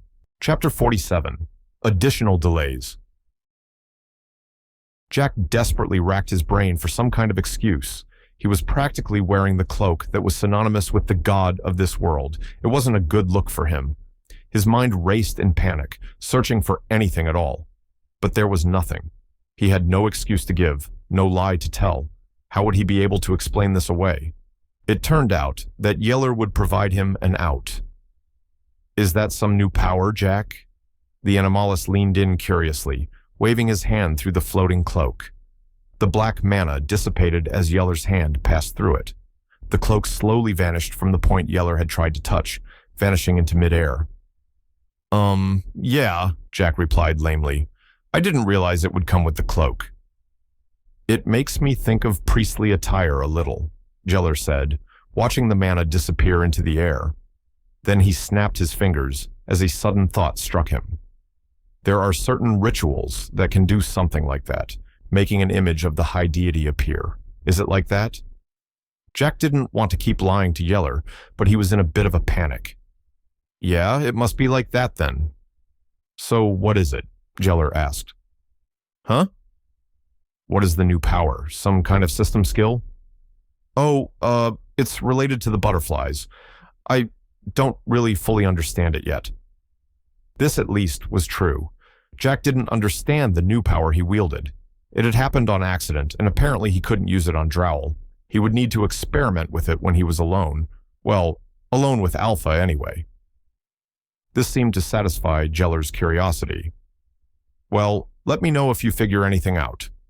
Jack gave him a thumbs up, not trusting himself to speak about it anymore. The three of them left the storehouse, and Jack was immediately dragged to a nearby cooking fire. The mercenaries welcomed him back with gusto, drinking and cheering. Over the next few hours, Jack heard all the camp gossip about the king of Vitlevin. Everyone got really drunk and told him all the nasty things about the king, from his personal habits to his terrible kingdom policies. By the time Jack was able to break away from the group, he had heard quite a few disgusting things about the king he was supposed to meet. He deeply and truly hoped that most of those rumors weren't true. He would be afraid to shake the man's hand otherwise. Jack shuddered and decided to stop thinking about it. He and Yeller made their way back to the Borbot's house along with Alpha. Alpha had leaped into its role as Jack's helper, flitting around the mercenaries and perching on Jack's shoulder. When Jack explained that the butterfly was assisting him, they welcomed it with open arms, even giving it a tankard of ale. Alpha had submerged itself in the drink out of interest and hadn't been able to type in full sentences since. Somehow, the system bug, a being made of God's own mana, got drunk, despite the fact that it couldn't drink. Hopefully, a night's rest would resolve the issue. Dirge was there to welcome Jack in when he arrived. The other two were working downstairs. They gestured behind themselves towards the stairs. How was the welcome back? Jack thought for a moment. Honestly, it was fun. It had been a chance to unwind, to not think too much about work. Jack's stress had grown considerably with all the things he had gone through recently. Having a chance to unwind with good people had done wonders to ease his tired mind. Dirge smiled. Good. You've got to know when to take a break from work, eh? They playfully elbowed Jack, taking an easy attitude with him. Jack returned a grin. I haven't taken enough breaks, but I appreciate being able to use your home here, Dirge. Of course, Dirge exclaimed. What's mine is yours, Jack. We're glad to have you. They clapped him on the back, welcoming him and Jack inside. To be honest, I'm glad you got to mingle in the camp. When Jack raised an eyebrow, Dirge continued. We're already a bit suspicious, making a tri-type internal Borbot. When you vanished for longer than intended, people pointed the fingers at us first. I know Riniox was fighting some allegations as well. I'm so sorry about that. Was there any trouble? Nah. Well, no real trouble anyway. Dirge waved their hand dismissively. Riniox claimed you were in religious seclusion or something. Mostly we got yelled at by the king of Vitlevin. Ah, I heard about that a bit. Jack grimaced. Is he really as disgusting as the rumors say? Disgusting? Dirge asked. They took a moment to be confused, then came to a realization. Oh, you mean those rumors? Couldn't say. Probably not as badly as you're thinking. He is a king, after all. Jack wasn't sure if he really bought it, but let the matter drop. Nothing he had heard about the king had made him want to actually meet the man, and he was glad for some delay before the official meeting. He turned to Dirge, looking to change the topic. "Are you guys taking breaks too? I heard you were all working hard on my body." Dirge chuckled, the steam vents in their body puffing as they laughed. "Sorta. We worked in shifts, honestly. It felt like being back in school. Too much work and not enough time, we had to learn to lean on our partners." They looked nostalgic, smiling at some memory. That didn't sound very restful to Jack. "What are Glim and Ref still working on? Shouldn't you guys be relaxing for a change?" Dirge shook their head. "It's our personal project. We're feeling a bit of a time crunch right now." "Anything I can help with?" "Well, actually," Dirge seemed to weigh something in their mind. "If you could keep the King of Vitlevin here longer, we would appreciate it. We've made some breakthroughs in our work, but interruption can spoil inspiration." "Delay him? I thought we wanted him gone." "Well, yes, but actually no. The man is annoying and crass, but that can serve a purpose. His pride serves as a shield against others who want to come here." Understanding dawned on Jack. "So the longer we keep him around, the longer everyone else has to wait?" "Exactly. Better to deal with the enemy you know, instead of the enemy you don't." "Is he? An enemy, I mean." Dirge looked at Jack seriously. "He isn't our friend. Sometimes that's all it takes." It was a sad way to look at the world in Jack's mind, but he had been caught off guard by people before. "I'll do my best to get him to stay." Dirge clapped him on the shoulder good-naturedly. "Good man." Jack and Jailer bid farewell to Dirge and went upstairs. They wanted to brainstorm ways to keep the King of Vitlevin here. Dirge went back down to the basement workshop. Glim and Ref were behind a privacy screen, working on the project. Dirge parted the curtain and stepped inside. A partially formed Borbot body was there. Its arms, legs, torso, and head were all in pieces. Some of the parts were nearly finished, while others were little more than a framework. Unlike Jack's body, there was no clear division between the three internal types on the body. Vents, gears, and mana-conductive material all mixed and intermingled haphazardly. Studying Jack's body had given the Borbots amazing insight in ways to combine the three internal types. The result was less than ideal so far. Some sections of the body worked, but any attempt to combine multiple working sections failed. Even getting a working hand segment to connect to a working arm section had been exhausting. They had adopted a shotgun approach, throwing everything at the wall and seeing what stuck. Then they consolidated the results. Patterns that worked on one half of the body didn't work on the other. Configuration of parts couldn't be mirrored. They had to be specifically crafted for each and every minute section. The work was made all the harder by each of the Borbots advocating for one another. They all wanted a balance between the three of them, not wanting to opt for too much of one internal type or the other. The result was a patchwork design, with odd coloring shifting and changing through each limb as the materials changed. Dirge walked by the section that they were working on, a leg, and ran their hand along it affectionately. They were getting closer. It was hard work, but it would be worth it. "I asked Jack to keep the king here as long as possible." Ref nodded. "Good. That should buy us another day at least. If he can keep delaying people..." Glim finished his sentence. "Then maybe we can escape." The three fell silent at that, their hands stilling. They didn't want to say what that would mean, abandoning Jack. If he broke, there wouldn't be anyone to fix him. Finishing their work, their child, would mean abandoning the person they had come to care for. None of them wanted to face that truth, so they got back to work. Chapter 48, Political Maneuvering. Jack was able to convince Riniox to delay the King of Vitlevin until the afternoon of the next day. The demon delivered the news that they would be preparing an appropriate stage for him. The king raged at the further delays, but waited until the appointed time. Any further efforts to make small delays were met with complete rejection. The king and his troops simply marched into the valley. Jack was on the impromptu stage, ready to meet the man he had heard so much about. King Drent of Vitlavin was a short and pudgy man. He had wispy hair that was graying. His clothes were expensive looking, but seemed tacky. He was carried in on a palanquin, and he sat on a gilded chair that looked extremely expensive. The overall impression he gave was that of a selfish and lazy man. His servants carried the palanquin up to the platform, the king looking around with a bored expression. That expression fell away as he beheld Jack. His eyebrows shot up in surprise, and he leaned forward with interest. Without speaking, he waved a hand behind him frantically. An attendant came forward, removing their cloak. It was a boarbot, and Jack assumed that it was a dual-type internal. Its body was made of copper and bronze-looking metals. Vents for steam poked out of its lower body, but its upper body had exposed gears.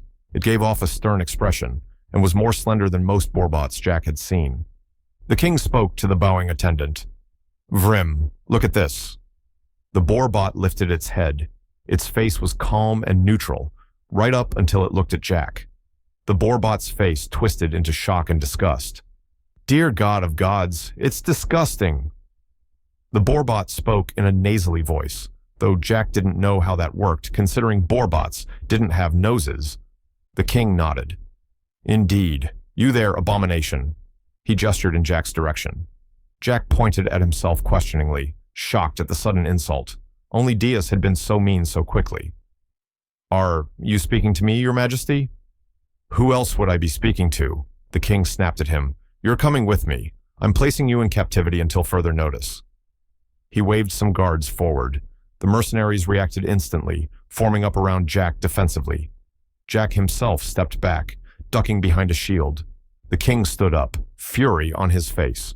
"What are you doing? That thing," he spat the word, "is a crime. I will deliver it to the High Council of Dregan." Reiniox stepped forward boldly, ignoring the drawn swords of the soldiers. "That man," she emphasized the gender, pointing to Jack, "is Jack, servant of the high deity." Everyone in the king's entourage froze. The king appeared stunned, disbelief clear on his face. "What? But he spluttered.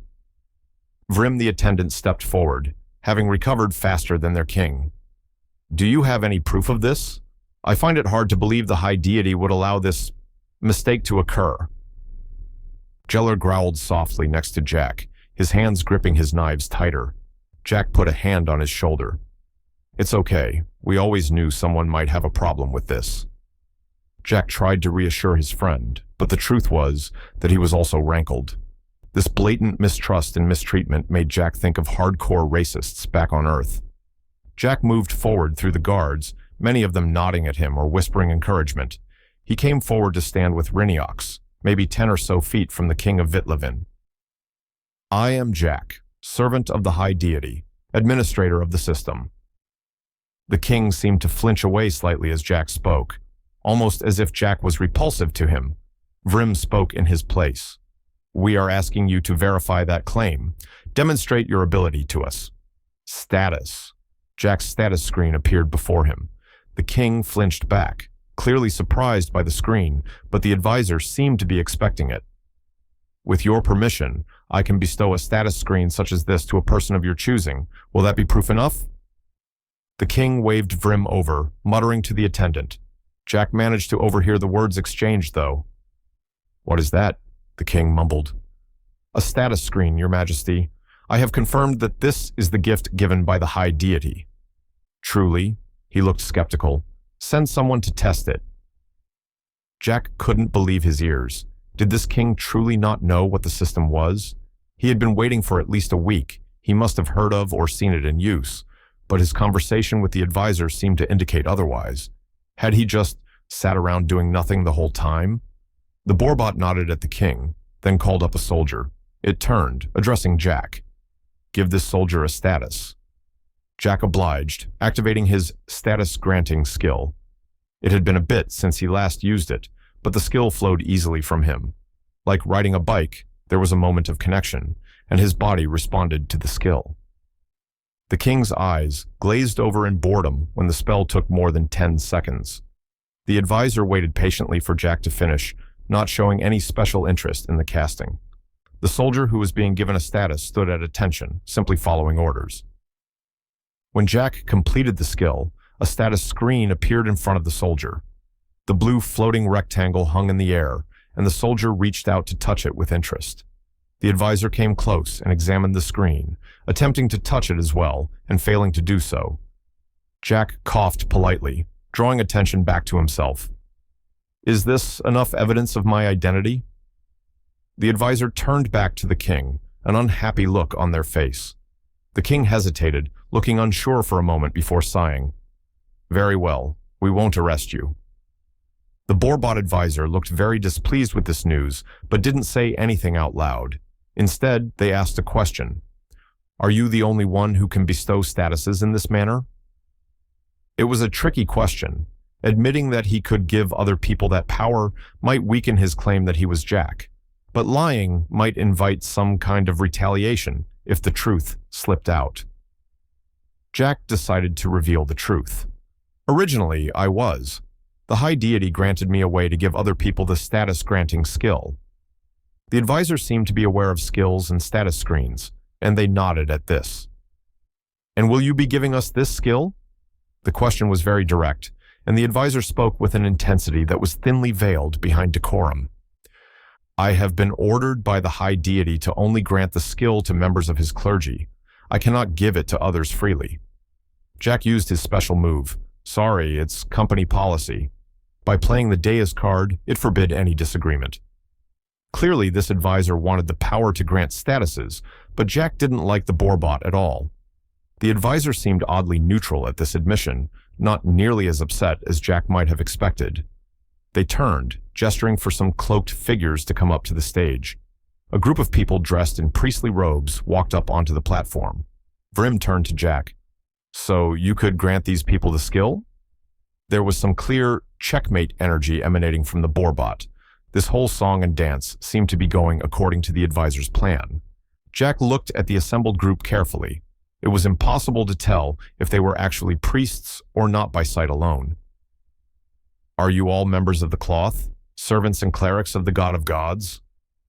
The group nodded in unison, and the head priest spoke. I swear before the high deity, we are all members of his church. Jack didn't feel good about this, but he had backed himself into a bit of a corner. He silently felt a bit of respect for Vrim. They appeared to be very capable despite their king.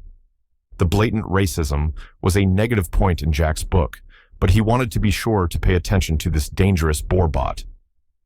If you use this skill against the wishes of the high deity, you will be punished. Do you understand? The group nodded their affirmation. Jack didn't have a multi-target version of the chosen of the status skill, and to be honest, he wouldn't use it even if he could. Every cast would add to the amount of time that he delayed this group. Jack was a little surprised that the king hadn't demanded to be granted a status first. But when he turned to look at the man, he saw the king snacking on some grapes someone had brought him, completely uninterested in the proceedings. Jack was less familiar with the chosen of the status skill, only having the chance to cast it a handful of times. It was similar in nature to his other skill, but had enough changes to the structure that it still felt unfamiliar to cast. He performed the skill on one of them at a time, but they all waited patiently until he had used the skill on all of them. It took a long time, and Jack felt bad for making all these troops and mercenaries stand there and wait. It wasn't very entertaining to watch, and it was a hot day. Oddly, the king seemed to be the most impatient, asking for food or a massage from an attendant every few minutes. When Jack was finally done, the priests left the stage. Jack expected to begin granting a status to the king, but Vrim spoke again. That will be all. We will take our leave now. Jack was shocked. The king didn't want a status from him? He glanced in the king's direction and was even more shocked to see surprise on the king's face. The man began to bluster slightly, but Vrim held up a hand in gentle rebuke. Jack instantly reordered the power balance between these two in his mind. Vrim, or more likely all the king's advisors, were in charge. The king seemed disconnected from the events around him. He was likely a figurehead. It was a telling moment, the king sitting back and holding his tongue. Reincarnation looked at Vrim. Are you certain? We can provide you with food this evening, possibly grant some more statuses. But Vrim shook their head. That won't be necessary. His Majesty would rather not engage in certain company. The comment wasn't directed at Jack this time, but Reincarnation. It showed just what the royal advisor thought of mercenaries. Jack bristled slightly, surprised at how defensive he felt about these people, but Reiniox put a hand on his shoulder to calm him. "Of course," Reiniox said flatly. "We wish you safe travels." The servants came up on stage to cart the palanquin away, but before the Vitlavins could leave, a young man came running up to the stage, out of breath. "Your Majesty, I have urgent news." The king looked like urgent news was a cockroach he had found in his soup. His look of disgust was clear, but he waved the boy forward. The boy pulled out a scroll, reading aloud. "The kingdom of Cheria has declared war on us." Chapter 49, One-Day War. The reaction to the message was instant. Clamoring broke out on all sides, shouting soldiers and mercenaries drowned out the reporting scout. Vrim reached out and grabbed the message rather than trying to quiet everyone. They scanned the message speedily, their expression growing more and more distressed. King Drent was shouting ineffectually, his voice lost amidst the sea of confusion and panic. Reiniox strode to the middle of the platform. "Quiet!" Her voice boomed across the entire compound. Everyone near the platform held their ears in pain at the natural loudness that came from the woman. She turned to Vrim and King Drent. "Your Majesty, I apologize for the level of noise. I took it upon myself to restore order." She bowed low, full of manners and decorum. The king of Vitlavin seemed a bit taken aback. Yes, good." He coughed awkwardly. "I was just about to do that myself." Reiniox turned to Vrim. "Are we under attack?" Vrim still seemed shocked at the report they had read, looking up at Reiniox with a slightly empty expression. "Huh?" Realization dawned on their face suddenly, only recalling at that moment that Cheria soldiers were stationed at the town outside the valley compound. Vrim exploded into action, pointing at various soldiers and calling out orders. "Go scout the entrance to the valley." To another they said, "Organize the troops into battle lines." To the scout they said, "The troops let you into the valley?" The scout nodded. They said that they had standing orders to let a messenger in. Vrim grimaced. This is the worst-case scenario. They tapped their chin thoughtfully. They turned to Reiniox. "How many troops are there stationed near here?" "Nearly 50, Reiniox said matter-of-factly. "But I suspect some of the workers she sent to accommodate the village are secretly troops. Possibly even some of the wandering loners. More are certain to be on the way as well." Hope came to Vrim's eyes. "We have 200 troops with us. We should be able to break through with ease." Reiniox was shaking her head before the Borbot could finish speaking. "Unlikely. They've been studying the terrain undoubtedly. They'll know how to box you in. Even ignoring that, though, most of them will have access to the system." The king interjected at this point. "What does that matter? Are they going to flash blue boxes at us?" Jack found himself growing annoyed at the man. How could he be so incompetent? He was supposed to be in charge, but he didn't actually do anything. If Reiniox thought along the same line as Jack, she didn't show it. Her voice was calm and level as she spoke. "People with access to the system grow faster and stronger than people without it. They haven't had the system for long, but I fear their troops would quickly grow to outmatch yours." Vrim bit their thumb in anxiety, and Jack was surprised at the very human action. Borbots didn't have anything like fingernails, so it was slightly surprising to see a Borbot biting like that. Perhaps it was a result from spending a large amount of time around humans. The Borbot advisor finally spoke. "Mercenary Reiniox, the kingdom of Vitlavin has need of your services." Reiniox looked down at Vrim. The size difference between the two was enormous. Vrim was short and thinner than the average Borbot, only about 4 feet tall. Reiniox was closer to 7 feet and was all muscle. Vrim didn't back down at the glare that Reiniox sent down at them, standing firm where many others might have looked away. Reiniox spoke, her voice steady. "My band is under contract already. I am afraid that assisting you would violate my existing obligations." The two glared at each other for a long minute. The troops behind them had organized themselves in ranks, moving steadily towards the entrance to the valley. Only an honor guard remained behind to protect the king. The stalemate continued until a soldier came running back. He kneeled on the floor before the king. "Your Majesty, Cherian troops have posted up outside the entrance to this valley. They demand our surrender." The king began to bluster and throw a fit, but Jack didn't spare a thought for the man. The real show was watching Vrim and Riniox. Vrim's mouth had straightened to a line, tense. "We would be very grateful. You would be paid handsomely, enough money to never worry about finances ever again." Riniox responded coolly, unswayed. "A mercenary is only as good as their word. To betray a contract like that—" She trailed off, shaking her head. Jack could feel the smugness radiating from the demon. "I'm sure your employers would understand. Perhaps I could speak with them," Vrim suggested. Riniox smirked, her expression knowing. "I doubt it, but you can ask." She gestured to one of the mercenaries, sending them to go fetch Ref or one of the other Borbots. There was a tense wait, Vrim pacing intently while the king grumbled. The soldiers of Vitlavan were stationed at the entrance to the valley compound now, holding position. It seemed like they were in a holding pattern until the situation with the mercenaries was resolved. The Charian soldiers seemed content to play defensive as well, not moving to strike into the compound. Jailer tried to get Jack to move back and away, further into the compound, but Jack wanted to see how this played out. He felt complicated. These people had been scummy, but they didn't deserve to die. At least not that he knew of. Jack had no business ordering the mercenaries around, but even if he told them to help, it just meant that other people would die. Was there some way he could help this resolve peacefully? Ref came, guided by the mercenary, and walked up to the platform. "Your Majesty," Ref bowed deeply toward the king. "I hear you have some business with me?" The king cleared his throat. "Ah, yes." He paused for just a bit too long to be natural, as if expecting Vrim to take charge. When they didn't, the king cleared his throat again. "We have need of your mercenaries. It seems that we find ourselves as political prisoners, our kingdom besieged by a great evil." Ref raised a mechanical eyebrow, the gears of his body maintaining a steady tick, tick, tick. "I'm sorry to hear that, Your Majesty. Forgive my ignorance, but I am unsure as to how I might assist you."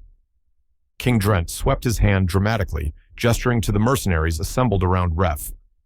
"I am drafting these mercenaries to join my cause. I am ordering you to cancel their remaining contract." Everyone present froze. The king wore a self-satisfied smile, clearly pleased with his grand gesture. Vrim, on the other hand, looked absolutely panicked. There was a long pause before Riniox began laughing. "Your Majesty, forgive me, but we are not citizens of Vitlavan. Ref and his fellows aren't either. We are under no obligation to follow your commands here." The king's expression fell, his grin becoming a scowl. "I am a king," he shouted out petulantly. "I am commanding you." Vrim made an effort to calm the man, attempting to whisper in his ear. But the king brushed them aside, too angry to listen. "You will fight and die by my order." Every single one of the mercenaries visibly tensed at the words.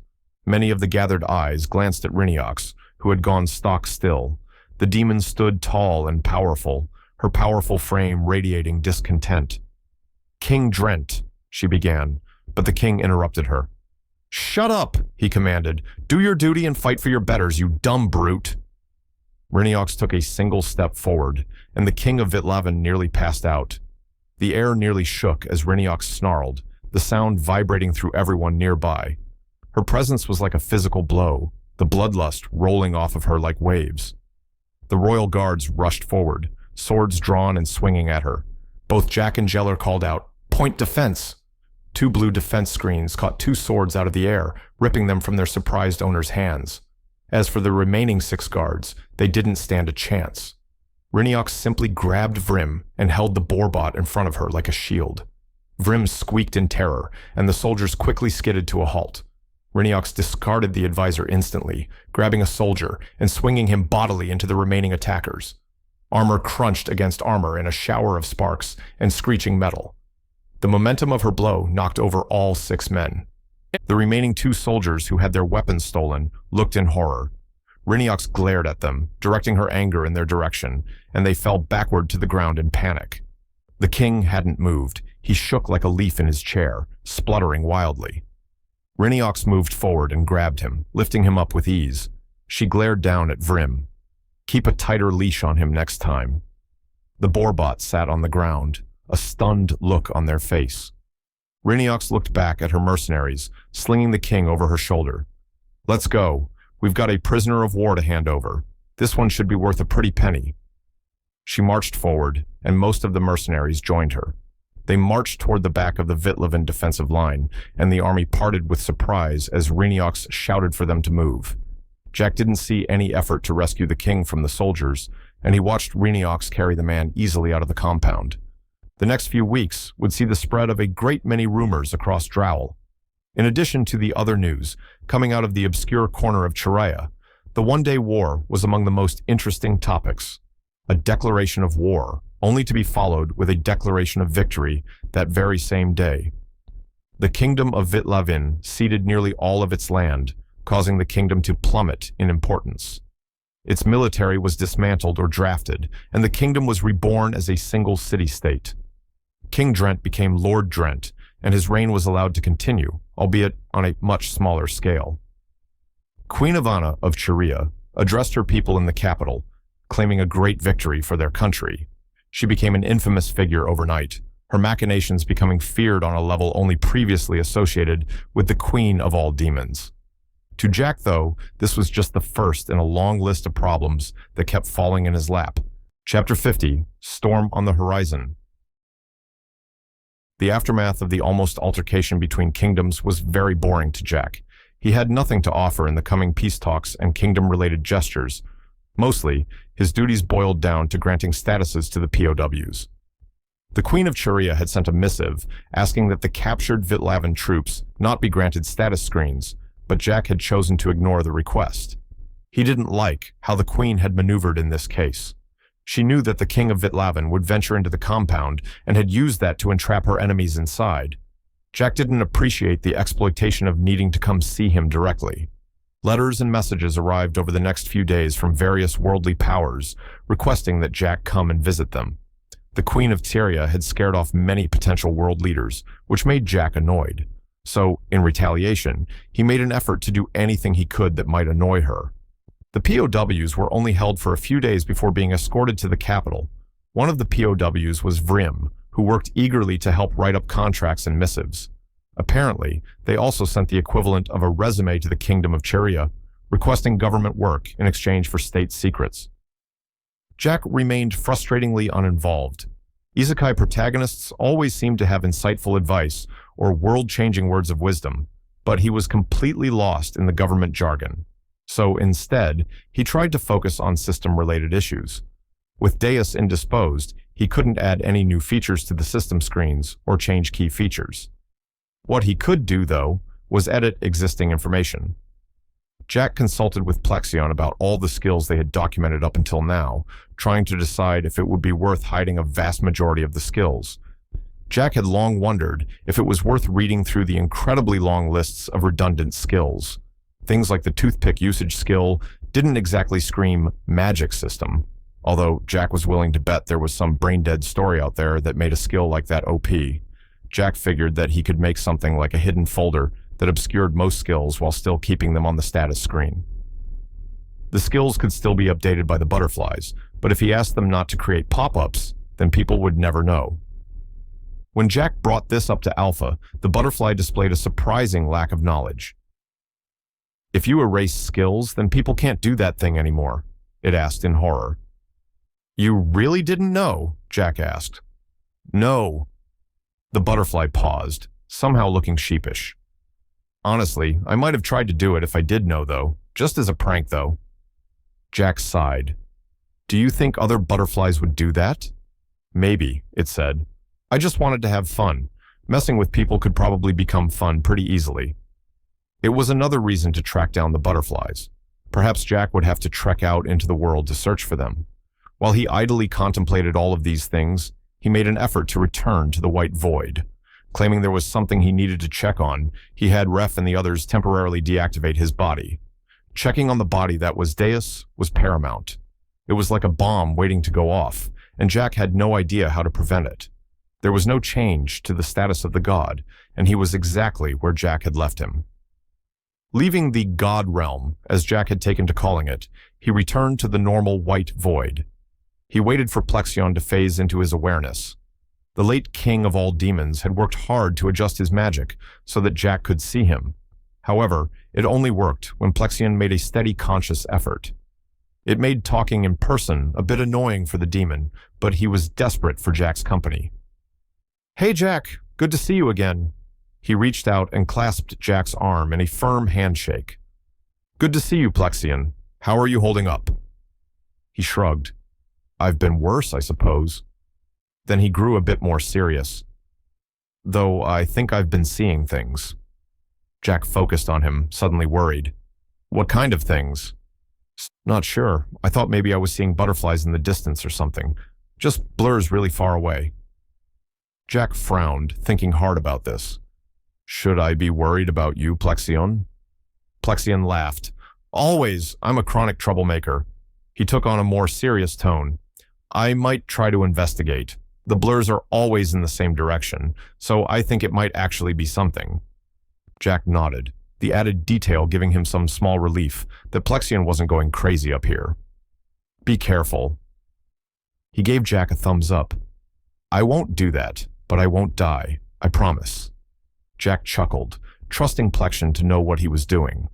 They said their goodbyes, and Plexion vanished from Jack's sight. Jack waited patiently for the appointed return time. The Borbots were going to turn Jack's body on soon, so he waited patiently, browsing through status screens. He sat in his chair, made of screens, and hummed to himself before a sudden shadow passed over the screen he was looking at. He almost dismissed it, before remembering that he was in the white void. He had never seen anything that could fly in here. He looked sharply up, his eyes searching out anything that might have caused the shadow. He couldn't see anything, just the white emptiness in every direction. He stared into the void above him, eyes straining desperately. He wondered if he had imagined the shadow, his mind playing tricks on him. He looked back down. The ground around him was covered in shadow. It wasn't blackness, but rather it reduced the light of the void. It was like seeing something dark under the ground, like a fish under the ice. Jack froze, not daring to move. The shadow shifted in shape and size slightly, as the edges, not keeping a set form. He was at the center of the rough shape, and he worried that whatever was making it was either right above or below him. It was impossible to tell what was making the shadow. He couldn't hear anything, or even sense anything. Jack stayed stock still, the shadow unmoving, until he felt himself be pulled back to his body on Drowl. He sat up immediately, his gaze quickly searching the room. Glim flinched back away from him in surprise. "Jack, what's wrong?"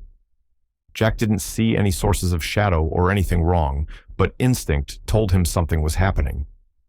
"Glim, can you use magic to search the room?" She looked at him, worry clear on her face, but she obliged.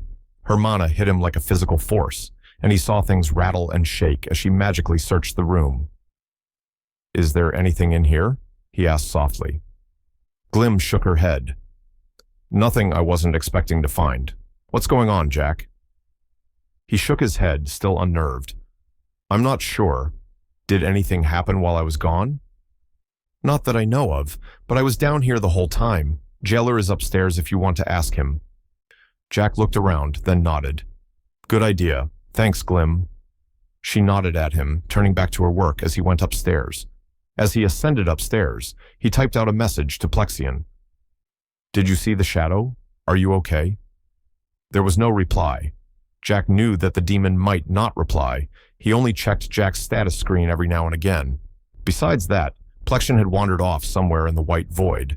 But despite those explanations, Jack couldn't help but feel worried. Jack saw Jeller lounging languidly in the living room. The Animalist perked up as he saw Jack, rising to meet him. "Didn't get delayed this time?" He asked the question in good humor, but then he grew serious at Jack's expression. "What's wrong?" Jack shook his head, unsure. "Something spooked me. I don't know what it was, but..." He trailed off, not sure how to explain what had happened. "Has anything strange happened here?" Jeller shook his head. "In the hour since you left?" "Not that I know of. No alarms or anything." He looked at Jack curiously. "You really seem spooked. Want me to check the rest of the house?" Jack nodded, and the two of them went room to room, checking for any signs of trouble. Jack's anxiety didn't vanish. Rather, it only grew, as no obvious signs of trouble presented themselves. Jeller seemed to notice this. "Why don't we go check in with Reincarnation? If a mouse so much as sneezed in camp, she probably knows about it." Jack nodded, his eyes still darting around to look at every shadow on the walls and floors. They went downstairs, and Yeller opened the front door. Jack looked out and saw that the weather had become overcast. Dark, stormy clouds gathered overhead. The sheer scale of the cloud cover was massive, so much so that it blocked Jack's sight of the rising horizon of Drowl. Jeller whistled softly. "Looks like a big storm is rolling in." He turned to look at Jack, stopping when he saw the look of concern on his friend's expression. "Jack." Jack stared in horror at the cloud. Its shape was like the one he had seen in the white void, indistinct around the edges, but he was sure that it was the same.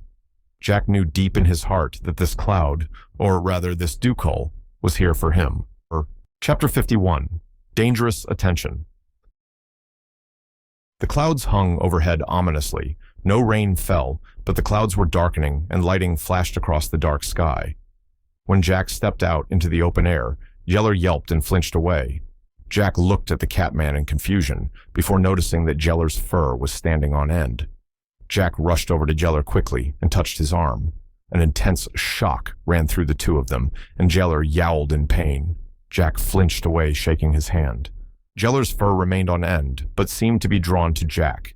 It almost seemed to Jack as though they were charged with an incredible amount of static electricity. He touched his body against the metal handle of the door nearby, and was shocked again. He didn't seem to be able to feel the shock as much as Jeller did, but it was clearly present. Jack stepped back into the house, and Jeller's fur flattened back down. "What was that?" Jeller yelled, looking around wildly. Jack peeked his head out of the door, and the static returned, Jeller's fur standing on end once again. Jeller flinched back again, batting at his fur desperately. Jack ducked back inside, and the static disappeared. "Jeller, come back inside real quick." Jeller walked back into the house, looking nervous. Jack quickly called out for Ref and Dirge. Ref came down from upstairs. "Hey Jack, welcome back. What did you need?" Jack waved a hand in greeting before getting down to business. "Can you step outside with Yeller for a moment?" The Borbot shrugged, not seeming to notice Yeller's nervousness. He stepped outside and seemed to notice the storm clouds overhead. "Wow, that's a huge storm." He turned to Yeller. "Has Reincarnation tied things down yet? We might need to board up the windows." He stopped asking questions as Yeller stepped nervously out the door. Nothing happened when Yeller drew closer to Ref. No sign of the static electricity. The Borbot looked at him with concern. "Are you okay, Yeller?" Yeller carefully looked at his fur and didn't seem to notice any static electricity. "I think so." He looked at Jack questioningly. Jack nodded and waved them back in. "Thanks, Ref." Ref nodded, slightly confused. What was that about? Jack stepped out of the door and could feel his body charge slightly. Ref's brow furrowed, and he leaned in close. Jeller backed up slightly, but his fur began standing up slightly despite the distance. "I seem to be experiencing some static electricity." Ref began muttering to himself, hovering around Jack intently without touching him. Jeller called out, "Be careful, touching him hurts like crazy." Ref nodded in response, then immediately touched Jack. The shock didn't seem to bother him as much as it had hurt Jeller, but Ref still flinched away, surprised at the force of the shock. "Wow, that was intense." He studied Jack carefully, noting that the charge came back instantly. "Has this happened before?" Jack shook his head. "No, though I've never really been in a storm in this body." Something about his statement bothered him. "Do you guys get lots of storms?" Jeller shrugged. Ref had gone back to muttering and looking at Jack. "We get smaller storms on and off, but bigger storms are pretty rare," Jeller said matter-of-factly. Ref touched Jack again, not pulling away this time as the shock ran between them. The shock surprised Jack, who hadn't been expecting it. "Ah, stop that," he chided. Ref nodded to himself. "The charge comes back instantly. It's not higher or lower now that I'm touching you." He didn't seem to acknowledge Jack's annoyance. "I don't feel any charge either." Jack rolled his eyes, deciding to let Ref finish thinking. Clearly there was no getting through to the borebot while he was experimenting. Jack waited as Ref poked and prodded him a few more times, even looking curiously as Ref removed a part from Jack's mechanical body. Eventually, Ref pushed Jack inside, his hand still on him. Ref paused in the doorway, still outside, as Jack left the cloud cover. Once inside, he turned to Jack.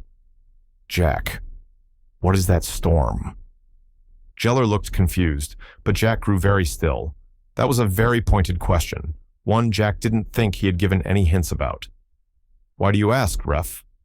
Ref locked eyes with Jack, his expression full of curiosity. "The static. It's not a natural phenomenon. I've never heard of borebots who experience quite what we are seeing here. Not persistently, anyway."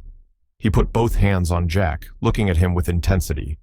"Your body is reacting like it's about to be struck by lightning, except it's constant. If I didn't know any better, I'd say the storm is aiming the lightning at you as long as you're outside." Jack nodded. That made a lot of sense to him. If that storm was a ducal, and he was sure it was, then it could somehow interact with the white void. It could see Jack somehow and was focusing in on him for some reason. If it could see into the white void, then maybe it knew what had happened to Deus. Was it angry? Jack's mind was racing, but Ref seemed to mistake his silence for confusion and kept talking. "Even when I was touching you, I didn't gain any charge. The same amount of electricity was contained in your body almost instantly after shocking me. Is there something in your body that attracts it, or is this storm special somehow?" He weighed his hands theatrically, as if the two options had physical weight.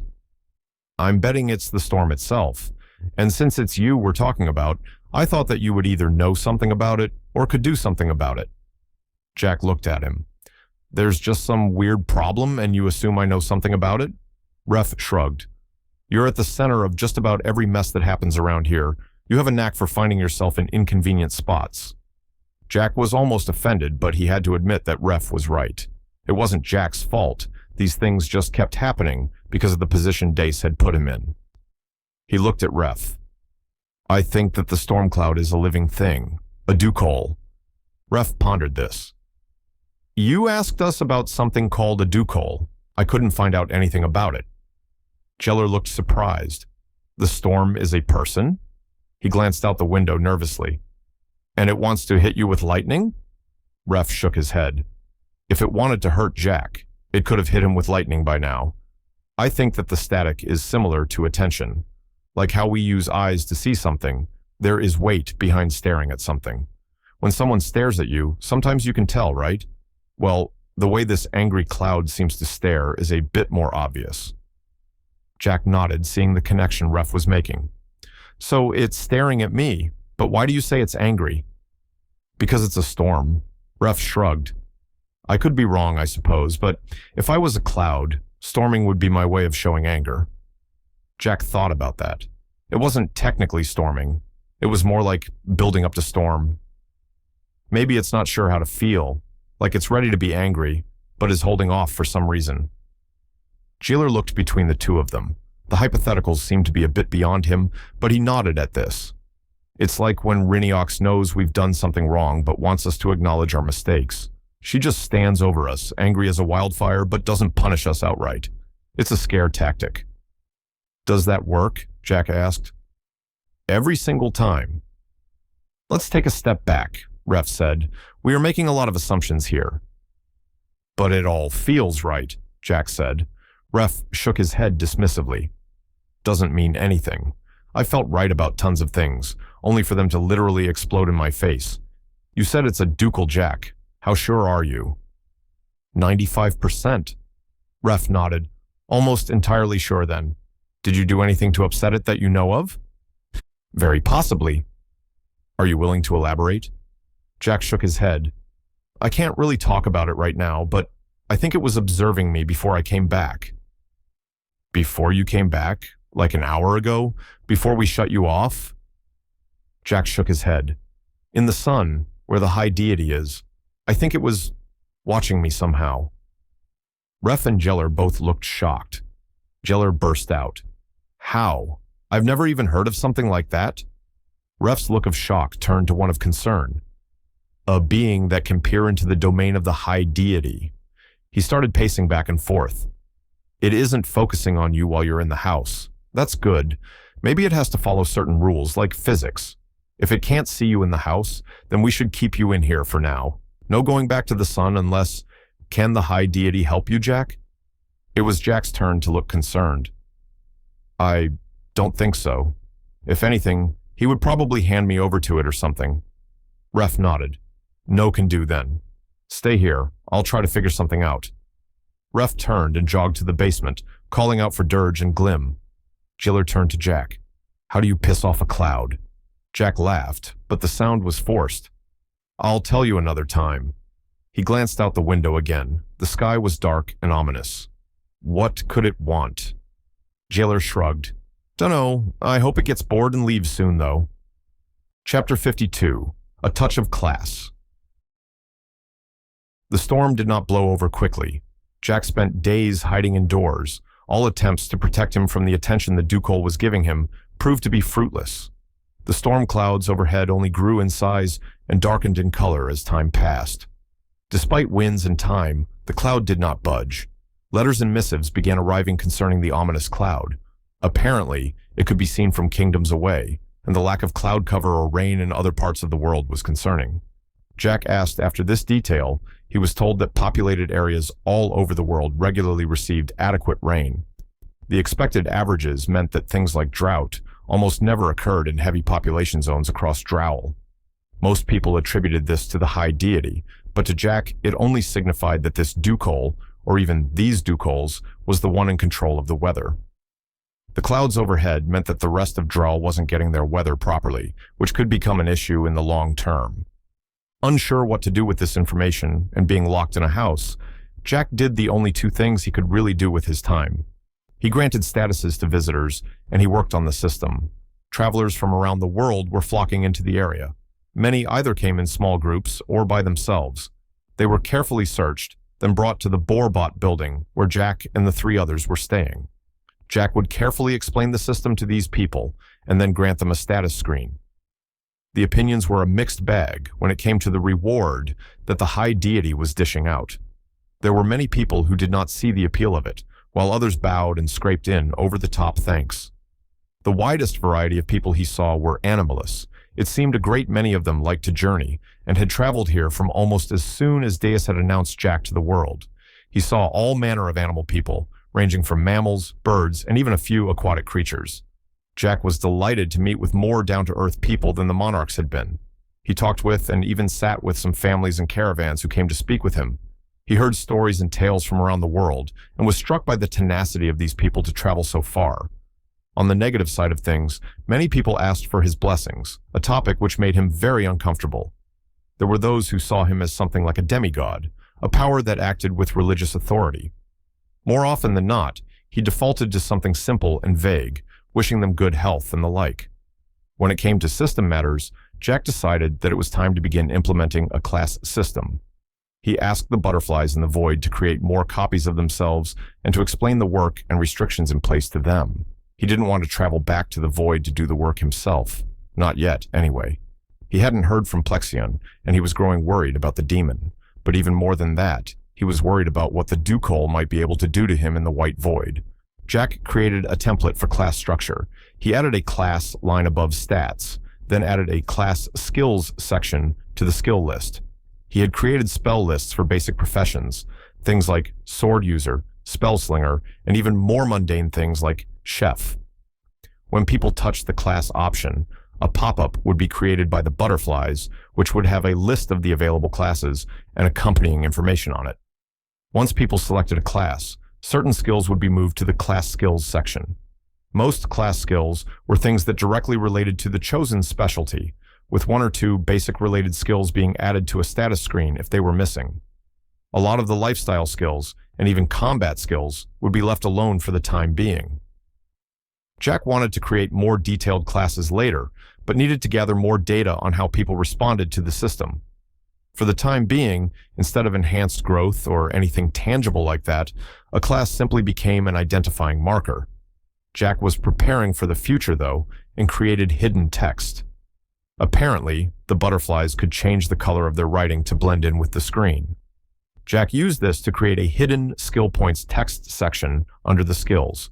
This would later be used to purchase skills related to your class and potentially level up stats. Every person with a status screen was given a number of skill points that would correspond to their progression in their chosen class and the skills in that class. Butterflies would monitor a person's actions and give them skill points and class levels when they had met certain milestones. Skills were measured by a person's aptitude and ability to perform actions. Classes would be measured by how much time a person spent pursuing the actions of that class. A sword user who never practiced or fought with a sword would have a very hard time leveling up. In contrast, a chef who cooked things every day and made a wide variety of high-quality dishes would level up quickly. The process of getting to level 20 wouldn't be fast by any means, especially since the ability to purchase skills and stats was still unusable. Jack expected that it would likely take more than half a year for the average person to level up a class to the maximum level, assuming they had other uses for their time. The combat classes would likely take even longer, unless an individual was constantly involved in real combat.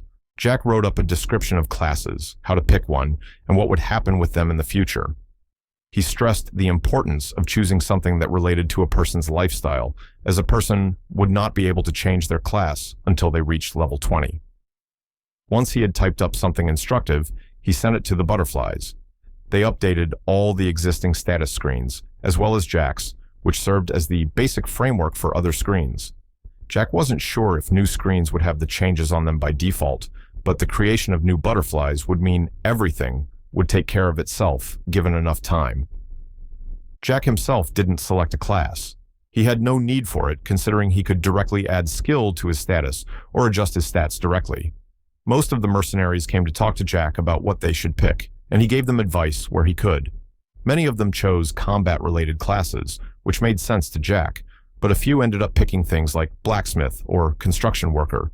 These were the more handy members of the mercenary troop, and their focus on making and repairing equipment and shelter was more important to them than combat options. Reincarnation surprised Jack by picking the administrator class. The purpose of this class was to help with paperwork, messages, people skills, and other desk work-related tasks. She claimed that her intention was to shore up her weaknesses by focusing on them. Her combat skills didn't need the help right now, and she chose to have her administration skills be the focus of her foreseeable future. After considering that, Jack decided that it made sense.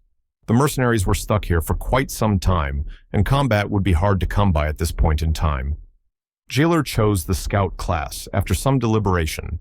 It was meant to focus more heavily on being aware of surroundings and tracking things. He claimed that he wanted to work on some of the related skills, but Jack wondered if it was a decision based around guilt. Jack knew that Jailer still felt guilty about the attempt on Jack's life. Not being there to stop Frox had weighed heavily on him, and the Scout class could potentially help him spot those threats ahead of time. The better part of a week passed while Jack waited out the storm clouds outside.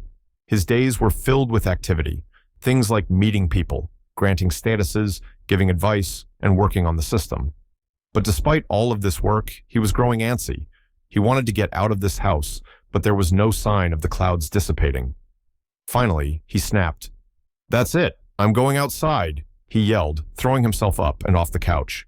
Jailer was there in a heartbeat, holding him back. "Jack, calm down. I'm so sick of being in here. If that dang cloud wants to hit me with lightning, then so be it."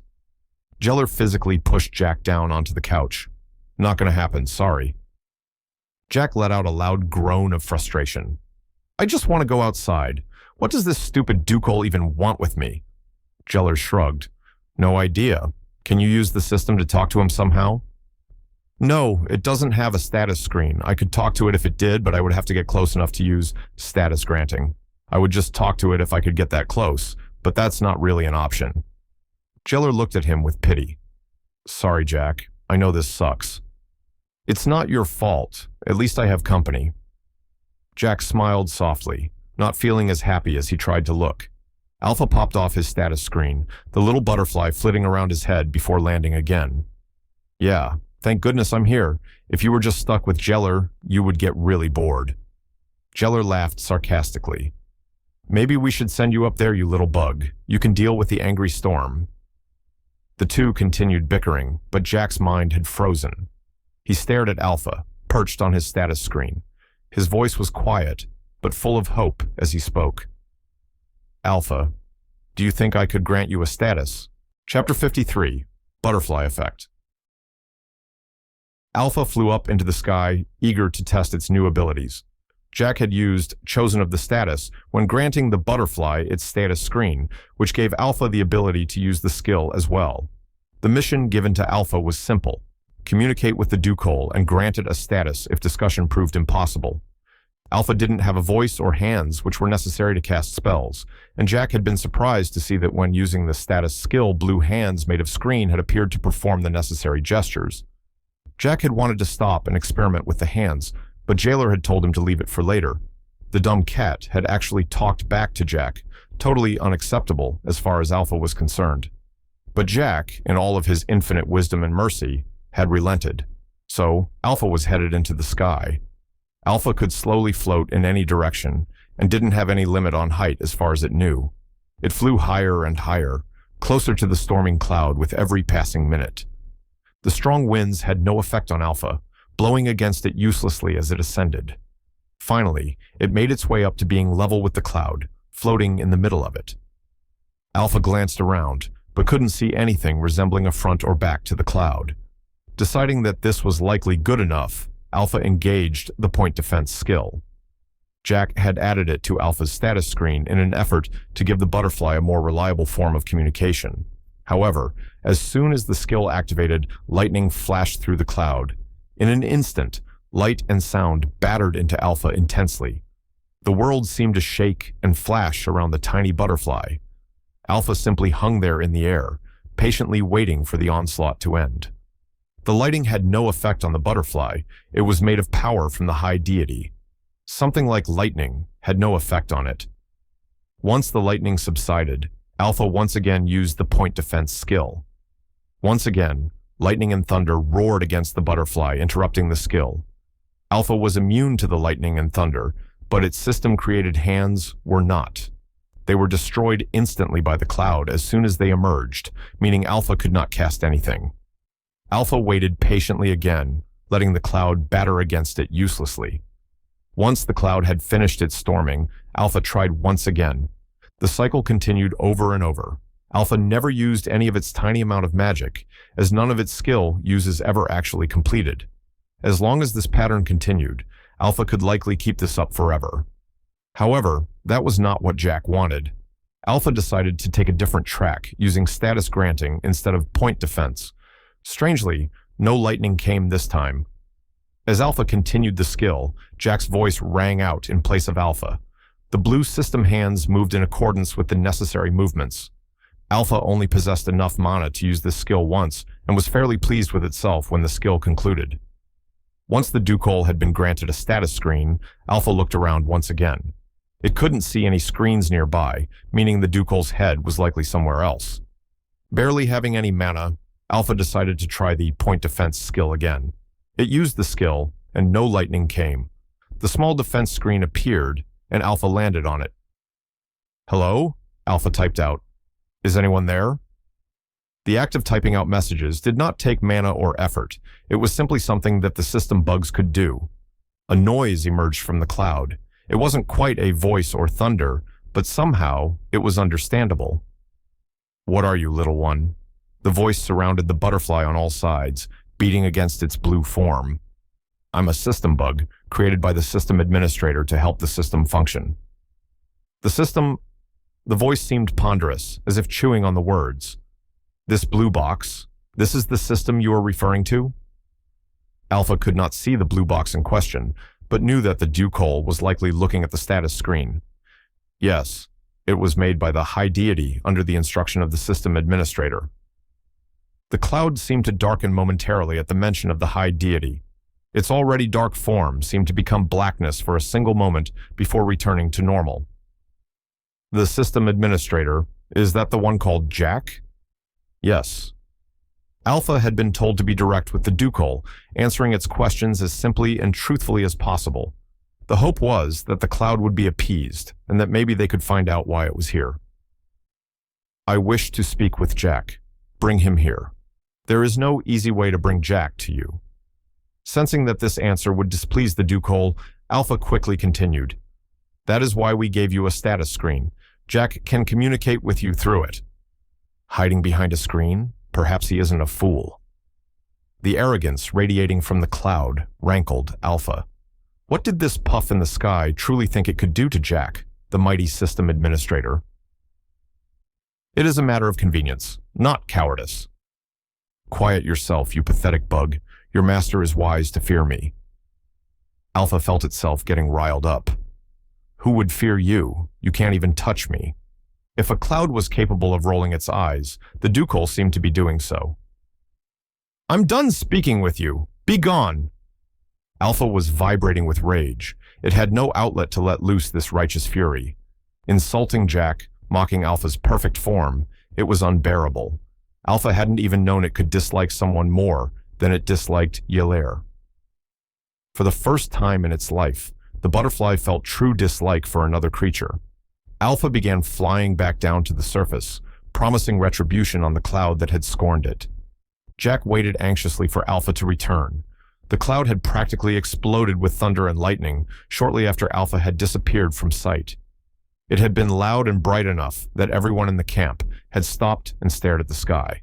People had run for cover, hiding inside buildings or under trees. Jack himself still hid indoors, waiting for Alpha to finish its work. When the butterfly did descend, Jack felt a great relief. He didn't truly feel worried that Alpha could be hurt by anything, but this Duke seemed to have powers that Jack didn't understand. Alpha, how'd it go? Are you all right? The butterfly floated down, and Jack made a defense screen for it to land on. Alpha seemed to be trembling, and Jack grew worried again. I am fine. The cloud has been given a status screen. It wants to speak with you. His worry subsided, and Jack smiled wide. Well done. He tapped the butterfly affectionately. Now, I just have to figure out the best way to communicate. Should I use the butterflies in the sun as a proxy? Or go up there myself? Jack weighed the options in his mind. Using the butterflies to communicate would be slightly more awkward and time-consuming, but would likely be safer. Unsure, Jack turned to Alpha again. Did the Duke seem angry at me? Do you think it will strike me with lightning or anything? Number 1. I believe it wants to speak with you. It asked me to bring you up to it, which I declined. Jack nodded. Perhaps it would be safe to go to the sun then, even if the cloud could somehow interact with it. As long as he avoided angering it, then he should be relatively protected. Good work, Alpha. I need to go find Ref and the rest. I'll be returning to the sun for a bit. That will be the easiest and probably safest way to communicate with our cloudy friend. Alpha seemed to stare at Jack with shock. That scum is no friend of ours. He insulted you. He insulted me. He called you a coward and brushed me off like I was trash. Jack was a bit taken aback. Alpha could get worked up when teased, but this was a whole new level. Alpha, I'm sorry that the Duke was mean to you. The truth is, I am a coward. That cloud up there could probably wipe out this whole camp without a second thought. I'm pretty sure you'd be the only survivor. I just want us all to be safe and alive at the end of the day. You are a reliable companion, and I'm very grateful to you. Jack's words seemed to calm the butterfly slightly, its shaking subsiding a small amount. Thank you. I don't deserve your praise. Nonsense. You're an amazing little butterfly, and I won't let anyone tell you any different. Jack chided gently. Then he stood up straight, determination on his face. No sense in putting it off. Let's go find Ref. With Alpha flitting to his shoulder, Jack's resolve firmed. It was time to get to the bottom of this cloud business.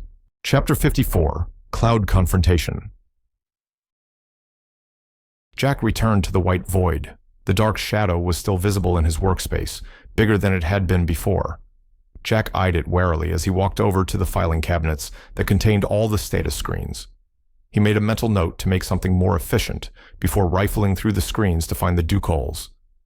Once he located the screen, he brought it back to his desk. Taking a deep breath, he glanced around once more, hoping to see Plexion appear. The demon had been completely silent, and Jack was starting to get very worried. But this was no time to get distracted. Jack had to work on the cloud situation. He called over one of the butterflies, and it sat on his shoulder. He touched the screen and was suddenly given a view of the enormous cloud. The dark and thundering dew-coal hung high in the air, casting an enormous shadow over the land below. Jack's vision hung in front of it, looking over the rolling surface of the storm. He typed out a message. "Is this Sot Gwyniltp? I am Jack, the system administrator." Jack saw the little blue pop-up appear near where his vision was. A small tendril of cloud reached out and tapped it, bringing up the full status screen. The cloud seemed to observe it for a moment before rumbling. "How am I supposed to reply?" it muttered quietly, talking to itself. "I can hear and see you. This is the easiest way for me to communicate with you. I apologize if it's inconvenient." The cloud paused for a long moment. "I find myself at quite the disadvantage. You can see me, hear me, and even read my status screen with ease. You know far more about me than I know about you." Jack absorbed that. Was it saying it couldn't see Jack? He decided to test the waters. "You've been observing me, though." The dew-coal rumbled in amusement. "If you can call it that. You hid indoors for most of the time I've been here. I learned very little about you during that time. And before that? I knew of you, but by name only. Deus addressed the whole world, announcing your location to all." Jack drummed his fingers on the desk. It was impossible to tell if the dew-coal was telling the truth or not. It had no face that Jack could see, nor did its voice carry the same intonations that a person's voice did. "So why have you come here now? Apparently, all the clouds coming here is messing up the ecosystem around Drowl." "It's worse than you know." That was an ominous statement, and Jack shuddered at the implication of it. But before he could ask for clarification, the dew-coal continued. "But I felt it necessary to come here. I needed to ask after Deus." Jack froze, his mind racing. What did this cloud know? The high deity? The dew-coal scoffed. "Ah, yes, his title. It matters little. He will not punish me. Has something happened to him? I felt him grow very still, a stillness that remains even now." Jack started to panic. What kind of relationship did these two have? It called Deus by name and could feel him even in the white void. When Jack didn't reply, the dew-coal continued. "Have you done something to him? I find it hard to believe that anyone could truly harm him, but you, a person from another world, if I'm not mistaken, you might have done something." The clouds darkened as the dew-coal spoke. Lightning began flashing, and thunder rumbled as the winds blew fiercely around the shifting mass of cloud. A feeling of pressure built over Jack. It wasn't just anxiety, but it was like a physical force, almost like Deus had done to him. "Are you a god?" The winds slowed, the thunder and lightning died down, and the clouds grew less black and ominous. "I used to be. I retain enough power and authority to manage certain things. I have committed myself to ensuring this world works properly, and I will not allow any interference. So I ask you again, what have you done to Deus?" A former god, someone who balanced the world. This was a lot to take in, but all Jack could feel was fear. A sudden and powerful foe that he knew very little about was incredibly dangerous. Could he lie? He didn't know exactly what the cloud knew, or how it could sense Deus. Any attempt to mislead the dew-coal could spell disaster. Jack hated this, being unsure at every turn with no one to turn to. Plexian was the only one who really knew everything about the situation, but Jack honestly wanted to consult Jeller and the Boarbots. Plexian was his partner, but honestly, Jack just wanted his friends. He felt alone and overwhelmed by the situation in front of him. Every move he made, every decision he came to, all seemed to end worse than before he got involved. He was going to destroy me. He was going to rip my soul to pieces and scatter me into the void. I stopped him. We stopped him. He's alive, but he can't hurt me now. The dew-coal was silent for a long time. The air was heavy with tension, and Jack sat anxiously as he waited for some response. Finally, the cloud spoke again. "I'm sorry. I have seen Deus at the height of his anger. I could not stop him then, and he nearly destroyed me." The sudden emotions that hit Jack felt like a physical blow. Anger and frustration at Deus, sympathy and sorrow towards the dew-coal. I didn't know what else to do. I still don't know what to do. The dew-coal and Jack shared a long moment of silence. The cloud's voice was hesitant as it spoke. "Will you tell me what happened?" Jack slowly recanted the experience that had happened between him, Plexion, and Deus. The story was halting and emotional, with Jack feeling as emotionally spent as he did. The Ducal was silent through the whole story, not even asking for clarifications as Jack spoke. When Jack finally finished, the Ducal didn't respond, lost in thought. Jack didn't know if this was the right decision, but he didn't feel like he could hold himself back. He was just so sick of secrets, of being on the back foot, and not knowing who to trust. Finally, the Ducal addressed him. Deus's absence doesn't seem to be negatively affecting Drowl, but it's impossible to say if that will continue to be the case in the future. I should return to my duties. I will not punish you or admonish you further. Jack blinked in surprise. You're leaving? Just like that? I have already been here too long. If you were evil, I would have destroyed you. But I sense that you are nothing of the sort. You may be desperate, but you clearly do not wish to harm anyone. As long as you continue to serve this world, we will not be enemies. But I have so many questions. I have so many things that I need to know about this world, about you. The cloud started dissipating, drifting into separate shapes before Jack's eyes. His vision began fading, and he began losing track of where the Ducal was.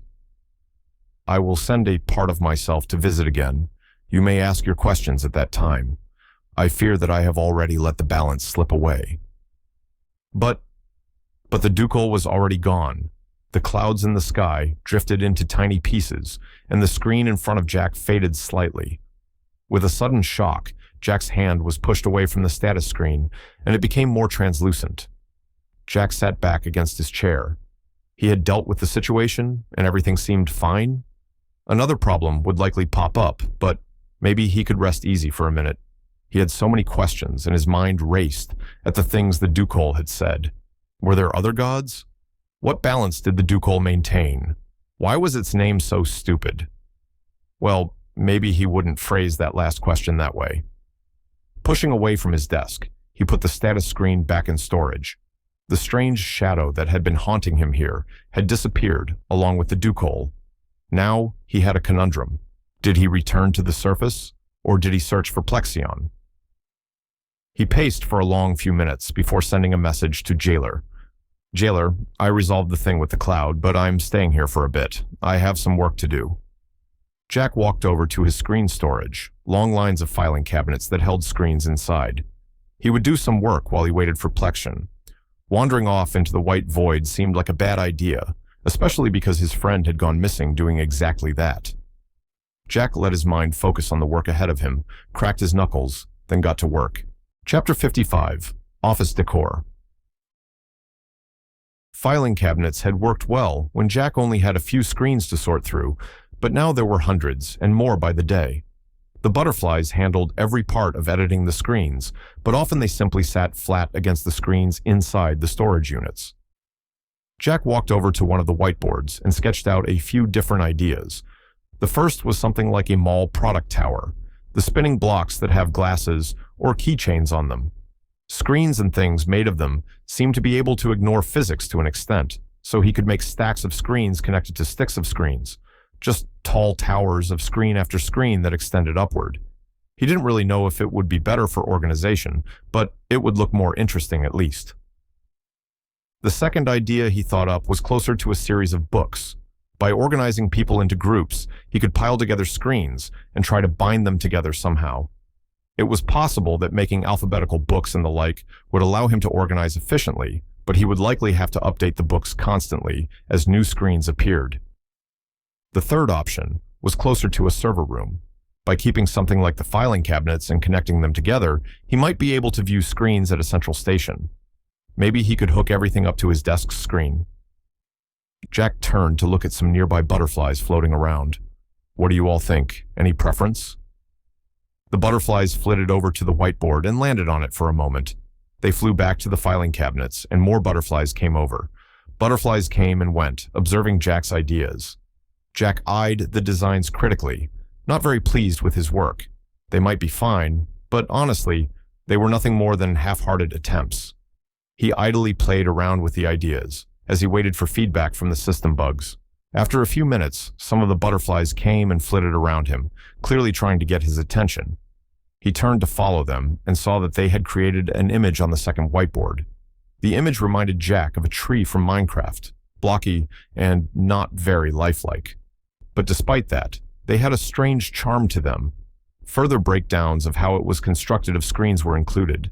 The process included making an orchard of sorts, laying down a screen base and attaching the screen trees on top. A route system would stretch out to various stations that Jack could look at and search through. The whole system served as an organizational format that was aesthetically pleasing. It would be a bit difficult to construct, but Jack was very pleased with the results. The simplest method would be to create orchards that created groupings for all the screens used. Jack settled on making orchards alphabetically. The names of every person with a status in the first orchard would have A names. Jack broke off a piece of screen and created a long platform. He laid it on the ground, then gingerly stepped on it. It was solid, and he doubted he would break it by walking on it. Screens didn't tend to be damaged unless he was rough with them or intentionally tried to break them. Satisfied that the base was a good size and sturdy, Jack moved off it and began constructing a frame out of screens. Jack had never tried connecting two status screens together, and honestly, he didn't really want to try. In the best-case scenario, the screens would still be independent and function normally. Worst-case scenario, they might start interacting with each other and causing problems. Jack made a tall frame that could hold screens. It was 7 feet from base to top and could hold about 40 screens on the trunk section alone. The next step was making the leaves frame. Jack settled on a simple design, straight up stealing from Minecraft tree design. He made a large, 3-dimensional framework to fit screens in. The whole thing was less efficient than the trunk, but could hold more screens. All in all, each tree would likely be able to fit about 100 screens. Fortunately, the constructions didn't really weigh anything, and Jack was able to attach the leaves construction to the trunk one. Once he propped the tree frame up, he turned to the butterflies. They flitted around it excitedly, clearly pleased with his efforts. Before attaching it to the base, Jack stuck his keyboard to its side and began copying and pasting the tree frame. He made 53 of them. 2 would be put in each orchard for now, and 1 would be kept as a spare to copy and paste. Once Jack constructed more bases for the orchards, he began setting up the trees. Once placed on the screen base, he simply had to imagine them attaching themselves, and they stuck fast. He began the process of moving the screens out of filing cabinets, the system bugs helpfully showing him which screens contained A names. It took a bit of time, but when he slotted the last one in, he stepped back to examine his handiwork. It was unmistakably a blocky blue tree, firmly attached to the ground. Butterflies flew to and from it, creating a strange, picturesque scene, like something out of a weird blue-filtered nature documentary. Before he moved on to the next tree, he wanted to check the connectivity of the organizational system he had created. He made a simple line out of screen, attaching it to the base of the orchard. Then, he created a simple terminal with a blank screen for viewing and imagined it as a data viewing device. After attaching it, he tapped on the viewing screen and a search box came up, blank and waiting for input. He stuck his keyboard to it and typed in one of the names present in the tree. The screen appeared on the viewing monitor, and Jack hurriedly confirmed that the information was accurate. Closing the screen with a simple click to the close button in the top right of the screen, he searched for a few more to confirm that everything worked as intended. Jack took a step back, satisfied at a job well done. Then he looked at all the work he had left to do. 25 more orchards to set up, along with viewing monitors and confirming information. He honestly would probably have to label these as well. They would be in alphabetical order, but the more he could do to prevent a mix-up, the better. Jack glanced around, idly wondering if he might see Plexion waiting to scare him or something. But the demon was nowhere to be seen. Jack sighed. He had been hoping that his partner would show up while he worked. Every day, and honestly, every hour that passed with no word from Plexion only worried Jack more. He had never seen any indication that spirits could be harmed up here, except by Dias. But Jack wouldn't be shocked if the god had void sharks floating around up here or something like that. The thought of void sharks made Jack shiver in discomfort, and he decided to get back to work before he spooked himself further. Jack spent the next few hours setting up the orchards, idly chuckling at the idea of calling 2 trees an orchard. Once he finished, he created a new viewing monitor, copied and pasted it enough times, and then attached them. He took a step back to admire his work. The end result was actually kind of pretty. It made Jack think of a purposeful garden, rows of trees planted with care. Some of the trees in the orchards were rather threadbare. The first X tree, for example, only had about 20 screens on it. It was more than Jack had expected, but he quickly realized that demons all used that letter in their names, so it was plausible that they had plenty of names that began with an X. All in all, the butterflies seemed to like the finished look. They happily floated around the trees, disappearing against screens and letting others fly out to examine their new homes. Jack was pleased himself. The hard work had paid off, creating an intuitive and pleasing system. It would make being here in the white void a bit more tolerable, like having an office plant at a job. Jack did one more sweep for Plexion, even calling out a few times into the void. There was no sign of his demonic companion. Jack wanted to go searching, but didn't think he could delay his return to Drowl any longer. Everyone would likely be worried, especially since the cloud had dissipated hours ago. He sent a quick message to Ref, telling him to turn his body back on. After a moment, he felt a familiar tug and let himself be pulled back down to the surface. Unbeknownst to both Jack and the system bugs, a group of spirits stared from a great distance at the new objects dotting the landscape. They were confident that they hadn't been noticed. They had even been far enough away to not hear Jack calling out. But they could see him. They had all possessed above-average sight in life, and they used it well in death. They were the scouts, in charge of locating new spirits or spirit groups in this white hell. The one who had constructed the strange-looking trees vanished, and they all murmured to themselves. Plexion hadn't told them he could leave. This was new information. The former king of all demons had been cagey about Jack, but had told them to watch for him and fetch him if he came here. This confirmed many things for them, most of all that Plexion had a secret agenda, and that the secret agenda somehow involved Jack. Chapter 56, Plexion's Adventure, Part 1. A few days ago, Plexion walked out into the void. He had seen something in this general direction multiple times. He wasn't sure what could possibly be here in the void, but was interested in finding out. Truth be told, Plexion was desperate for stimulation. The white void could easily drive someone mad. A person left alone with nothing but time and silence would quickly lose sanity. Plexion had always been a curious person. Anything he didn't know or understand was enjoyable to him. Demons, by nature, tended to be a bit obsessive, and Plexion had been obsessive with learning. This had led to great success in his personal life. Magic, politics, and even personal friends had all come easily to him. With enough time and effort, almost everything in his life could be understood. When he had died, he had been forced into this hell. Days spent alone, with no stimulus or ability to do anything, had been enough to make him pull his hair out. That had all changed when he had found Jack. The strange spirit had single-handedly saved Plexion. His work with the system was unlike anything Plexion had ever seen, and he dived into it eagerly. It had only become more of a saving grace when Jack became able to see him. Actually, talking to another person had done wonders for his sanity, even if he was fairly sure his mind had changed forever in the white void. But these days, Jack was busy on Drowl. Plexion had the butterflies, and he could watch people through screens, but it just wasn't the same. Most of the people he wanted to check in on didn't have statuses, and peering at people without their consent was a little creepy to him. It made him feel like a hypocrite. After all, he had hated the high deity for doing exactly that. So, in the interest of keeping himself entertained, he went to go investigate something new. As he got further from Jack's workstation, he left a trail of magic behind him. Small, personal signatures that only an expert would be able to detect. They would help him find his way back if he lost sight of Jack's station in the distance. He moved generally toward where he had seen small smudges of color. The only thing he could think of was that somehow another spirit had gotten stuck up here. He wasn't sure how something like that could have happened. The only reason Plexion had gotten stuck here was that he possessed the ability to hide from the high deity, even in death. The idea that someone else could have discovered the magic to hide themselves between the time the high deity became neutralized and now, and then died. It was ludicrous to consider, but it was the only theory Plexion had. There were no hills in the void, but things far away seemed to fade from sight, blurring into obscurity before disappearing. As Plexion kept walking, he started to see some blurs in the distance. They seemed to be getting closer, and Plexion approached them quickly.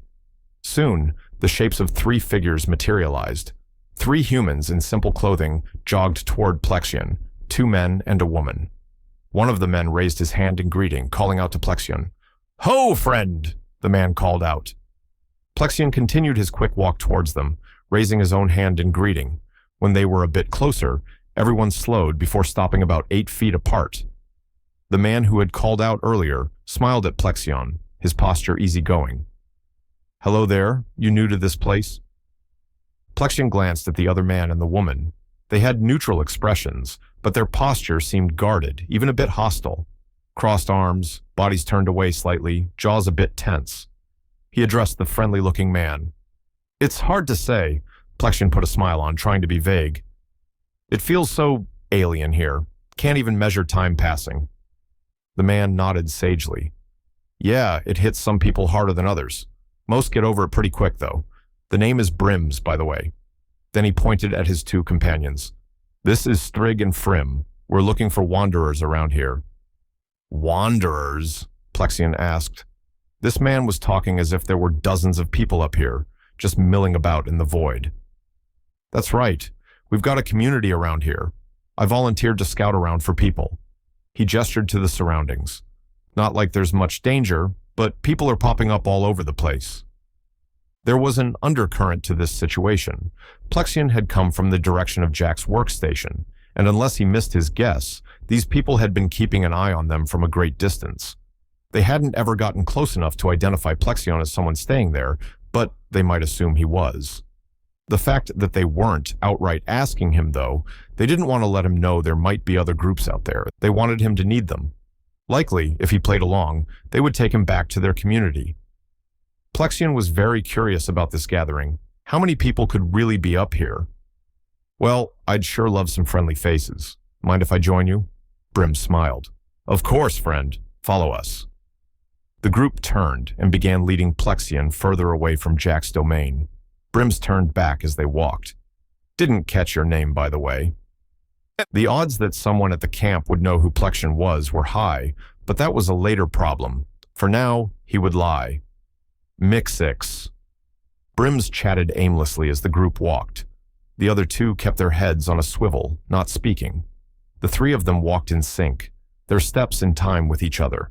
They seemed like a trained team rather than 3 random people, and Plexion decided to be a bit more wary of them.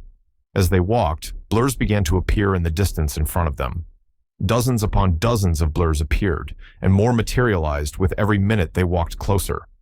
Plexion was shocked at the growing sight in front of him. Hundreds of people sat and stood around, talking and playing.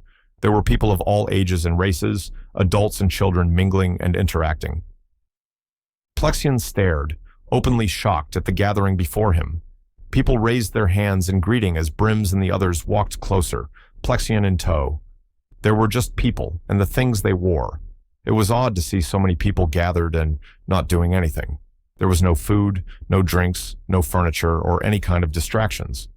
There were people at the fringes, clearly uncomfortable with the large crowd, but not willing to leave. A number of people pointed and began whispering as Plexion walked through the camp. Brims seemed to be leading him into the center of the group, looking around, as if searching for someone in particular. Plexion knew his cover had probably been broken, but was too astonished at this to really care. After a moment, Brims called out to someone, "Hey, Jimmel!" An older human man turned to look at them, smiling as they approached. "Welcome back, Brims, Strig, Frim." He shook each of their hands, and the other man and woman seemed to relax. Jimmel turned to regard Plexion. "I see you found someone. Good to meet you, friend." A demon. Jimmel had been speaking to whispered something in the older man's ear, and Jimmel's eyes widened in surprise. "I've just been told you very closely resemble the former king of all demons. Anyone ever tell you that?" Brims turned in surprise to look at Plexion. Plexion sighed, then nodded. "You caught me." He posed dramatically. "You stand before the late king of all demons, Plexion the First, bane of the high deity." The last title had been one he had given himself after death, but he was rather fond of it. Instantly, some of those assembled bowed deeply. Plexion laughed, ushering them back up.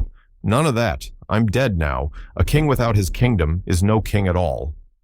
Jimmel chuckled, shaking Plexion's hand vigorously. Glad to have you here. I'll be honest, I thought I was one of the oldest spirits here. Plexion shrugged. I didn't even know there were other spirits up here. How is this possible? It was Jimmel's turn to shrug. Don't know. I died peacefully on my bed and wound up here. I waited for the high deity to come and reincarnate me, but he never did.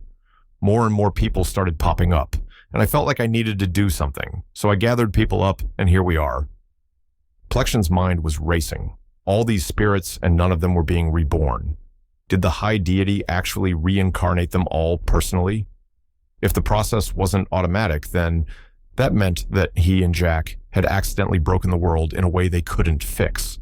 Chapter 57, Plexion's Adventure, Part 2.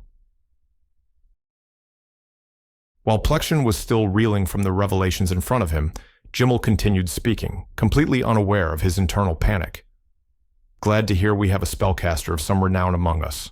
Most of the people around here are just your average Joes. He glanced apologetically at the people around him. No offense. The group around him all shrugged, seemingly indifferent. Everyone knew that Plexion was one of the greatest mages in the world, or he had been anyway. The late king of all demons didn't quite buy it, though. At the very least, his escorts had seemed a bit too capable to be random civilians. Plexion smiled, hoping his distrust didn't show. Well, I'd love to help out. What sort of things do you have going on around here? Jimmel grew serious. Unfortunately, there isn't much to do, which is the problem. This place is too empty, and leaving people alone for too long starts to wear on the mind. We are trying to create jobs or activities for people to do, but there's only so many ways to fill the time. He gestured in a few different directions, and Plexion could see some groupings of people being pointed out. We have scouts, entertainers, and teachers. They're all pretty self-explanatory, but we'd love for you to pitch in wherever you're willing. Plexion noticed that Jimmel didn't mention anything about leadership positions. It was possible that it was intentional, as Jimmel was clearly in charge around here. The whole camp seemed to revolve around him, and he carried himself like someone in charge. Well, Plexion didn't really want to be in charge anyway, so he smiled and asked if he could check out every team. There was a level of trust given to Plexion, given his position in life and willingness to help. However, he could feel eyes on him no matter where he wandered among the people. He didn't fault them, instead throwing himself into the work. He knew how hard it was to be alone in this void, and the effects that it could have on a person. He spoke to the scouts, and was reassured to find that they traveled in teams, never leaving each other alone. The entertainers ranged from storytellers to bards, sharing forms of entertainment with the camp. But where he found himself truly drawn to was the teachers. The teachers consisted of older people, scholars, mages, workers, and religious figures. They actively shared their skills with everyone present, carefully explaining and teaching those around them. Plexion saw the wisdom in this. Letting a person strive towards a goal was an excellent way to occupy their minds. None of the people gathered seemed to be well known or especially skilled. They would be able to make a living in their chosen fields, but could only teach others to a certain extent. Plexion asked to join them for a while, and they welcomed him eagerly. People from all over the camp flocked towards the teaching area, and Plexion was sure to meet with every single one of them. Everyone that came to him asking about his history, he indulged. He also made sure to deflect them to the elders that knew more history and the effects of laws and kingdoms. Those who came to him about magic, he taught.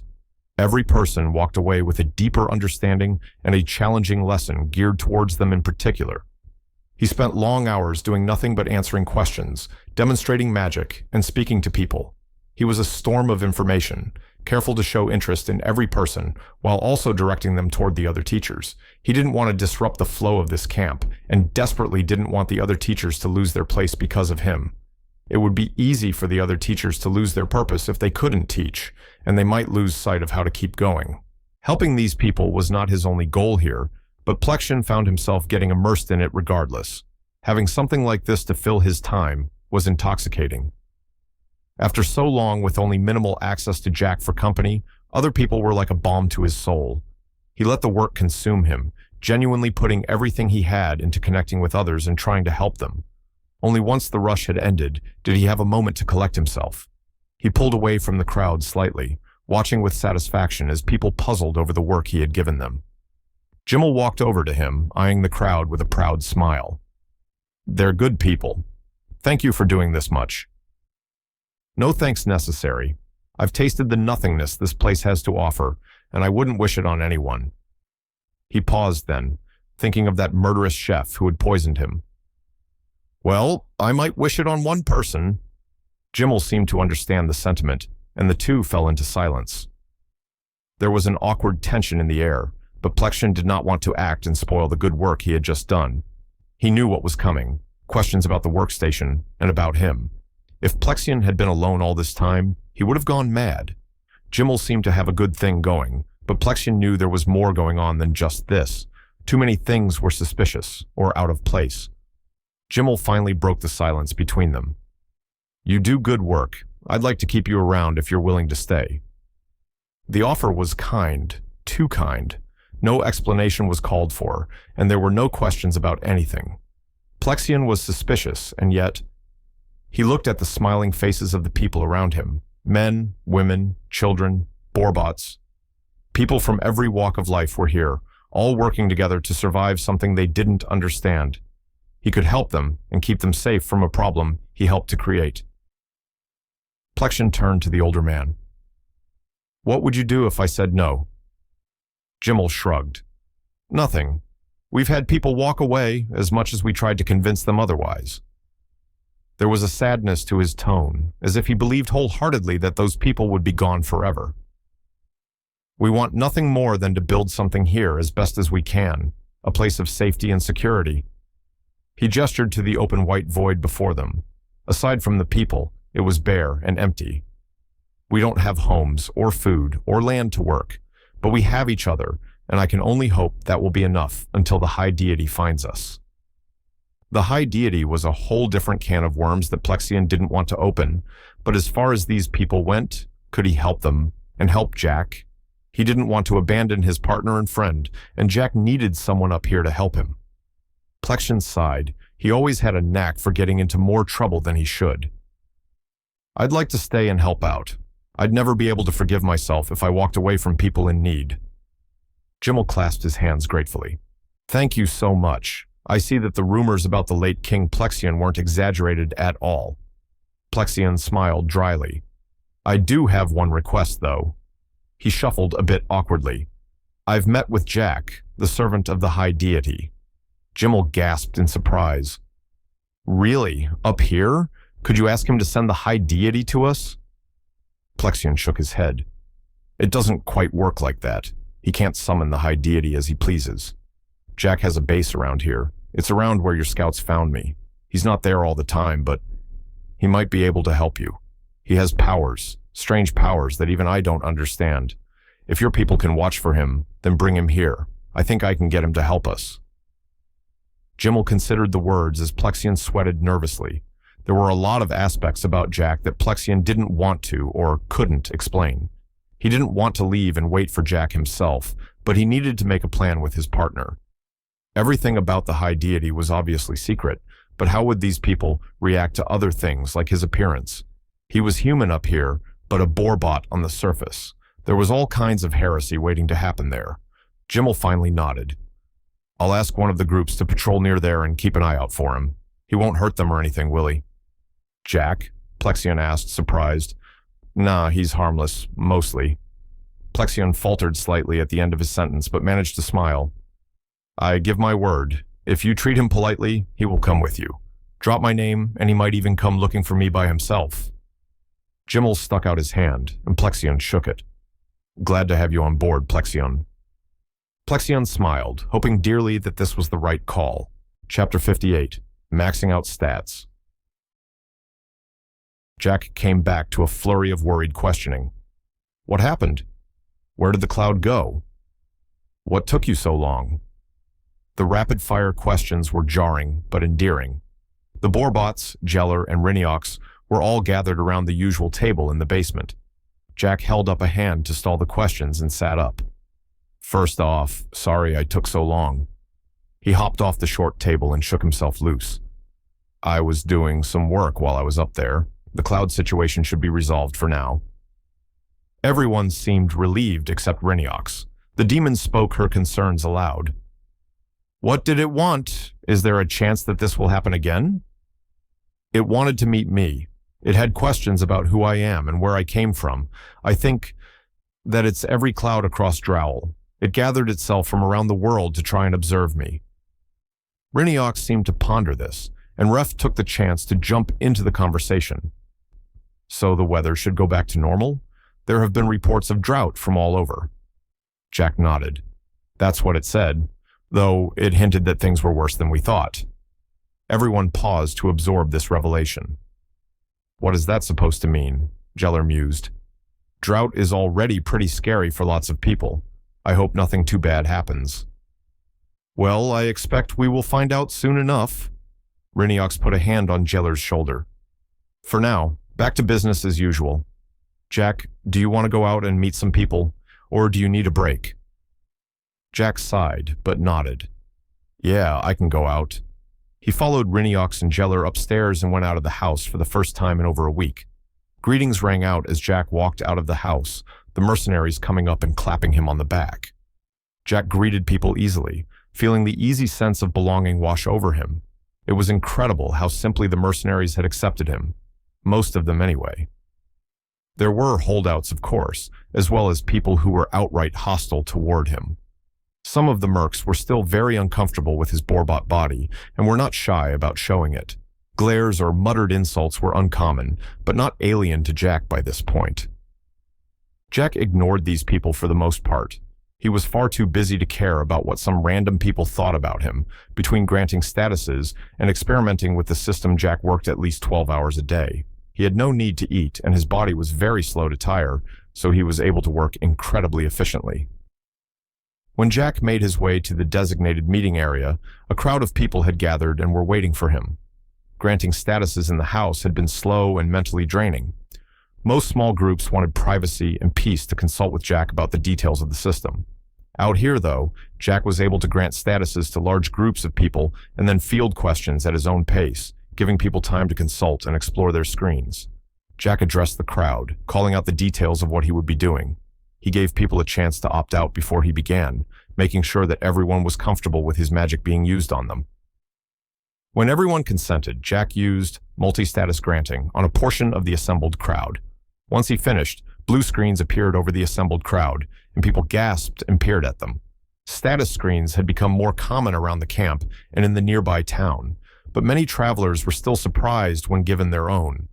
The blue boxes were such an alien experience to people, unlike anything that existed in their world. Not for the first time, Jack felt that magical systems were stupid. He had committed to making one, and he would do his best to make it useful, but it really had no place in the real world. Jack granted statuses to 2 more groups before needing to take a break. He stretched out his body, more as a force of habit than out of actual need, then told people that they could consult him if they had questions. Jack mentally chided fantasy stories where people didn't understand the system they were using. Why would some god make something as instrumental as a magic system and not explain it to the people using it? There were the usual questions, things like, what do these numbers mean? Or, why do I have a pooping skill? And Jack carefully explained the process he was working through. He reassured people that the system was changing and becoming more efficient all the time, and that he and the high deity wished for it to be as helpful as possible. When most of the people in today's group had been dealt with, a Draconid approached Jack from the rear of the group. She appeared to be a woman, though Jack had a hard time distinguishing between the Draconid genders. More often than not, only clothes seemed to indicate any form of gender, as their body shapes didn't really change as far as he could tell. The Draconid approached and spoke in a gravelly yet feminine voice. Greetings, chosen of the high deity. She bowed respectfully. Greetings. Did you have some questions for me? She nodded.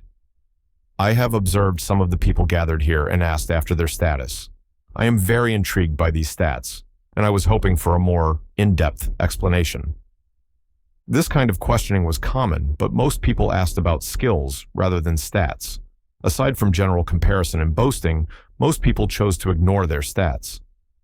Jack smiled before answering her. Of course. What do you wish to know? You spoke briefly about the maximum a stat can be, 40, I believe.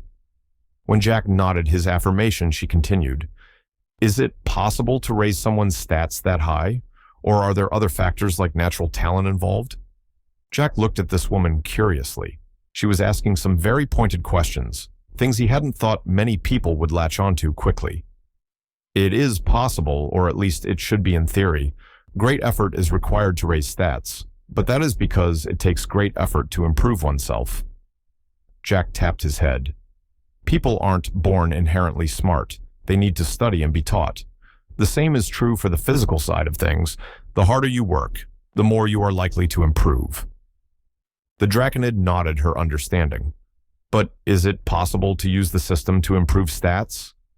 Jack stared at her. This was technically information that a person could put together, but Jack hadn't even hinted that such a thing was possible to people. He spoke slowly and carefully.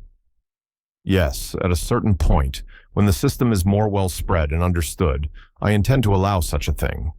She nodded again, her eyes narrowing slightly. I wonder what such a person would look like, with every stat maxed out. Perhaps they would become a grand tyrant, more powerful than everyone around them. Jack calmed slightly. If this is what the woman had been getting at, there was no real need for concern. I don't see much of a problem in that. It will be difficult to amass too many stat boosts, and besides that, high stats don't mean a person is unstoppable. It's the same as the way the world is now. There are powerful people everywhere, and none of them are very close to conquering the world. The Draconid woman seemed surprised at that. There are many who would disagree with you. The Queen of all Demons is said to be controlling the world from the shadows.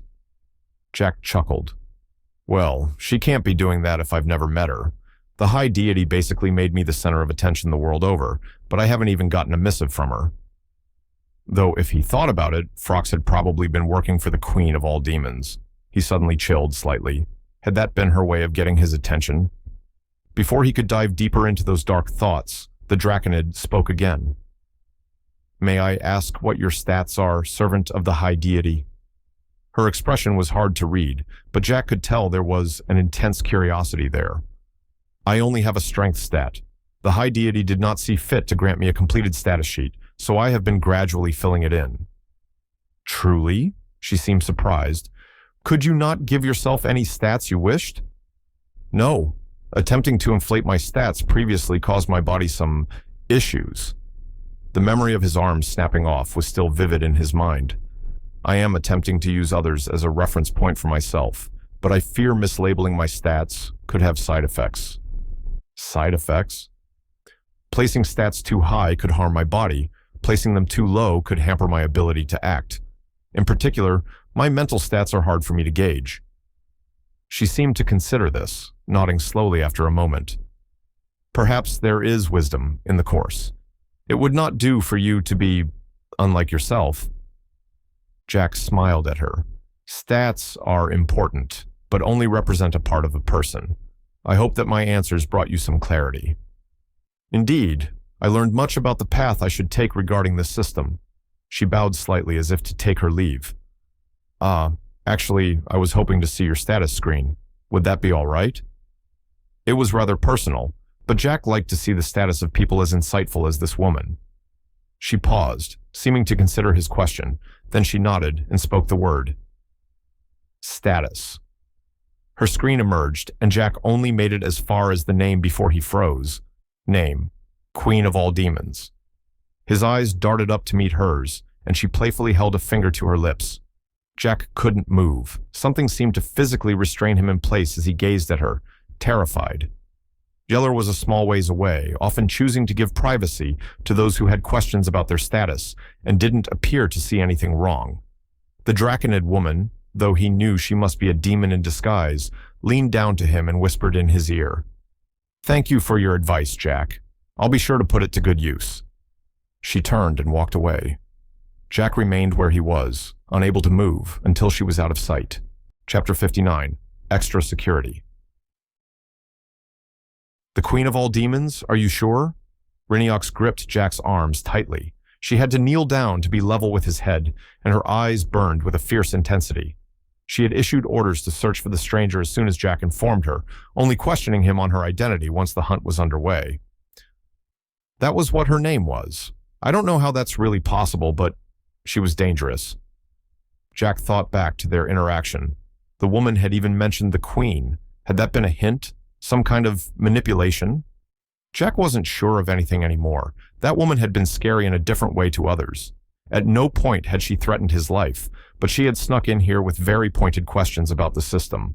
She was dangerously clever and could apparently infiltrate anywhere she desired.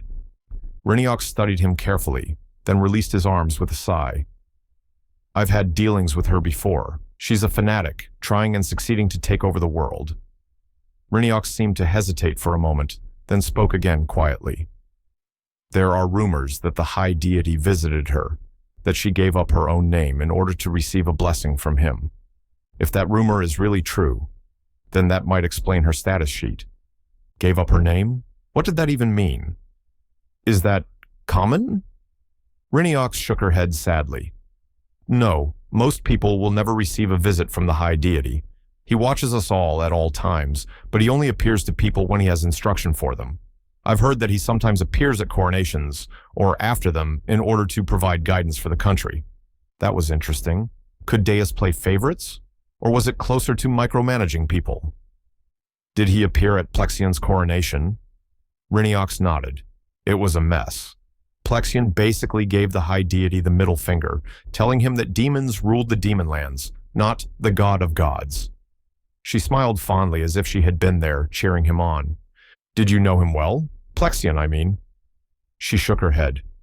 No. However, I was one of the figures who openly supported his policies. It's the reason I got kicked out of the country, his advisors and other high-ups finding ways to get me deported. I joined a mercenary group and took it over in less than a year. The rest is history, I suppose. Were you military? Reincarnation laughed slightly. No, I was an instructor. Seeing the lack of belief on my face, Reincarnation continued. In the demon lands, things work a bit differently. Most demons find something that drives them to obsession, and then pursue that obsession for their whole lives.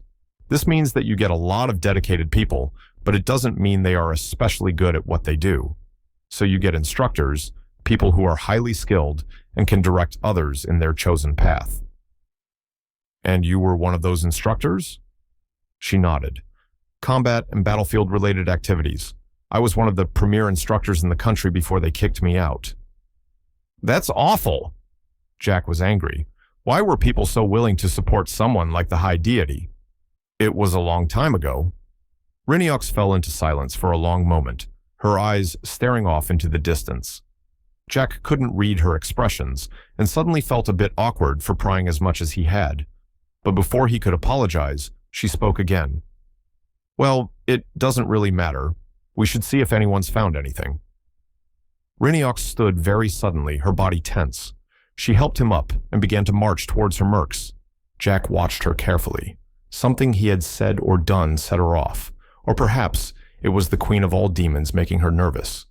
Despite the camp going into high alert, there was no sign of the Queen of all demons. Every status screen was checked, and Jack used appraisal on everyone in the compound. After hours of searching, there was no sign of the woman. She had simply vanished into thin air. By the time everyone was ready to call off the search and take the camp out of lockdown, Reincarnation looked like she was ready to strangle someone. Every report that had come in negative seemed to push her closer and closer to breaking something. Jack worked nervously to appraise the people, hoping to find the Queen of all demons, but he didn't hold out much hope. The way others spoke of her, she seemed like she would be 5 steps ahead of them no matter what. The only advantage Jack had was the system.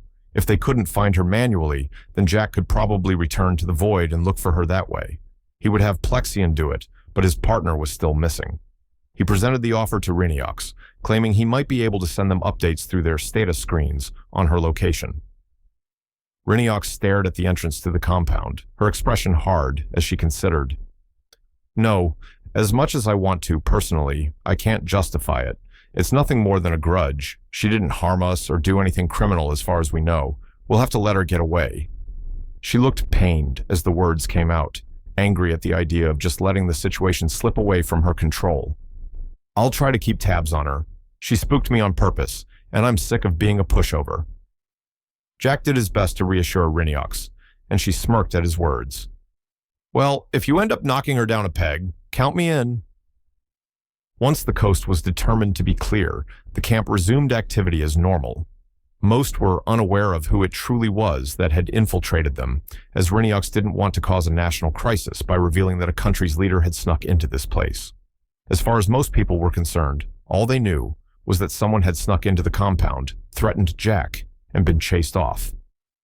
Jack was assigned a few additional guards for the time being. The Draconid and twin humans he had done experiments with were assigned to him, Zrez, Skull, and Skrull, if Jack remembered right. The twins seemed annoyed at guarding him, barely acknowledging him. Zrez, on the other hand, shook hands with Jack and smiled politely. The Draconid spoke to him. It has been some time since we last spoke, Jack. I trust you have been well. Despite the politeness, Jack felt uneasy at the handshake for some reason.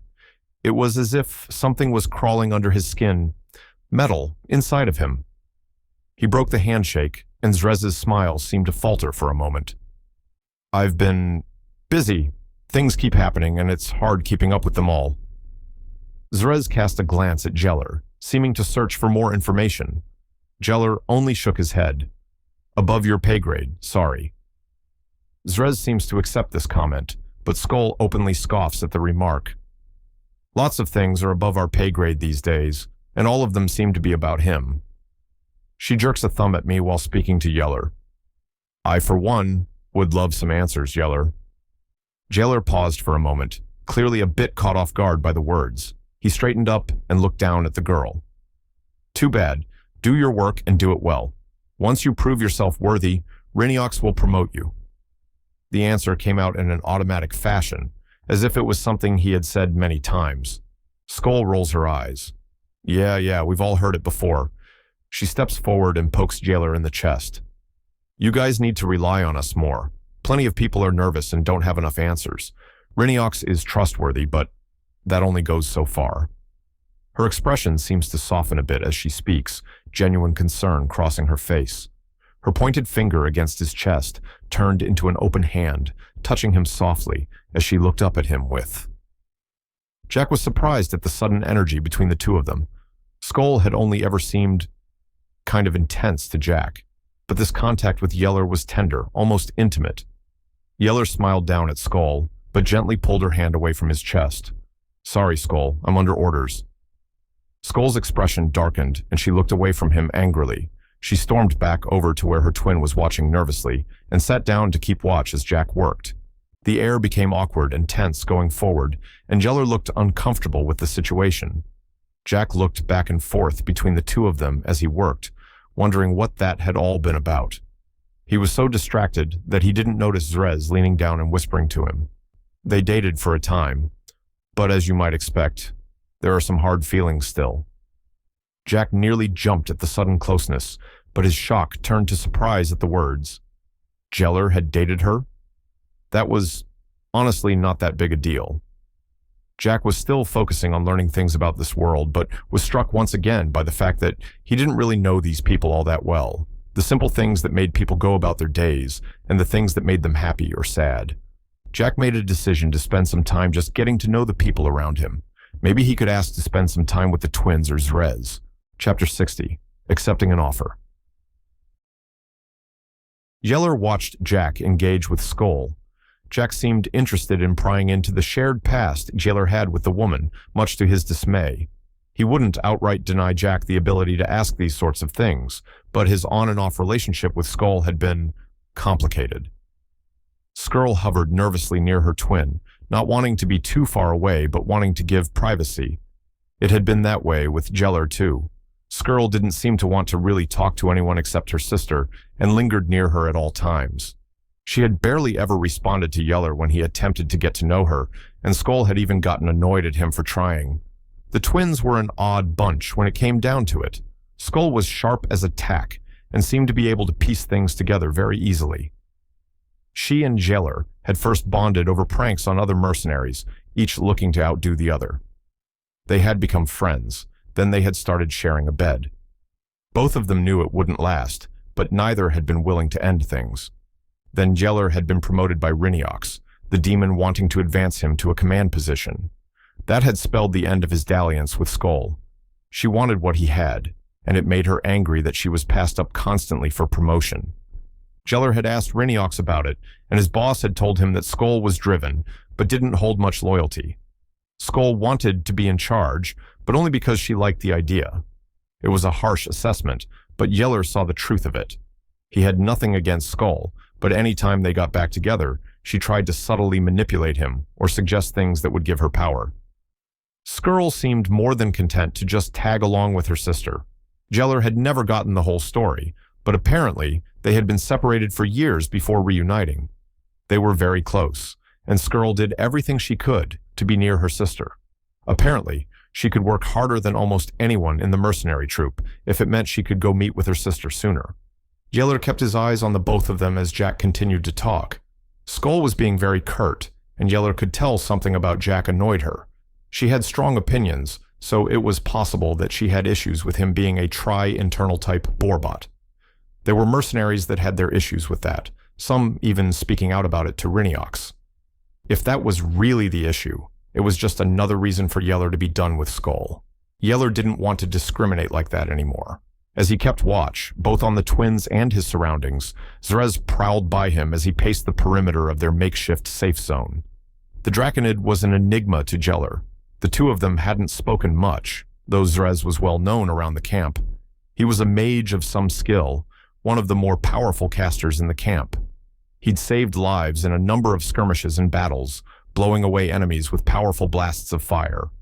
But aside from his actions in times of conflict, the man was incredibly reserved. Reincarnation knew a bit of his life story, but wasn't one to share others' personal information without good reason. Jellier didn't make a habit of measuring himself against other people in the mercenary group, but he silently measured himself up against Zrez. The Draconid was strong and tough, but had access to powerful magic besides that. It was a potent combination. Unlike Reincarnation, who was an unparalleled brawler, Zrez was a diverse fighter who could respond to a variety of scenarios. Jellier himself was a tricky fighter, but tricks could only go so far in real combat. The point defense skill would help provide a lot of utility, but if others became able to use and incorporate it into fighting, then his advantage would fade. As things stood, Jellier knew that there were people in camp who could fight much better than him. He silently wondered if he should ask Reincarnation to assign someone else to guard Jack. Reincarnation was too busy, but someone like Zrez could fight off assailants better than Jellier could. He sighed, a bit dejected. How was he supposed to protect Jack from people like the Queen of all demons? He was just a normal guy. Zrez approached him, a curious expression on his face. "Are you well, Jellier?" Jellier eyed him, then sighed again, bowing his head defeatedly. "Just feeling a bit of self-pity, I guess." When Zrez didn't speak again, Jellier continued. "I'm in charge of guarding Jack, but I feel a bit out of my depth. All these crazy things keep happening, and I don't know what to do." Zrez regarded him for a long moment, his eyes staring intensely at Jellier. "Well, I won't pretend to know what goes on behind closed doors, but perhaps I can be of some assistance." Jellier looked up at him. "How so?" "As you may be aware, I am well versed in the magic arts. Perhaps I could teach you some things, expand your repertoire." Jellier immediately felt disappointed. "Won't work. I've had a magic teacher before, and my talent for it is abysmally low." Jellier ground his teeth in frustration. "Basic tricks are the best I can manage. Even those took me over a year to learn." "A lack of talent?" Zrez rubbed his chin thoughtfully. "That is the great divide between true casters and simple hedge mages. However, even simple casters can have their strengths." Jellier looked away, pretending to observe their surroundings. He was frustrated. It was easy for a powerful mage to say something like that, but it didn't change his situation. Zrez studied him for a moment. "Jellier, if you wanted to disturb an opponent's balance, would you need to shove them out of their stance with all your might?" Jellier glanced back up at him. "That would work, but you could do something simpler. A feint, a tactical nudge, or even a knife can change someone's stance." The same is true for magic. A contest between two powerful casters does not simply boil down to who can sling more powerful spells. A well-placed basic spell can disturb the largest of artillery magic, provided the opponent is caught off guard. And that sort of trickery is your specialty, is it not? Geller had spent a long time learning how to manipulate his opponents in a fight. He was naturally athletic and fast, but lacked the strength to overpower many people. Speed, tricks, and positioning had always been his tools. If he could use magic in a similar way, he looked up at Zrez, meeting the Draconid's eyes. How do I learn to do that? Zrez smiled, his toothy grin seeming eager. I can teach you. If you wish to learn other techniques, even martial ones, I know some mercenaries that I could likely convince to help you. Geller wanted to accept, but held back. Why are you helping me, Zrez? Powerful techniques are a mercenary's lifeline. Sharing those with someone else, especially someone you aren't close to. He trailed off leadingly, silently requesting for Zrez to explain. You are Jack's protector. It is the will of the high deity for Jack to do this work, so I will assist in keeping him safe. It was a reason, but Yeller wasn't sure how much he believed it. There was a hidden motive here. Despite that, Yeller reached out his hand in acceptance. If he could grow stronger and find ways to assist Jack more, then he would take that chance. When the all-clear sounded, Zrez, Skull, and Skrull walked back to the dorms. Zrez walked with a pep in his step, clearly pleased with the results of the afternoon.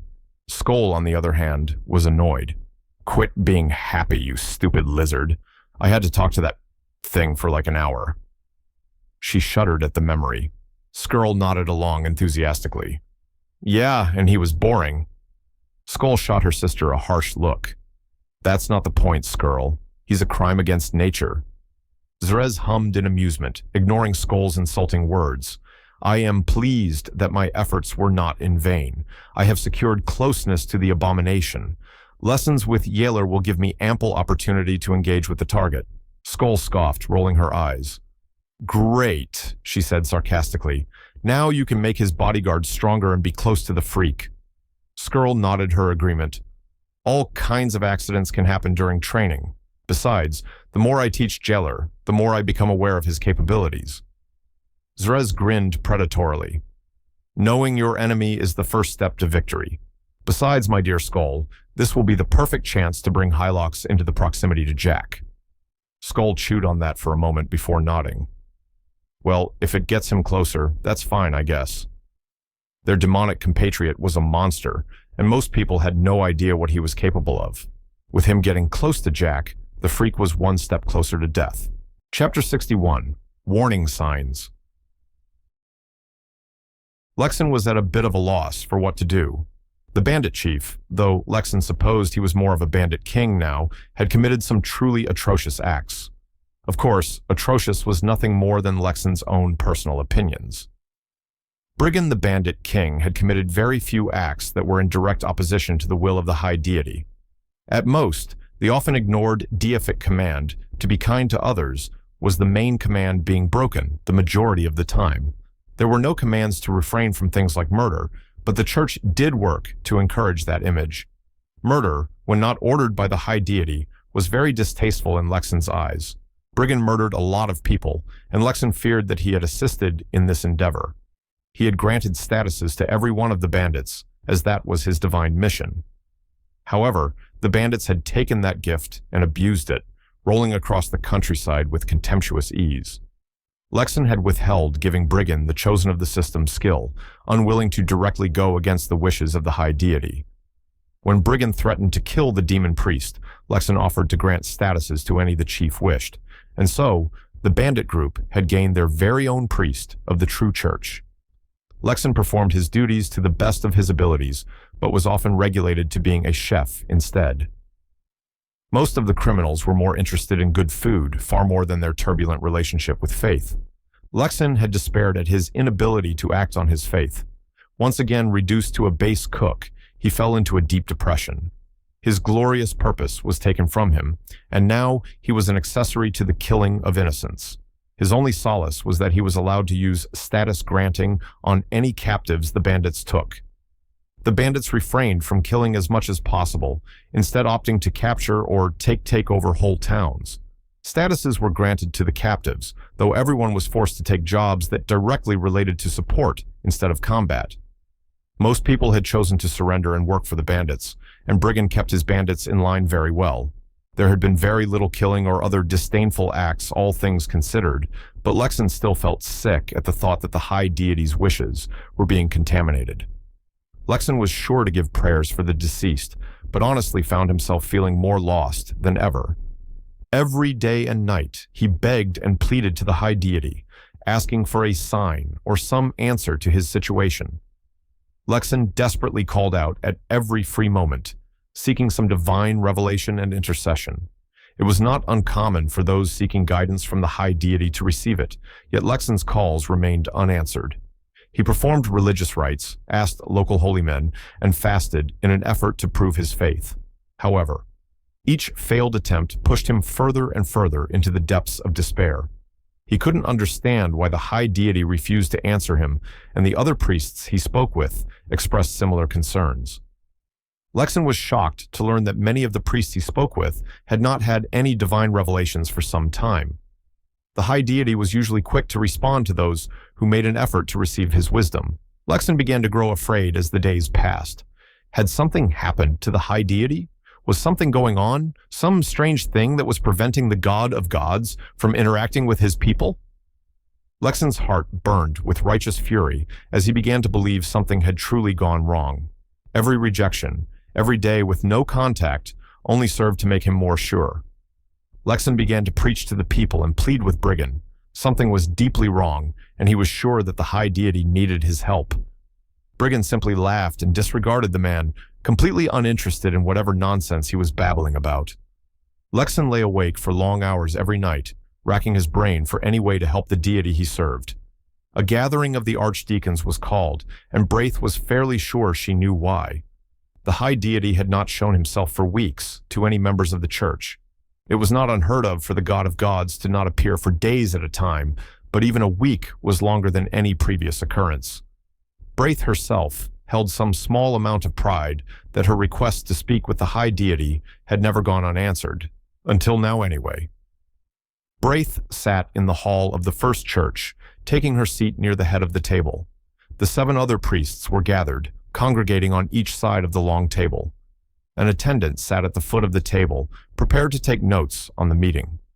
The head of the table remained empty, reserved for the high deity when he chose to attend these gatherings with his holy avatar. Many had held the vague hope that the high deity would come out of his seclusion for this meeting, but there was no such luck. Speaking with obvious regret, Archdeacon Rilm called the meeting to begin. Friends, by now I am sure you are all aware of the situation we find ourselves in. There were nods from around the table, so Rilm continued. The high deity has been quiet, more quiet than any time in recorded history. We have collected the last no conversations between the god of gods and his followers. There were no hints as to why the high deity would suddenly cut himself off from us. Braith stood and began speaking at this point. We've interviewed priests and populace alike. We've asked leading questions in confessionals and sought out known problem individuals. We have no real leads at this point, unfortunately. There was concerned muttering around the table before Rilm calmed everyone down. Peace, my friends. We have called this meeting because our group is the most capable of handling this issue. We wish to take action regarding the high deity's absence. We are willing to hear out all suggestions, so I'll open the floor. There were a variety of suggestions from the assembled archdeacons. We could start an inquisition. Perhaps if we petition the monarchs to take action. A grand service, the biggest in our church's history. They were all wonderful ideas, but Braith did not believe they would be enough. After the suggestions began petering out, she stood again. I have spoken with Brother Grisp. As you are all aware, he was among the first to respond to the high deity's command, and subsequently among the first to receive the reward promised to us. He interacted with the holy agent of the high deity, Jack. In this interaction, Grisp came to understand that Jack is capable of speaking with the god of gods directly. I believe we should move to approach Jack and speak to him on the matter. This statement caused a great deal of muttering and frowning in the room. It was hard for everyone gathered to admit that there was someone on Drowell more important to the high deity's plans than they were. But the suggestion was sound, and when a vote was called, Braith's suggestion was accepted. Rilm nodded and stood for the last time. Braith and I will put together a formal envoy. We will both travel to meet with Jack, accompanied by the Holy Order. We will depart in 2 days, and will be relying on the rest of this council to take care of our affairs while we are gone. The meeting ended, and many of the archdeacons scattered to begin their preparations. Braith approached Rilm, quietly pulling him aside. "The Holy Order. Are you sure we require a full complement of paladins? This is a peaceful mission." Rilm looked at her, his eyes hard. "The High Deity is acting in ways we have never seen before. In fact, there are many strange events across Drawl right now. It is my belief, based on personal conversations with the High Deity, that Jack is someone potentially dangerous." Braith's eyes widened in surprise. "Truly? I thought that he was an agent, a simple creation of the God of Gods." Rilm shrugged. "I'm unsure of his exact nature, but the High Deity did not speak highly of him. It's possible that Jack is the source of our issues, and if he is, then we must be prepared to remove him at all costs." Chapter 62. Securing Allies. Jack drummed his fingers against the table, deep in thought. With the security level returning to normal, Jack returned to the Borbot house with Jeller. His friend was lounging on a couch while Jack mulled things over. His skill training had continued, and even Jailer had started practicing with some of the other mercenaries. Despite this, he still felt lacking. He was in an isekai situation for goodness sake. Where were his busted powers and Mary Sue-level problem-solving skills?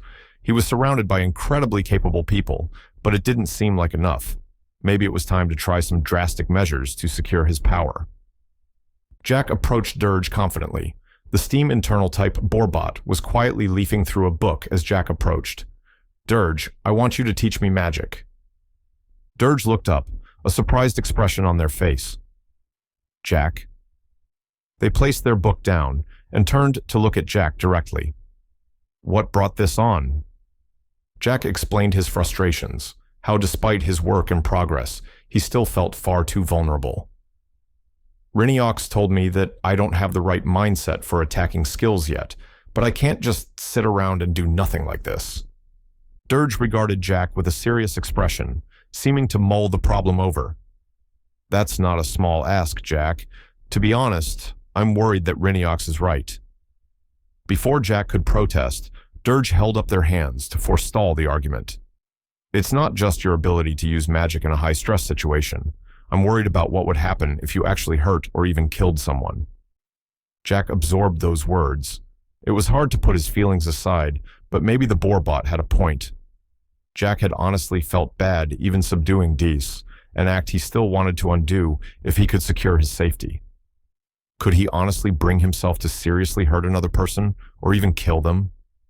I don't want to be so helpless," Jack said, not able to meet Dirge's eyes. Dirge placed a hand on Jack's shoulder. "There's no shame in wanting to be stronger, Jack. I've struggled with things like you have, and I won't pretend to have all the answers." Dirge's eyes were filled with sympathy, and their grip tightened on Jack's shoulder. "If you really want power, I can try to help you. But if you'll let me, I think I can help you find another path." "What do you mean?" "Well, to start with, you've got that system skill, don't you?" Dirge made a rectangle with their fingers, pantomiming a defense screen. "Point defense." Jack initiated his skill, and a small blue screen appeared in the air. Dirge examined the small screen, poking at it. "Looks pretty flimsy. Isn't it supposed to be crazy tough or something?" Jack nodded. "It takes serious effort to break through, though the harder it gets hit, the more magic it uses up." Dirge nodded thoughtfully. "That makes sense. Conventional barrier magic works in a similar way, though this seems to be a more condensed version." They gestured at the screen. "May I?" Jack nodded, taking a step back. Dirge eyed the screen carefully, then made a complicated hand gesture while speaking a short chant. Concentrated steam lance. A sudden stream of steam appeared in midair, swirling into a pointed shape and shrinking rapidly. It quickly formed a pencil shape of condensed steam, appearing pure white from how much the steam was packed together. Dirge snapped their finger, and the small bolt launched forward so fast that Jack didn't even see it move. There was a cracking noise, and Jack felt a sudden drain on his magic. Both the blue screen and white bolt disappeared, and Dirge looked approvingly at Jack. Impressive. That would have pierced most defensive spells. Point defense really seems to be on another level. You said it can restrain movement as well? Jack nodded and formed the screen again, this time targeting Dirge's arm. The screen appeared, and Dirge looked down in surprise at their now trapped limb. They tugged at the screen, but were unable to move at all. Interesting. It completely bypassed my natural mana. I expected to feel some disturbance when it appeared. A small wave of power emerged from Dirge, warping the air slightly around the Borbot. Jack could feel the energy in the air and saw Dirge direct it towards the screen on their arm. However, despite the show of power, the defense screen remained unchanged. It holds up very well. Dirge used their hand to make some complicated gestures, their other hand moving along even while restrained in place. Dispel. At that word, the screen vanished without a trace. Jack didn't feel any change in his mana at the dispelling, but instead felt a measure of surprise. System skills had always seemed closer to godlike powers to him. The fact that normal magic worked on them was interesting, though it seemed only fair in retrospect. So, how does this help me? Jack asked with curiosity. I knew a lot of this already. Dirge nodded. Well, for starters, this skill is crazy good. Most people don't have access to it. No, me and Jailer are the only ones who have it right now. Good. Information about it won't spread very fast then. Dirge poked a finger against Jack's chest, emphasizing their point.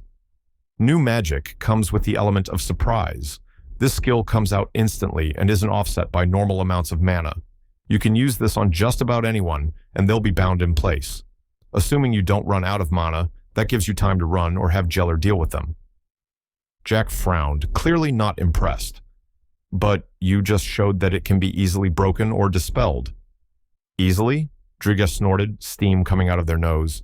I used a powerful strike on that screen, and we basically broke even. Meanwhile, that spell uses next to no mana. Granted, it's literally point defense, but it's still incredible. As for dispelling, there's a simple solution. There is? Dirge nodded smugly. Just target their mouth with the defense screen. They won't be able to move their mouth to cast. Alternatively, you could just aim for their throats. It would be potentially lethal if it kept them from breathing, but it would also prevent spell casting. An interesting solution. Jack usually targeted limbs, picking them because they usually represented the most danger in the form of people running toward him or trying to grab him. But targeting heads and necks was inspired. It would serve the same purpose while also disarming spellcasters effectively. However, there was still an issue. But what about multiple targets? If more than 2 people come after me at once, what should I do? Well, Jailer can handle a couple of people. That boy's good with knives, and if he can hold people in place with a defense screen, then it just becomes target practice for him. Dirge shrugged, as if the idea of Jailer being able to kill people was a matter of fact. Jack was a bit uncomfortable at the idea of using living people as target practice, but understood that he was a merc.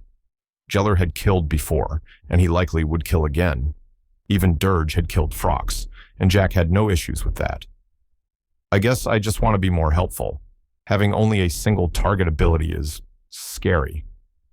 Dirge looked into Jack's eyes searchingly. They seemed to find something in Jack's expression, and they nodded.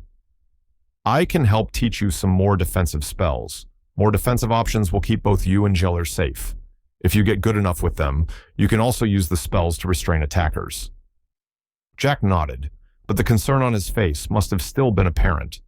Dirge glanced around, and then leaned in to whisper to Jack. If you're really that worried, I have some good news for you. Good news? Dirge nodded. Our work is almost done. Our very own tri-internal type Borbot. With your consent, we'd like you two to stick together. We'd also be with you most of the time. That means you'd have 3 experienced mages with you at all times. Jack's expression turned to one of surprise. Really? I didn't think you guys were that close. We've been keeping it under wraps for obvious reasons.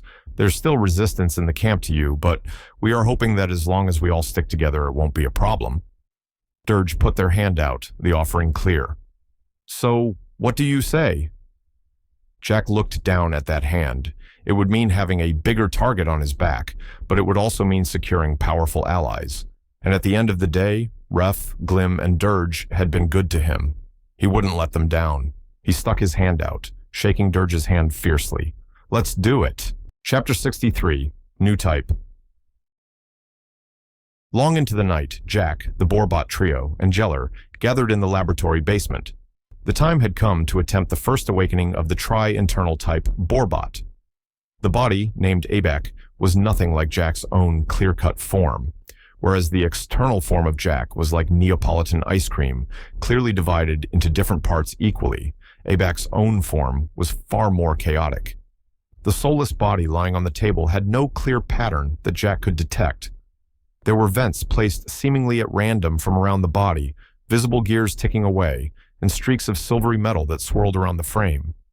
The overall aesthetic was almost patchwork, a body built by necessity instead of being built to look pretty. Jack's own body designs were based on a central organ meant to hold a soul. It was very different in origin from what Borbot society typically used when creating new members of their society. Simply copying his body part for part wouldn't have worked, even if the trio had wanted to use Deus's designs. Their experience with Jack gave them tons of ideas to work with, and honestly accelerated their project by months at a minimum. Abak was still far from perfect, but they had reached the point where attempting to turn the new Borbot on was the next logical step. Any soul that Deus saw fit to place inside the body would be safe no matter what, but the rest of the form still had some potential issues.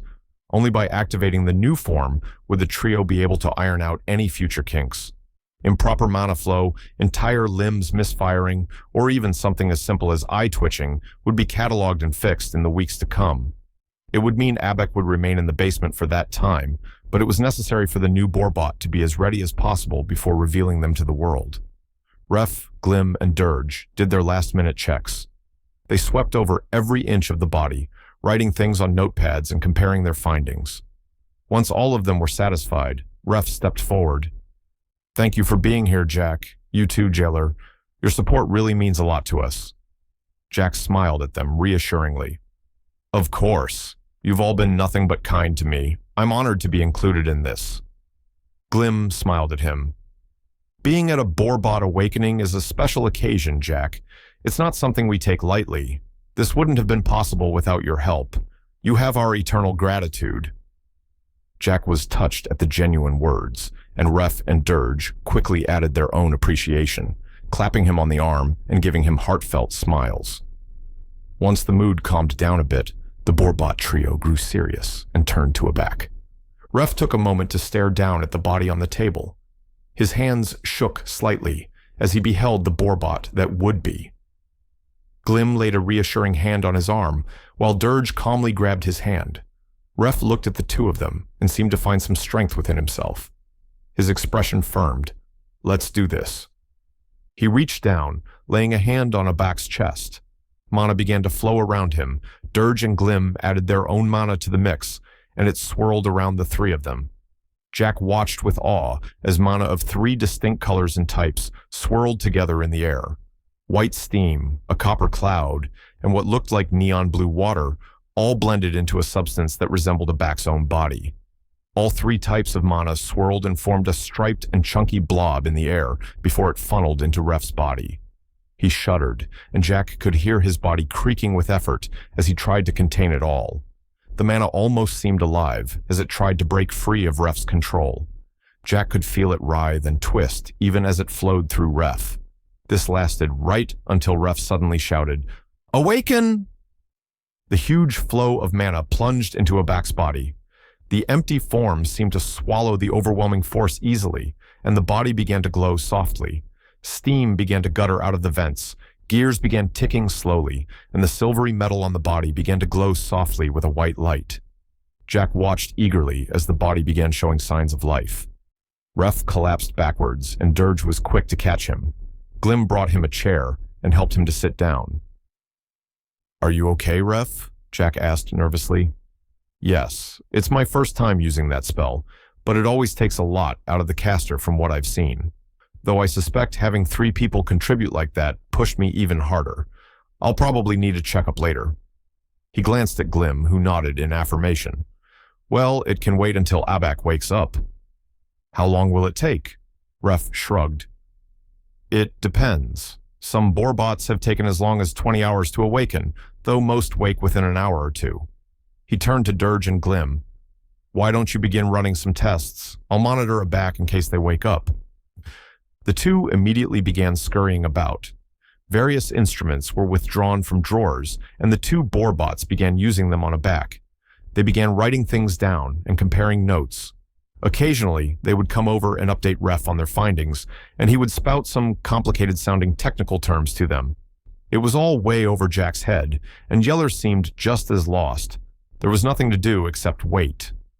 Yeller did have to go upstairs a few times to grab food or use the bathroom, but they all remained in the basement as the night went on. By the time about 6 hours had passed, Jack was a bit nervous. Ref reassured him that a long wait wasn't uncommon, but Jack could tell that the boarbot was getting a bit concerned. Dirge and Glim were still hard at work, documenting every part of the body in meticulous detail. They each checked each other's areas. Any discrepancies were checked a second time by both of them. They had found a few small issues, but nothing that would prevent the awakening. Small things like inefficient mana flow in certain areas, joints that stuck slightly, or bits of the body that needed to be tightened or loosened a bit. Eventually, they ran out of things to check while the body remained stationary like this. There was no sign of Abak waking, though the body continued to quietly make all the right noises. The quiet sound of Abak's body working was unique, and honestly quite relaxing. A quiet ticking, the small sound of flowing water, and a general hum emanated from the laying down form. The boarbot trio sat down together, quietly watching the form of their creation. As more time passed, they grew slightly more anxious. They had clearly done everything they could do, and now their only option was to wait. They held each other's hands, their eyes glued to Abak as they waited. Yeller had fallen asleep at some point, and Jack began to feel awkward just waiting around. He knew they wanted him here, but the tension in the room made Jack feel like an outsider in this place. He would stay until they asked him to leave. However, they didn't ask him to leave. Hour after hour passed with no change until it had been an entire day since the trio had performed the awakening. The mood in the room had become incredibly tense, and Yeller clearly felt more uncomfortable than even Jack did. The Animalist chose to find excuses to go upstairs for a time, not wanting to intrude constantly while attending to his body's needs. Finally, Glim spoke up. Do you think something went wrong inside? I know we agreed not to open Abak up, but... She trailed off, her voice tight. Dirge looked to Ref, asking silently for permission. Ref took a long moment, then stood. Let's do it. The trio moved quickly, opening up Abak's body and investigating it. They checked the mana flow throughout the whole body and investigated all of the internal parts of the body. When they finally checked the soul container, the organ that held a boarbot soul, they froze. It's empty. Ref's voice was quiet as he stared down at the body. Why is it empty? Jack peered at Abak, looking at the organ. It's supposed to call a soul, right? Like how my body pulls my soul down to Drowl. Ref shook his head. Not exactly. Boarbots exist within the cycle of reincarnation. Deus places souls into new bodies, their memories and experiences wiped clean. Why wouldn't he put one into Abak? Jack felt a sudden dread wash over him. Deus was in a magical coma. There was no way he could put any souls into anything. Did that mean that no one could be born? What happened to all the souls if Deus didn't reincarnate them? Dirge suddenly snapped their fingers excitedly. I've got it. Deus can't see this place while Jack is here, right? They turned to Jack. Jack, can we shut you off for a bit?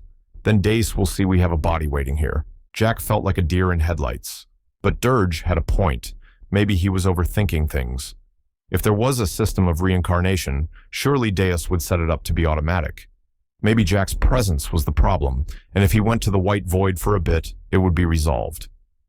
Yeah, let's do that. Jack lay down on the spare work table, and Ref moved over to him. You can check on us regularly. We will plan to bring you back in 24 hours unless you message us otherwise. Jack nodded, but his mind was elsewhere. He quietly panicked, his mind desperately trying to believe that this wasn't his fault. Surely, he would enter the white void and everything would be fine. Abak would wake up, and Jack wouldn't have broken the world irreparably. Ref switched Jack off, and Jack's soul awoke in the white void. 10 people surrounded him, magic bolts poised and ready to fire at him. 10 souls, all ready to harm him at a moment's notice. Plexion stood nearby, his face stretched into a strained smile. "Hey Jack, I can explain." Chapter 64, Wants and Desires. "So, how have you been?" Jack ignored Plexion's awkward tone, instead standing unmovingly as the group of people stood around him. Their eyes were hard, and Jack knew that they would shoot their magic at him if he provoked them in any way. The group, mostly humans, eyed his black cloak warily, and Jack could feel the tension in the space around him.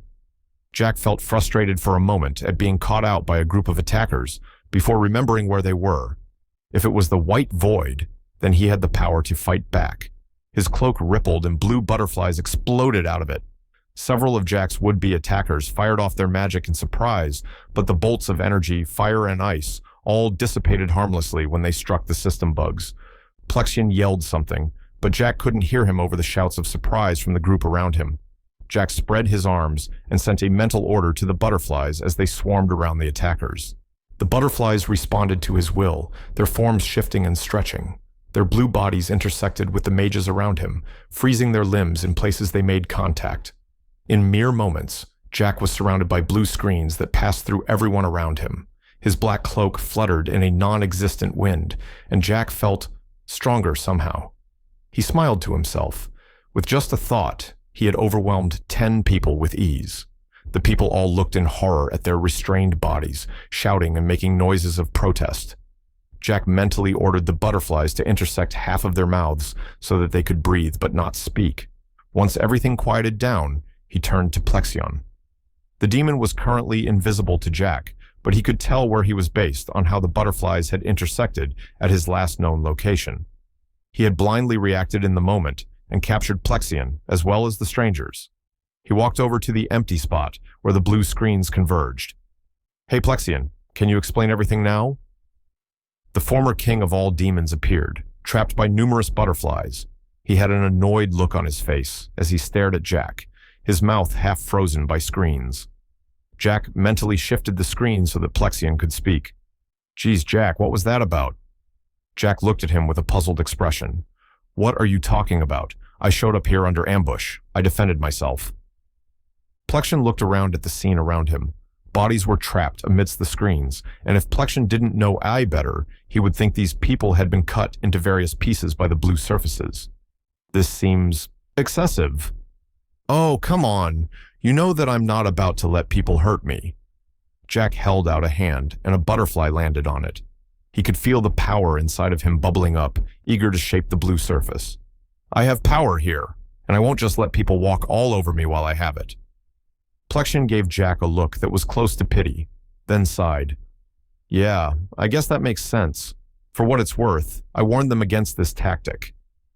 Jack looked around at the trapped people, and he saw fear creeping into their expressions at their situation. Who are they anyway? Where did they come from? "Can you let me go first? This is surprisingly uncomfortable." Jack complied, the butterflies shrinking and floating away from Plexion. Plexion rubbed his arm where they had been. "First of all, it's good to see you." Jack smiled, surprised by how much he agreed with the sentiment. "It's good to see you too, Plexion. I was getting worried about you." Plexion nodded sagely. "Sorry I disappeared on you like that. I got involved with this group, and there wasn't a good chance to come back before now." He gestured to one of the bound men. "This is Jimmel. He leads a group of people nearby." Jack took a look at the man. He was an unremarkable older human man. Jack likely wouldn't have picked him out as anyone important from the group if Plexion hadn't said something. Plexion continued speaking. "Jimmel here noticed that people's souls weren't getting reincarnated like they should be, so he decided to bring people together. As I'm sure you're aware, being by yourself up here can be bad for mental health." Jack nodded in understanding, even as his heart sank. His own time in the white void was incredibly unpleasant, even ignoring his interactions with Deus. Banding together would help prevent the emptiness of this space from becoming overwhelming. But the news that souls weren't reincarnating was very bad. It meant that Abak wouldn't wake up. Even more drastically, it probably meant that the white void would fill up with the dead. Could new people even be born if no one was reincarnating souls? Despite his worries, that was an issue for later. Jack decided to focus on the immediate concerns in front of him. Are there other groups of people out there? Jimmel could tell you better than I. I've seen some scouting around, but never met with any of the people directly. Plexion glanced at the old man again. Speaking of, maybe you should let him talk now. Jack glanced at the leader of his attackers and sighed. With a mental command, the blue screens disappeared from Jimmel's mouth. The man cleared his throat before speaking. Thank you, Jack. I'd say it's nice to meet you, but the situation has spiraled out of control a bit. I agree. I don't like being ambushed. Jack tried to keep his annoyance in check. This man was an unknown to Jack, his first impression being a very negative one. Despite that, the man seemed to be acting cordially as if trying to butter him up. I'll be blunt, Jimmel. Why are you here? And what do you want? Well, we're here because this is the only place we've found with anything in it. Desks, chairs, even your little orchard and butterflies. We wanted to see them for ourselves, maybe even take them back to give our camp some touches of home. Jack's eyes narrowed. So you're thieves then, here to steal my possessions? Jimmel shook his head. We are not. We decided to wait here with Plexion for your return. I'll admit, your showing up scared everyone quite a bit. I hardly expect that you can really blame us for reacting the way we did. Jimmel offered a smile, as if trying to diffuse the tension that still hung in the air. Jack stared at the man hard, his eyes locked to Jimmel's. He searched the man's face, looking for any sign of deception and not finding any. Fine. With a mental command, he released Jimmel, and only Jimmel from the screens binding him. I don't trust you, but I trust Plexion. He is vouching for you, and that's enough for me. Jimmel rubbed at his arms and legs for a moment. Thank you very much. Plexion has been more than helpful in our efforts, and we owe him a great deal. Jimmel paused, seeming to not know how to easily shift the conversation. Jack chose to bring the talks back around by himself. You want objects, things that make life up here less dreary? Primarily, yes. Furniture, decorations, and houses if we can manage them. Anything you can provide us would go a long way to helping people out. Plexion jumped into the conversation at this point. Hostinly, building materials built of screens would be best. Maybe some wagons to carry them as well. When Jack and Jimmel looked at him with confusion, he explained. Simple beams and walls that can be put together will give people an activity to do. It also means we can break down the buildings and move camp if needed. Same with furniture, then even kids can help put things together. Jimmel nodded enthusiastically, clearly pleased with the suggestion. Excellent idea, Plexion. Would something like that be possible, Jack? Sure. It will take a bit of time, though. A day or two would be my best guess. Jack eyed the older man warily. He couldn't believe that Jimmel only wanted building materials. As if sensing Jack's thoughts, Jimmel decided to address the elephant in the room. Jack, there is one other thing I'd like to ask of you. Jack saw Plexion grow tense behind the old man, but Jimmel didn't seem to notice as he continued. The situation we find ourselves in isn't sustainable. The white void simply isn't a suitable place to live for long periods of time. We need the high deity to intervene. Plexion told me that you cannot call him on a whim, but surely there must be some way for you to beg for his intercession. Jimmel's eyes were full of hope, likely the most hopeful he had been since waking up in this place. Unfortunately for him, that wasn't an idea Jack was willing to entertain, though he might need to start considering it sooner rather than later at this rate. No promises, but I'll see what I can do. Chapter 65. Building Buildings. After sending everyone away, Jack began creating screen frameworks for housing. He leaned into the work, trying to ignore the large life implications that had fallen into his lap.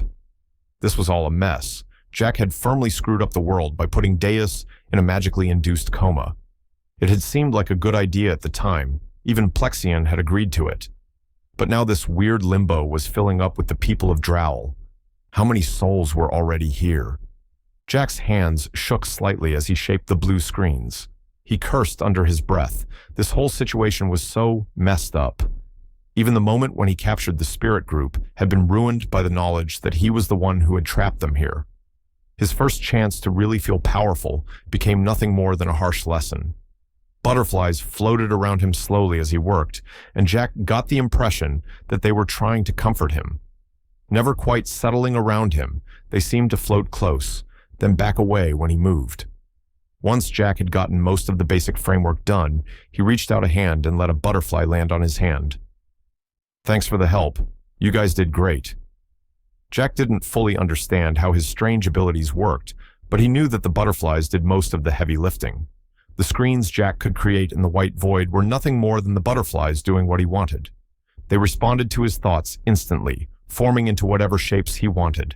Without them, however, he wasn't any more powerful than on the surface. Unaware of his musings, the butterfly on his hand flitted into the air and bounced around happily. The rest of the system bugs followed suit, flying around playfully at the praise they had received. The sight of blue butterflies flying through the air excitedly brought a small smile to Jack's lips. If he hadn't been brought here and hadn't worked to make the system, then these little butterflies would never have been created. He still didn't completely understand how they had come to exist, but he was glad they did. With newfound energy, Jack returned to his task. The framework Jack created was strange to look at, consisting of a tall central pillar with little protrusions every few feet on the front and side.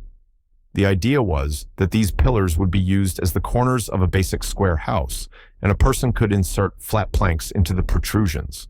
The planks would slide into place and form the walls of a building. Jack didn't make a way to install ceilings, and he didn't think that they were necessary anyway. There was no weather in the void, so there was no need for a roof over the buildings. Jack made a test building, copying and pasting enough planks and corner pillars to form a basic square before realizing his mistake. He had made a box with no entrance or exit. He went back to the drawing board, settling on a design of half plank / half door. The finished product was half a door that was attached to half planks and was meant to be affixed to a pillar. The other door, plank half, went on the other side, a mirror piece that would complete the framework. The door parts were meant to slide together and attach via small hooks installed in the door frame. Once his test model was complete, Jack decided to test the house's integrity. He pushed, pulled, kicked, and ran into the frame house, only to be bounced back every time. He could still take it apart easily enough, but once built, the house wouldn't fall apart if someone bumped into it. Satisfied, Jack deconstructed the basic house. He would copy and paste everything once he brought it to the spirit's camp, but he needed to construct a few more things first. A basic transport wagon was easy enough to make. Once Jack made the basic shapes, he was able to assemble them together and imagine a cart. The blue shapes bonded, and trying them out revealed that the cart worked exactly as intended. Jack's speed at screen construction had increased as he grew more familiar with how to interact with the blue surfaces. He didn't need to pay as much attention to the objects he wanted to create. The screens seemed to understand his intentions more easily with each new creation. Furniture ended up being similar, basic frames that could use smaller planks, as well as a variety of leg sizes. Jack made one of every combination he made and ended up with the materials for a table, stool, and bed. He imagined that people would find some other way to use these, but for now, he was pretty sure this would be enough to get them started. With the cart and materials all created, Jack quickly made some screen pens. He had made some before for his and Plexion's whiteboards, but he made new ones with the ability to write on any surface. He also made some erasers, simple handheld rectangles that would erase whatever people made with the pens. He loaded everything up on the cart, then looked in the direction the spirits had left in. There were apparently a lot of people in that direction, people that Jack now felt responsible for. He wanted to help them. He honestly felt like he needed to help them. But despite that, he sighed. Would the world just be better if Jack woke Diaz up? If the god of Drell took charge again, even if Jack got his soul incinerated, at least all those people would be safe. It would mean that Abak could have a soul, and the Borbot trio could accomplish the one thing they wanted above anything else. Maybe the world would be better off without Jack. He clenched his fist and shook his head angrily. No, I can't think like this. There has to be another way. Jack knew that talking to himself wasn't exactly healthy, but voicing his refusal to roll over and die helped him regain his mental footing. The people of this world deserved better than Deus, and Jack would figure out some way to help them with that. He thought about Plexion's magic to hide from Deus. Giving it to everyone on Drell would be dangerous, but if people could turn it on and off at will, then maybe adding a skill like that to every status screen in the world was a surefire way to piss off not only Deus, but likely his entire church as well. It would mean that there would be absolutely no way Jack could live on Drowl, ever. He would be hunted, likely forever for what he had done. That was assuming Deus didn't do something drastic like killing every single person on Drowl. Jack didn't know if the god was that crazy, but he also knew that Deus was absolutely nuts. No, the plan would have to wait until Jack could figure something else out. He wanted to try and live through this one way or another. He wanted to help the Borbots, the spirits, and all the people who felt wronged by the high deity. Sighing once again, Jack grabbed the cart full of supplies. He would go met with the spirits, deliver the supplies, then figure out what he would say to the Borbot trio. Around 20 butterflies floated into Jack's cloak, disappearing into it. They would be his guards for this trip, invisible to everyone until Jack needed them.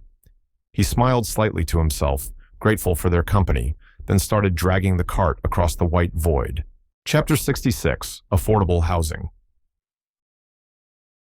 The camp of spirits was larger than Jack expected. Hundreds of people sat or stood in loose groupings, all gathered in a rough circle shape. They were spread out widely, and Jack could see the line of people expand to the sides as he approached closer with his cart. As he drew close, a handful of people came out to meet him, including Plexion. "Jack, you got here sooner than I thought." Plexion smiled and waved, clearly happy to see him. "I have some business I need to get to." He gave Plexion a meaningful look, trying to emphasize that he had business back on Drowl. "Gotcha. Well, we won't keep you long." He looked back at the cart Jack had made. "We'll need you to make some more of these. A lot more." The people with Plexion examined the cart with interest. A biggin poked at the cart, her face visible with disbelief as she touched it. How did this happen? Where did this thing come from? "I made it," Jack explained. "My abilities allow me to shape and manipulate screens, though I would guess you aren't familiar with screens." Everyone in the group shook their heads, and Jack made a defense screen appear in the air. "I can make screens and manipulate them. I made these permanent ones into the right shapes for housing. Once I have a clear idea of how many you all will need, I can make more." The words were a bit of a lie. Jack could shape the broken-off pieces of status screen he made, but he couldn't manipulate them magically. The only screens he could affect that way were the butterflies, but he didn't want to reveal any weaknesses to these people. Plexion didn't say anything, even though he knew the words were untrue as well. He understood very well that Jack didn't trust these people, and Jack suspected that his demonic partner didn't wholly trust them either. It was true enough that they needed help, but Jack wanted to appear more powerful than he actually was, just to be on the safe side. The gathered spirits all seemed very impressed with Jack, and one or two of them seemed to regard him with a level of awe. Jack handed the cart over to the group and walked with Plexion toward the camp. As they got closer, children ran up and began examining the cart with interest. Jack stared at them, stunned for a long moment. Jack knew that there were children here, but seeing them directly made his brain shut down. There weren't many that he could see, only 24 or so kids and young teens. But all Jack could think of was that there were more kids out there in the white void, lost and likely struggling to hold on to their minds. It was a harrowing thought. Plexion gently grabbed Jack's shoulder and pulled him away from the scene. When Jack looked at him, he could see the understanding in Plexion's eyes. The former king of all demons understood what Jack was feeling, but he also knew that there was nothing that could be done at this exact moment. As the group wandered closer to the gathered people stopped their conversations to wave at Plexion and the others, despite the fact that he had just left. Jack could clearly see how popular the demon was with the spirits. It made sense. Plexion was incredibly easy to get along with, and Jack knew that he was well versed in a huge variety of topics from all their skill discussions. Jack, on the other hand, was stared at by just about everyone as he walked by. It was uncomfortable just how much people kept their eyes on him as he followed Plexion through the crowd. He had known that his black cloak was attention-grabbing, but hadn't quite realized how much. Priests of the high deity wore religious garb that vaguely resembled a black cloak, the resemblance growing stronger the more they rose in the ranks of the church. However, Jack didn't see anyone wearing anything like a church uniform. He idly wondered if they all thought he was some high-level priest, here to help save them from this eternal limbo. Fortunately, no one stopped the procession until they made it to Jimmel. The old man was talking with some of the people who had been a part of the failed ambush on Jack, but he quickly dismissed them as he saw the cart. "Jack, you came much sooner than expected. It hasn't even been a full day yet." The work was easier than anticipated. I settled on some simple designs for now. We can talk about future adjustments once we set everything up. Jimmel looked at the cart. "Where's the rest of it? That only looks like enough for one, maybe two small buildings."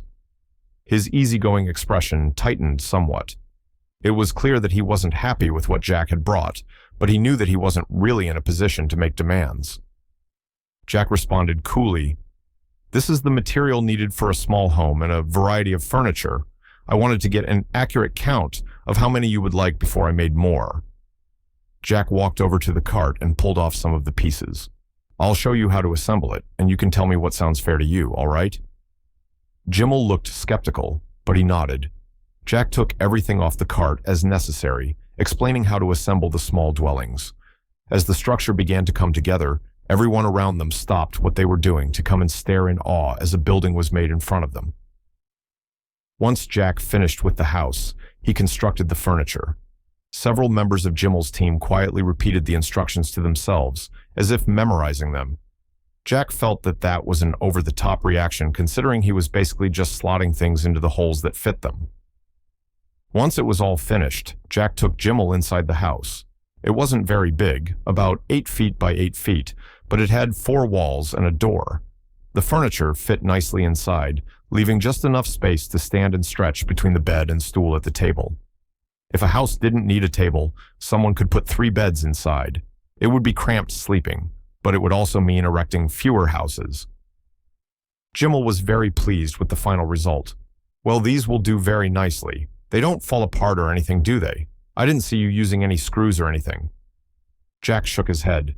"They'll hold together unless someone takes them apart intentionally. It's part of their magic to work like that." Jimmel nodded appreciatively, then fell deep into thought.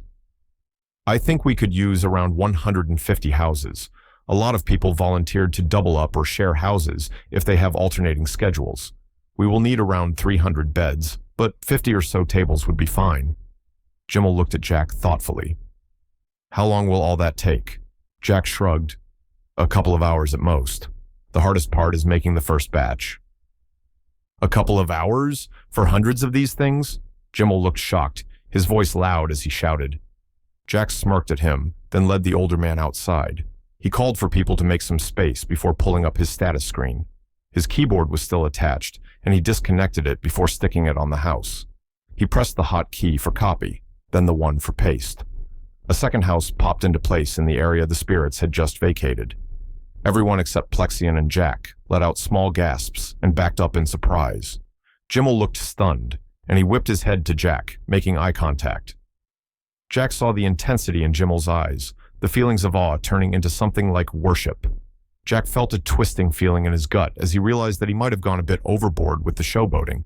After making enough housing and materials for the spirit camp, Jack made a quick exit. People kept praising his magic and trying to curry favor with him. It made him feel gross, and he might have snapped at someone if Plexion hadn't come to the rescue. The demon had helped keep people from bothering Jack too much, and Plexion made an effort to help Jack finish his business so that he could leave. "Thanks, Plexion, I owe you one." The demon smiled at him, his pointed teeth flashing. "Honestly, I should be thanking you, Jack. These people really needed this." There was silence between them for a long moment, both of them not sure how to address the elephant in the room. Finally, Jack said something. "I have a lead I can follow up on, a way to maybe fix this mess.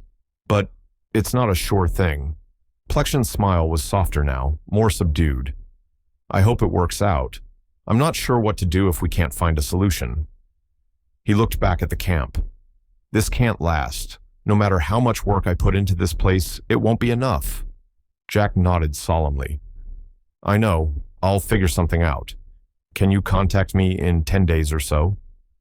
Yeah, I'll see if I can find out anything else up here that can help. The two looked at each other for a long moment. Both of them felt the heavy burden of guilt, each somewhat responsible for the situation they found themselves in. But there was nothing more to say, nothing more to be done here and now. So Jack turned and walked away from the camp. He had to go deliver some bad news to the Borbots. Chapter 67, Non-Stop Shocks. Jack sat up, taking in the basement and feeling the familiar hum of his Borbot body. He looked over and saw the body of Abak lying on the table next to him. The Borbot trio of Ref, Glim, and Dirge all looked to him expectantly, hope burning in their eyes. Ref looked at Jack expectantly. Well, you were gone for quite a while. What happened? Jack took a long moment, going over what he was going to say in his head one more time.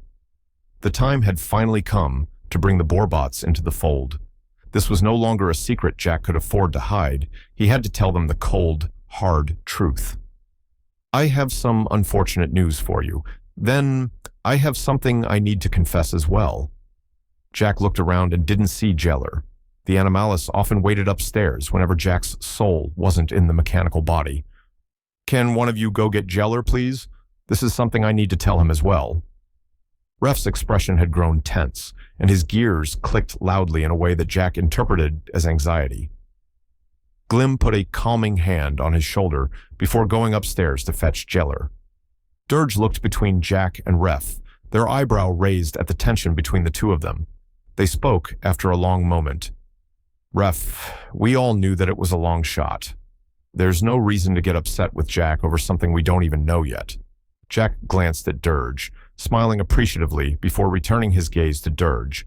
The clockwork Borbot continued to stare down Jack as his gears continued to spin faster than normal. Something is wrong with Abak, and Jack seems to know what it is. He spoke slowly and softly, but Jack could feel the emotion in Ref's voice. It was heavy, and Jack felt pressure like a physical weight at the words. He didn't say anything until Glim returned with Jeller. The Catman had obviously been told something was wrong because he didn't greet Jack as he came down the stairs. His expression remained completely neutral. Once everyone was assembled, Jack swung his legs off the table and stood, looking at the assembled group. To start, I'll explain why Abak isn't waking up. The Borbots all tensed, the emotion coursing through all of them differently.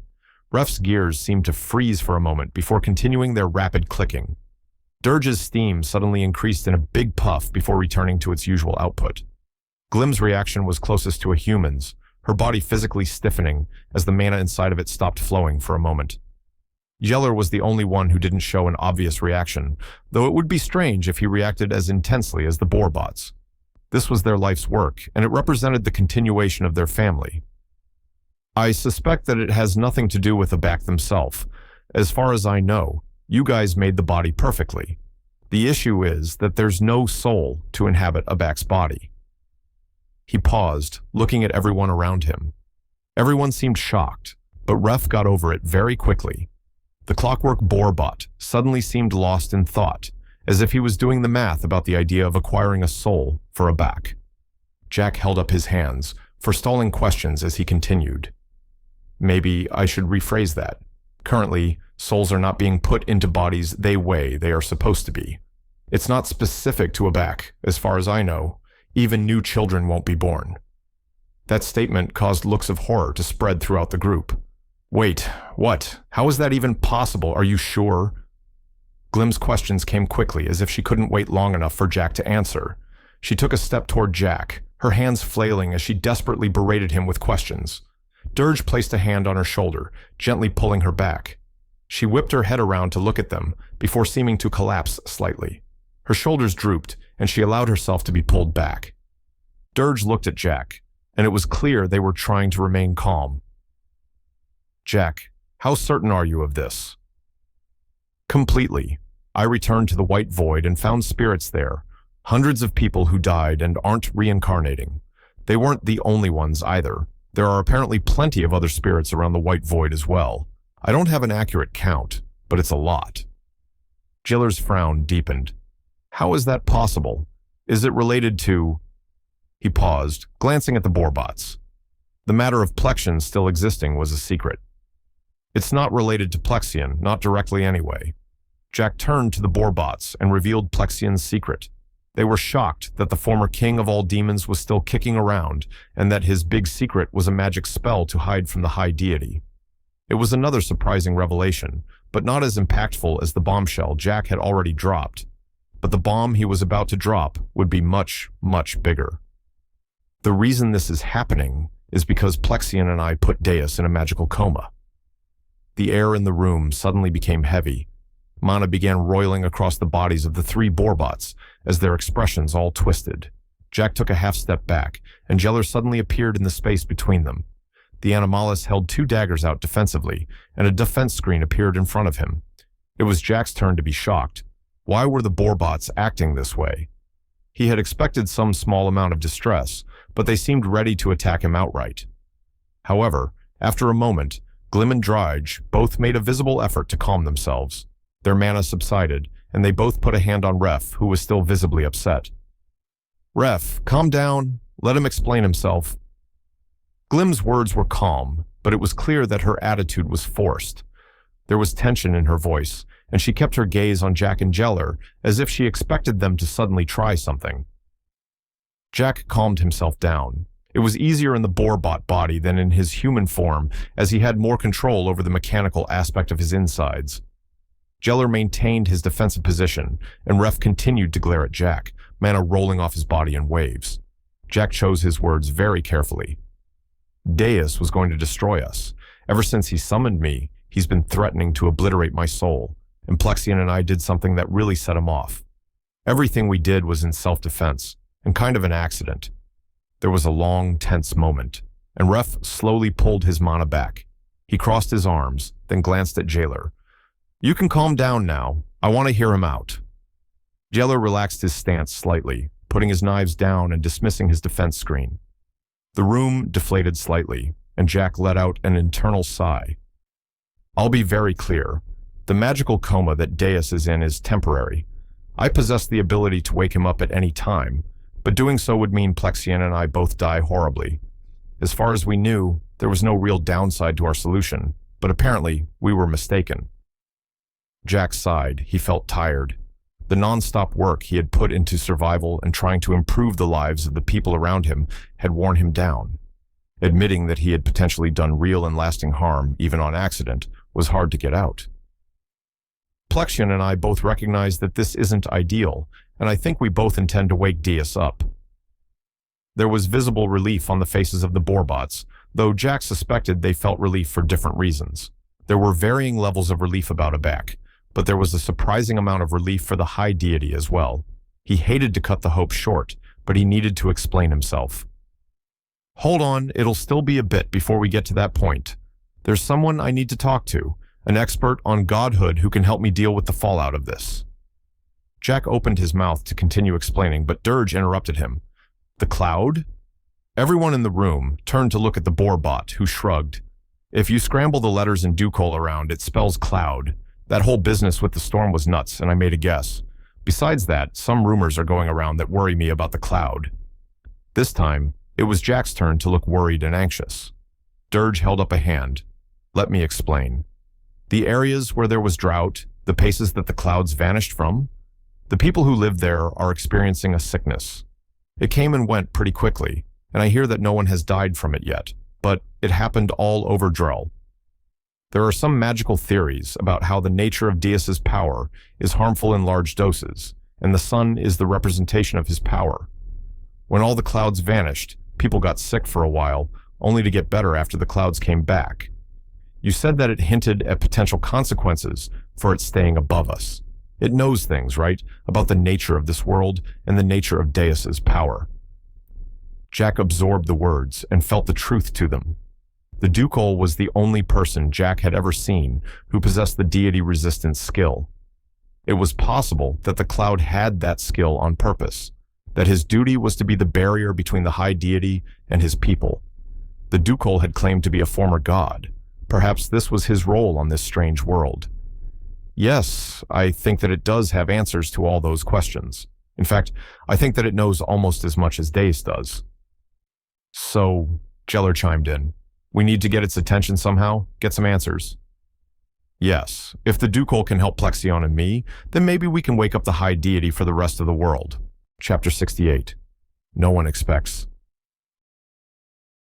Jack had the butterflies send a message to the Ducal asking for a meeting as soon as possible. He was informed that the Ducal was willing to speak with him in person, but that it would take a day or two before the meeting could happen. Jack wanted the meeting to involve everyone, so it made sense to have the meeting in person. A meeting with the former god was daunting, but Jack was more worried about how he was going to handle the time before that. The Borbot trio all treated him differently after their long conversation. There was a heavy feeling over every interaction they had, and Jack made a point to avoid them when he could. Jeller was more or less the same, only asking a few questions when they were alone together. The Animalist seemed to trust Jack to an absurd degree, even going so far as to say that he would help Jack run away if things got too dangerous. Jack didn't really want to run away. He enjoyed the mercenary camp, and the Borbots were good people when they weren't upset with him. As appealing as the idea of seeing the other sights of Drowl appealed to Jack, he was still afraid to leave the relative safety of the camp. Even ignoring the possibility of attempts on his life, people from all over the world were coming to him for access to the system. It was his responsibility, and anything short of another worldwide announcement from the High Deity would not be a good enough excuse to leave. Jack spent most of his downtime consulting with people coming to receive their gift from the High Deity. As always, people had heard rumors, or seen others with access to the system, and had formed strong opinions about what they wanted. Many people seemed to assume that Jack would give them higher stats, or more skills if they sucked up to him. Hypothetically, he could do that, but that was a very slippery slope. Even ignoring the ethical problems, Jack had very little use for most of the bribery that people proposed. It seemed as though the fact that Jack was a tri-internal type Borbot wasn't spreading among the populace very much. Some people came with rare foods or attractive women dressed provocatively. Once they saw him, they quickly changed tracks, offering varying amounts of money in order to buy stats. Money was slightly more enticing, but Jack was genuinely concerned that it would mean various world leaders would visit him again. Both the Queen of Cheria and the Queen of all Demons scared Jack, and he didn't want to deal with them.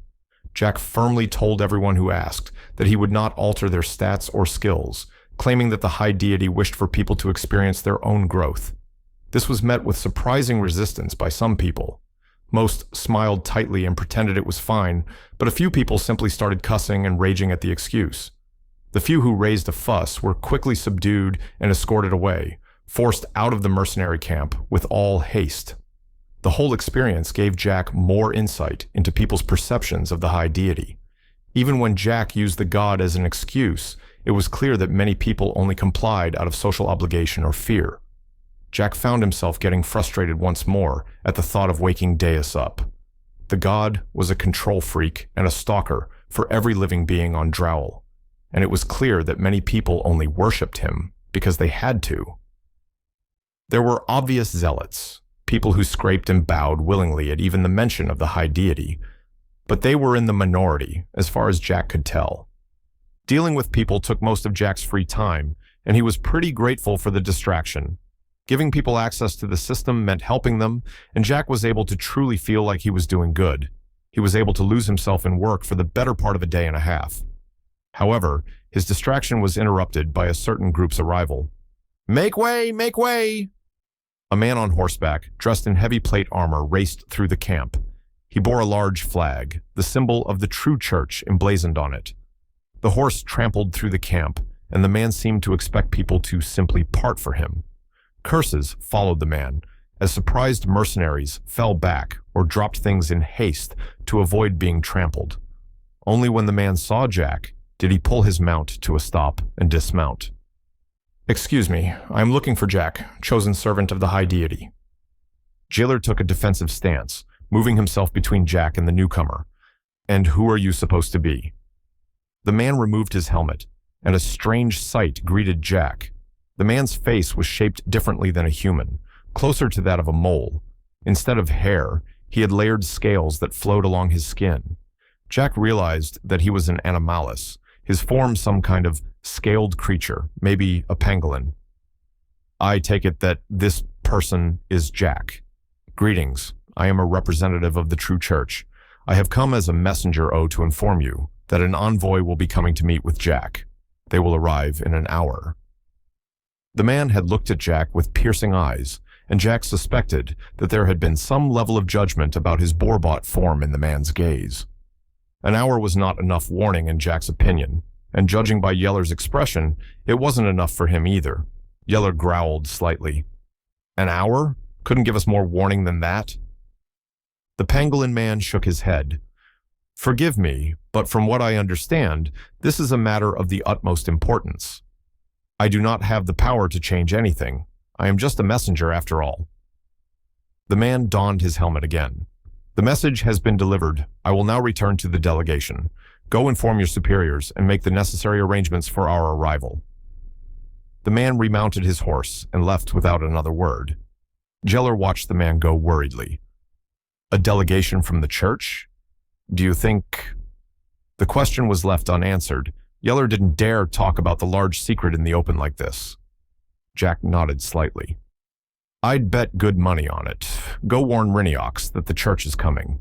I'll go warn Ref and the others. They might want to hide back just in case. The two quickly scrambled to spread the word, and shortly thereafter, the camp readied itself hurriedly for a delegation from the church. Scouting reports indicated over 100 people bearing the symbology of the true church, many of whom were armored in full plate and bearing weapons. There was also a very auspicious carriage bearing multiple flags that likely contained some VIPs. Jack grew more nervous with each report, and Reincarnation seemed to grow more worried as well. The demon commander yelled out orders until the last minute, sending people every which way to prepare the camp. Some troops were ordered away, not trusted enough to keep level heads and proper respect in front of the church. In some ways, it seemed like Reincarnation was more worried about these individuals than she had been about visiting royalty. When Jack commented on it, she just laughed. Well, if you mess up and piss off some monarch, you can always move to a different country, but piss off the church? You'll be hunted down like a dog? The words did not fill Jack with confidence, and he grew more nervous as the troops filed into the compound. There was a clear line that neither side was willing to cross, and Jack imagined that this was what a tense ceasefire felt like. Two forces staring each other down with an intensity that filled the air. The carriage opened, and two individuals were shepherded out. There were small gasps as the two people emerged, and a ripple of shock moved down the mercenary line. There was a steam internal type boar-bought woman and a draconid man with dark green scales, each dressed in heavy black cloaks, reminiscent of Deus. There was an aura about them, a weight of power and authority that Jack had only really felt from the Queen of all demons. These people were powerful and important, and they carried themselves in a way that showed they were aware of how powerful they were. The boar-bought woman spoke after they left the carriage. Blessings upon you all.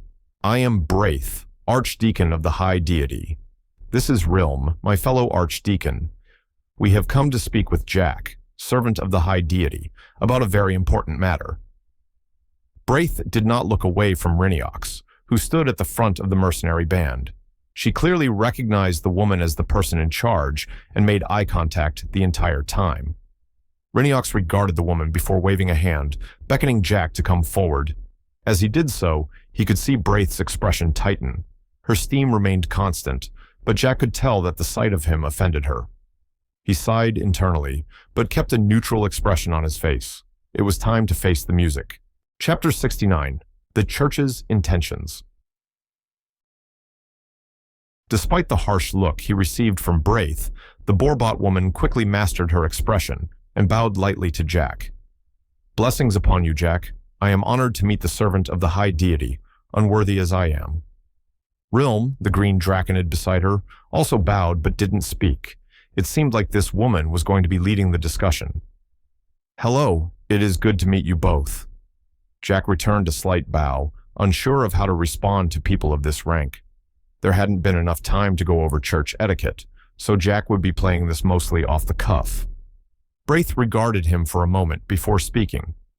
I must confess, I did not expect a boar-bought to be the High Deity's chosen messenger. There are those in the world who find fault with us for not being created directly by the works of the God of gods. She eyed Jack intensely as she spoke, almost like she was probing him for some kind of answer. Ah, well, that's actually a bit complicated, you see. I am not truly a boarbot. The high deity requested this body to be made for me so that I could perform my duties in person. Jack gestured to his body, unsure of his response. He wasn't sure if this woman had some kind of political agenda concerning boarbots or if she was just making small talk. Either way, the truth seemed like a safe enough answer for now. Besides that, if he told the church that Deus had specifically requested a tri-internal type boarbot body be made, then Ref, Glim, and Dirge would be less likely to get in trouble for it. Truly? She pondered his statement, and Rilm leaned down to whisper something in her ear. The differences between the two of them were stark, even ignoring the fact that one was made of metal and the other was a humanoid dragon. Rilm was tall, about 6.5 feet, while Braith was closer to 3.5. The copperish metal of her body was drastically different than the dark green scales of the Draconid. She was very bookish looking, with serious and stern features, while he was towering and strong, like a warrior more than a priest. As Rilm spoke quietly in her ear, Jack idly wondered how he seemed compared to everyone else. Most of the boarbots he had seen didn't exactly cut imposing figures when compared to others. He supposed that standing next to Reiniox, the two of them were mirroring the archdeacons a bit. Braith returned her attention to Jack as Rilm straightened. If I may ask for a clarification, the high deity specifically requested that your body be made. May we inquire who made your form? Ref took a step forward. I received the message from an avatar of the high deity. He bestowed blueprints upon me, and I worked to create the body to his exact standards. Braith's eyes narrowed as she looked at Ref, and she glanced briefly at Glim and Dirge, who were standing behind him. I see. You may step back now. Ref did as asked, his face a mask. Jack knew that he was nervous, but the boarbot did an excellent job of hiding it. However, once Ref stepped back, Braith seemed to forget he existed, her entire attention returning to Jack. I suppose that line of questioning can wait. We have come to discuss a rather sensitive topic.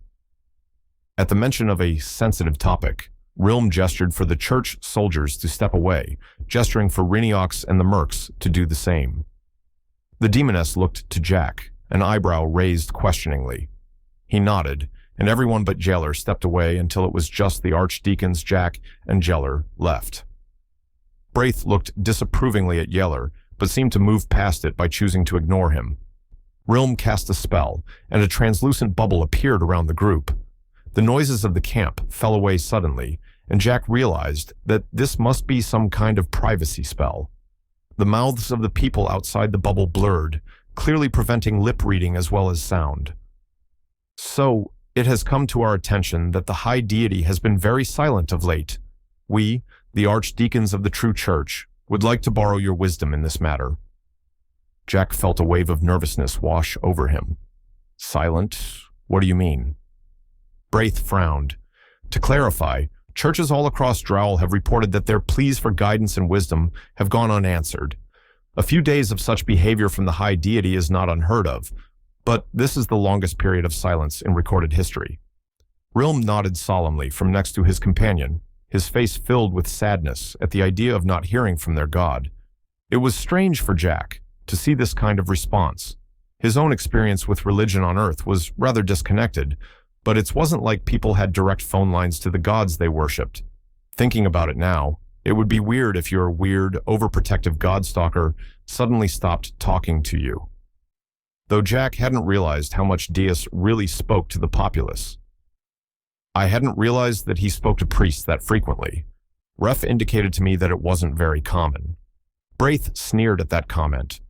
Obviously, the high deity prefers conversing with those who worship him properly. The more advanced members of the true church interact with the high deity with some regularity, though obviously not as of late. We would like to inquire if you have any information regarding his silence. Jack did have information, though there was no way he would share it with these people. I'm afraid there's nothing I can share. The high deity has been in a foul mood recently, but I do not know why. Perhaps that is the problem. The two archdeacons conferred with each other for a moment, whispering to one another in hushed voices. Jack stood nervously as he waited. These people knew Diaz better than almost anyone, and any excuse he gave them might run contrary to their own experience. The best thing he could do was keep it vague and hope for the best. Even so, these people were very intense, and Jack idly wondered if they had some personal bias in the matter. After some deliberation, Braith turned back to Jack. Would it be possible to speak to the high deity through you? If a message could be delivered, it would go a long way to easing the minds of the people. Her words were polite, but there was an expectant tone to her voice, as if she was ordering him to do as she asked. Sorry, I can't. The high deity only comes to see me when he wants to. He doesn't answer to someone like me, though I could hold on to your message until I see him again. Jack decided to lay it on a bit thick. By demeaning himself, he was hoping that the archdeacons would respond like Deus often did and grow more comfortable. Sure enough, his self-admonishment seemed to brighten the mood of the two church leaders in front of him. Braith smiled, perhaps the first genuine smile of the conversation. Of course, we would not expect you to be able to call him directly. If you could pass a message on your own timing, that would be ideal. In the meantime, we will remain here. Jack frowned. Remain here? Why?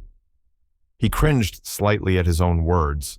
The surprise of the statement had caused him to accidentally be a little rude.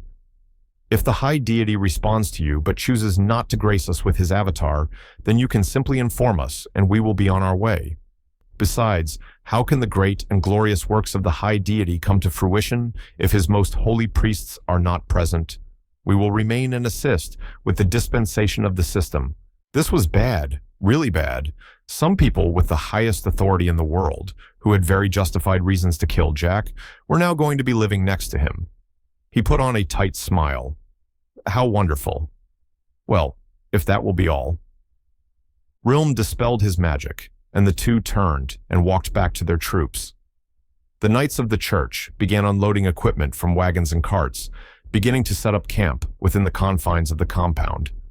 Reiniox walked up to Jack and glared at the soldiers, not dismissing her troops immediately.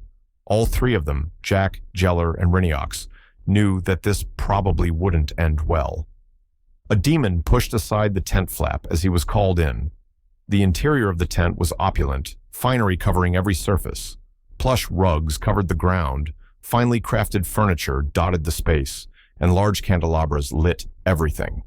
It was common to see high-ranking members of the true church indulge in worldly desires, which was one of the reasons people wanted to pursue a higher calling so much. Braith and Rilm lounged on plush couches, each looking at the demon as he entered. He bowed deeply, going to one knee in deference. "Speak," Rilm commanded, his voice deep and gravelly. Hylox raised his head, his eyes focused and intense as he began. His small group of 5 had many suspicions about Jack and held a great many plans that they wished to share with the church. His words rang true, and his intentions were noble. When he was finally finished, the 2 Arak deacons were nodding along to his suggestions. Braith sat up, straightening herself out. "You speak wisely. We will act quickly to amend this problem. Inform your allies that we will strike soon, then await further instruction." Hylox left the tent, a predatory smile on his face. Jack would finally get what was coming to him, and it would be so deliciously satisfying to watch him die. Chapter 70. Sudden Assault. The attack came suddenly and without warning. Jack woke with a start as magical projectiles slammed into the walls of the house he and the boarbots were staying in. The sound was deafening as fire, water, stones, and bolts of force struck at the house with enough strength to break the walls down with ease. The broken walls caught fire and began to catch the rest of the house. Within seconds, Jeller had rushed Jack out and into the hallway. Dirge shot out into the hall, locking eyes with Jeller. The two of them nodded to each other, reaching some conclusion that Jack didn't understand, and then rushed him to the stairs as fast as possible. Still disoriented, Jack was having trouble remembering Reiniox's lessons about escaping, but knew well enough to follow along. On the first floor, several knights in full plate and wielding hammers and shields had broken into the home. They ignored the continuous onslaught of magical bombardment still happening behind them, their eyes immediately focusing on Jack. They stepped forward as a unit, quickly working to close the gap and dispatch him. Dirge launched blasts of water and steam at the knights, but they were small, fast shots. The magical attacks weren't the strongest Dirge could use by far, but the steam boar bot didn't have time to cast a more powerful spell. The advancing troops moved like a phalanx, their shield wall absorbing the magical impacts as they charged. It seemed like they would reach Jack in moments, but suddenly their lines stumbled slightly as one of the troops fell out of step with the others. A bolt of water slammed into the head of the out-of-place knight, knocking them over backward, their helmet dented in with the force of the blow. Jack stared at the fallen knight, wondering if they had been killed. There was a small blue screen near the knight's feet, and Jack realized that Jailer must have tripped them up. Even as the group moved to correct their stance, Yeller once again made a defense screen and interrupted the practiced movements. Dirge followed up easily, slamming the now disrupted formation with blow after blow. They shoved Jack back toward the basement as Jailer leapt forward into the enemy. Blades flashed, and Yeller used his defense screen like a combination of a third weapon and an extra wall. He kicked off of it mid-air, only to resummon it and leap off it again, constantly dancing around the heavier knights. His daggers snaked in between the armor gaps, drawing blood even as Dirge continued to pelt the knights with magical water blasts. Jack reached the door to the basement, his eyes glued to the fight happening before him. Even as Jailer and Dirge dropped a dozen heavily armored knights, more were storming into the building with each second. A loud crash sounded from the floor above, and Jack knew that the second floor must have been destroyed by the magical bombardment. Hands emerged from the staircase behind him, and he felt himself be pulled backward into the basement. He flailed for a moment before realizing it was Glim. He let himself be led down, his eyes still glued to the door leading to the basement. He could hear the sounds of combat clearly, even as Ref and Glim shoved tables and storage containers in front of the steps. Jack realized that they were blockading the basement, a last line of defense, but they were doing it without Yeller and Dirge. Wait, they're still up there. We need to get them. He didn't finish the words before an explosion rocked the basement. Tools and parts fell to the floor in a loud clatter as they each stumbled. There was a sudden silence from above, the fighting having stopped. Jack felt his body freeze up, his mind going blank. What had happened? Surely Jailer and Dirge would both be fine. They had to be fine. This had to be a bad dream. There was no way that this was really happening. His body shook, as if trying to fight up against freezing again. He suddenly felt the need to act, to fight. But what could he do? He was only powerful in the white void when he had access to Alpha. His voice was practically a whisper. A notification popped up, and he opened his status screen. I'm here. I need you. The butterfly lifted off of his screen, settling on his outstretched hand. Don't be afraid, this won't hurt at all. Jack flexed his mind, his ability to manipulate the system bugs, responding without a valid target. He focused on Alpha. The last time he had done this, there had been some kind of response, and Jack had revealed his new status as a black-cloaked figure of some kind. He leaned into it now, his power pushing, and Alpha's body became slightly fluid, shifting and undulating. Jack's hand twitched, and the butterfly grew suddenly before shrinking back down to its normal size. Jack lifted his hand, and Alpha floated into the air, a blue blob in the air, its shape changing with every second. A long black cloak appeared around Jack's body, and he felt himself grow more confident and cold. He could do this. He was practically a god at this moment. Jack didn't notice that Ref and Glim had backed away from him, panicked expressions on their faces. Jack hardly even noticed the noise he made as he effortlessly removed the blockade from the stairs. His eyes remained focused, looking up the stairs as rubble was torn away by knights of the true church. The second he saw them, he extended a hand and trapped them in a screen. The blue screen shot through the figure, freezing them in place. It undulated, and multiple prongs emerged to hold each of the limbs in place. Jack ascended up the stairs, the screen growing to capture each and every new person he saw. The screen wasn't especially fast, but it couldn't be blocked or dodged.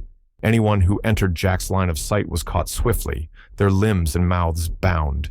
His cloak fluttered in the wind as he beheld the scene before him. The house had been leveled, fires still burning in some of the wreckage. He didn't see Dirge or Yeller, only knights and mages of the church. Some of the knights had blood on their armor, but they didn't seem injured. He realized that they had probably been healed by the priests, which would have meant Jeller and Dirge would have lost no matter how many people they defeated. A growing mass of people were collected and restrained by the screen as Jack moved forward. His eyes darted in every direction, seeking out his allies and friends among the mess of enemy troops and destroyed buildings.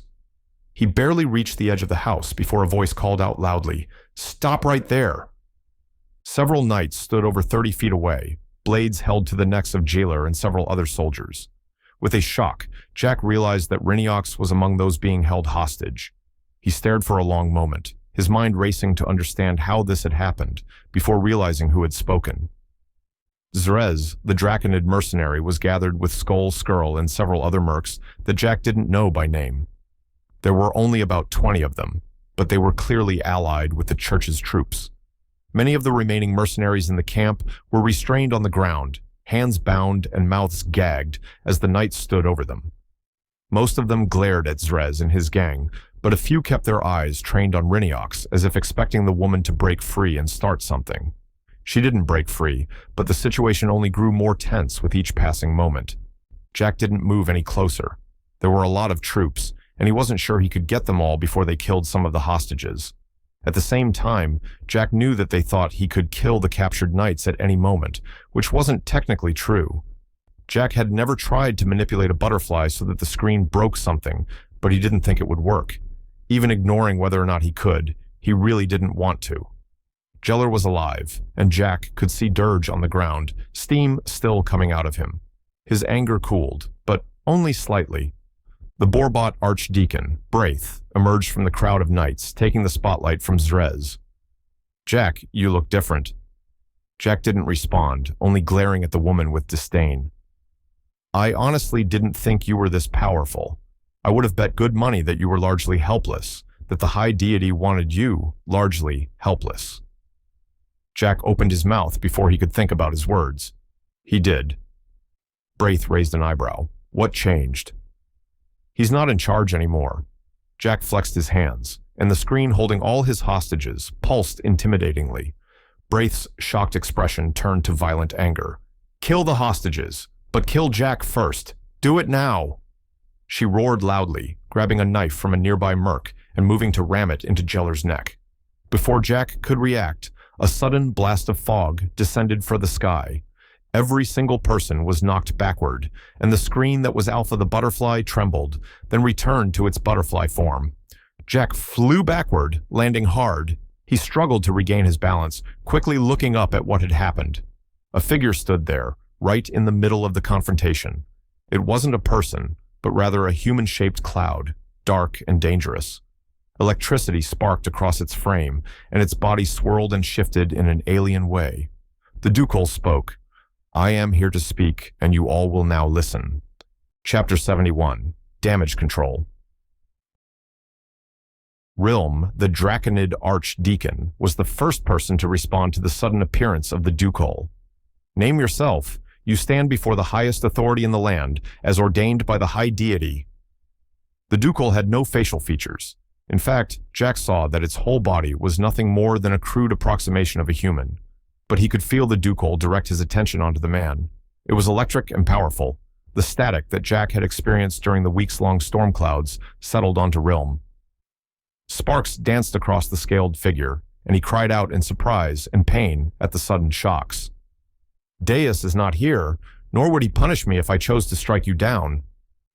Lightning suddenly rippled from the Ducal, striking the ground around him at random. No one was hurt, but the display of power served to intimidate everyone present. "I am Sotguniltp." The name came out as more of an intelligible rumble than an actual word.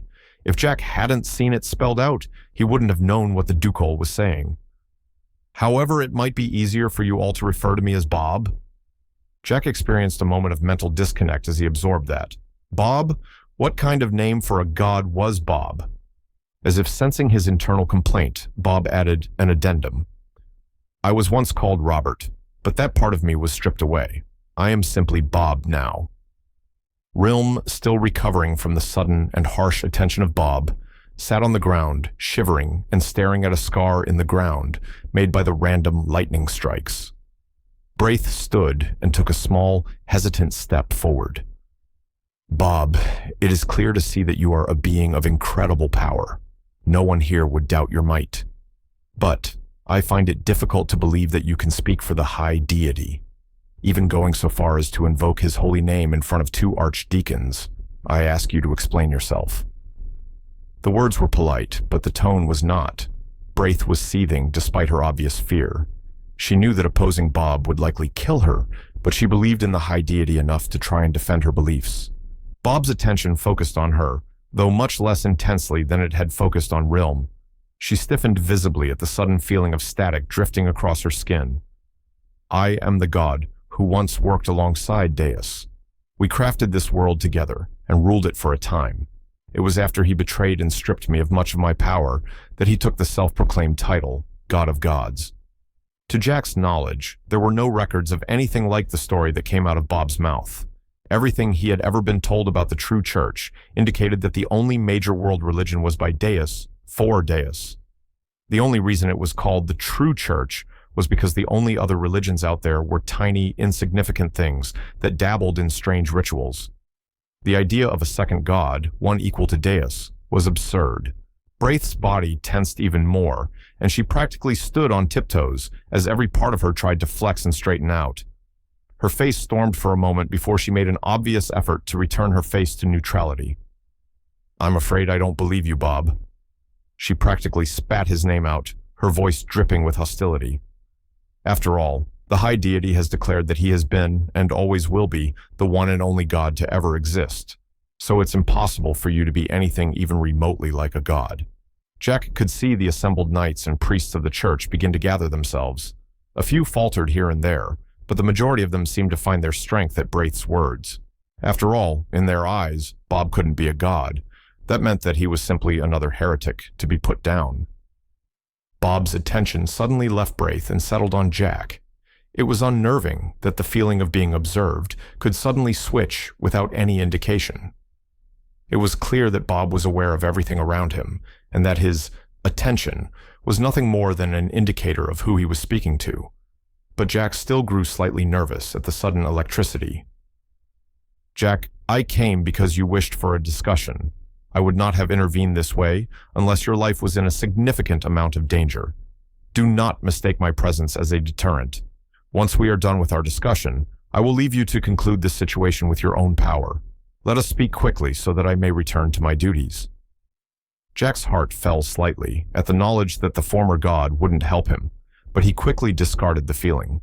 There was work to do, and this conversation might serve as collateral for the church to leave him unharmed. "Thank you for coming, Bob. I wish to discuss the ramifications of Deus's situation." The members of the church bristled as Jack used the name of their god so casually, but he ignored them. Bob also didn't seem to care about their response. "So there was an effect? Explain it to me quickly." "People aren't reincarnating. Their souls remain trapped in the white void, unable to pass. Apparently, it was a task that Deus performed personally, and now that he's..." Jack tried to remember the language that Bob had used in their last meeting. "Now that he's still, I'm afraid that this could break everything." Braith and Realm stared bug-eyed at Jack, confusion on their faces as they regarded him. Bob thrummed slightly, a sound like very quiet thunder emanated from his body. "You were right to call for me. That is problematic." "Can you reincarnate them?" The question burst from his mouth. This was Jack's last hope, a desperate idea that this powerful being might be able to perform the task in Deus's place. If this didn't work... "No, I cannot." The words were like a hammer blow. All the feelings Jack had experienced today, the rage, despair, hope, and desperation, all crumbled away. If Bob couldn't solve this, then that meant only Deus could. It would mean waking the god. It would mean Jack's death. Just as Jack gave up, though, Bob said something to fill him with hope again. "But I know of a possible solution." He waited for the Ducal to say more, but a long, quiet moment passed between them. It was during this pause that Braith finally decided to intervene. "Someone explain what is going on right now, or I will have my men start killing the mercenaries." Jack glanced over and saw that many of the mercs were still bound, But now there were knights, roughly grabbing them and holding swords menacingly to their necks. Jack looked back at Bob, but the humanoid cloud didn't seem inclined to explain. Jack thought about lying, but the situation before him was already so chaotic that he didn't think it really mattered anymore. The church would likely try to kill him no matter what he said, so telling the truth couldn't hurt too much. The high deity is in a magically induced coma. I was the one who put him in it, and I'm the only one who can pull him back out of it. Braith gawked at Jack, sputtering and stuttering as she tried to respond to the insane statement. Rilm stepped forward, speaking for only the second time tonight. A coma? How is that even possible? The Draconid looked genuinely confused, as if he couldn't believe that Deus could suffer from ill effects. I used the system. I removed the skills that allow him to think and act. The words struck the air, and everyone around Jack looked at him in horror. Knights took a step back. The mercenaries flinched at his glances, and the archdeacons recoiled as if he were a poisonous snake. Bob didn't react, apparently still deep in contemplation. It was self-defense. He was going to destroy my soul, as well as the wood of Plexion, former king of all demons. Like a 1-2 punch landing, the archdeacons recoiled again as if struck. The situation was falling apart, and Jack still desperately needed to get the mercenaries to safety. He used the bombardment of revelations to quickly command Alpha. The butterfly expanded outward, rapidly grabbing every individual present. In seconds, Jack managed to secure every single person around him, except for Bob. Every limb and mouth was bound, keeping anyone from using magic or swinging a weapon. Jack let out a relieved sigh. At least no one here was in any more danger. But just as Jack allowed himself to relax a fraction, a voice emerged from the crowd. Jack's voice. Firebolt! A small mass of flame slammed into Jack, knocking him to the ground and blasting part of his arm away. Jack quickly threw up a defense screen in the direction the attack had come from, before whipping his head around to try and see the assailant. His eyes settled on Mills, the mercenary who couldn't speak that Jeller had introduced to him weeks ago. He was bound in place near Zrez and the other betrayers. As Jack watched, stupefied, Mills wiggled his fingers and Jack's voice emerged again. Firebolt! Bolt after bolt flew at Jack as he quickly made a screen wall between himself and the merc. Jack had talked to Deus about giving mute people the ability to speak for using skills. Mills must have learned to use basic bolt spells since then, able to learn and cast due to the system change. But why was he attacking Jack? Why had he sided with Zrez and the others? Jack didn't know, and he wouldn't be able to find out quickly. He made a snap decision and had Alpha form into a cocoon around Mills, preventing any magic from striking him. Jack examined his body. The one firebolt that had hit him had damaged his clockwork section. Several gears were sticking out, not ticking or turning at all.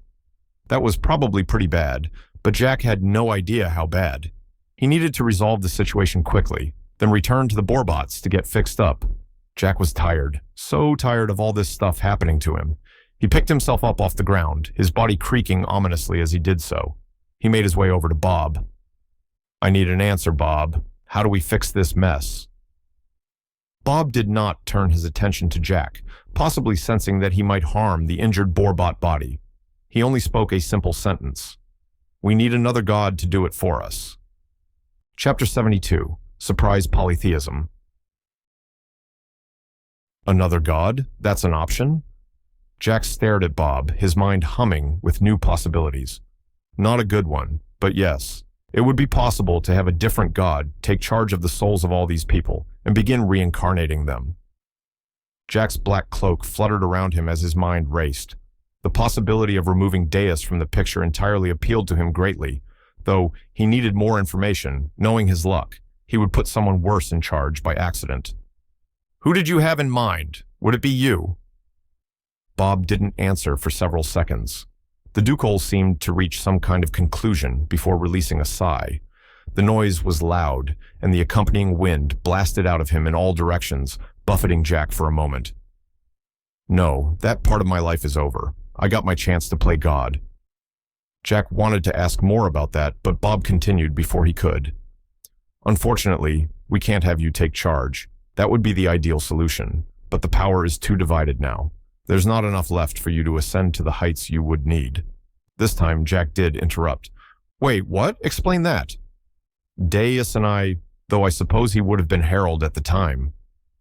Bob's voice trailed off sadly for a moment before returning with renewed strength. We were originally from Earth. We were best friends, practically brothers. We found something, a body, the body of a god.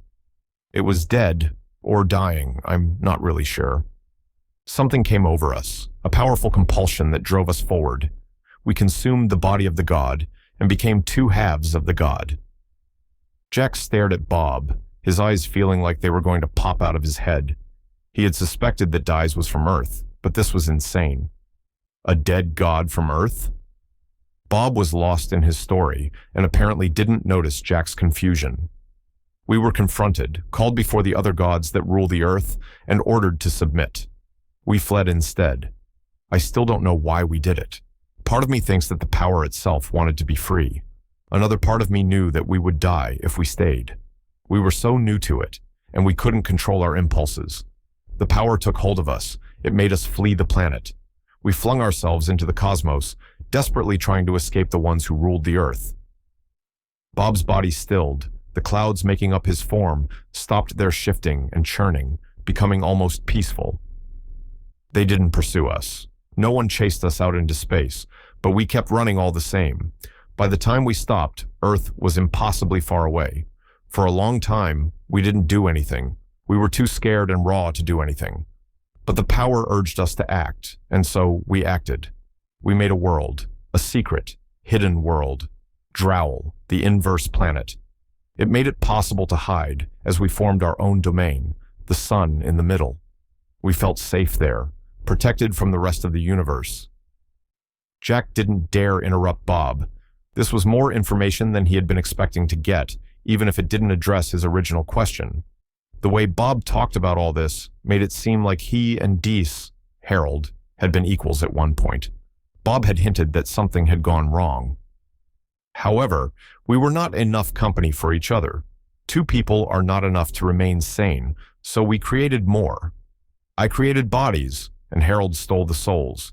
They were all from Earth. I don't know why he alone remained so connected to Earth, but he could interfere with the reincarnation process and whisk people away.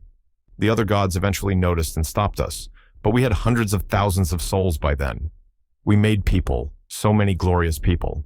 He swung one of his arms out as if to show off the people around him, only to be reminded that they were all cocooned in blue screens. I wanted us to hold back at that point, allow the people to flourish naturally. Harold became more obsessed with them, wanting to engage with them directly and guide them to his own ideas. We fought about it, but I didn't realize how strongly he felt about the matter until it was too late. He attacked me, surprising me and ripping power away from me. Like with the gods from Earth, I felt compelled to flee from the now greater power before me. But Deus did not let me go. He kept tearing my power away until it was nearly all gone. I was close to human then, barely a god at all. He destroyed my body, and all that was left of me was the small amount of power I retained. He lifted his hands up, and Jack could see that they weren't incredibly detailed. It was as if this was as close to human as Bob could be. Jack heard the despair in his voice as he spoke, but it was laced with something else. Finality. Bob was stuck this way. He would never be human again. Deus was almost as powerful as the gods of Earth by now, and he used this power to shape Drowl in his image. The people forgot about me, and the high deity reigned as the one and only god of the world. When you put him to sleep, you somehow absorbed some of his power. Not a lot, but enough to strengthen you. You're a god, but not a powerful one. When Jack had entered the space where Deus's body had been, he had changed. He had gained a cloak and the power to manipulate the butterflies. The butterflies were made of screens, and the screens were made of divine power. Did being in that realm allow people to absorb Deus's power? Could other people become minor gods like Jack? He didn't know, and he likely wouldn't try it either. He might allow Plexion to test it, but having too many minor gods running around could be an issue. Jack spoke for the first time in a while. So, you're saying I can't do it. Deus still has most of the godly power, right? So we need to ask the gods of Earth to help us? I believe that is the only solution short of waking Deus. Bob returned to calling the high deity by his fake name, and it seemed intentional to Jack. It was like a separation of the tyrant that he was and the close friend that he had been a long time ago. Will they help us? From your story, it seemed like they might try to enslave us. I do not know. It's possible that they will try, and there would be very little we could do about it, but it may be better than waking days from his slumber. It was a harsh reality, but not really any choice at all.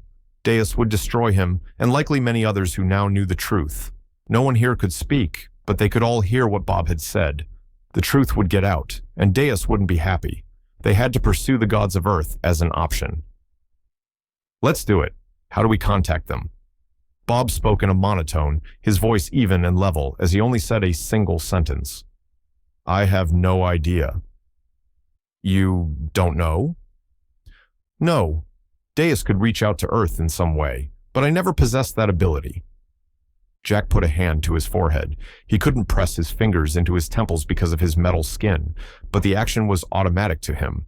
His arm spasmed slightly, reminding him of his injury. It was easy for him to forget the damage to his body as he didn't feel any pain from it. So, how are we supposed to get another god to take care of it? We don't have any way of contacting them, do we? I had something more rudimentary in mind. We would send a messenger. Jack had a sinking feeling. There were only so many people who could likely act as a messenger. Are you talking about me? Yes, I'm going to fling you out into space. You're going to go back to Earth and beg for the gods to fix the mess you've made. Chapter 73, Going Home. Apparently, Bob wanted to throw Jack into space immediately. Unfortunately, that wasn't possible. Jack was still damaged, and the idea of his body breaking down in the middle of empty space was less than ideal. Even ignoring his body issues, there was still the matter of the on-fire mercenary camp. Jack still held everyone in cocoons, and if he suddenly left, then the situation would likely turn into a bloodbath. Jack had to be careful about how he handled this, so his first step was to find Jailer. Jailer was lying on the ground, held in place by the blue screen. Jack released him, and the Animalist stood slowly, holding a wounded arm as he looked at Jack, his eyes focused on the black cloak that Jack wore. I see you figured out your butterfly powers. His voice was quiet and unreadable. Jailer had only seen a vague representation of Jack's cloak before, and Jack had deflected at the time. There was no deflecting anymore. Yeah, did you hear everything? Jack couldn't meet Yeller's eyes, afraid of what he might find there. He had abandoned his friend, left him to fight a losing battle. Jailer reached out and pulled Jack into an embrace. Jack was stunned for a moment, but found himself quickly reciprocating the hug. I'm glad you're okay. Jailer sounded choked up, as if he was suddenly releasing pent-up emotions. He released Jack, but held him by both shoulders as he stared down. It doesn't sound like we have much time. Let's grab the Borbots, then Riniox. We can get you fixed up while deciding what to do next. Jack nodded, glad to have someone else take charge for the moment. Jailer quickly located Dirge, having Jack free them from the screen binding the Borbot. Then, fetching Ref and Glim from the basement, he had them start fixing Jack up while he searched for Riniox. People had been flung at random by Bob, and it took a few minutes to locate her. Jack manipulated Alpha according to her orders, freeing the mercenaries that Riniox knew were loyal to her. She kept everyone present, separated from Jack and the Borbots, though, as if worried that some of them might suddenly change their allegiance and attack him. When all the loyal mercenaries had been freed, Riniox ordered them to quickly put together a shelter where they could store prisoners. It seemed as though she was planning to keep all the betrayers and members of the church locked up here until Jack returned. Mills was an issue. Conventional bindings wouldn't be enough to prevent him from casting magic, and Riniox no longer had the option of rotating out guards who could use the point defense skill to restrain him. Jack still didn't know why Mills had joined with the church, and no one dared to free his hands enough for him to sign out the reasons. The hateful stare Jack received from the man served to demonstrate that it must have been truly important to him, though. At Riniox's command, Jack released prisoners one by one from their cocoons, though he kept their hands and mouths bound in screens. They were bound and gagged, and then moved to the temporary shelter.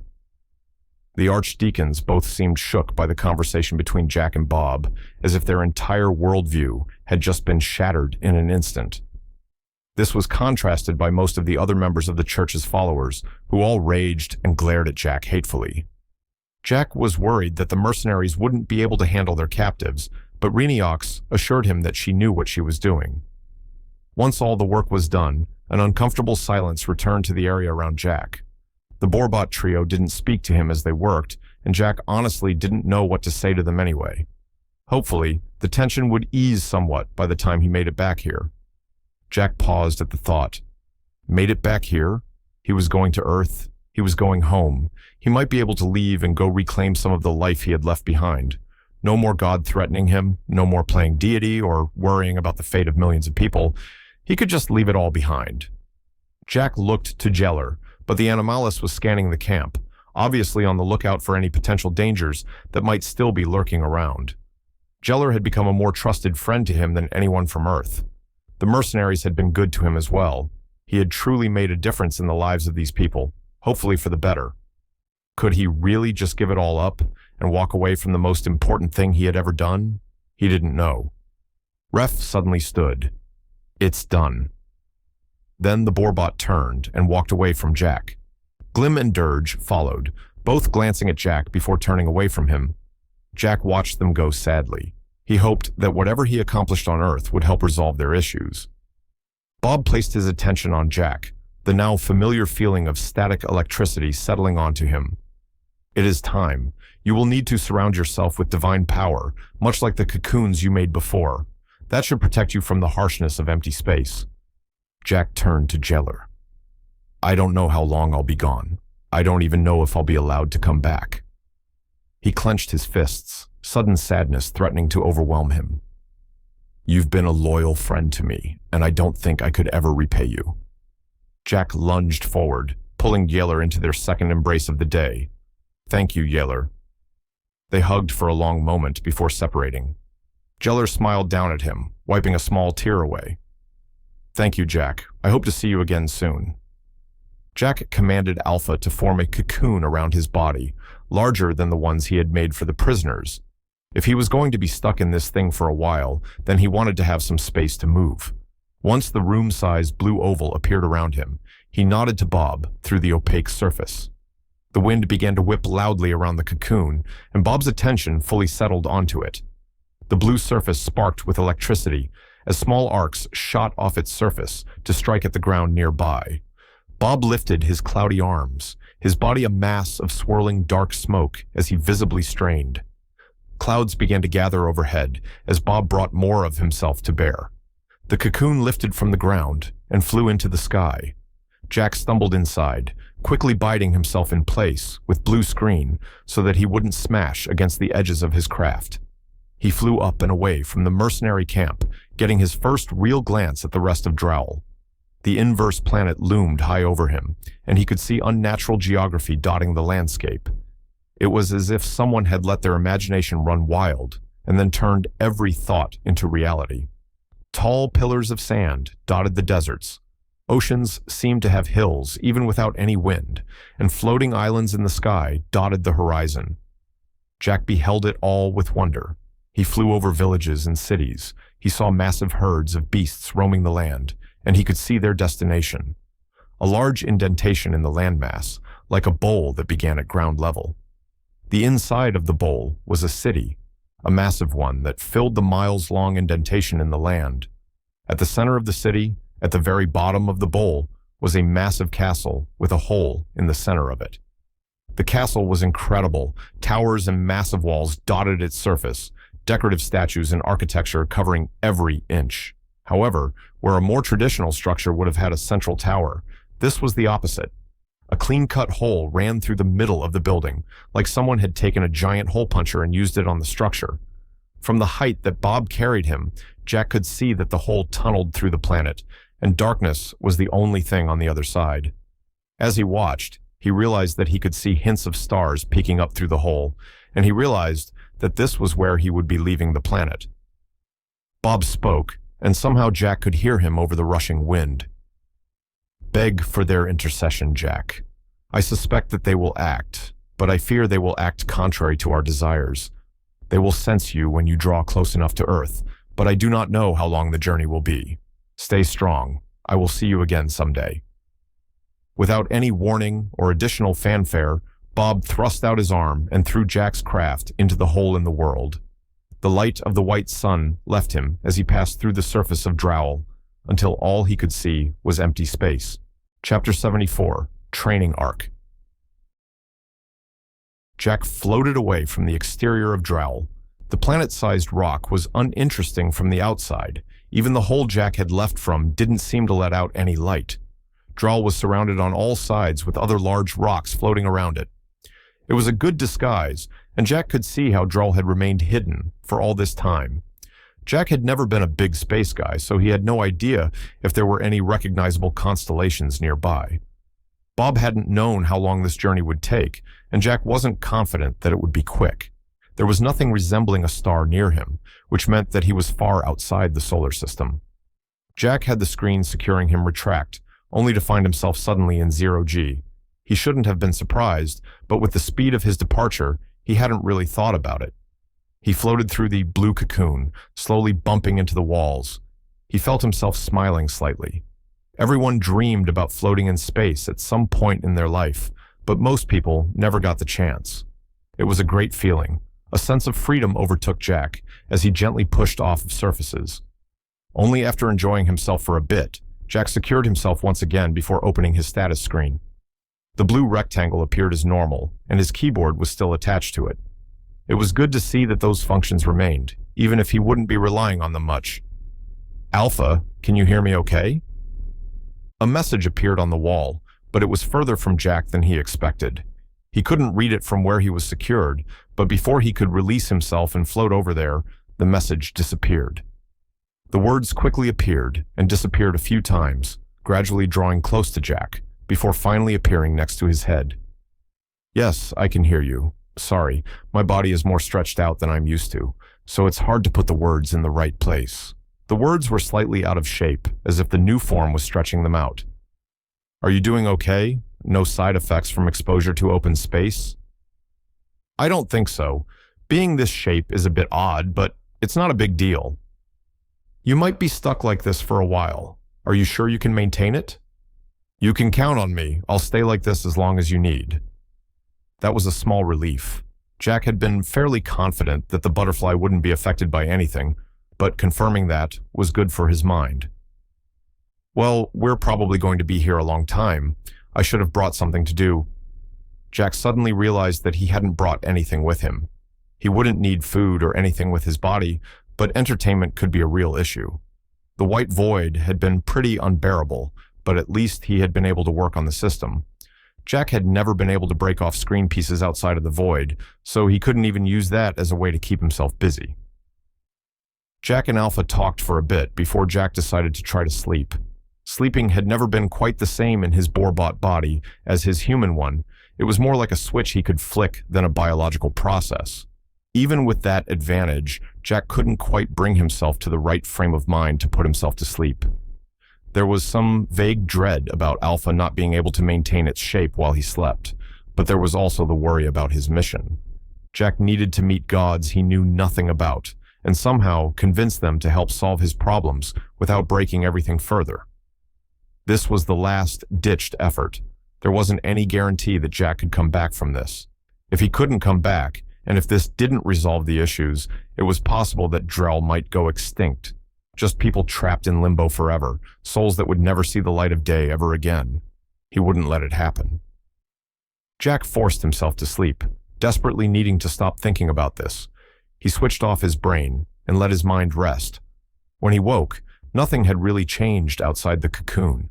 He couldn't see Drowl anymore, but he wasn't sure if that was because of distance or because there was no light sources near enough to let him see it. There was no real way of measuring how much time passed. Jack didn't really have any biological clock, and his sleep as a boar-bot could range from 6 to 10 hours on average. He knew that he could sleep more than he needed and took advantage of it. His awake periods were much shorter than his sleep periods by choice. Jack was treating the whole experience like some kind of cryo-sleep from a sci-fi. When he was awake, he would check on how Alpha was doing. The butterflies seemed to be enjoying the whole experience, not minding all the downtime. Alpha typed about how much it enjoyed looking out into space. Jack was surprised to hear that space rocks had impacted the cocoon on several occasions while he slept, and that Alpha had barely felt a thing. Jack knew that things flying through space were likely moving faster than anything on Drowell had ever moved, and the fact that even that amount of force couldn't budge the butterfly brought him some comfort. The rest of his awake time was spent adding skills to his status, things like zero-G movement or tic-tac-toe skills that he could use in the cocoon. Alpha could recreate basic games out of text and play with Jack, and he used it as a chance to track his progress. The zero-G movement skill ended up turning into something crazy. At first, it let him more accurately move around the cocoon, but at level 5, he could start moving himself without using any surfaces. Moving in zero gravity became more like swimming at that point, and Jack began using the skill to steady himself instead of manipulating Alpha to hold him in place. Games and skill practice became his main activity, and he ended up prioritizing the system buff skill. He hadn't personally used the system buff and system debuff skills very much, but some of the mercenaries had used them to great effect with the point defense skill. Jack focused on other areas of skill application. He used the buff skill on himself and found that some of his skills would work better or grow more quickly. He was able to rapidly acquire things he knew to be skills and level them up quickly. After Jack made this discovery and began exploiting it, he realized that a change was beginning to take place in him. He felt propped up by the skills. Things that didn't come naturally to him were now simple, automatic responses. He could play a game of chess without looking, his body automatically piloting itself, and his mind accurately remembering all the pieces' places. However, the skill only did so when he was playing chess. When he wasn't playing, he had a hard time visualizing a board or formulating a strategy. But the moment he began a game, his mind snapped into focus. If he had more skills about chess, such as chess strategy, board game tactics, or internal processing that he had seen in others, he probably wouldn't have experienced such strong dissonance. Most people had skills that contained overlap or bled into each other, but Jack had to manually add each and every skill, and they would all start at level 1. He realized that his skills progressed so fast under the effects of system buff because it was only hitting one skill at a time. If he was buffing 10 or even 20 skills that all bled into each other, then the growth would be minimal. It meant that he could potentially grow insanely powerful very quickly, in theory. In actuality, Jack didn't like the feeling of losing control. His body reacted by itself, and that made him feel out of control. He didn't like it at all, though he understood that it might be necessary. By the time Jack became able to see Earth, he wasn't sure how much time had passed, but he did know that several of his skills were level 10. Whether he would need them or not remained to be seen. It was time to draw the attention of some gods. Chapter 75, Gods of Earth. Jack wasn't sure how long it had taken, but his cocoon ship approached the Earth. He could see it, clear as day in the distance. He could just barely make out the shapes of the continents and felt a sudden sense of longing to be back on the surface. But he had a mission, and it was time for the first step. Jack flexed his powers, and Alpha suddenly expanded in 4 directions. Large sails of screen began rapidly expanding from the blue cocoon, growing in size every second. Words began appearing on the sails as they grew. I need to speak to the gods of Earth. His little ship continued to fly towards Earth, and the planet grew larger by the moment. Just as Jack began to grow nervous that he would crash into the planet, something happened. His forward progress stopped completely, and he felt a push against his ability to control Alpha. Rather than resisting, Jack silently ordered Alpha to retract the new sails. The cocoon returned to its normal shape, and then Jack waited. It didn't take long before the cocoon began moving again. It slowly drifted down into the atmosphere, and Jack was able to see blue skies above him. Alpha typed out exclamations of wonder and excitement at the strange new world, but Jack was looking around for the gods. He didn't have to wait for long. 4 beings materialized out of thin air in front of Jack, hovering just outside of the cocoon. The first was a human, but their features shifted as Jack observed them. Their gender, race, and age all seemed to fluctuate at random. The deity wore simple robes, but left their head bare, their hair changing just as much as the rest of their features.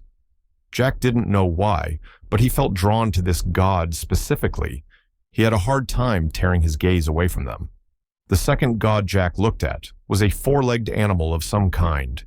Jack might have mistaken it for the pet of some other god, but the others gave it a wide berth as it curled its lip into a snarl. It didn't exactly resemble any animal Jack had ever seen. Instead, it had a variety of features from animals that all came together.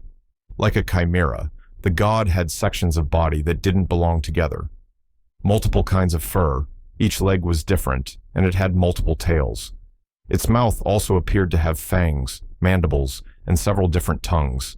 Despite this, its form was imposing, and Jack couldn't help but feel like it was an apex predator. The third god was a tree, like a tree just floating in the air. As if that wasn't odd enough, its leaves appeared to be made of a variety of flower petals. Its base was obscured by different grasses and fungus, but its roots hung down until they went into the ground far below. It had no discernible face that Jack could observe, but somehow it conveyed the idea of being minorly interested in him. The fourth and final god was somehow the strangest. It was an outline in the air that seemed to contain something, almost like someone had made a circle of string and dipped it in bubble mix. It shifted and undulated sluggishly, and Jack couldn't feel the same energy from it as the others. It seemed weaker or less substantial than the rest of them. Despite this, Jack grew nervous at the sight of it, though he didn't know why. If anything, he knew he should probably be most afraid of the strange beast, but this odd blob in the sky set him on edge far more. As he beheld the gods before him, they seemed to be studying him as well. The ones with eyes looked him up and down, while the tree simply exuded a sense of curiosity. The blob continued to simply float in place, and Jack couldn't feel any intentions from it at all. There was a long moment where they all just floated in midair before one of them spoke. The human god spoke in a voice that changed as much as their appearance did. "You are not one of the two we expected. Where did you get your power from?" "I got it from one of the gods you were expecting. He tried to kill me, and I took some of the power he had to survive." Jack knew that his words made it sound more intentional than it had been, but he would rather be seen as capable than lucky. "How interesting." The human god leaned closer to him, studying him more intensely than before. It tapped on Alpha experimentally. "This strange shell around you, is it alive?" "Yes, it is a butterfly made of divine power. I have a connection with it and its kind." The human god turned to the chimera-looking god. "What do you think? Whose domain does this fall into?" The animalistic god snarled menacingly. "Both! It is mine and theirs." Jack had no idea what they meant. Were they talking about property, owning something?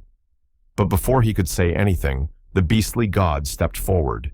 The thick, muscular legs flexed ominously as it stalked toward the cocoon. The god let out a loud sound, a mix between a roar, howl, and chitter. "Show your true form to me." Jack could feel Alpha shifting slightly, but he quickly reasserted his control. The cocoon pulsed, but held firm. The beastly god's expression was unreadable, but the human god seemed very pleased with this turn of events. "My, it's not often something stands up to you." The beastly god spoke again. "The guest gave it the strength to resist me. It would have obeyed otherwise." The beast's eyes locked onto Jack. "Why are you here?" It was such a tangent from what the gods had been doing that it took Jack a moment to get back on track. "I have come from another world, a world where the ones who ran from here rule.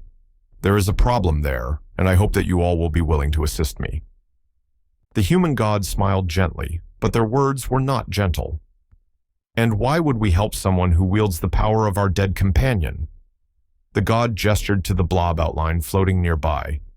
Jack glanced over at it for an instant. That was the dead god? He quickly returned his attention to the human god. "I did not know where this power came from when I took it. I could give it back. Would that work?" Suddenly, Jack could feel an overwhelming amount of focus on him. The human, beast, and tree thing all seemed to drive their focus at him with ferocious intensity. The blob remained indifferent, but he was still more afraid of it than these three for some reason. "You would give your power to our companion?" the human god asked hesitantly. "Even though you barely have any power at all, you would give it in payment?" Jack hadn't originally planned on giving it up, but if this would solve Drowl's pressing issues, then he saw little reason to keep the power. If you would promise your help, then yes. Although, I would like to not die, if at all possible.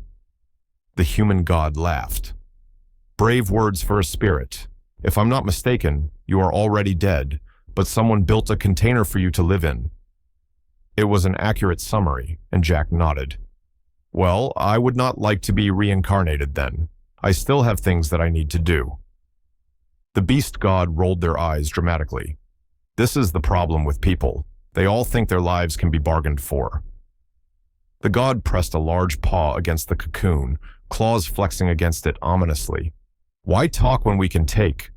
Scratches appeared on Alpha's body, and Jack realized with horror that the god was going to rip the cocoon to bits. Making a split-second decision, he quickly had Alpha become a platform to keep him floating in the air. The moment the cocoon vanished, the beast god lunged at Jack, its huge claw moving to slice him to pieces. The claw stopped.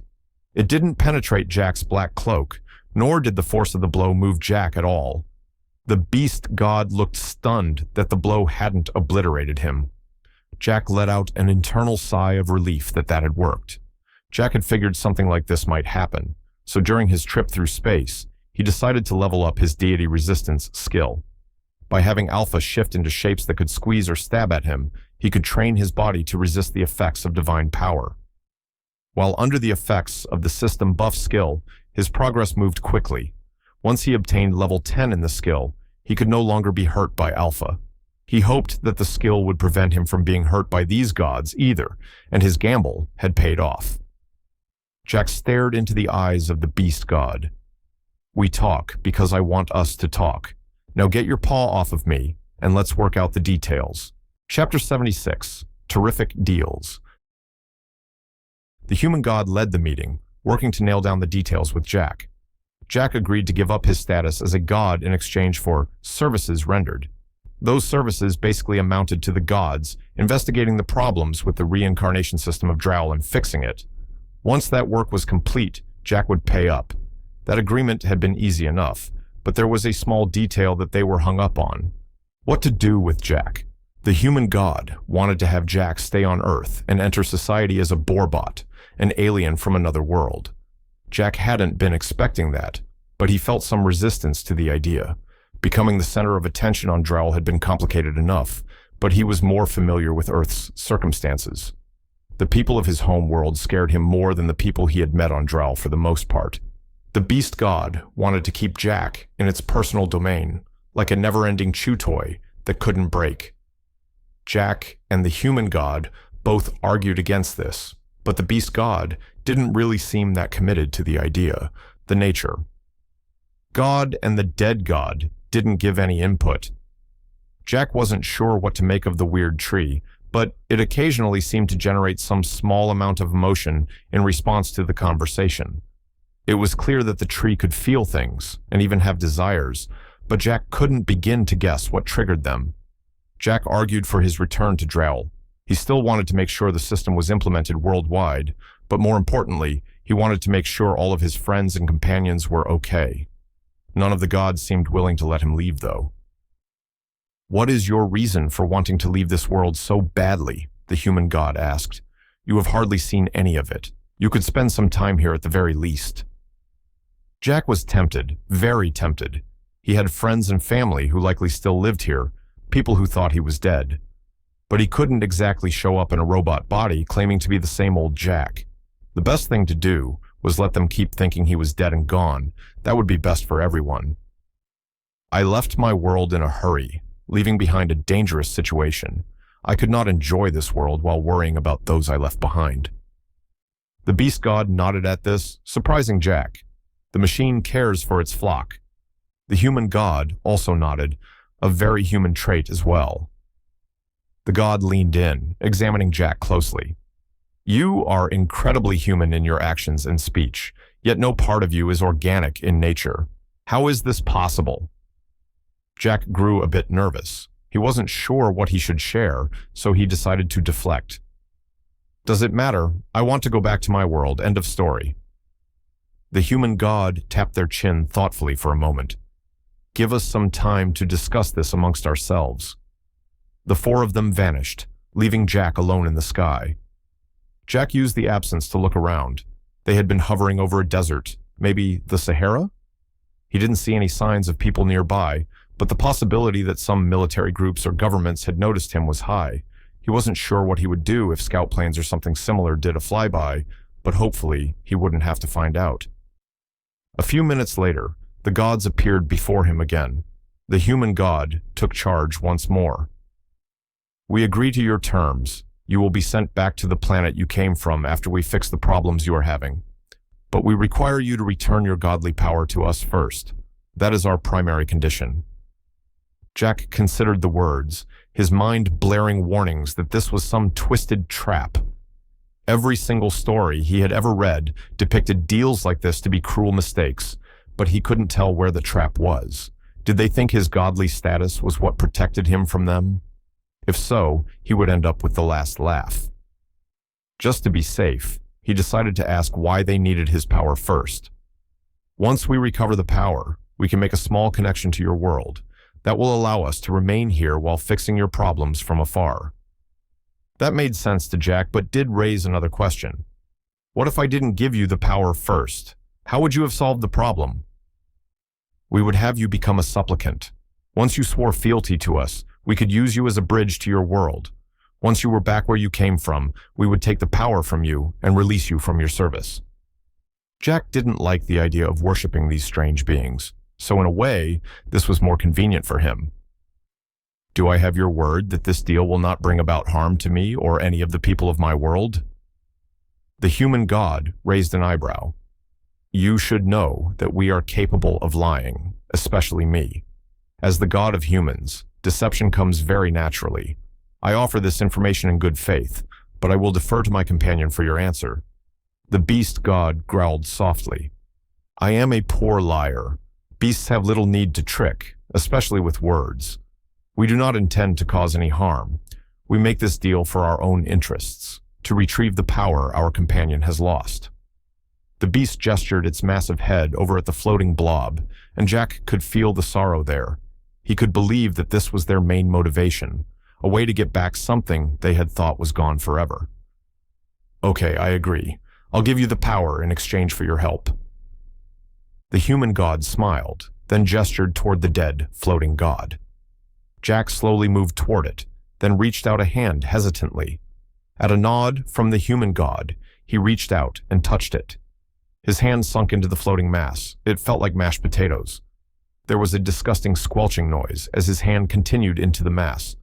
His arm sunk in up to his elbow before he stopped. He felt a pull somewhere deep inside him, and his cloak began to pull away from him. It flowed down his arm and into the strange floating mass before him, disappearing quickly. Jack didn't feel any different, but his arm was suddenly spat out with a loud pop. He nearly lost his balance, but quickly recovered and looked at the floating blob. The feeling of fear he had experienced every time he looked at the god was gone now. It was as if giving it the power had satiated it in some primal way he didn't understand. A small amount of color was visible in the god, soft blue and black floating in its undulating form.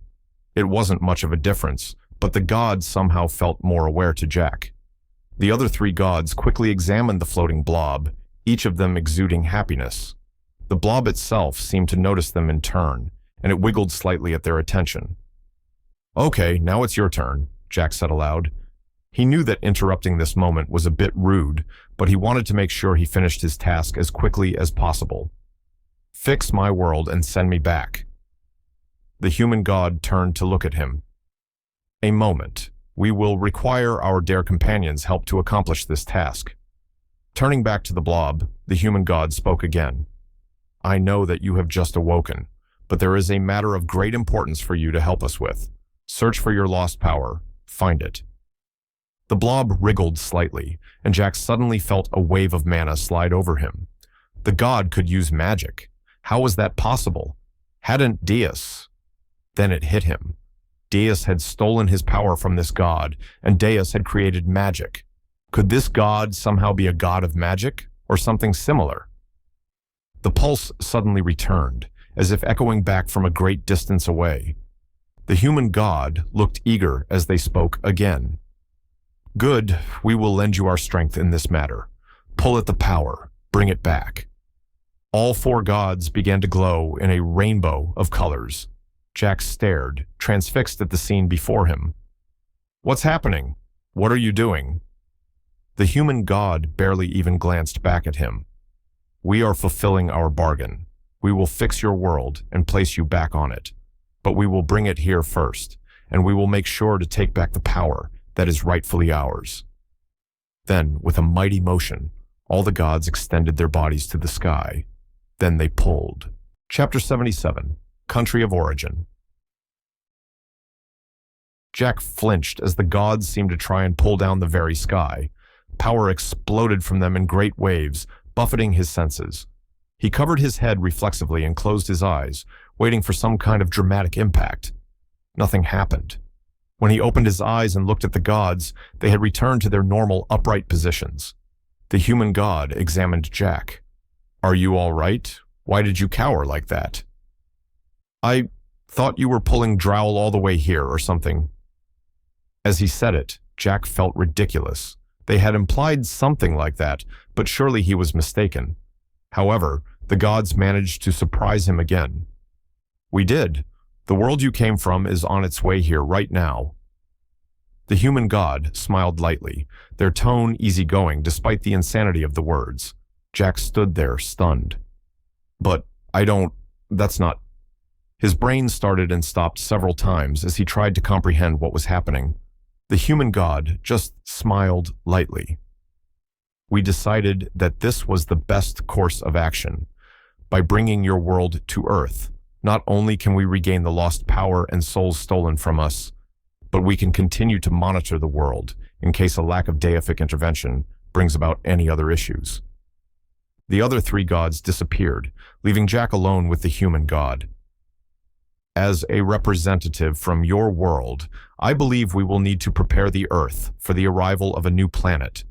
I will bring you to various world governments, and you will convince them not to fire nuclear missiles at the giant rock now hurtling through space toward Earth."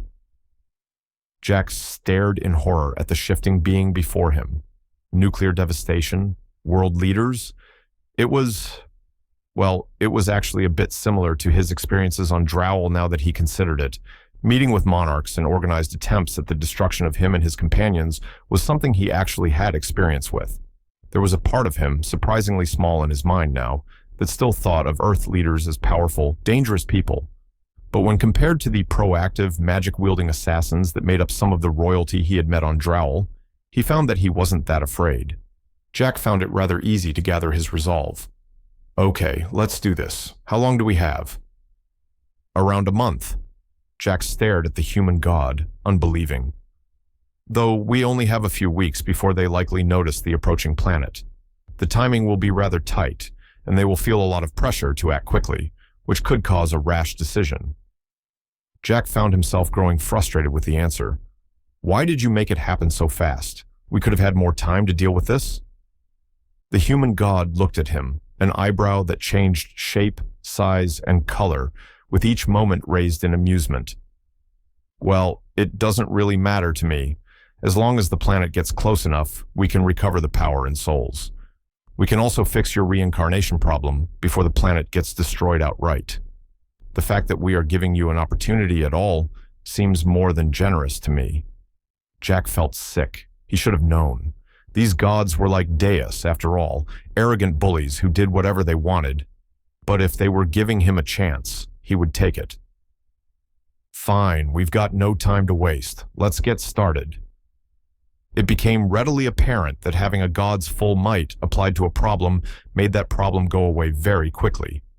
The human god could apparently travel to the location of any human on the planet instantaneously, appearing there as someone everyone recognized and allowed to be there. It was a cheat-like power that made Jack wonder what the other gods could do. Discussions with various world leaders were varied in result.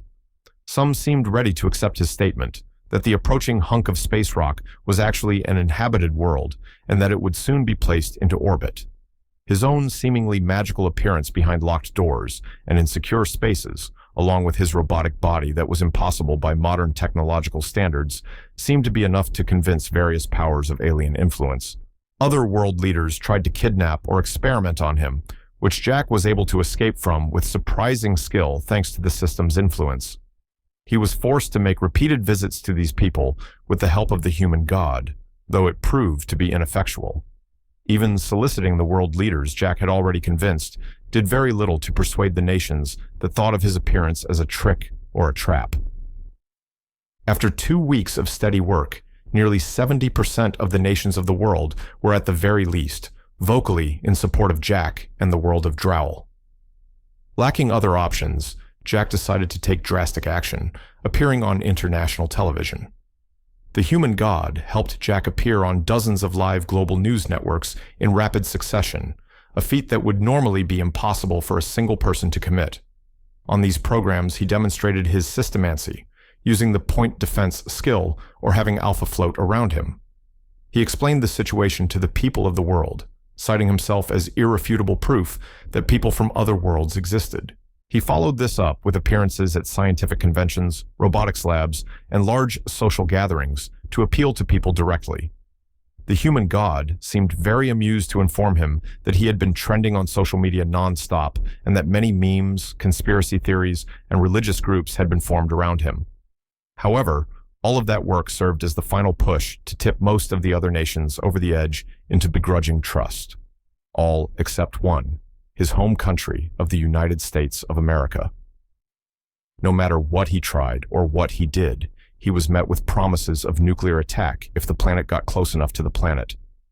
Other nations threatened violence against the United States, which only led to more political shouting and chaos. There was even an assassination attempt on the president, prevented in part by Jack himself after being warned by the human god. This only led to speculation that Jack was setting the whole thing up and trying to garner favor. It made Jack laugh to consider that saving a person's life actually made the person in question trust him less. The discovery that Drowl was indeed approaching Earth at a rapid pace took the world by storm. Jack had already the people of Earth as best as he could, but even still, it was another thing entirely to see irrefutable proof that a rock the size of a small planet was hurtling toward Earth. Jack had to revisit multiple world leaders as they grew more and more nervous, doing everything he could to reassure them. He badgered the human god until he was finally given details of what signs to look for to confirm Drowl's slowing to a stop. Jack provided those details as quickly as he could, but it seemed like he wouldn't be able to convince the US not to interfere. On the second to last day, when Drowl was well within the solar system and still approaching Earth rapidly, nuclear missiles were fired at the inverse planet. Jack was informed of the very moment the decision was carried out, and he begged the human god to intervene. The deity just shook their head, claiming unwillingness to interfere in humans' decisions. Jack no longer wielded godly powers, which meant there was very little he could do to interfere with the situation. Alpha had different ideas. The system bug stayed with Jack while he was trying to convince the world to act peacefully. Occasionally, the beast god and the dead god would appear and observe Alpha, or talk to it. Jack was often too distracted to really absorb what was happening there, but it seemed as though Alpha was doing what it could to help Jack by integrating itself with the other gods. So when the missiles were launched, Alpha quickly demanded that Jack use his now level 10 system buff skill on Alpha. After Jack compiled, Alpha called for the beast god, who appeared, then took Alpha into its jaws and bounded away faster than Jack could blink. Jack could only stand there, confused and nervous, until the human god gave an update. Alpha had been taken into space by the beast god after pledging himself and his kin to the beast god's service. Then the system bug had used a heavily buffed defense screen to block the offending missiles and blow them up prematurely. Nuclear explosions resounded high above the Earth, hitting nothing but empty space. The other nations of the world acted swiftly, proving to be deadly serious about threats of embargo, restrictions, and declarations of a potential war on the United States for committing such an action. However, it was the citizens that made the largest difference, storming the Capitol and inciting a civil rebellion, protesting the actions of their own government. Within a day, foreign peacekeepers had arrived and disarmed the United States' ability to use nuclear weapons. Jack felt himself collapse to the floor in relief at the news. The threat of a second attack had been very real, and Alpha had gone missing since the blast. The human god believed the butterfly to be alive, but its whereabouts were unknown. At long last, with only a day to spare, he had done it. Dorwell would soon arrive safely, and the work could finally begin again. Chapter 78. Guess who's back? Drewel slowly slid into orbit, hovering above the Earth menacingly. The inverse planet wasn't much to look at, appearing only as a rock to the casual observer. Save for a few specific points on the exterior, the shell of Drowel was simply a rock sphere that hung in the sky, closer than the moon. Jack idly wondered if Drowel being so close would affect gravity on Earth. He was pretty sure that the moon did something like that, and it was both smaller and further than Drowel, but he supposed that the gods would probably intervene if there was a downside to Earth. Jack gazed up at Drowel, more visible in the daytime than it was at night, and shook his head in wonder. It was absurd to see something that large in the sky, partially obscured by clouds. It made Jack shiver uncomfortably, years of apocalypse movies about giant meteors replaying in his mind unbidden. Alpha still wasn't back. The human god had gone to find the butterfly before returning Jack to the surface of Dodgerwall. There had been some small discussion about Jack potentially serving as some sort of ambassador between the two worlds, but Jack had insisted on checking on the mercenary camp and his friends as soon as possible. When the human god did return, the beast god came with them, Alpaha in tow. Alpha was quick to start typing messages into a defense screen it made in the air. "Jack, did you see how cool I was? I stopped those crazy explosions." Jack was glad to see the little butterfly and was quick to tell it so. "I didn't see, but I'm very impressed. I wasn't sure if you'd be all right. Those missiles are some of the most dangerous things this planet can make." The human god seemed a bit smug at Jack's statement, and the beast god harumphed in displeasure. Alpha didn't seem to notice, though. "They were super crazy strong. They blew up when they hit my screen, and the explosion lasted a really long time. I got flung away, and the beast god brought me back." Jack turned to the hulking god. "Thank you for saving Alpha, but I'm a bit surprised you helped out at all. The human god indicated that none of you really cared if Drowel survived or not." The beast god turned its predatory gaze on Jack. "I saw an opportunity to lay claim to something, and I took it." A heavy paw reached out and landed on Alpha. "These bugs are intelligent animals made of magic. They're half mine, half the god of magics. I offered to help the bug in exchange for it and its kind to belong to my domain entirely." "But what does that mean? I've guessed that you each have things that you're totally in charge of, but what does that entail exactly?" The human god was the one who answered this time. "In the past, we would appear before the things we were in charge of, giving guidance, help, and even punishment to those we ruled. In the modern age, we supervise and watch. With the death of the god of magic, we decided to be more proactive about making sure that our domains do not wither and die of their own accord." That was a lot to unpack, but seemed to imply something Jack had been wondering about. Being from Earth, he knew that magic wasn't really a thing, or if it was incredibly restrained or low-key. But if magic used to exist and gradually faded from use, then the god in charge of it would suffer and grow weaker. So the reason the dead, blobby god had died was because magic didn't exist anymore. Deus had taken most of the power of magic and used it to shape a magical world. Jack decided to voice his thoughts. "So, if the god of magic is getting its powers back, does that mean it will come back to life?" The human god nodded. "We believe so. We say that it is dead, but that simply means it cannot act or think. It still can express interest or desire, but they are muted feelings that barely hold any weight. Even recovering the fragment of power you held had strengthened it a great deal. We believe that fully recovering its power will welcome an age of magic back into the world." Jack stared as he processed that. Earth becoming a place of magic and powers? He was hit by a sudden realization and groaned internally. He had kicked off one of those cataclysm stories where some crazy magic place showed up and people started getting system-related powers. The only way it would have been worse was if he had made a space elevator or something that people had to climb like a tower of magic. The human god smiled knowingly. Well, it doesn't really matter at this exact moment. We will retrieve the power soon, but we owe you a trip back to your world. It's close enough that the beast god and I can take us all there. Are you ready? Jack nodded, and the four of them teleported to Drowl. They were in a populated city, full of people. Jack had no idea where this was, but he recognized the sudden stares and gasps as he stood there. He heard whispers of a tri-internal type Borbot, and felt a small measure of relief to be back in a familiar setting.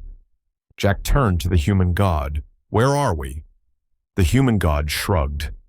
I took us to the highest density of humans in this world. Is that not specific enough? Jack thought for a moment. Can you find a human named Mills? He's mute, about 5 feet 7 inches. Dark hair and skin?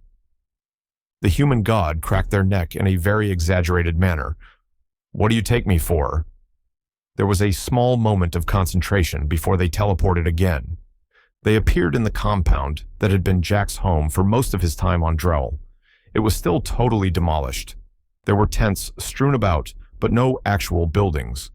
The tents all bore religious iconography, and Jack inhaled sharply. The true church had completely taken over the area, and there was no sign of the mercenaries or the Borbot trio. Mills stood with a handful of people near one of the tents, now wearing robes that indicated his allegiance to the church. He noticed Jack and froze. The others around him all noticed and turned. Shock ran through all of them before a call to arms rose through the camp. People burst out of tents, holding weapons or readying spells, shouting and staring at Jack and the others. "Get us out of here," Jack bellowed. The human god seemed amused at the threat of violence, as if completely unconcerned, but did as asked. They all disappeared again, moving to a small village in another place Jack didn't recognize. He let himself collapse to the ground, feeling lost and hurt. "Are they all dead? I don't understand. What happened?" Jack could feel his body getting worked up, his robotic form growing more tense and strained as his emotions boiled. The human god seemed completely unconcerned, stroking their chin in thought. There were many sentient beings there that weren't human or beast. I wonder which domain they would fall into. Jack ignored the words, his body shaking as steam erupted from his vents and his gears spun rapidly. Had it all been for nothing? Was it all over? Would he never see his friends again? Alpha tried to type something out, but Jack couldn't focus on the words. He tried to think, but his brain felt overwhelmed. His trip, working with these gods, all of it had been hard, harder than he wanted to admit. Had it all meant nothing in the end? Something in his body broke, and he felt his robotic form drop to the ground. The last thing he saw was the human god looking at him with an interested expression. Then Jack woke up in the white void. Chapter 79, Saying Goodbye. Jack felt himself return to the white void. He stood in his familiar place, with his workstations and trees surrounding him. Multiple butterflies flitted around, silently doing their duties in administrating the system. Jack observed that some of the trees were fuller than before. Clearly the system bugs had been adding the new status screens that appeared. He looked around and was surprised to see someone running up to him. He was even more surprised to realize that the person running toward him was Jeller. The animal stopped about 10 feet away from Jack, panting and staring at his friend. "Are you Jack?" "Yeah, it's me." He took a step toward his friend. "What happened, Jeller? Why are you here?" Instead of answering, Jeller rushed in and pulled Jack into a sudden embrace. Jack felt himself gripping his friend tightly, emotions boiling to the surface again as they just stood there. A few butterflies landed on them as they embraced, only to flit away as they both pulled back. They both had tears in their eyes as they beheld each other. "How long was I gone?" Jack asked. "About 6 months, as far as we can tell. Our only real method of tracking time is by asking new people who come in what day it was when they died." Jeller's expression was grim. "There's a lot of people here, Jack." Jack nodded, his own expression serious. "What happened at the compound? Are you all here?" Jeller shook his head. "Most of us. Riniox escaped with the Borbots in a Back's body. As best as we can tell, the church set up at the compound afterward in case you went back there. I take it that you did go back?" Yeah, they tried to attack me again. Jack wanted to say more, but he could only stare at Jeller. His friend was here, in the place you only came to after you died. Jeller was dead, and soon he would be reborn. The human god, beast god, and Alpha appeared next to Jack. The two deities looked around with interest, and Jeller leapt back, brandishing daggers as he crouched defensively. Whoa, Jeller, it's okay. Jack held out his hands to forestall any attempts at violence. These two are gods from another world. They agreed to help us reincarnate everyone going forward. Jeller did not leave his defensive stance, scowling at the two gods. And what did they want in return? Jack was surprised when the beast god answered. We want the power Deus stole from our companion. Besides that, all the souls of this world belong to us anyway. The beast god eyed Jeller curiously. Though they have become much more interesting. Jeller backed up a step. Is that why Jack doesn't have his cloak anymore? Plexion told me that he was part god now. Jack stepped toward his friend. Yes, I traded the powers, Deus, and technically the Ducal's powers, in exchange for our world being fixed. He looked at Jeller, sadness threatening to break out again. You won't be stuck here anymore, Jeller. You'll all get to be reborn. Jeller met Jack's eyes. The relief that Jack saw in his friend hurt a bit, but it was understandable. The white void could drive people mad, but it still hurt to lose his friend. Jack turned to the human god. When will you reincarnate everyone? The human god continued to look around. After the god of magic comes and claims the power back, it will be a few minutes. A few minutes? Jack despaired, worried that he would never be able to see Plexion or the other mercenaries he had befriended again before they were lost. Can't you wait a bit longer, so I can say goodbye? The human god looked at him. Why would we? A great many people are suffering here. Your petty wants are no reason to keep them in this hostile place. Jeller reached out and grabbed Jack's hand. Let's hurry then. I can get you to the camp. But Jeller, there's no way we'll make... Jack was cut off as a butterfly floated into Jeller's free hand. The Animalis gripped it, and the system bug flew with incredible speed, pulling them along. They zoomed away from Jack's workstation so quickly that Jack lost sight of it in seconds. There was no wind in this place, but Jack felt like it should be whipping against him as he held to his friend tightly. In less than a minute, the butterfly stopped at what looked like a budding city. Rows of buildings made of screens stood, placed in orderly rows. People walked between them, talking and laughing, as new buildings were going up around them. Several larger structures stood in the center of the camp, tall blockish buildings without any ornamentation. Trees made of screens stood around, and children climbed them playfully. Jack stared at it in wonder as Jeller dragged him through the streets. After a short amount of time, Jeller pulled Jack into a building where Plexion was teaching a class. Small tables held people of various ages and sizes. A drawing board of blue stood at the front, covered in magical diagrams. The former king of all demons looked over at the sudden intrusion. A wide smile broke out across his face, and he quickly ran over to embrace Jack. Plexion's hug was less intense than Jeller's, but Jack could still feel the relief from the demon. Jack, you had us all worried. Plexion took a step back, holding Jack's arms and looking him up and down.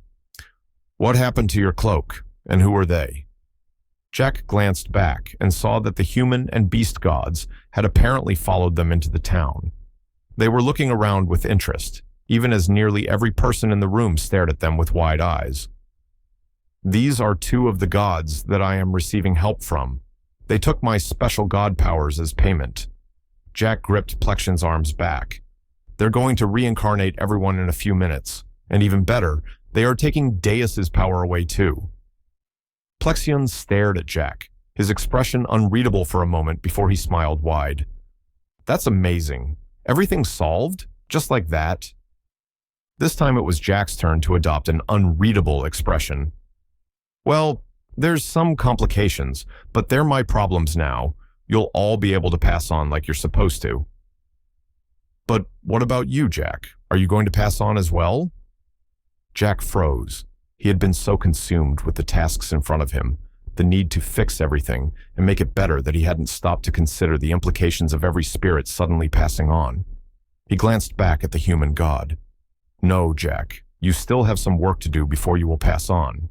Integration of our two worlds is an important task, and you've become rather important to that end.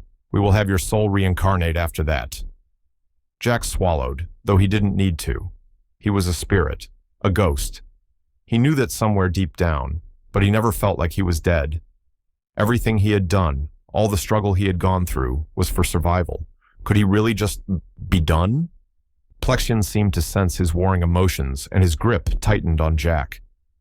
Hey, look at me. You're a stubborn guy, Jack. If you need to survive, you'll find a way. If you need to pass on, well, that's fine too. Jeller stepped closer, touching Jack as well. Plexion and I are going on ahead. I won't say I have no regrets, but I'm glad I was able to help you, Jack. What you've done for us, for our world, is a favor that can never be repaid. Jack looked at the two of them, sorrow bubbling forth as they both smiled at him. I don't want to lose you both. You've helped me so much. They both smiled sadly, and Plexion released his arm. We all lose people, Jack. We all go when it's time. I lasted longer than anyone else, and I'm ready to go. I'm ready to let all these people go, heading toward a better existence. Jack cried, his body shivering as he choked back painful feelings. Then, without any more warning, every single person in the white void disappeared. Jack cried out, reaching desperately to feel his friends again. There was nothing at all, just him, an empty town of blue screens, and two gods who stood imperiously behind him. Jack knelt on the white ground and cried. He felt the hurt and pain, but there was no limit like in his Borbot body. His emotions kept building as he just knelt there for a long time, angry and sad. The gods did not move or speak. They simply watched until Jack collected himself. He didn't know how much time had passed, but he knew that his work wasn't done. With effort, Jack picked himself up off the floor. He turned to face the gods, his expression hard. Let's get to work. Chapter 80. If the Body Fits. It turned out that the first order of business for the gods was to get Jack's Borbot body fixed.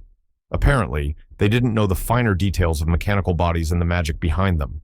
Jack suggested finding the Borbot trio, who were presumably alive and well.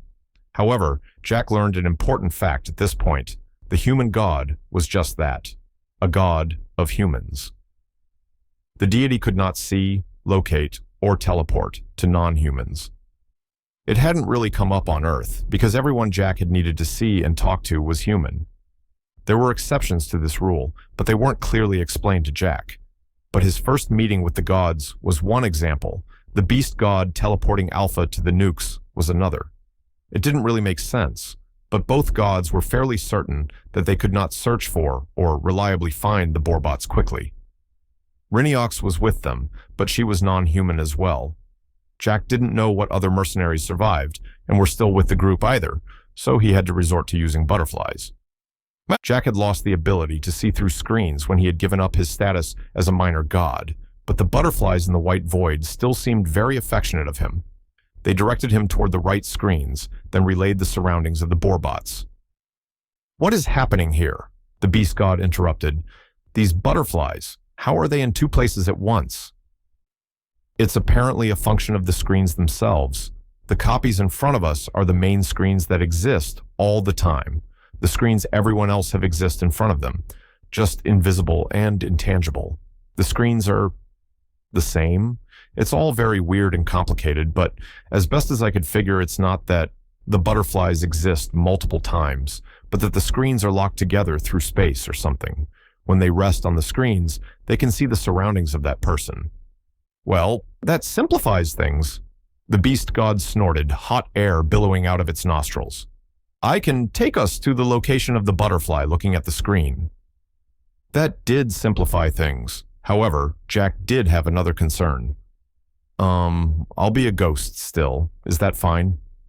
The human god shook their head. It isn't, not long term. This place is meant to hold souls together until they can be dealt with. Existing outside of this place, a spirit would rapidly deteriorate unless bound properly. The god of beasts and I have very limited knowledge on the matter, though I could likely turn you into a bound spirit if necessary. So, should I just stay here? The human god considered, then nodded. Perhaps it would be best. We shall go and command the others Borbots to build you a new body. Once we have finished, we will return here. Jack sent a quick message to the Borbot trio on their status screens, indicating that he had returned and that they were about to receive some visitors. He idly thought to himself that he could have done this all along, but realized that he really wanted to get away from the gods of Earth for a bit. The two gods left, and Jack fell back into a chair made of blue screens. Butterflies hovered around him, flitting this way and that way, as they tried to emanate good vibes to him. He smiled lightly at their attention, reaching out to let them perch on him. Plexion and Yeller were gone. It was a harsh blow, but he had gotten over loss before. Jack thought of his family and friends from Earth. He had never even tried to contact them when he had been traveling to prevent the destruction of Drowl. Not that there had been time, really. He hadn't asked the human god about them, though. He didn't know why. Was it because he could only live as a robot now? Or maybe it was because his experiences had changed him so much. He sighed, knowing the real answer already. It was because he had died. His family and friends would have mourned already, and if he suddenly came back as a robot, with the whole world in chaos, it would be a lot. Jack was dead. That was the simple truth. Even as he tried desperately to hold to the life he was building on Drowl, he knew that passing on was the natural way of things. He let the butterflies drift away from him as the two gods reappeared.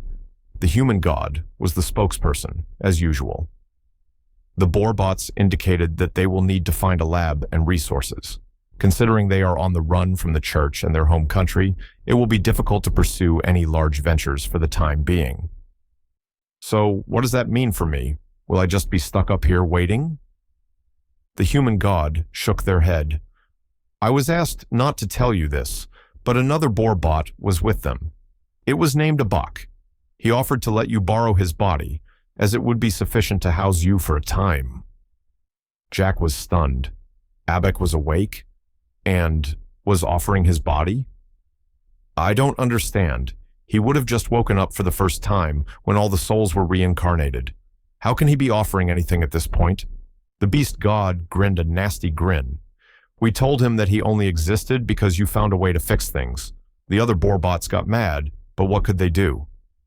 The human god shook their head. It was a bit of a manipulation, but Abak seemed very clever and humble. Informing him that he could perform a small sacrifice to aid you seemed like the perfect way to get what we wanted. How dare you? Jack was furious. Those Borbots have helped me more than anyone. All they wanted was to see their offspring, to wake him up and have him exist. And you just want me to body snatch him? Exactly. I won't do it. That's crazy. I can't take Abak away from them, not after he's just been turned on. The human god smiled, their face shifting through all manner of races and colors. Every single smile was a malicious one. If you don't, then chaos will erupt on Earth. A race to the new planet. Armies and conquerors coming to take and pillage as they please. We don't especially mind, but you do, and your friends do. The human god was right and knew it. Jack needed a body, and Abak was volunteering. He ground his teeth, sick of being manipulated by these crazy gods. Fine. How do we do this? The human god smiled. Jack was back on Drowl the next moment. He was staring at Reincarnation and the three Borbots who had built his original body. He looked down at his hands and saw stark differences in design and function. He let out a sigh and was shocked when a voice greeted him in his head. Hello, you must be Jack. I am Abak. Jack jumped, and the Borbot trio stared at him. Jack, is that you? Glim was the one who spoke, her voice full of hesitance. Jack felt like the world was spinning, and held out his hands to forestall them for a moment. Abak, are you in my head? Everyone else stared at him like he was crazy, but Abak responded. It appears so. How curious. I wasn't expecting this development when I volunteered myself. Ref stalked toward Jack, his face twisted in anger. But Reincarnation stopped him, holding him back and looking into his eyes. She looked pained. Is Jailer? She didn't need to say anything else. Jack nodded, and Riniok's face went through a series of emotions before she gave a sad smile. Well, that's that. You got to say goodbye? When Jack nodded again, she clapped him on the back and walked off. Jack looked at their surroundings. They were traveling, obviously, carts and wagons loaded with goods, and people were traveling down dirt roads in an environment Jack didn't recognize. Riniok's had gone off to resume the trek, all the wagons having stopped, presumably because of the gods. He saw clouds lazily drifting up above and wondered if Bob knew he was back. Jack returned his attention to the Borbot trio. Ref was now being restrained by Dirge, the former looking very annoyed at Jack and his partner. Glim put on a small smile. Jack, it's good to see you again, even given the circumstances. Thank you, Glim. I'm sorry that circumstances require me to use Abak's body. He's still here, though, in my head somehow. Jack tapped his new head. Tell them, 36%. Jack was a bit confused, but did as asked. Ref calmed down considerably at the words. It's our little code phrase, Glim explained. Abak is 36% clockwork. We all have different numbers. Dirge let go of Ref, smiling at Jack. Ref dusted himself off, then took a moment to visibly collect himself. So, what is so important that you needed to steal the body of our son? His tone was harsh, but at least he wasn't yelling. I need to go and meet with a whole bunch of people to broker peace between my home world and Drell. Abak will be coming with me for periods of time to meet various world leaders. And we have to go visit the Borbot capital. Ref grew more furious with each word until his gears were spinning so fast that he made humming noises as they cut through the air. Oh, you mother fee! Chapter 81, the end.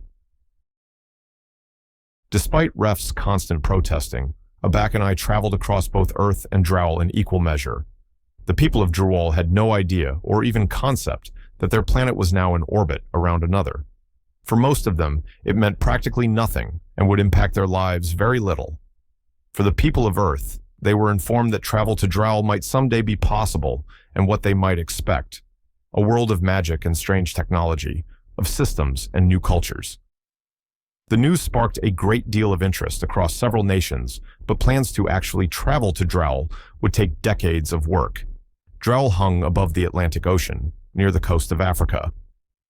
The only realistic entrance to the inverted planet was through the hole in the Borbot capital. So Jack and Abak traveled to the capital, ready to confront the Borbot ruling class. After 5 different attempted murders, Jack was able to finally pursue an audience with several sympathetic, influential families. Meeting with the powerful groups of Borbots, who secretly accepted a tri-internal type, allowed Jack to scope out the political landscape and navigate the upper echelons of society. He learned that the ruling Borbots had become aware of the existence of Earth and were attempting to devise a way to travel to it. Using this avenue, Jack was able to secretly present some ideas of what might assist them. The human god had informed Jack that Drowl and Earth were now in a locked orbit, with zero drift between the two. The god had given Jack plans for a space elevator, built from Drowl to the surface of Earth. Jack nearly had an aneurysm as he realized he had created a world with a tower and magic system, another staple of modern story design. The Borbots took the idea and presented it to the rest of their people, and the idea was pushed forward readily. Work began almost immediately to construct a massive tower down to Earth, right in the center of the Borbot capital. The massive undertaking would require more than the Borbots had, both in materials and labor, so a unified alliance of nations was announced. It amused Abak greatly to see nations form both worlds, all coming together for similar purposes, each assuming the other world was too incompetent to actually achieve anything. Once everyone had been informed of the state of things, Jack took some time off. He closely monitored the situation on both worlds with Abak's help, then with his own body, once Ref was able to desperately cobble one together. The clockwork Borbot continued to be mad at Jack, but Glim and Dirge both still welcomed him on every occasion, calming their partner. Abak became an invaluable confidant for Jack, eager to help with the plans of both worlds. He quickly became a friend, and Jack was able to rely on him for many things. Once work began on the elevator from the Borbot capital down to Earth, the people of Earth responded.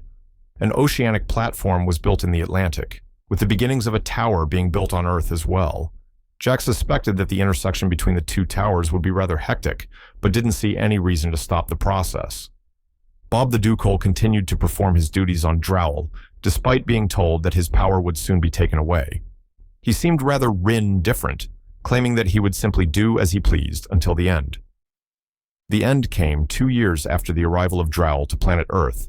The space elevator was nearly complete, both sides nearing each other in low orbit. There had been attacks, setbacks, and minor civil wars on both worlds, but there was very little in the way of the project being finished anymore. Once more, Jack found himself summoned by the gods of Earth. Jack had seen plenty of the human god over the past few years, and a bit of the beast god. The god of nature and god of magic had remained reclusive. However, now was the time for the god of magic to reclaim its lost power and reawaken once again. Jack, your assistance in this matter has been extremely useful over the past 2 years. Once again, we would like to thank you for all you have done. The human god was all smiles today, and Jack let himself feel a bit of pride, despite still not liking any of them.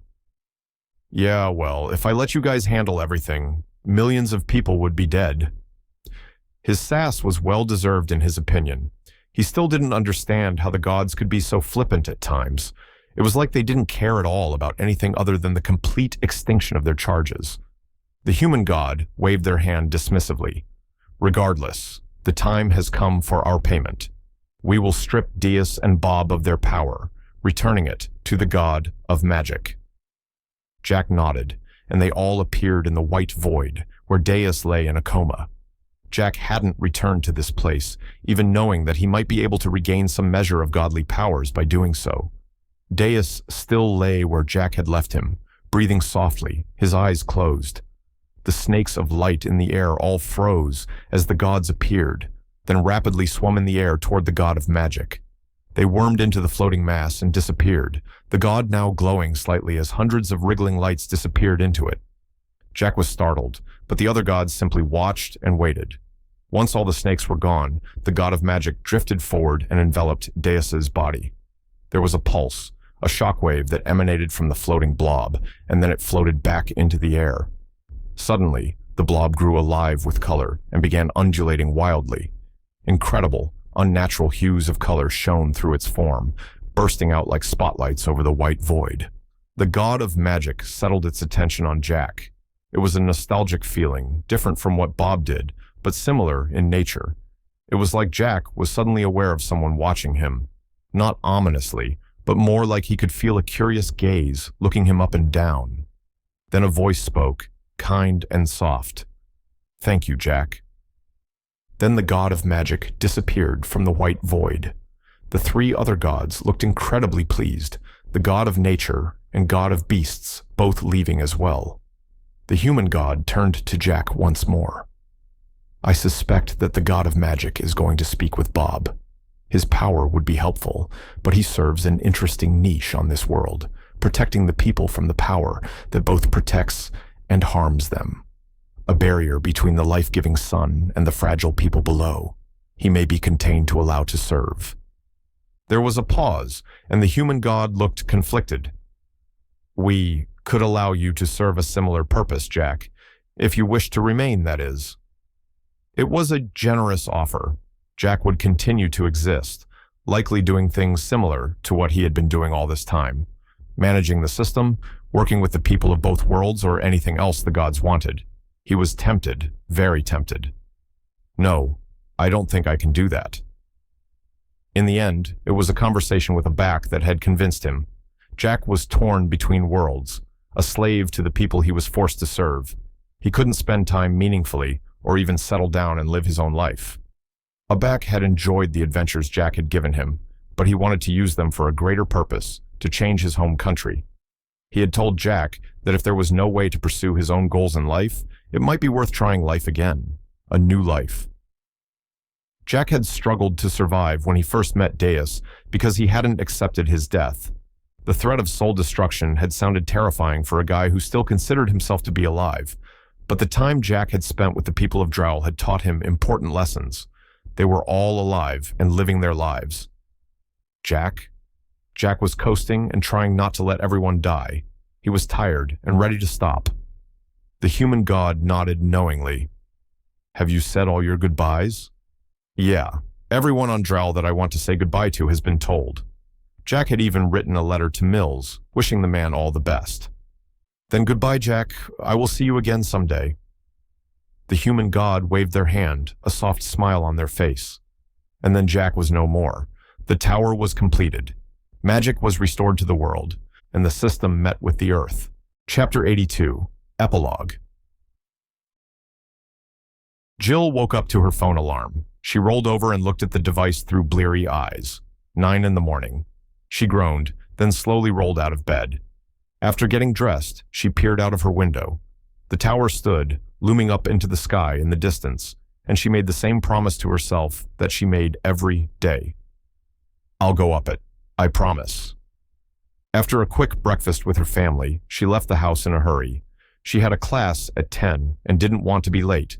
She was joined by Jenny, her best friend, latching onto Jill's arm as they walked together.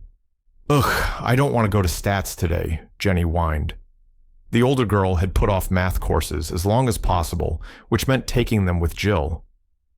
Jill rolled her eyes. The girl was a scholarship student for track and field and hated any desk work.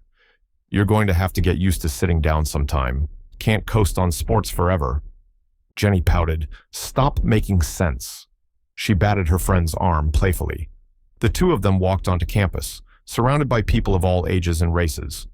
Drow University was inappropriately named in Jill's opinion, considering that it was on Earth more than any other reason. But it had been established a few years ago, along with this entire settlement, to be closer to the tower. The whole world was still enraptured by the inverse planet and had gone all in on making contact. It had been 20 years since the tower had been completed, and contact was still a tricky thing. Most Borbots didn't come down the tower, only a few ever appearing in news broadcasts or scientific labs. The other races supposedly living on Drow were pretty much the stuff of legends, even the humans supposedly living there. Some people of Earth were allowed up the tower on occasion, but the only ones with a free pass were people chosen by the system. Jill had met a few people chosen by the system, guest speakers at the university mostly, but a friend had been chosen a month ago and gone up the tower. Jill hadn't heard from him since. She wasn't worried. If she could go to a place of blades and magic, adventure and discovery, she wouldn't write home much either. No, not if, when. When she could go, she mentally chided herself. She had always wanted to go, ever since she had been old enough to learn about the tower. Her grandparents had compared it to when humans had landed on the moon. Every kid in the world had wanted to be an astronaut and go to space. Jill was sure that space would be a great second option, but Drow had stolen her heart. She felt connected to it, like she and the strange new world shared some great secret. Jenny pulled her out of her musings, and they went to their classes. She worked hard in every course, making sure to maintain her 3.9 GPA. Her favorite class, though, was system theory. No one really knew why a strange alien world actually used something out of anime and manga. A blue rectangle with quantified stats and leveled abilities was so far removed from real life that it was insane. Somehow, Drill had been gifted this by their god and considered it divine in some way. There was speculation about Jack, the mysterious Borbot that had appeared on Earth before she was born. Some of the Borbots who visited often looked disdainful when his name was brought up, while others spoke almost reverently of him. No one on Earth had managed to get the full story, but it was widely speculated on. These theories were covered in her class, as well as things like skill lists, levels, stats, and other functions of the system. Jill took to it like a fish to water. She read lots of manga and stories with systems. She did the exercises to try and determine people's stats and skill levels. She had even planned out her own job progression, should she ever be chosen. It all just felt like something out of her own brain, instead of the awkward thing that most other people thought of it as. Jenny was the only other person she knew who seemed to get the system in a similar way. She wasn't as knowledgeable, but seemed to have an intuitive reaction to each and every new piece of information. She must have been a system genius or something, because she often thought of applications or ideas for skills that the professor had never encountered or considered before. It was the reason she and Jill became friends in the first place. Bouncing crazy ideas and theories off of each other had led to long talks and fun interactions. They were leaving the school for the day in the late evening when it happened. 2 butterflies floated down from the sky toward them. These were no ordinary butterflies. They were blue and translucent, made of sharp, angular screens instead of chitin. Jill stared, unbelieving as one of the butterflies landed on her outstretched hand. She hadn't even realized that she had been holding her hand out toward it. Words emanated from the butterfly in a masculine voice that people had later associated with the Borbot Jack. No one knew why the voice was the same, but Jill had a theory. What if Jack was from Earth? What if he had gone to Drell somehow and made the system? What if he had come back and somehow connected the 2 worlds together? She didn't know the answer, but now she could find out. She was being chosen. The words finished. A blue screen appeared in front of her, a status screen. She turned to look at Jenny, who had also received a status screen, and felt herself grin wildly. The 2 girls threw themselves into a hug and began jumping excitedly. The butterflies continued to hover in midair, seemingly unbothered by the actions of the 2 girls. "We did it! Oh my God, I can't believe it!" Jenny was over the moon, eagerly checking her stats and skills. Jill quickly did the same, noting with satisfaction that most of her guesses had been spot on. "This is crazy. I've got to tell my family." "Wait, shouldn't we register first?" Jenny had a good point. Registering their new status would start the paperwork needed to be granted acceptance into the tower. The sooner they did it, the sooner they could visit Drowell. The 2 nearly darted off to the registration office, but Jill stopped and turned to the butterflies. "Thank you so much." She gave them a small bow and a big grin. The butterflies made small screens appear in midair and typed out a response. "You're welcome. May the system watch over you." With that, they flew off into the sky. Jill and Jenny ran to the registration office. Once their new status was confirmed, the paperwork began. Jill filled out every form easily, having long since memorized what she would need to do after being chosen. After turning everything in, the paperwork was given a once-over and then approved. "If you girls want to stick around a few minutes, a representative from Drowell is actually here. He says that he wants to meet any new chosen who come through if they're willing." Jill nearly burst with excitement. Jenny wasn't much better either. Someone from Drowell? Probably a Borbot. Jill had never met someone from Drowell, and she would not pass up this opportunity. Both girls immediately agreed. 10 minutes later, a Borbot walked into the conference room where they were waiting. Jill felt her heart nearly stop. The Borbot was a tri-internal type. Gears, steam vents, and mana containment tubing were visible all over their body in a patchwork fashion. The whole effect made them look cobbled together, but Jill still found her breath taken away, because she knew who this was. This was Abak, the Borbot who had appeared after Drowell had come to Earth. She had seen pictures of him from his meetings with world leaders. He was the 2nd most important Borbot after Jack. He was only a little over 4 feet tall, but he had a presence that made him loom larger in Jill's eyes. She only belatedly noticed that there was a system butterfly sitting on his shoulder, one that vibrated slightly as they entered the room. Abak greeted Jenny first, shaking her hand and congratulating her on being chosen. Then he turned to Jill. "You must be Jill, then." He reached out his hand, and she took it. Parts of his hand were cold, while other parts were warm. "It is an absolute honor to meet you, Mr. Abak, sir." He chuckled. "No need for the formality. I should actually say it's an honor to meet both of you." At their confused expressions, he continued, "You 2 have actually checked off a few boxes that interested parties are investigating.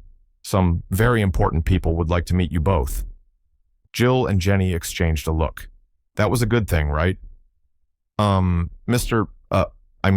Abak, when you say important people, who do you mean?" Abak smiled, the butterfly on his shoulder vibrating so hard it nearly fell off the Borbot. "A couple of gods, Borbots, and demons. They're hoping you can help us work out a few kinks in the system.